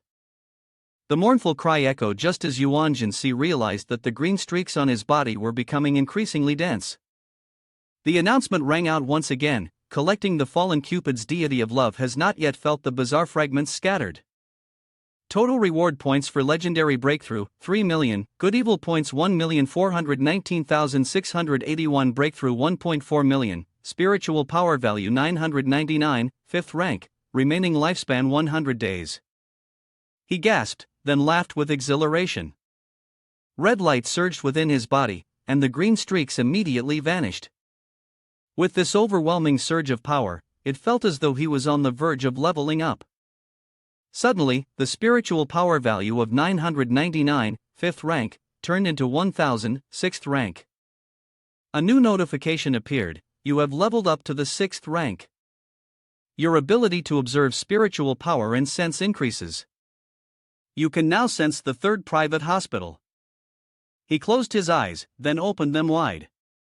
His pupils glowed a fiery red like a serpent's, and his body shifted in response. The eyes of Medusa. The slit-like eyes combined with the power of a transgendered being in Cupid's deity, influencing the emotions and feelings of others. His long hair gradually shortened, returning to his original male appearance. He called Xingji, and his deep voice resonated, "Hello. It's finally over. Cupid, Cupid, it's over. Is that paper still legally valid? I want to file for divorce with Shadow." On the other end of the line, she quickly replied, "Oh, that paper? You can tear it up. But it requires both of you to destroy it. Have you told him yet?" He coldly responded, "No." Xingji couldn't help but sneer, Shadow will be heartbroken when he finds out. Aren't men supposed to be romantic anymore? But Yuan Si retorted, "What does someone who's indifferent to life and death of her colleagues have to say? You should worry about those Hongyin people first before talking to me." Hearing this, she fell silent. Suddenly, a medical staff member entered and spoke, "Lady Qingji, please refrain from any unnecessary movements." Yuan Si, overhearing, couldn't resist mocking, "How terrifying. Seems like Lady Qingji was almost killed by some weird creature." She gave a slight smile and denied, "It's not that bad. I just lost a leg, but I'm fine. The research institute is making a new one for me, it won't affect my actions." This time, the Ruyu ship lost control, resulting in massive losses. Suddenly, Yuan Si brought the phone closer and lowered his voice, I've been on the Ruyu ship before. I have a thought, but I'll only tell you first. You can think it over and then decide whether or not to report it." Xingji remained silent and waited. I felt that this approach was somewhat risky. Could it be that by restricting the Ruyu ship, it had lost certain functions, which then allowed the creature to escape? The image of the monsters breaking through the ship's door flashed in her mind. She realized that cold sweat started to pour down her back, and her eyes narrowed as she asked, "What do you mean?" Yuan Si continued walking, explaining as he went. "At first, I thought the train had to be restricted. But now, looking at the situation, we can see that the threat from Jiangchang is far greater than when the Ruyuli train was moving. So, do you think we should try removing the restrictions on the Ruyu?" After ending the call, Yuan Si continued to think as he walked down the road. Although I had shared my hypothesis with Qingji about the special department lifting the restrictions on the Ruyu ship, it was hard to say whether the special department would accept this plan. Moreover, the anomalies on the Ruyu had yet to be resolved. But I had done all I could for now. It was just a matter of whether they agreed to this temporary plan. Next, they would need to find a rule-based artifact that could create a delicate balance with the Ruyu ship. In order for the Ruyu ship to retain its ability to suppress aberrations and continue functioning, it must still remain within the control of the special department. This, in turn, will help me resolve the urgent situation. I'll deal with her first. While the special department has yet to act, I must quickly capture the aberrations still scattered outside. He held the marriage registration paper in his hand, watching as it was gradually burned to ashes. And this. Coldly, he turned away and decisively threw it into the water.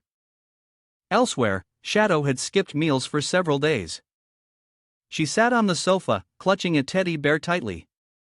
Her parents were understandably worried, but she quickly reassured them, "Don't worry about me, I'm just a bit tired lately, and there's been quite a lot of trouble."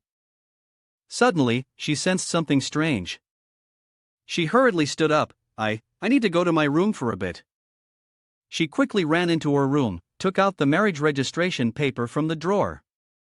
The text on the paper was slowly disappearing. It's gone." She hugged it tightly to her chest, memories flooding back. As expected of the president, solving Cupid so quickly, I don't even need to help anymore. It's just the right time, having exhausted so much Yuling power these past few days. I can finally rest for a while. At that moment, her phone vibrated. It was a call from Yuan Si. "Are you asleep?" "I'm downstairs," she exclaimed joyfully. "The president came to find me." Immediately, she ran downstairs. Yuan Si was waiting for her under the streetlight. "President, you're here," he gently waved his hand to signal her to come closer. "I came to find you for something, just a small inconvenience." As she approached, he handed Xiaoyan to her, his Medusa eyes erasing the affection this person had for me. Immediately, her eyes changed, and 2 flowers with thorns grew from them, tightly wrapping around her body. After completing his task, Yuan Si coldly turned and left. Shadow's parents were watching from afar. Her father was angry. Did she get rejected? I knew it was because of him. She's been in a daze all the time, you've noticed that too, right? Her mother remained gentle. It's better this way, a short pain is better than a long one. Even though he's Xiaobai's lifesaver, I still feel deep down that they aren't suited for each other. People with special abilities like them are already different from normal people, especially him. Even compared to Xiaobai's new friends, he doesn't seem like someone from the same world. At this moment, Shadow woke up, still unaware of what had happened. What did the president just make me do? She happily turned around to head back. Oh, I guess it's nothing serious. After thinking for a moment, she remembered. She had no idea that in her room, the diaries were clearly written. On November 11, she had used a coin to predict that the president would erase her memory. Remember this well, she liked the president very much. At the same time, in the corridor of Yuan Si's house, a frail body approached and rang the doorbell. The door creaked open, unaware that the Xiao AI group was waiting inside with fiery red eyes. In the conference room of the Bureau of Mysticism, Director Kong angrily slammed the table, trying to argue back. "Director Kong, I am good friends with the director of Mass General Hospital. If anything happens to you, I can introduce you to him. Just mentioning my name might reduce the cost by 50%. Huang Yin was so angry he almost lunged forward, but Qingji quickly raised her hand to stop him. Who here do you think you can touch? For those in charge of the bazaar department, everyone has more pressure than you, and of course, their mouths are sharper than yours. In her heart, disdain rose. Ha, dealing with this savage beast with a human face, there's no need for any formality. Do they even understand that? Just discuss them and get it over with. Hearing this, Hong Yin awkwardly laughed upon seeing her expression. I think I just heard your inner thoughts. Kang Bing still replied coldly, the documents of the Ruyu train are already in everyone's hands. In short, as long as Nation A does not agree to take out the Mobius ring rule artifact, we will immediately remove the restrictions on the Ruyu train. This is an announcement, not a proposal. Hearing this, Diamond shouted angrily, we already lent you the biological barrier. At present, the Mobius ring was still restricting 2 aberrants from Nation E.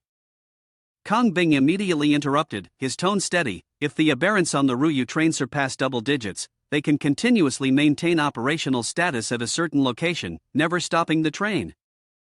They could also be sent to other countries again.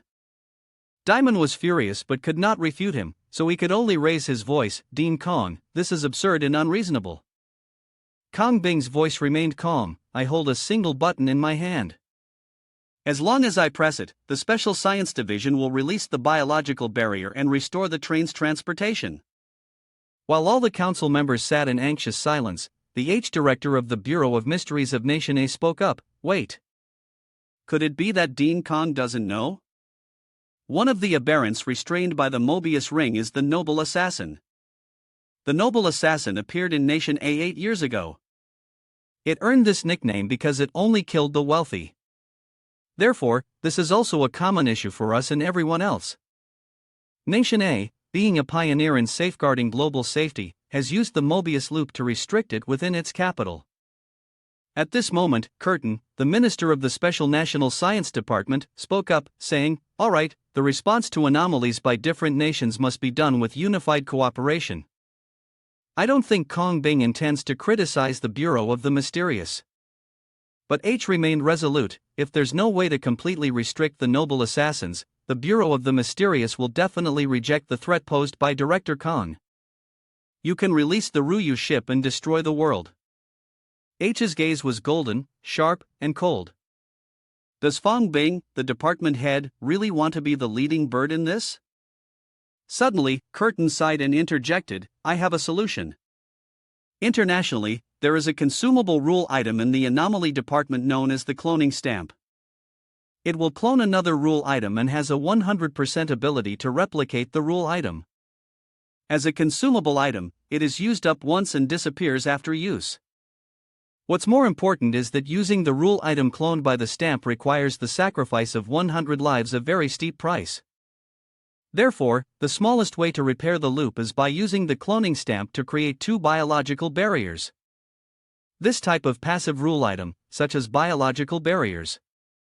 The price to pay is quite small, the user only gets injured. Even with the influence of the clone seal, the current medical capabilities can still cure it. Using the Mobius loop, the price to pay is the lives of 5 supervisors, this is something that cannot be changed.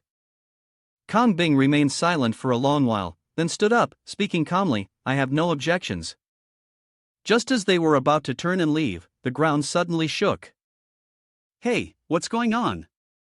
Kong Bing pulled out his phone, and a new notification appeared. The original settlement location had changed to the location of the Divine Mountain. At the same time, Yuan Si, who was walking on the street, also felt the tremor. Just now, there had been an earthquake, but it wasn't where they were heading. He suddenly stopped and noticed a girl standing in front of his house. Who are you? The girl turned cheerfully to look at him. Si, what's wrong?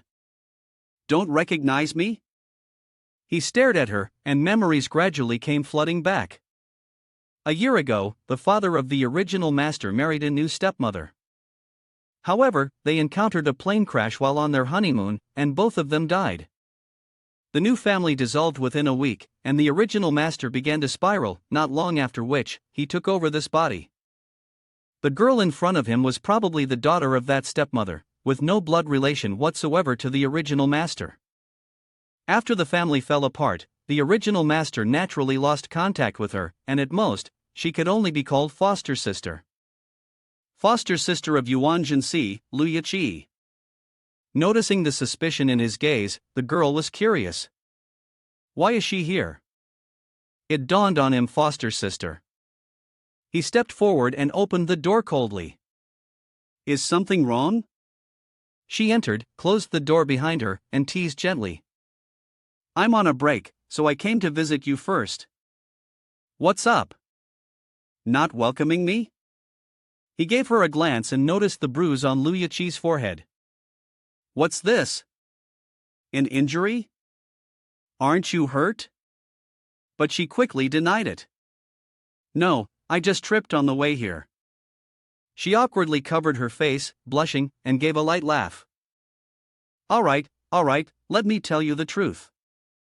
My parents told me to visit you. But, I promised them that I would keep this happy news a secret from you. His sharp gaze returned, his voice lowering. Who did you say? My parents. She was still confused, puzzled. Is that really the case? Yuan Si seemed to realize something. He remembered that among the oddities that escaped from the Ruyu ship. Seems like there's someone called. What was it again? TSK, now that someone's often here, it's not convenient to investigate directly. Suddenly, she leaned in close and whispered into his ear. Actually, there's something I've been really concerned about. Do you know about the recent chaos caused by the ghosts? The truth is, I was worried something might happen to you, which is why I wanted to visit. Ghost chaos.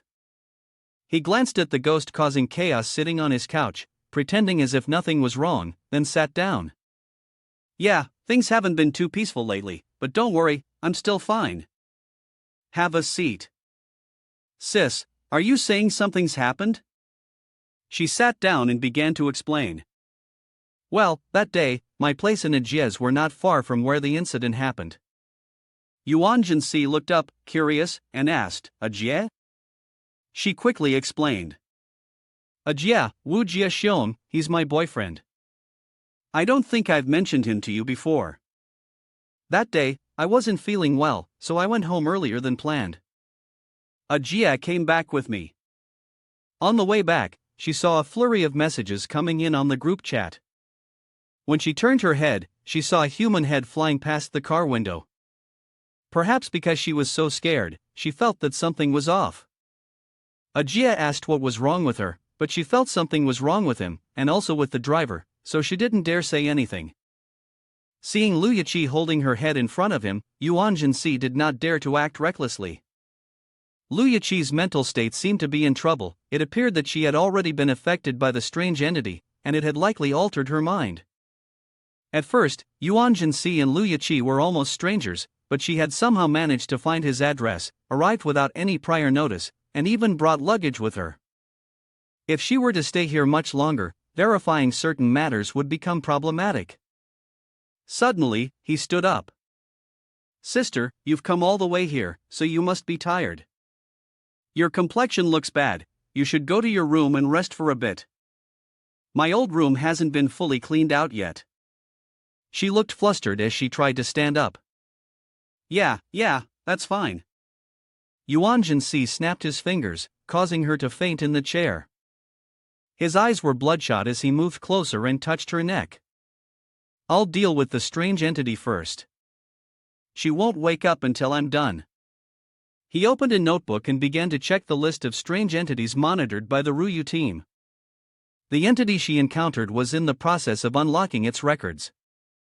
The entity was of the type self-loss, a cognitive rule-type anomaly. This meant that anyone closely connected to the affected individual would also suffer from the loss of self and acknowledge its existence. The year is unclear. Yuan Si began to think, unsure whether he should tell Lu Yiqi about Jinsi.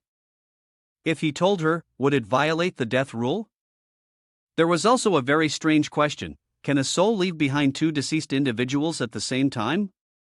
Just then, Shengji called, and he quickly picked up the phone. What's going on? What's so urgent that the department couldn't answer? Suddenly, the call was disconnected, and he was a little surprised. He tried calling back. Hello, Ching-ji? Before he could say anything, a voice rang out from outside the door. Hello, son, your sister isn't picking up the phone. Your mother and I don't have the keys, hurry up and open the door for us. I bought a lot of things today, I can barely carry it all. Hurry up. He froze for a moment, then smiled with amusement. Interesting, they're already delivering it to the door. He walked toward the door, responding. Yes, Dad, the show is about to begin. As soon as he opened the door, his parents were happily standing there with a load of things in their hands. Tonight, we're having a party. Oh, why are you lying on the sofa like that? He walked over to Luya Chi to wake her up. Wake up, your parents are home. As soon as he spoke, the text in her eyes disappeared. She rubbed her eyes and sat up. Where did your parents go? Why are they just getting home now? Yuan Si looked at her and realized that the pain of loss had deeply affected Luya Chi's perception, causing her to reset everything once again. But it didn't matter. This place was my home, my territory. Around them, thousands of Xiaoyan's little eyes were watching. A moment later, her parents went to the kitchen to cook. Behind them, Xiaoyan was still observing. His mother, while cutting vegetables, suddenly paused. Yuan Si, did you install this? When did we install cameras in our house? She looked directly into Xiaoyan's eye, smiling lightly. That's right, did you install it? She nonchalantly reached out to take Xiaoyan back. Yuan Si calmly looked at them. Oh, before you all were here, there was a thief in the house. I wanted to catch him quickly, so I installed surveillance cameras everywhere. She continued to pretend to smile, holding the crying Xiaoyan in her hands before returning it to Yuan Si. Aha, that's too dangerous. Still pretending, huh? I've already taken this down. You can reinstall it yourself. He calmly accepted it, then went back to his room. I'll leave it in my room. As soon as he entered his room, he noticed the little eye and the blonde girl had hidden away, crying. The level of anxiety from these two strange beings was somewhat unusual, especially the little eye. After several encounters with strange creatures and leveling up, yet still being terrified to the point of losing himself. The view from the crack now showed the mother with a level of brutality that had upgraded, while the father had reached a tragic accident level. He quickly turned his gaze away, as the little one continued crying. Mom. Yuan Si looked around, complaining that he couldn't even bear to watch TV anymore. Then he glanced at the little girl with blonde hair. And the kid too. When I was affected by the god's curse, what did you want to do? Forget it, just be a little more decisive. He opened his notebook to observe the information on the little girl. She was the one behind the eerie phone calls, the ones who carried out kidnappings and robberies. After receiving the call, the person would hear their own agonizing screams just before they died. A bell sound would then emerge from within their body, signaling a new beginning. The bell couldn't be stopped or turned off. Once the bell ended, the person would be killed by the eerie call. If the target doesn't listen, he didn't care, he quickly wanted to tear the girl out of his notebook. After all, keeping her was useless.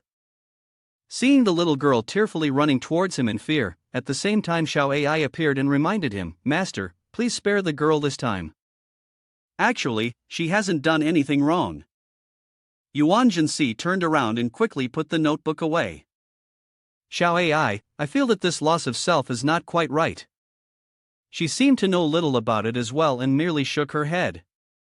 Maybe you can ask Cupid. I suspect that the origin or function of it might allow him to know something that could help you. Upon hearing this, he understood her meaning. She was implying that it might be related to him. She confirmed and continued. Yes, I think that even though your parents don't have much insight, they are proactive. He then shared his own thoughts. Exactly. At first, I thought I was dragged into this loss of self because of Lu Yiqi, but now that I think about it, both he and Cupid actively sought me out. She glanced over at the small eyes that were sulking. That's why we should make this guy vomit Cupid. However, Yuan Si didn't have time to pay attention to them. That's fine, no rush. Suddenly, the voices of the two outside were heard again. Si, it's time to eat. He quickly turned and headed over. Xiao Ai didn't forget to remind him. Please be careful.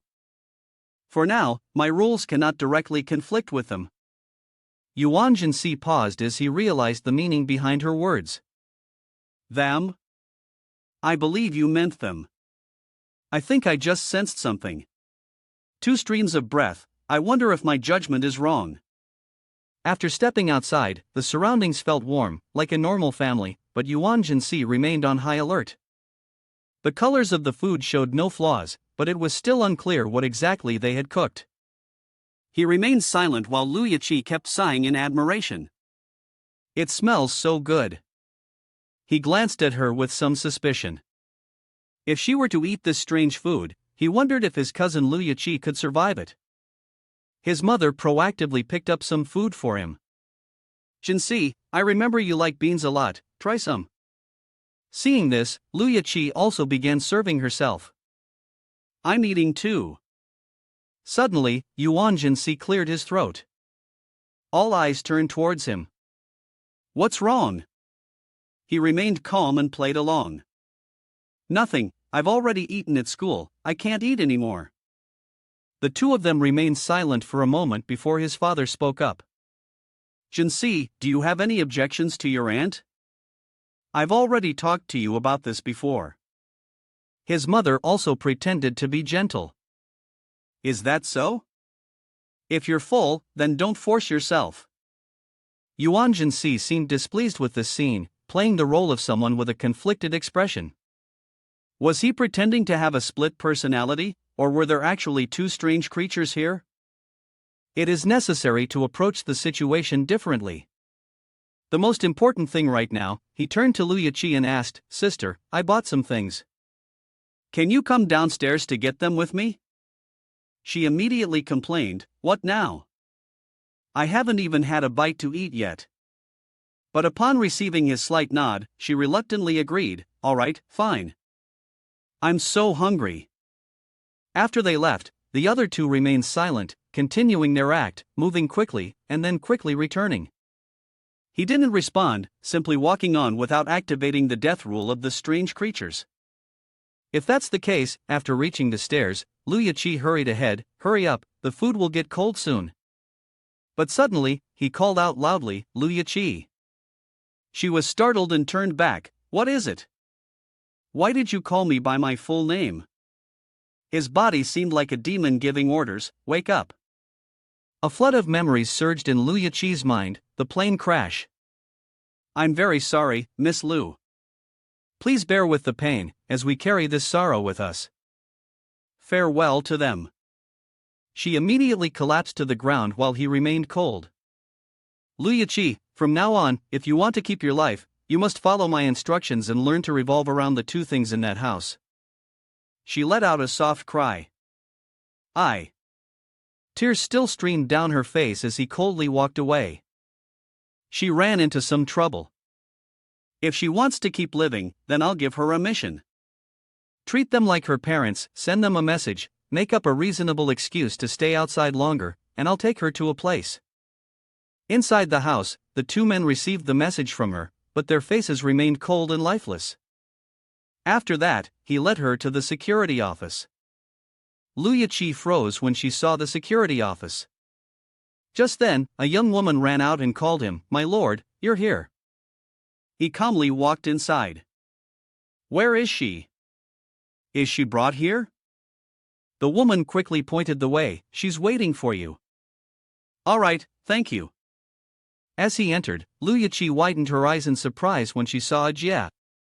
She immediately ran over to talk to him, Why are you here? He, observing from a distance, noticed that the woman beside him couldn't help but admire his appearance. The Lord truly lived up to his reputation. Yuan Si had checked Lu Yiqi's spiritual power, confirming that she was just an ordinary person, but something inside him kept telling him that she was unusual. Suddenly, he turned to look at her and called the special department staff, "Assist me." The woman quickly obeyed and showed him a video clip of Lu Yiqi. "What is this?" "Our information department found a police report on Lu Yiqi from last month. She reported that her boyfriend had been abusing her." "Abuse?" He quickly remembered the bruise on Lu Yiqi's forehead that she had denied. It seemed that, aside from Lu Yiqi's impaired judgment due to the effects of the spirit, her memories of non-family related factors were also very confused. Her normally stiff, mechanical behavior suddenly seemed exaggerated, and it was even possible that she was no longer alive.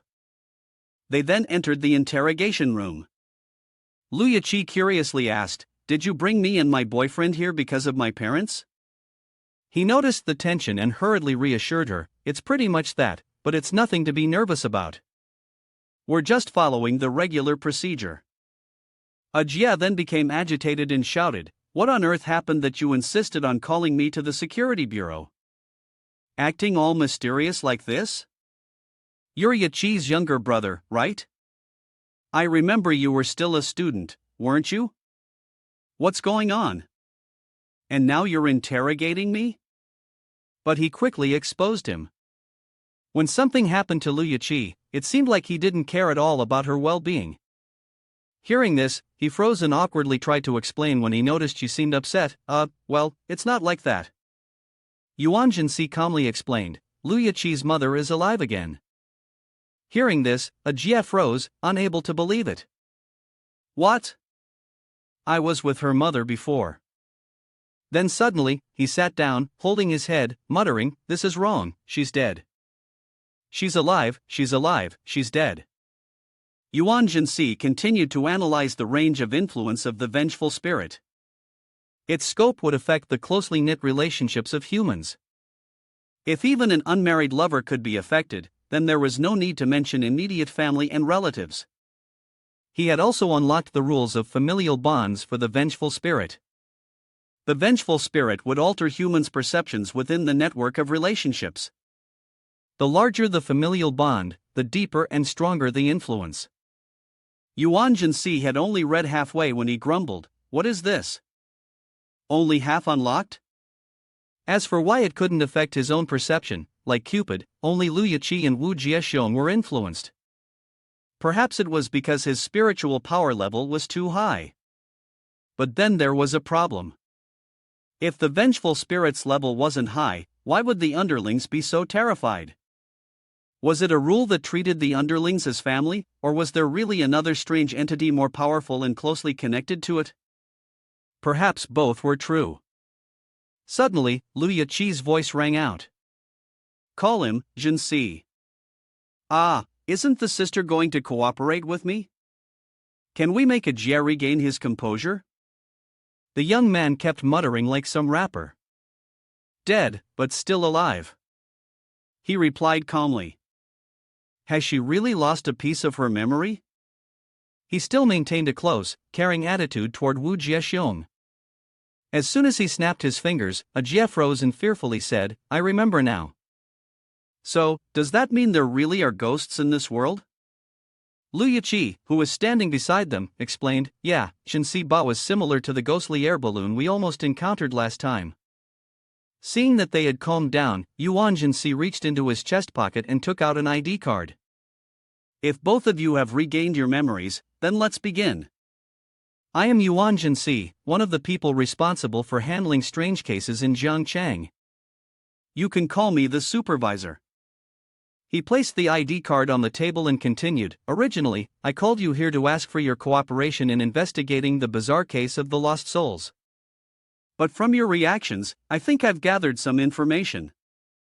Now there's one more thing." Lu Yiqi, noting down the police report, revealed that Wu Jiexiong had once attacked her, but it seemed like they had reconciled. Upon hearing this, both Lu Yiqi and Ajia were shocked and immediately denied it. "What? How could that be? Something must have gone wrong. Could it be that we're also haunted by some evil spirits?" Does this strange thing affect us? Yuan Si sighed in frustration. We really haven't argued, let alone fought. Yet she could save us too, everything is just so strange. I understand. In that case, I will arrange accommodation for both of you. Lu Yiqi can isolate himself from this bizarre anomaly. Such a hassle. For the safety of both individuals, and to ensure the case was solved promptly, their accommodation would be monitored by the security department. But Lu Yiqi and Ajia quickly shook their heads. It's fine, I'm the same. Yuan Si couldn't help but mock them. I think that's right. Privacy isn't as important as life, right? Then go ahead and sign the consent form. You're so easy to fool. He quickly took out the special investigation consent form. 2 minutes later, while the two were filling out the form, Lu Yiqi looked up at him, then froze, mouth agape. Are you monitoring us? Why did you suddenly shrink? Yuan Si looked down at his mini hands. How strange, when did this happen?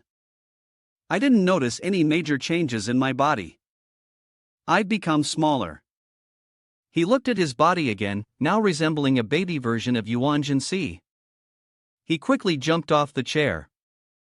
He hurriedly dashed out the door, calling loudly, "The mutation is affecting too much. Could someone please bring me a set of clothes?" The young man gaped when he saw Adagawa Si.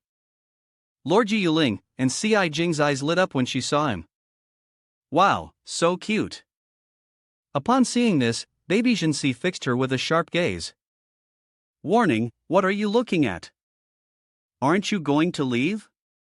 The two quickly left, and despite the threat, she was still incredibly cheerful. Yes, yes. Officer Si Jing, are you alright? Baby Si turned his head, his cold gaze fixing on Lu Yiqi and Ajie. And you too. His voice was chilling, almost terrifying. Go to where you belong. Once back home, Si immediately called Xingji. It's me, how's the progress on your side? He was holding a lollipop that Officer Si Jing had given him, and beside him were 2 cute teddy bears from a Qian district unit. There were also a few books, some fruit, and a Lightspeed superhero toy from Officer by Xiao Wei. Instantly, Xingji noticed something unusual in his voice. Yuling, your voice. However, Si saw through her intentions. Don't pretend, I still know the efficiency of the security district. Xingji couldn't help but burst into laughter upon hearing that. Oh, I wasn't thinking clearly. I won't mock you anymore, let's get back to the main topic. She straightened up, becoming serious again. The people from the dog-hating scammers faction at the mysterious department have agreed to exchange using the Mobius ring. Si chuckled softly in amusement upon hearing this. Oh, then they must have put in quite a bit of effort, huh? When will they be able to make up for that deficit? Xingji continued walking as she replied. Does it matter if someone like me, just an employee, answers that? My principle is simply having enough money to spend. Anyway, I've already managed to get them to commit. As expected, Si responded. The Mobius ring is involved in so many things, and right now it's still following a troublesome trajectory, so I can only keep circling around the body switching situation and wait for them to restart the Ryu ship, right? Xingji confirmed. That's right. After numerous tests, operations, and calculations from both Nation A and us, we agreed to this plan only when we confirmed that the success rate of your approach was 99%. In theory, it shouldn't fail once it's initiated. Si peeled the wrapper off a lollipop, savoring it as he spoke. Yeah, I can continue. I'll drag things out with them. If I can uncover the entire set of rules, that would be a great accomplishment. There is something, however, that I still need you to help me with. Xingji gently closed her eyes, listening attentively. Go ahead. He playfully twirled the lollipop in his hand as he responded. Through contact, I can confirm that the Vong Thn is not a solitary anomaly. Upon hearing this, Xingji skeptically asked, Are you sure? But Si remained entirely confident. Yes, there are other anomalies following it, so I need to establish a strategy to deal with both of them. She let out a tired sigh. Recently, Hong Yin, Mr. Kong, and I have been busy and cannot get involved in other matters. Here's what we can do. I'll have Shweli and the special scientific staff monitor the situation with the strange beasts. It'll be more convenient if it's someone we know working together. At the same time, Shweli, who was teaching a class, suddenly sneezed loudly. She smiled apologetically at her students. Sorry, everyone. I think I've become a bit sensitive lately. Ah, could it be that Lord Yuling is encountering some trouble? Upon hearing this, Yuan Si smiled with satisfaction and hung up the phone. Alright, then I'll take full control of things on the Von Lin side. He bit into his lollipop, but suddenly stopped, tossing it aside. This artificial sugar taste is really awful. Afterward, he walked home, cracked open the door, and found the room pitch dark. Only one father was sitting in deep thought. Father, I'm home. He looked toward the sofa, where his father had his hand on his chin, lost in thought. He coldly said, "Turn on the lights, it's so dark in here, the lighting is bad." Suddenly, his father jumped up and shouted loudly, as if a demon was slowly approaching him. "What time is it? Why are you coming home so late?" The teacher told his father, "He didn't go to school all day today, is he skipping classes?" He was startled and stepped back, feeling an invisible pressure weighing down on him. After his body had shrunk, the influence of the deceased on him had become even greater. In the place of calm, he couldn't sense his spiritual power weakening, perhaps due to the suppressive rule that the deceased naturally carried. Was it a violation of rules like this? Even with two bizarre shards in his possession, could it still be like this? His father walked over, his face still twisted with anger as if he wanted to devour him alive. He was still so young but was learning bad things. Little Yuan Si complained inwardly, was it only for acting? He put a hand to his chest, tears welling up in his eyes. He blamed his father. Why didn't his father care about him? Didn't he ask why he didn't go to school? Hearing this, his father suddenly froze, his steps halting. He turned on the light and walked over to place his hand on his son's shoulder. His voice softened. What happened? Tell me, and I'll handle it. He tilted his head again, his face returning to its eerie, threatening expression. The premise is that children are not allowed to lie. The room suddenly fell silent. Yuan Si spoke up softly. My sister's boyfriend has been threatening me. The father paused for a moment, then gently patted his head. I understand. Although I don't know when Yachi got a boyfriend. I'll ask her the next time she comes home. He then turned and walked away, but this action only deepened the suspicion in him. Strange. Why wasn't he questioning why Liu Yachi wasn't home? Was it because I mentioned Wu Jiexiong that I managed to trick him, and he no longer threatened me with death? When I shrank down, my chances of survival should have increased, right? Even though I know they are fragments of him, I can't help but wonder, do they have independent thoughts? Could they have their own ideas about enforcing the rules? Yuan Si raised his hand to his chin, giving a soft smile of amusement, as if something intrigued him. He wondered, where does one begin when looking for a path to death? He smirked, deciding that from now on, he would no longer beat around the bush or agree to their requests, but would instead resist head-on. But then, he recalled the meal from earlier. No, that wasn't it. He hadn't wanted to eat the strange food before, so he had flat-out refused, and that hadn't triggered the death rule. At that very moment, his mother emerged, wearing a wicked, eerie smile. Yuan Si, could you buy a bottle of soy sauce for me? She asked sweetly. He lightly adjusted his glasses, a mischievous smile forming on his lips. Already got it, he thought. Agreeing to a request from the departed without actually following through. He took the money and obediently responded, sure. 15 minutes later, he quietly opened the door and stepped inside. I'm back. His mother looked at him, her eyes widening in an ominous glare. Where is it? She demanded. He pretended to retreat innocently, looking remorseful. Sorry, Aunt, I forgot. He chuckled quietly to himself and placed the money back on the table. Should I give the money back to you?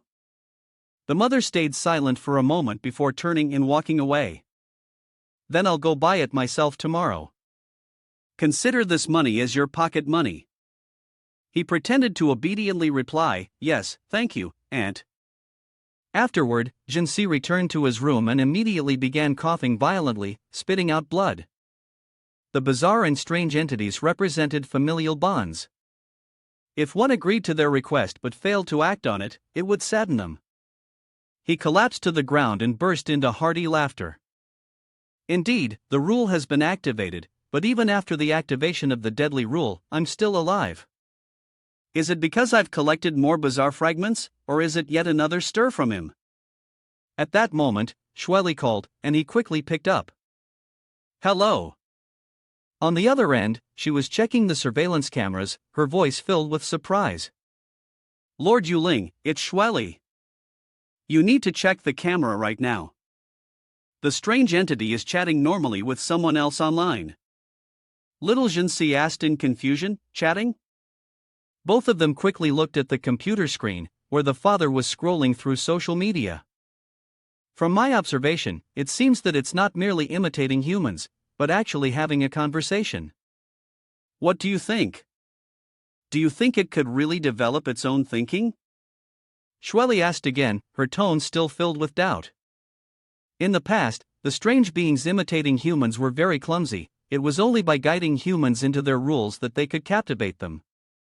But according to the history of conversations with the strange beings of the lost souls, it seems they have fully grasped the ability to communicate like humans.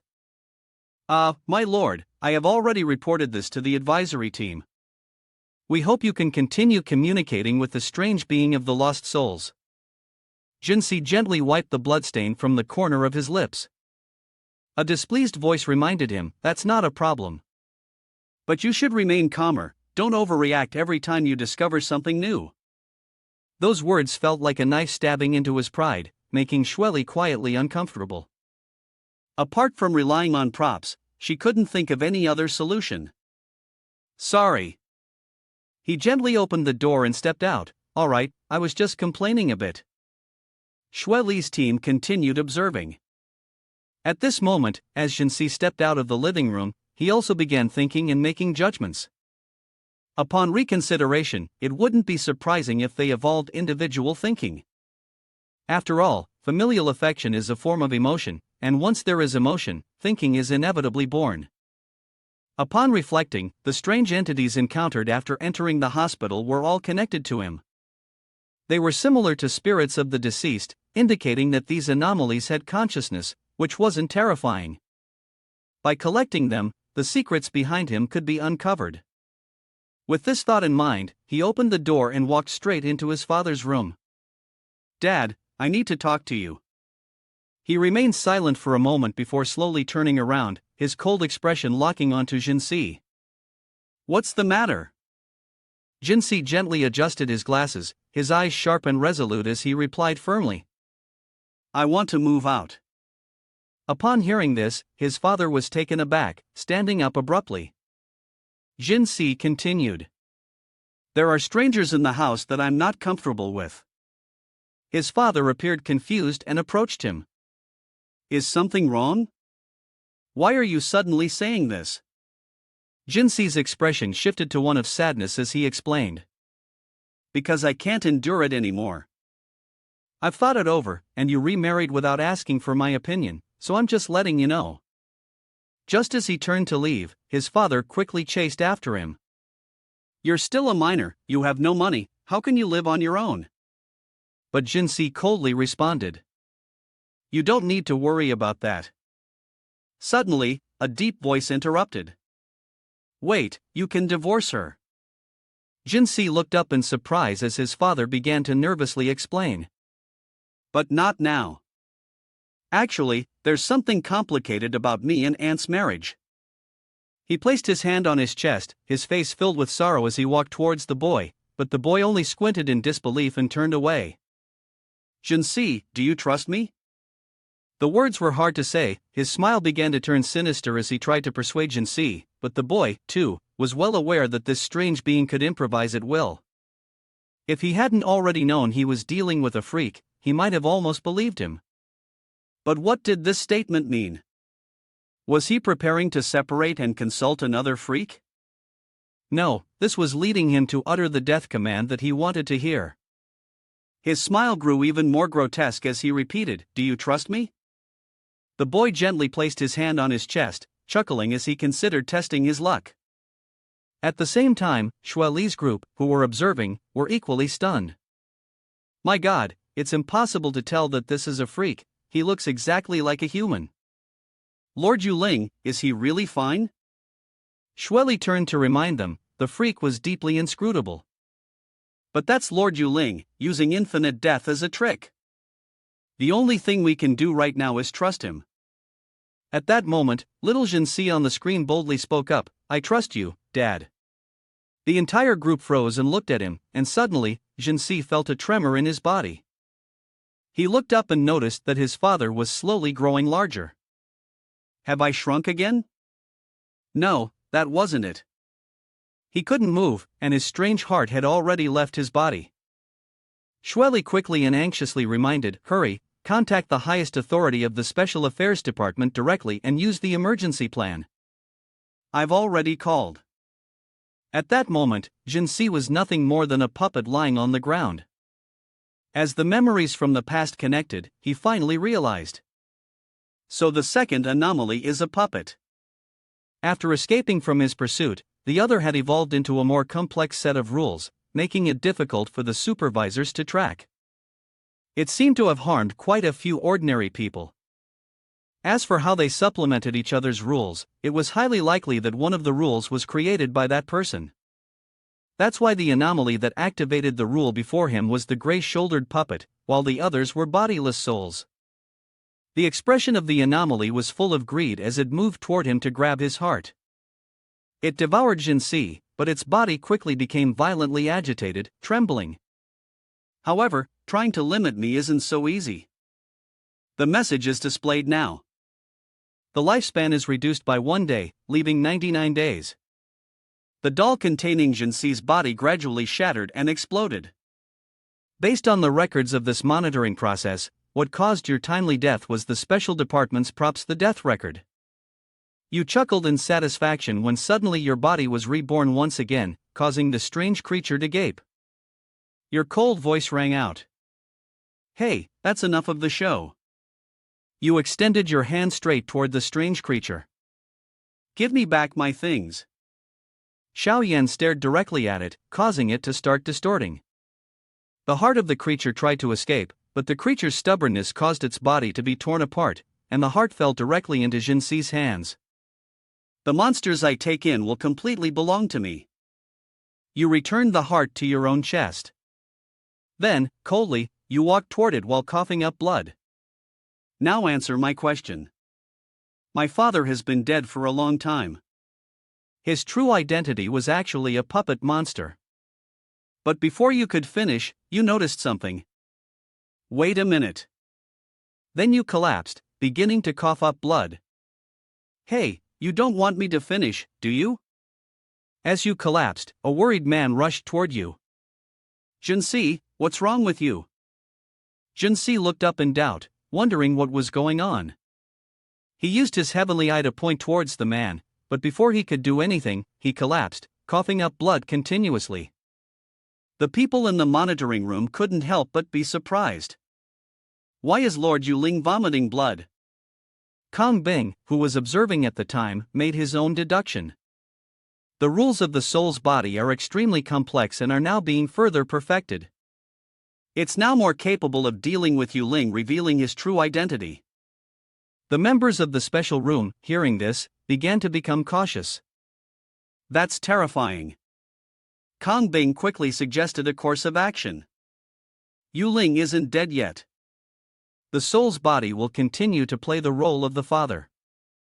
We must immediately contact the emergency department and intervene in the situation. Before the Ruyu train restarted, everyone had to ensure the safety of Yuling. Yuan Si, still conscious, remained vigilant. Could this be a new rule that evolved after it fused with the soul's body? It could be. I only know the rules of the doll, but the known rules of the soul's body are insufficient. Plus, avoiding the certain death rule of the gray doll. Coughing up a lot of blood is a side effect of avoiding death. It also serves as a reminder to me. Exposing its identity now is pointless. Earlier, I tried using my ability to kill it, but ended up coughing up blood. Indeed, I had never thought of this. Just now, after I transformed into my usual form, that bizarre father quickly stood up, grabbed his phone, and said, "I'll call an ambulance right away." Meanwhile, you remained calm and observed the situation. Now, aside from separating these two strange beings, there's nothing else I can do. He called 119, then wiped the blood from my mouth. The doctors quickly arrived to check on me and take me to the hospital.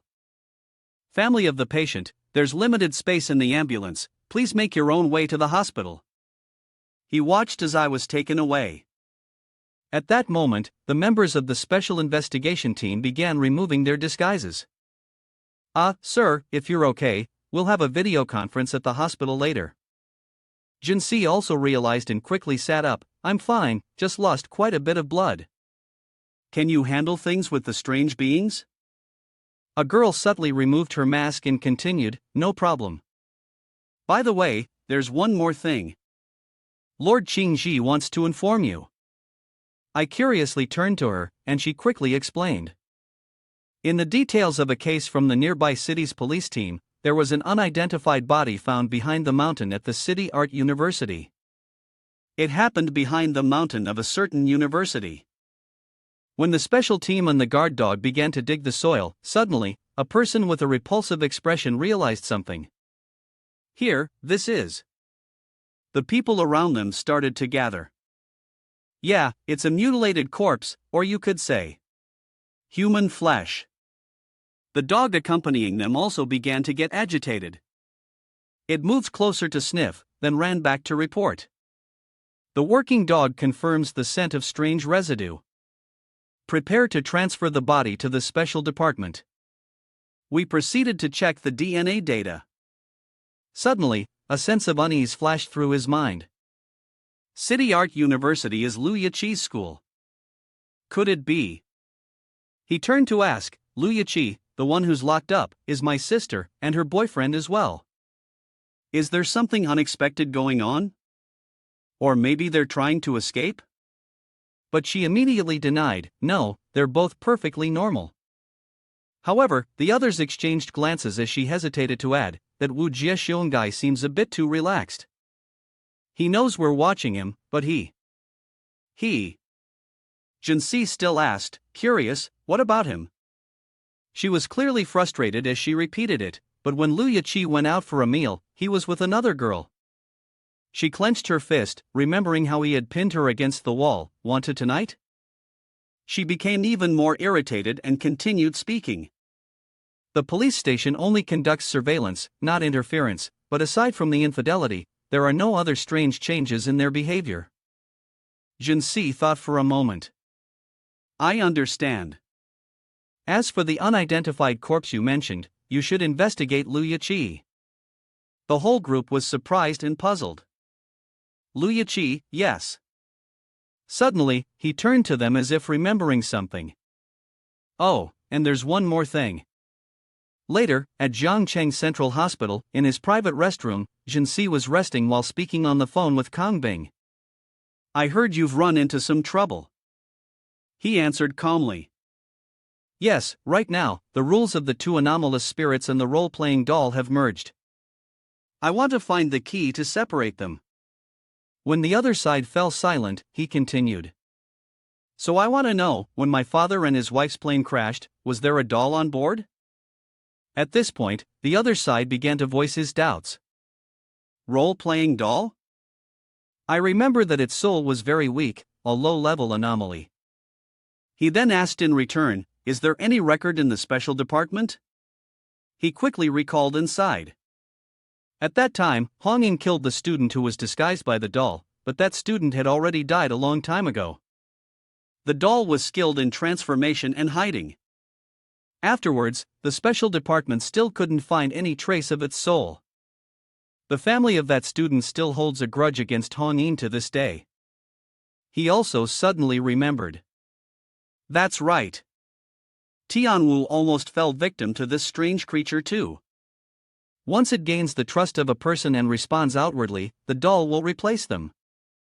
The body and mind will be stolen by the creature. It kills quietly, then takes the place of the victim. It's hard for the monitors to assess. Now, it's even more dangerous. I've instructed the backup team to investigate thoroughly. After the soul left the body and went to the hospital, there was no sign of any doll. If that's the case, it's quite difficult to resolve. At this moment, Kong Bing began to share his thoughts. Actually, the advisory team has a plan, but they don't dare to suggest it to you. Let me hear it. The plan was quite direct, but I think you might not accept it. We're also worried. He remained calm and turned his gaze up. Go ahead and tell me. He lowered his eyes slightly and began to explain. Whether it's a lost soul or a doll playing a role, they both came because your heart was formed by the hospital incident. He remained silent, continuing to listen.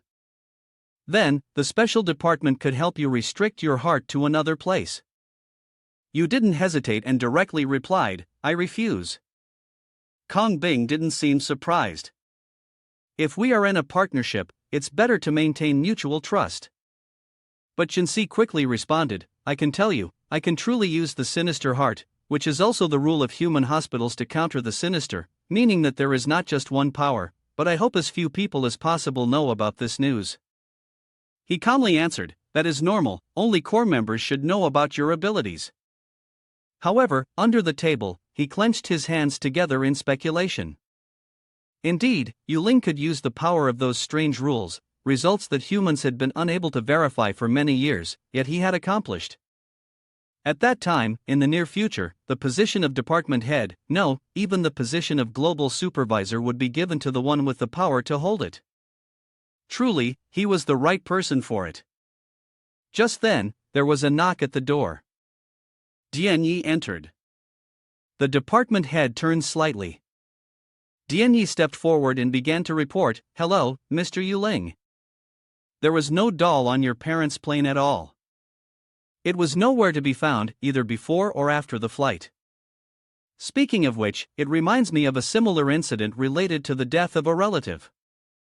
But before he could finish his sentence, Yuan Si directly interrupted. But that's not important. I remember that before, Mr. Tian Yi wasn't someone who hesitated like this. Upon hearing that, Tian Yi shyly rubbed his hair. Ha, Mr. Yuling, you really overdid it with the publicity. Here's how it went. The white cat was the first person to successfully escape from the ship after the Ruyu voyage appeared. At that time, he said he had met his deceased mother on the ship. I thought that was a case of the strange phenomenon of soul loss. Upon hearing this, Yuan Si seemed to understand. So, you mean the soul loss back then might have still been just soul loss? It hasn't evolved, nor were there any puppet-like transformations that fit the rules. At this point, Tian Yi also realized. Yes, why didn't I think of that? Suddenly, his expression fell, full of embarrassment. But we can't ask the white cat about this. They say the white cat boarded the ship once before the Ruyu's voyage was restricted, and after that, he completely disappeared. Now, Yuan Si suddenly realized that the name sounded familiar. White cat. That's right. It was mentioned in the handbook before. The white cat led the extermination of the vengeful spirit, and then encountered someone on the ship who had 287 people, with 192 souls. The train continued on to the next station, but he had been in the vehicle for 24 hours. At first, I couldn't see his entire face, and right in front of my nose and the Special Forces team, he boarded the train and vanished. Strange, really strange, I had a bold idea. Suddenly, he burst out laughing, looked up, and said, I have a modest request. I would like to be granted permission to board the Ruyu train to conduct an investigation. The two others suddenly fell silent, then casually responded, "No problem, just be careful." Then, he was immediately transferred to the Ryū train. The train's announcement quickly appeared, "Thing High Present, welcome back to the train." He was satisfied and said, "Good. The special agency hasn't installed any surveillance cameras inside." He then stepped forward and asked, "Among the contracted staff you've registered, is there someone strange named Puppet Roleplayer?" The announcement quickly displayed, "No, sir." He, full of suspicion, stepped forward again, "No? If I don't have the authority to view the footage from the day the white cat boarded, then I will tear apart all the records of the Ryū train." Hearing that, the notifications on the ship fell silent for a moment before they began to appear. "Apologies, sir, but this point is not actually in my rules. However, perhaps I can bring you back to the moment of that scene." A portal quickly appeared behind them. Hearing this, he asked again, full of doubt, "Oh, since when did you have such power?" The Ryū ship let out a soft sound, and a series of notifications continued to appear. The Ryū ship follows mutual rules. The Ryū ship follows mutual rules. At this point, he held the notebook in his hand and looked toward the ship that was reflecting upon its mistakes. "Sir, I truly know nothing about these two demonic beings. They themselves don't know when they took the initiative." Now, he began to realize it turned out to be like this. Among them was a strange demon, a one-way ticket. There still had to be this portal, right? The special department will temporarily release you soon. At that time, you must seize the opportunity. Afterward, he stepped through the portal and left, either to break the rules or to level up, and with them, form additional rules for the purpose of utilizing strange beings. "Understood, sir." He walked through, his gaze catching sight of the white cat rushing toward him, grasping it. "What method was that doll playing? Speak quickly." He squinted, continuing to observe as the doll began to crumble. "Can I borrow your body?" Then, his body gradually started to dissipate, shrinking, contorting, and distorting, before letting out a loud scream. Yuan Si couldn't help but be surprised, the puppet was acting so subtly. On the ship, Ryū directly took the place of an inspector, silently and imperceptibly dealing with him. At that moment, the young man was quickly restored thanks to the shattered pieces of the role-playing puppet. At the same time, Yuan Si noticed a familiar figure. It was a Jie. "Wait, Wu Jie is here too." He shrank back into a corner as the monster slowly approached. "He's killed someone." Just then, the anklet on Yuan Si's ankle lit up. "I've found it. I've found the target to play the role-playing puppet." Suddenly, he turned down when he saw his phone vibrating, displaying the message Su Jian. He quickly picked up the phone and said, "Hello?" On the other end, a voice immediately rang out, "Master Yuling has confirmed the identity of the unidentified corpse. Upon cross-referencing the results, it is Liu Yiqi. Name, Liu Yiqi, female. Cross-referencing with identity records, the match is 99.99%. He remained calm as he replied, "I understand. Call them to the interrogation room. I'll be there shortly." At that moment, a Jie's head was gripped by a hand. Just as he was about to jerk it away, the puppet playing the role reached out to stop him. In the interrogation room, a Jie innocently asked, "Is there any new information?" "Yachi's parents," Yuan Si replied coldly and decisively. "It's not Yachi's parents, it's you." He began to stand up, slowly walking toward a Jie on the night of the 4th of the previous month. He then placed his hands on his shoulders. "What are you doing?" The whisper from him sounded like it came from hell. A Jie started to tremble and stammered, I was at home." His voice grew sharper. "Really? At home? Tell me more." Seeing a Jie continue to stammer, Xiaoyan's eyes began to cover him, and his voice rang out emotionlessly, "Be honest. You can't lie anymore." A Jie's form began to crack. "Getting too into character, huh? This puppet really is him.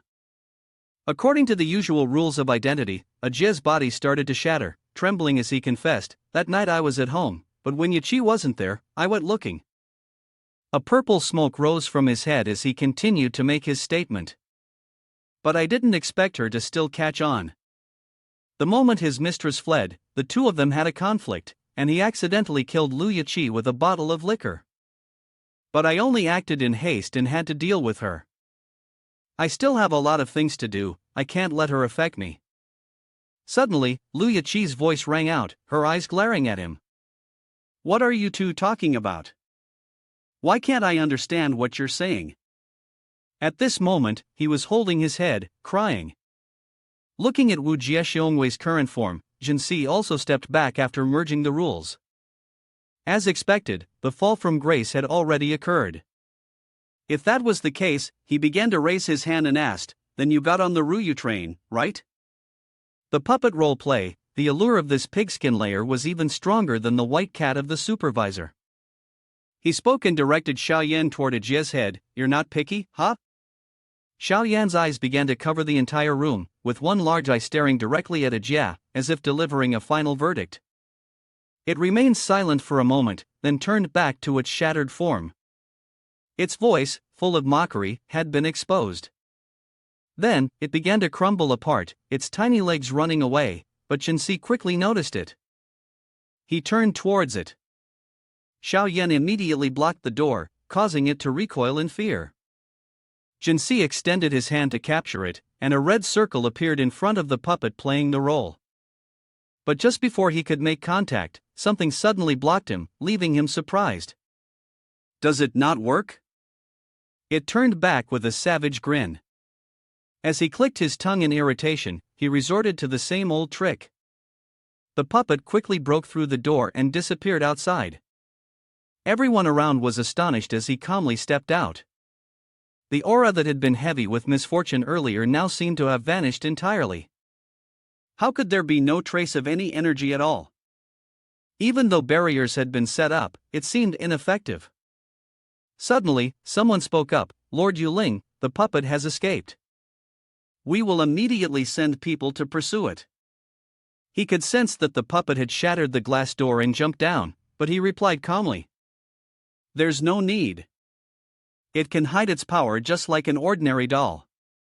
No strength or rule-based item will have any effect. You don't need to send anyone after it. Even if you spot it, don't touch it recklessly. Though the fusion with the soul has been removed, the doll has evolved. Now, it can easily replace someone else's identity." Hearing that, she became even more anxious and asked, "So what should we do next?" He just turned back to look at Lu Yachi's figure and reminded, "If you have any information about it, find Xing Zhihongyin and inform me. Next, we should still deal with the solitary vengeful spirit first." The other person also spoke up, "Lord, we just need to wait for the Ruyu train to resume operation." But he quickly interrupted, "What if your plan fails? What if the vengeful spirit is not drawn onto the train?" Hearing this, she became a bit flustered and said, "You're right. The bizarre things are coming after us. I still want to personally collect the rules." The puppet that had taken the role had separated from the vengeful spirit, and the rule binding no longer applied. One could feel the pressure from the vengeful spirit on me had decreased by half. He quickly raised his hand, and Xiaoyan began to retract as well. Lu Yachi turned to Yuan Si, and he gave a faint, self-satisfied smile, "Sis, let's go home." At that moment, a green car with a lot of attitude sped past the girls on the road, startling them. "Pervert!" they couldn't help but exclaim. But in reality, it was just Hongyin inside, who didn't even bother to pay attention to them, as he had come with the newly purchased car. Has he gotten younger again? So immature. I want to change too. You approached and observed intently, your face slightly flushed. Is this the power of the deathless? Your skin is even more beautiful than Xingji's. So soft and smooth. Yuan Si calmly explained in a similar manner. However, after the puppet rule took on its role and detached, its strength had noticeably weakened. The time it took for me to shrink a second time was clearly longer than the first, as I fell deeper into the deathless rule. My age also shifted from that of an elementary school student to a middle schooler. Then, the two of them sat on the steps and began to talk. "So, what did you come to see me for?" "I came to inform you that the plan to use the Ryu train to attract the deathless will have to be postponed." You replied without any surprise. "I figured as much." Hongyin continued to explain. "Using the Mobius solution requires the lives of 5 third-tier supervisors as a price. You must understand that third-tier supervisors are the pinnacle of a supervisor's ability. The third-tier supervisors who are registered on the list are limited to us in Nation A, with only a few hundred people in total. Neither the nations nor the supervisors themselves would easily agree to this. Our plan is that both we and Nation A will each send 2 people, and the remaining nations will draw lots to decide. As for who will play the unlucky role, that will also be decided by drawing lots." Nation A disagreed and requested that all the lots be shuffled randomly. Except for their lackeys, no one else agreed. Yuan Si replied nonchalantly. "Then you guys go along with their plan. If they pull a stunt, just take advantage of it." But Hongyin, full of frustration, denied. "You understand, if it doesn't go according to their expected result, then we don't agree." The others continued to drag things out. Yuan Si began complaining that everyone was being led to their deaths by the Ryu train, but, after all, they wouldn't die. Hongyin laughed when he heard that, because both of them had the ability to resurrect, to die in place of someone else. "Ha, ha, you're right." He lay down on the ground, muttering, "Who knows, they might want to send me instead. What if I can't use the dead shadow to replace?" Suddenly, he sat up in shock, remembering, almost forgetting the main point. "Didn't you say you wanted to continue with the trial and error method?" Yuan Si, who had been holding back the reminder, sarcastically said. "Oh, I thought you lost your memory. Hurry up and speak." Hongyin, flustered, tried to explain. "Well, didn't we once use a marriage certificate to deal with the degenerate Cupid? It's a similar idea, legally and socially severing the blood ties between you and your deceased relative." Yuan Si remained silent for a moment before immediately denying it, but the fact that the two of them had been in a plane crash wasn't something that happened recently. The death certificate had already been registered and their identities erased long ago, only Lu Yiqi remained. Hongyin then took out her phone to show him. No, look at this." He was slightly surprised to see that the records had been restored. Hongyin continued, "That's right, your parents and your sister are all listed here. Oh right, and your biological mother is on it as well. It's still unclear whether she's alive or not, but she's been completely cut off." He hesitated, beginning to recall that he had no memory at all of his biological mother. "Then let's cancel it all. A complete severance of ties can serve as a precautionary measure." Hongyin responded with satisfaction, "Leave it to me." Later, Yuan Si returned home, and it was immediately apparent that the apartment in his room had a distinctly gloomy atmosphere. The aura of severance was thick and irritated. It seemed that the plan had worked. This time, with death being certain, there could be new progress. He walked to the door and opened it with a satisfied smile, saying, "I'm home." But inside, there weren't just one, but 3 people waiting for him, which left him stunned. When did Lu Yiqi sneak back here?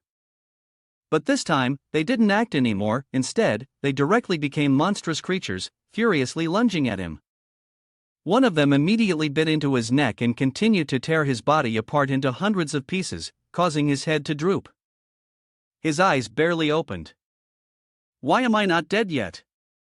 His head rolled away, watching them tear his body apart. A message appeared. "Unlock the rule that requires one to consider the deceased as family." He muttered sarcastically. "Only by eating all my flesh do you unlock the rule. Is this the punishment for an unfilial child?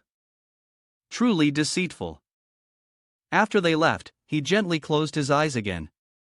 Inside the room, the little blonde girl couldn't help but panic and cry. Think of something, that guy made another mistake. I want to crawl into the notebook, but the notebook is with him. Are you really going to watch us die and revive twice?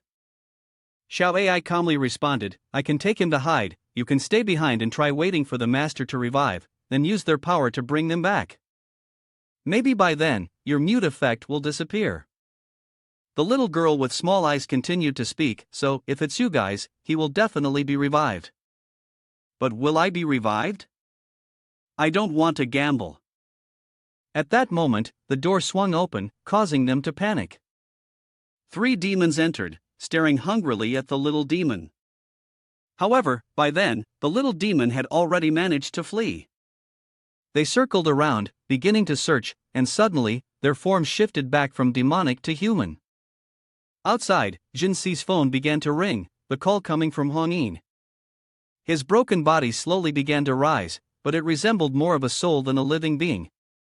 His lifespan had been shortened by 1 day, leaving him with only 99 days remaining. After fully recovering, he sighed, ran his fingers through his hair, and nearly fainted in his own pool of blood. He still couldn't help but admire his own limits, having degenerated his unnecessary pain sensations. But witnessing the process of being devoured was, without a doubt, far from a pleasant experience. Even though he now possessed a body with a 6th-tier spiritual energy, which meant he wouldn't actually die, it still wasn't a comforting thought. He answered the phone, hello? On the other end, Hong Yin's group was still observing him. To prevent you from falling into a cycle of death, we've restored all of your original bloodline connections.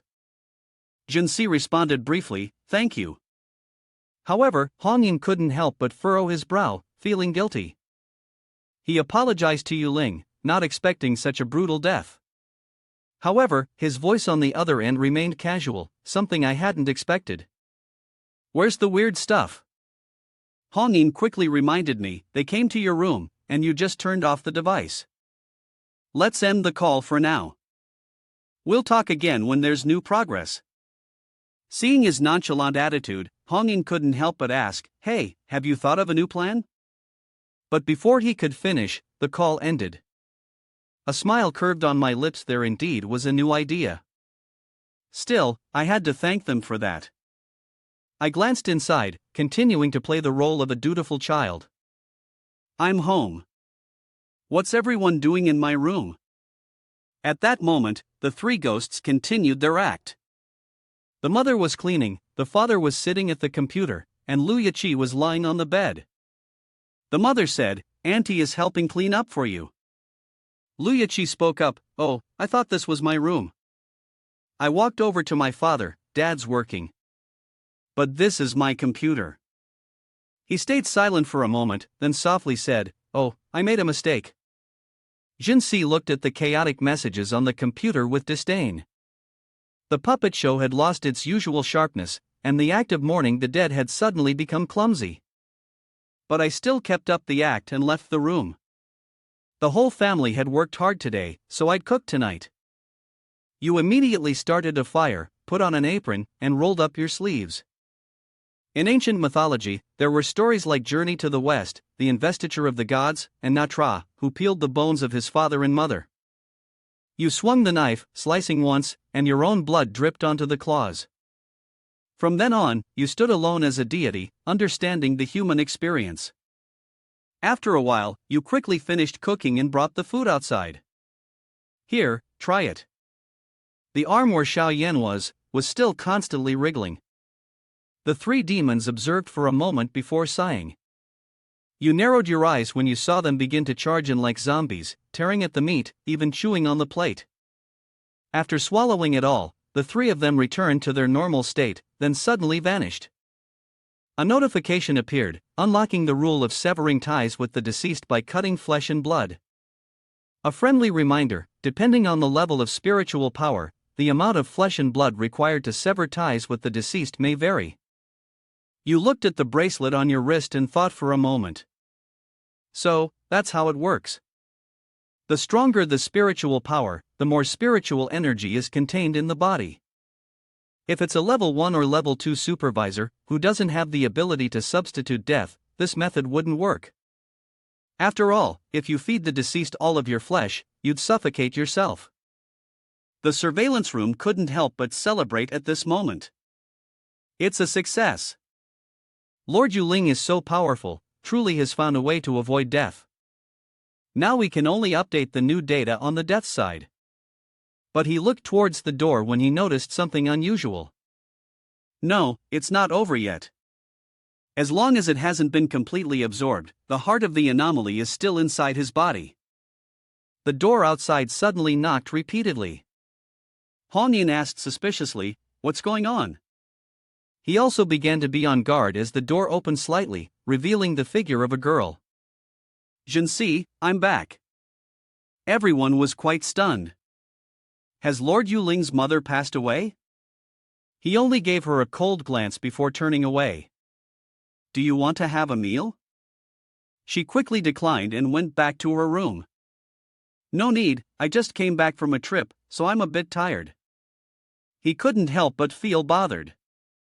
He had just recovered, yet that strange heart immediately drew him in, seeking him out. "Want to rest?" "I can't give it a chance." Then, he returned to his room and called Hong Yin's team. "Do you have any new methods? Tell me, I don't want to delay any longer." Hong Yin on the other side couldn't help but feel confused as well. "Wait, I think there's actually something I suddenly can't remember." After saying that, his voice suddenly became excited as he shouted, "Right, it's the psychologist." At that moment, Yuan Si was changing clothes and curiously asked. Hong Yin quickly added, "Shueli moved out because his ex-rumored girlfriend predicted something, said it would be beneficial for him." Yuan Si couldn't help but feel puzzled. When did this happen? Hong Yin, eager to gossip, excitedly continued. "I'm not sure about the details, but she spoke very mysteriously. You should contact them yourself and find out." At this point, Yuan Si had finished changing and stood silently for a moment, wondering if this would be too overpowering. It wasn't hard to predict, though. Tian Wu Bai had predicted that Shueli moving out would be more beneficial to him because that room was now vacant and could be offered to a guy to move in. He lifted the bracelet as he called, "Dear classmate?" Xiao Ai flew out at that moment. "I'm here." Yuan Si then asked Xiao Ai, "How is Xiao Song doing at your place now?" She quickly reported the situation, still the same, just passing by and then wanting to absorb the soul. The man approached with a friendly smile. "Hello, I'm the new neighbor, but in the Umming region, it wouldn't achieve its goal and would just get cursed out. Sir, do you want to set it up to deal with the lost soul?" Yuan Si thought for a moment, then spoke softly. "Yeah, I think it's totally worth a try. Do you feel any pressure? But your attitude is as reckless as the master's." "Not at all. Based on my in-depth analysis, the lost soul has been significantly weakened after the battle with Xiao Song, and the chances of it consuming any legendary points from you are nearly zero." "But you quickly saw through it. You're making things up, aren't you?" Upon hearing this, she hesitated. Just kidding with you. There's a new software that was just released recently. It's quite interesting." Then, Yuan Si took out her phone and called the Hong Yin team. "Hello. I've removed all the surveillance cameras. The lost soul has a solution. Your task now is to gradually evacuate some of the residents from this building. You are in charge of the evacuation. I need to evacuate this residential area and finish it within an hour.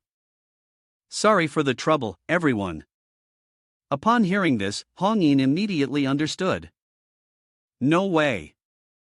Wait, are you planning to?" Before she could finish her sentence, the call was cut off. All the camera devices also began to experience interference. The doctor then stepped forward and gave the special task force the order to keep things confidential, both inside and outside. As long as the condition is Yuling, he can accomplish the task of subduing the bizarre creatures without needing to follow any rules, Hong Yin said softly. Then his face, full of excitement, turned back and he asked Yellow Springs girl to restrain the evil neighbor Xiaosong, and now you're telling me that this evil neighbor can return without any consequences? The others firmly responded, "That's right, Master Hong Yin." Master Yuling has a peculiar heart, so it's only natural that he can grasp some kind of rule-based energy. Master is our hope, and he will never betray our interests. Therefore, he can act however he wishes without needing our approval. Seeing the attitude of Yuling's loyal followers, Hong Yin could only sigh in resignation. Meanwhile, over on Yuan Si's side, he was walking while giving orders for Xiao Ai to prepare to release someone.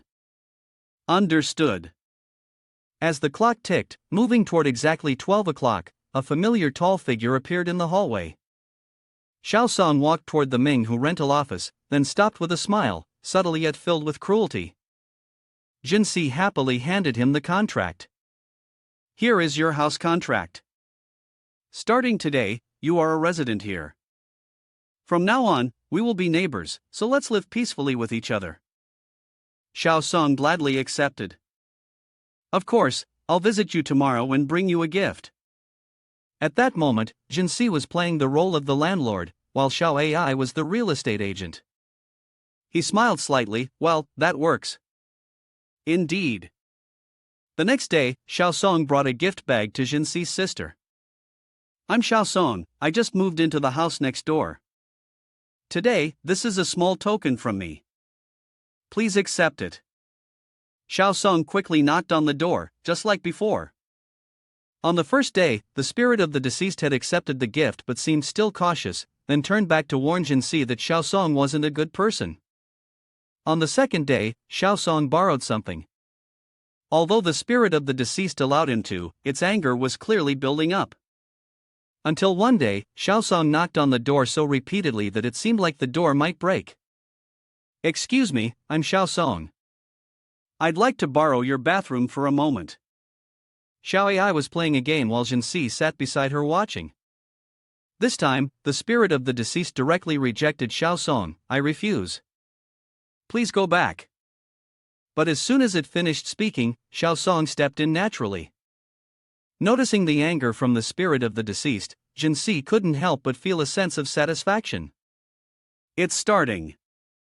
Xiao Song entered, splashed some water on his head, and then casually walked out as if nothing had happened. Thank you, I'll be leaving now. But this time, the spirit of the deceased stepped out to join in, even returning to the apartment. The two strange creatures fell silent for a moment before suddenly revealing their true nature. The rule of collision took effect, and they immediately rushed toward each other, becoming two massive sources of power. But suddenly, they froze, then gradually faded away. Before Xiao Song completely disappeared, Xiao Ai suddenly emerged from above. She extended her hand, using bright red threads to bind him, then threw him completely into the river, pulling herself along toward the spirits rushing toward them. At this moment, Yuan Si also received the information, spirit of the deceased, familial bond, type of strange creature. It is known that when a loved one passes away, countless thoughts intertwine, and one can meet the spirit of the deceased with their eyes. However, this fleeting glance must be exchanged for one's life. He quickly realized this was the gallbladder. He grasped it, collecting the strange spirit of the deceased and familial bond. Received strange creature fragment, gallbladder. Received legendary points, 2.5 million. Received breakthrough points, 5.5 million. Received good and evil points, 500,000 points. Received defense breaking points, 1 million. Do you want to replace the gallbladder? Looking at the choice before him, he narrowed his eyes. Yeah, your number is constantly changing. You have received traditional points. Points in the balance of good and evil, along with immense spiritual power. You can directly advance to the 7th rank. Do you wish to proceed with this change? He glanced at the open book. You gain the ability to eliminate aberrations without having to investigate their bizarre rules or the temperature of the entire legendary point system of good and evil. Do you wish to proceed with this change? The words echoed in his mind. At that moment, he felt no different from a demon.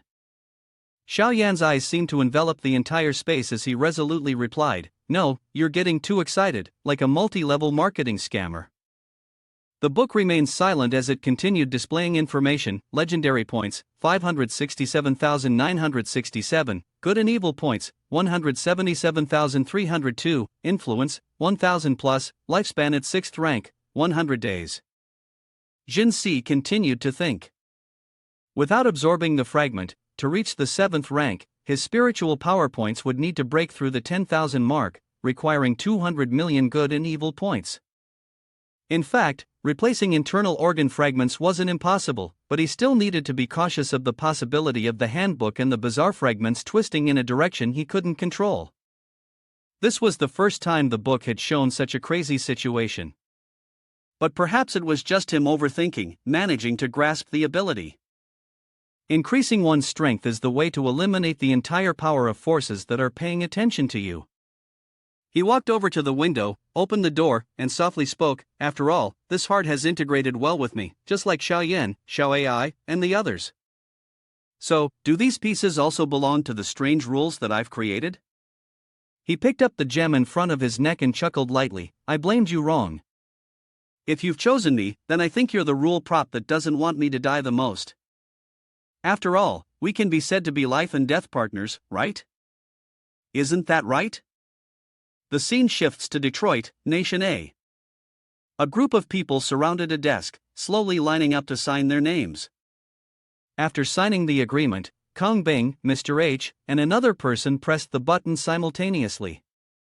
The third-level supervisors were dazzled, their pain continuous, collapsing to the ground, bloodied. As soon as the ceremony ended, the door opened, and the others began cleaning up, moving quickly and cautiously. After the person was escorted away, the young man with blue hair approached Xingji and complained. It took half a day, but the Mobius chain had finally begun. She turned to him, her tone heavy. "The price of 5 third-level supervisors. I hope the Mobius chain proves effective." He followed behind, joking lightly, "You don't feel any regret, do you? After all, this person isn't one of us." The miserable lottery process, fair, reasonable, and transparent, turned us into the hounds of this mysterious bureau. Even though supervisors are scarce, we had no choice but to accept. She calmly replied, "That's right. The bodies of the supervisors are considered resources. Whether we're killed by the monsters or die using the props or rules, it's the same. One day, we'll all face a pointless death like that." After hearing this, the young man laughed. It had been a while since they last met. She had changed. Xingji immediately turned away. "Is that so?" "Perhaps, but it doesn't matter. Still, we must thank the connections and tactics of your people in Jing City, which helped us gain the upper hand in negotiations with the mysterious bureau. Lin Yi, you're the supervisor of Jing City." Lin Yi chuckled softly and adjusted his glasses. "Ha, well, in the end, this is about the future of the special departments." Suddenly, a frantic voice came from behind them. "Big trouble, something's happened." The two of them quickly turned around. "What happened? Come and see for yourself." At this moment, the Ruyu ship, with its blue light beneath the wheels, took a small step forward. It was the black and white girl, holding a dead body as she passed through a door. The scene was clearly captured by the Detroit camera, in the Wild Zone, Area 6, at coordinates 35 degrees. She immediately looked directly at the surveillance camera. In Nation A, in the city of Detroit, the surveillance camera switched to Zone A. A dead body lay sprawled at the door as the black and white girl stepped out with a strange smile. She immediately kicked the head, sending it flying up to the rooftop, before it bounced back down. But the head collided with the surveillance camera, falling right in front of her feet. She slowly bent down to pick it up, then held it up to her eyes. Inside the surveillance room, they were investigating the situation, but the image was completely dark, as black as ink. "Oh my God, are we going to be okay?" Just after speaking, the boy's neck suddenly stretched out, with veins continuously pulsing. The other person quickly took out the walkie-talkie to report, noticing the anomaly. "Is anyone there? Loli is dead. Is the Mobius chain malfunctioning? Hello? Before he could finish his sentence, suddenly, a tender hand touched his shoulder. It rushed toward him, biting his shoulder as his body trembled violently. Help! Help! The Mobius chain absolutely cannot fail. The team on the H side is currently investigating the situation. It's probably not because the Mobius chain has failed. Daimonon, upon hearing this, angrily spoke up. Minister, what does that mean? Do you mean that the lowly death has completed the Ryū train journey, and therefore can freely control the Ryū train? At that moment, suddenly someone reported, the lowly death has appeared at the eastern building, with 5 death monitors present. The lowly death has also appeared in Nation T, with 3 death monitors.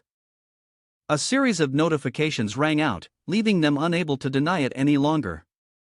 Kong Bing quietly spoke, it's the Ryū train. Something has happened to the Ryū train. Hearing this, everyone fell silent, and for a moment, the realization showed in their eyes. Dean, do you mean the Ryū train has consciousness? The deputy responded, and indeed, the Ryū train had stopped moving. Suddenly, H spoke up, Sir, this anomaly is the nemesis of the death monitors, so I believe the most important issue right now is to focus all efforts on countering the lowly death. Curtin also agreed, exactly, the fact that the lowly death has appeared in major cities and is slaughtering civilians proves that it has integrated the rules. If there were no restrictions, all the supervisors worldwide would be in danger. Any supervisor who sees it will die. Furthermore, there are no exact rules or exceptions. This threat spreads globally, which inevitably makes people think of it. Kong Bing glanced at Qing Ji, it was time for Yu Ling to make an appearance. At this moment, Lin Yu was observing from a distance, staring at them, but his eyes briefly flashed a shade of green. At the same time, Yuan Si had moved to the Ryū train. Sir, why are you here? Have you figured out a way to get me out? But he quickly reminded, don't rush. There's still some time. First, let me ask you, why did you stop the vehicle? Isn't it the case that the mysterious agency won't allow you to stop moving? But the train, still confused, asked back, I didn't. Didn't you say I was trapped in a Mobius loop? If there's no way out, then I have to stop. Hearing this, Yuan Si was left speechless, while the train seemed quite pleased. Humming softly, Yuan Si recalled Hong Yin's anxious call. And so the reason was as simple as that because of excessive worry, Hong Yin had asked him to step in. Apart from the lowly's death, were there any other strange beings getting off the train? First, when restoring the movement, is it possible to make them return to the vehicle? A notification immediately appeared. According to the surveillance camera recordings, besides the deceased lowly, 3 other staff members had disembarked from the train. As for whether they could return to the vehicle, the deceased lowly was no longer within my jurisdiction. I no longer had a contract with her. Yuan Si was somewhat surprised but remained calm. That fast? Then, which rule has she merged with? After that, he gradually faded away and then materialized in the train's control room.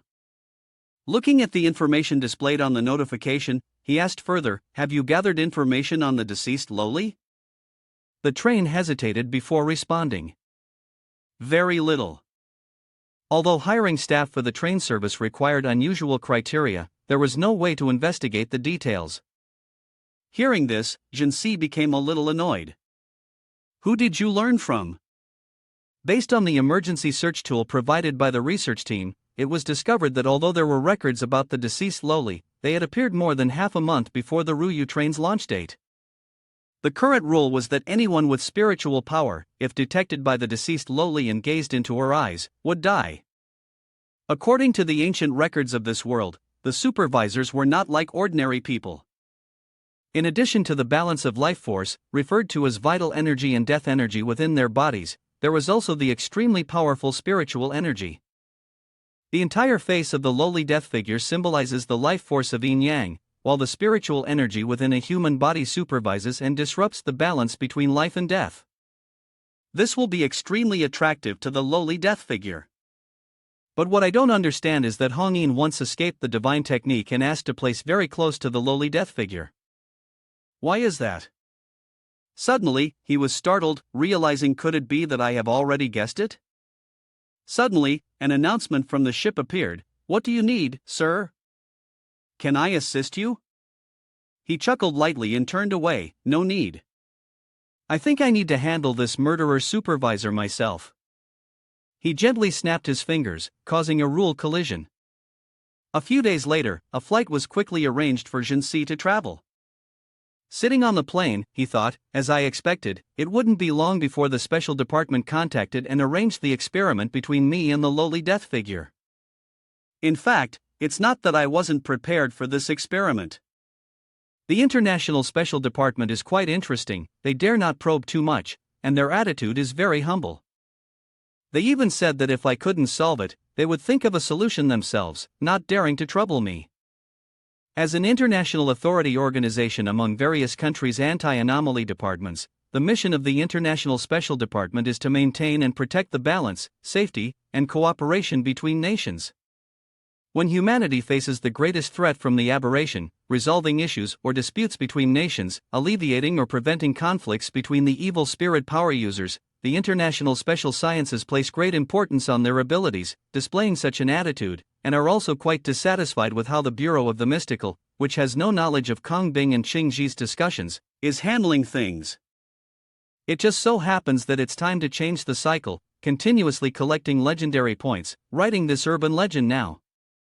Behind these people lies an even greater secret, a secret greater than that of the gods. As soon as he stepped down, a foreign girl welcomed him. Lord Yuling has arrived. He stepped down and looked around. This place was. She continued explaining. Let me briefly introduce this place to you. This is the large-scale experimental base of the International Special Sciences. New rule artifacts will be tested here. According to our predictions, your spiritual energy may prioritize attracting the death lowly. She reached into her sleeve, pulling out a stone to prevent any accidents in case his spiritual power erupted. Please channel your spiritual energy into this stone, and the death lowly will be attracted to this spot. Looking at the stone, he hesitated for a moment but agreed. All right, you go ahead. She pointed upwards to remind him. The special department will directly supervise this experiment, including senior leaders and key staff from the International Special Department, along with anti-anomaly units from other nations. He remained silent as she began to bow politely. Turn away.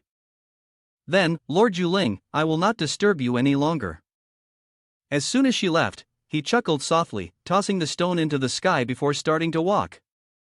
Those above were observing as he tightly gripped the stone, a powerful force that seemed as though it would shatter the stone. Everyone was startled, but he remained indifferent. The lowly death figure suddenly appeared before him. His anomaly heart underwent a sudden shift, and thousands of tiny threads seemed to tear at his body.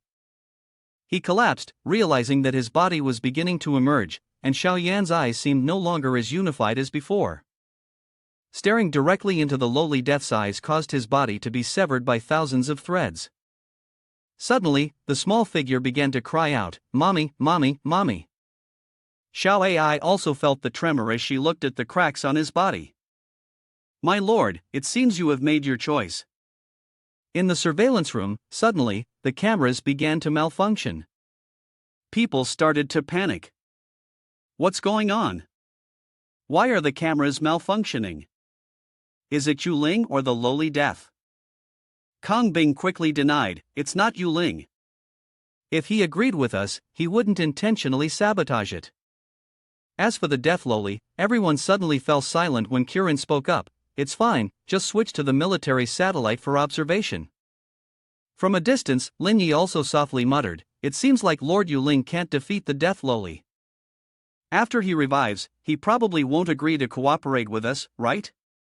Outside, a long streak was created as the mist slowly dissipated, and the small feet of the death lowly approached Yuan Si.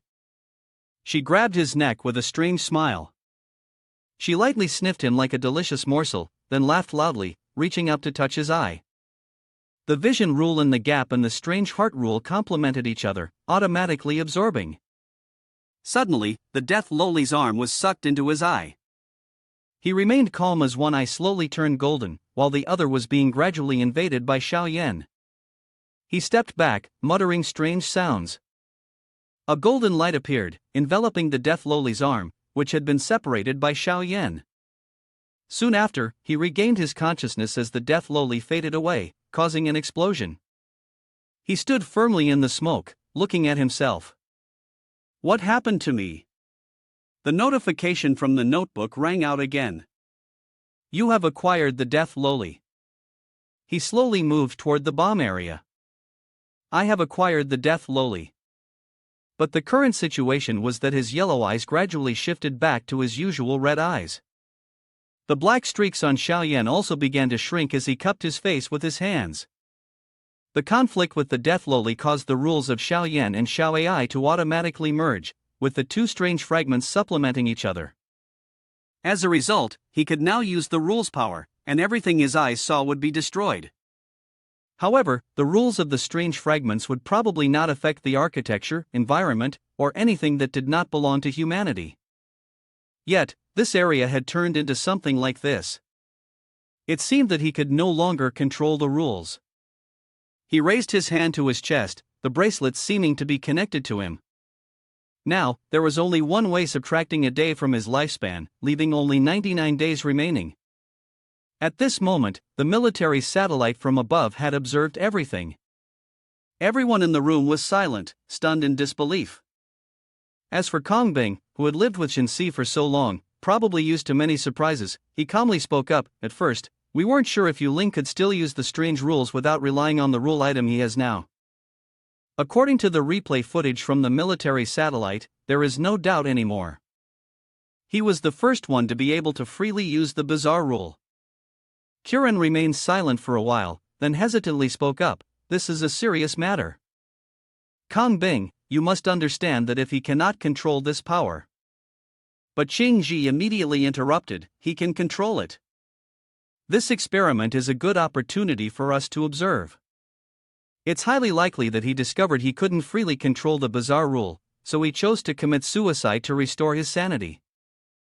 Yuling uses his body to absorb the bizarre information. The special department has already registered it in the records, with no attempt to hide anything. All the documents are under the authority of the special department's senior level. Moreover, although Yuling possesses a bizarre heart, he has never used the true power of the heart in the urban area. I can provide evidence proving that neither the special department, the general staff, nor even Yuling knows the true ability of the heart. Yuling acquiring the power of the heart is no longer a secret, and he himself is also in the process of researching it. Previously, when absorbing the bizarre cases, he even suggested testing the heart's power in a controlled environment. After discussions between the special department and the general staff, they agreed. The minutes of the meeting have been preserved. Kongbing added, to further substantiate, the true power of the heart may have been activated after Yuling faced off against the Loli of Death. The bizarre heart merges with the rules of the Loli Death. Of course, it's also possible that he has mastered the artifact of the wandering rules. There's even a high probability that we cannot rule out the possibility that he holds other rules. Seeing Kongbing calmly remove his glasses, Halden slammed his fist on the table and stood up abruptly. Then you cannot escape responsibility either. This is a monster, a freak. But Kongbing remained calm, wiping his glasses. A freak? Are you joking, Mr. Halden? Forgive me for speaking frankly, but Yuling is the only human capable of using the rules, of killing the Loli Death, altering the environment to make everything disappear, and also controlling this power well. He is the sole heir to the authority of my special department. Then, he stood up, put on his glasses, and continued to laugh casually, unfazed by Halden's anger. We will not accept any unreasonable criticism from you. If you want to provoke civil war among humanity, we'll play along to the end. And what about you, Mr. Colton? Colton remained silent for a long moment before softly speaking up. Kong is right. The emergence of Yuling is both an opportunity and a huge warning in the struggle between the supervisors and the freaks. Kongbing nodded in satisfaction. Exactly. I believe that in the future, Yuling will become the leader of all global anti-freak departments, leading humanity to triumph over the freaks. Alright, call Yuling. At this moment, Yuan Si was being transported in a car and also picked up the phone. Hello. On the other end, Kong Bing's voice remained calm as ever. Yuling, you're in the car, right? Once you return, please come to the special department. Yuan Si couldn't help but mock him. What's going on? Are you punishing me? I'm sorry, it seems the special department's testing facility really needs to be rebuilt. But the man on the other side simply chuckled lightly. No, we will elevate your special department's authority to the highest level so you can receive the rule artifact. You mean give it to me? That's not the same as receive. A brief look of surprise flickered in his eyes, but he remained calm and collected. Giving it to me unconditionally? I don't think there's ever been such a precedent. There weren't many rule artifacts in the special department, but each one had a miraculous effect at some point. They couldn't be given to individuals, let alone someone who wasn't even trained by the special department, and especially someone who hadn't actively joined it. He quickly gave a nonchalant response. Just take me back. I'll pick out something from the rule artifacts and have your people deliver it. Colton glanced at the screen, slightly confused by the silence from Kong Bing and Cheng Ji, as it didn't seem quite like what he had expected. They didn't know that Lin Yi had been watching with a look full of frustration, resting his head. This position clearly should have belonged to me. You're no longer normal when you walk, this Yuling must be eliminated. Right, find that guy, find that guy. The veins on his body began to bulge with hatred and resentment. At Lin Yi's temporary residence, the suitcase in his room was opened. Acting erratically, he crawled out with a savage smile. Found it. At the same time, Yuan Si was still sitting in the car, deep in thought. A glance that could make everything disappear. Was it the power of the lowly of death or the power of a god? Moreover, if this power cannot be invincible against all abnormalities, then everything will be in vain. What use is being invincible among humans and the overseers? Although there was no need to hesitate much in doing this work, things still happened. The waves of abnormal rules were either unaware or had fallen into the power of the rule-based item. I must continue to level up, break free from the constraints of the rules. With these thoughts, the car sped on through the wind. The stones flying into the air slowly disappeared, undone by some strange force.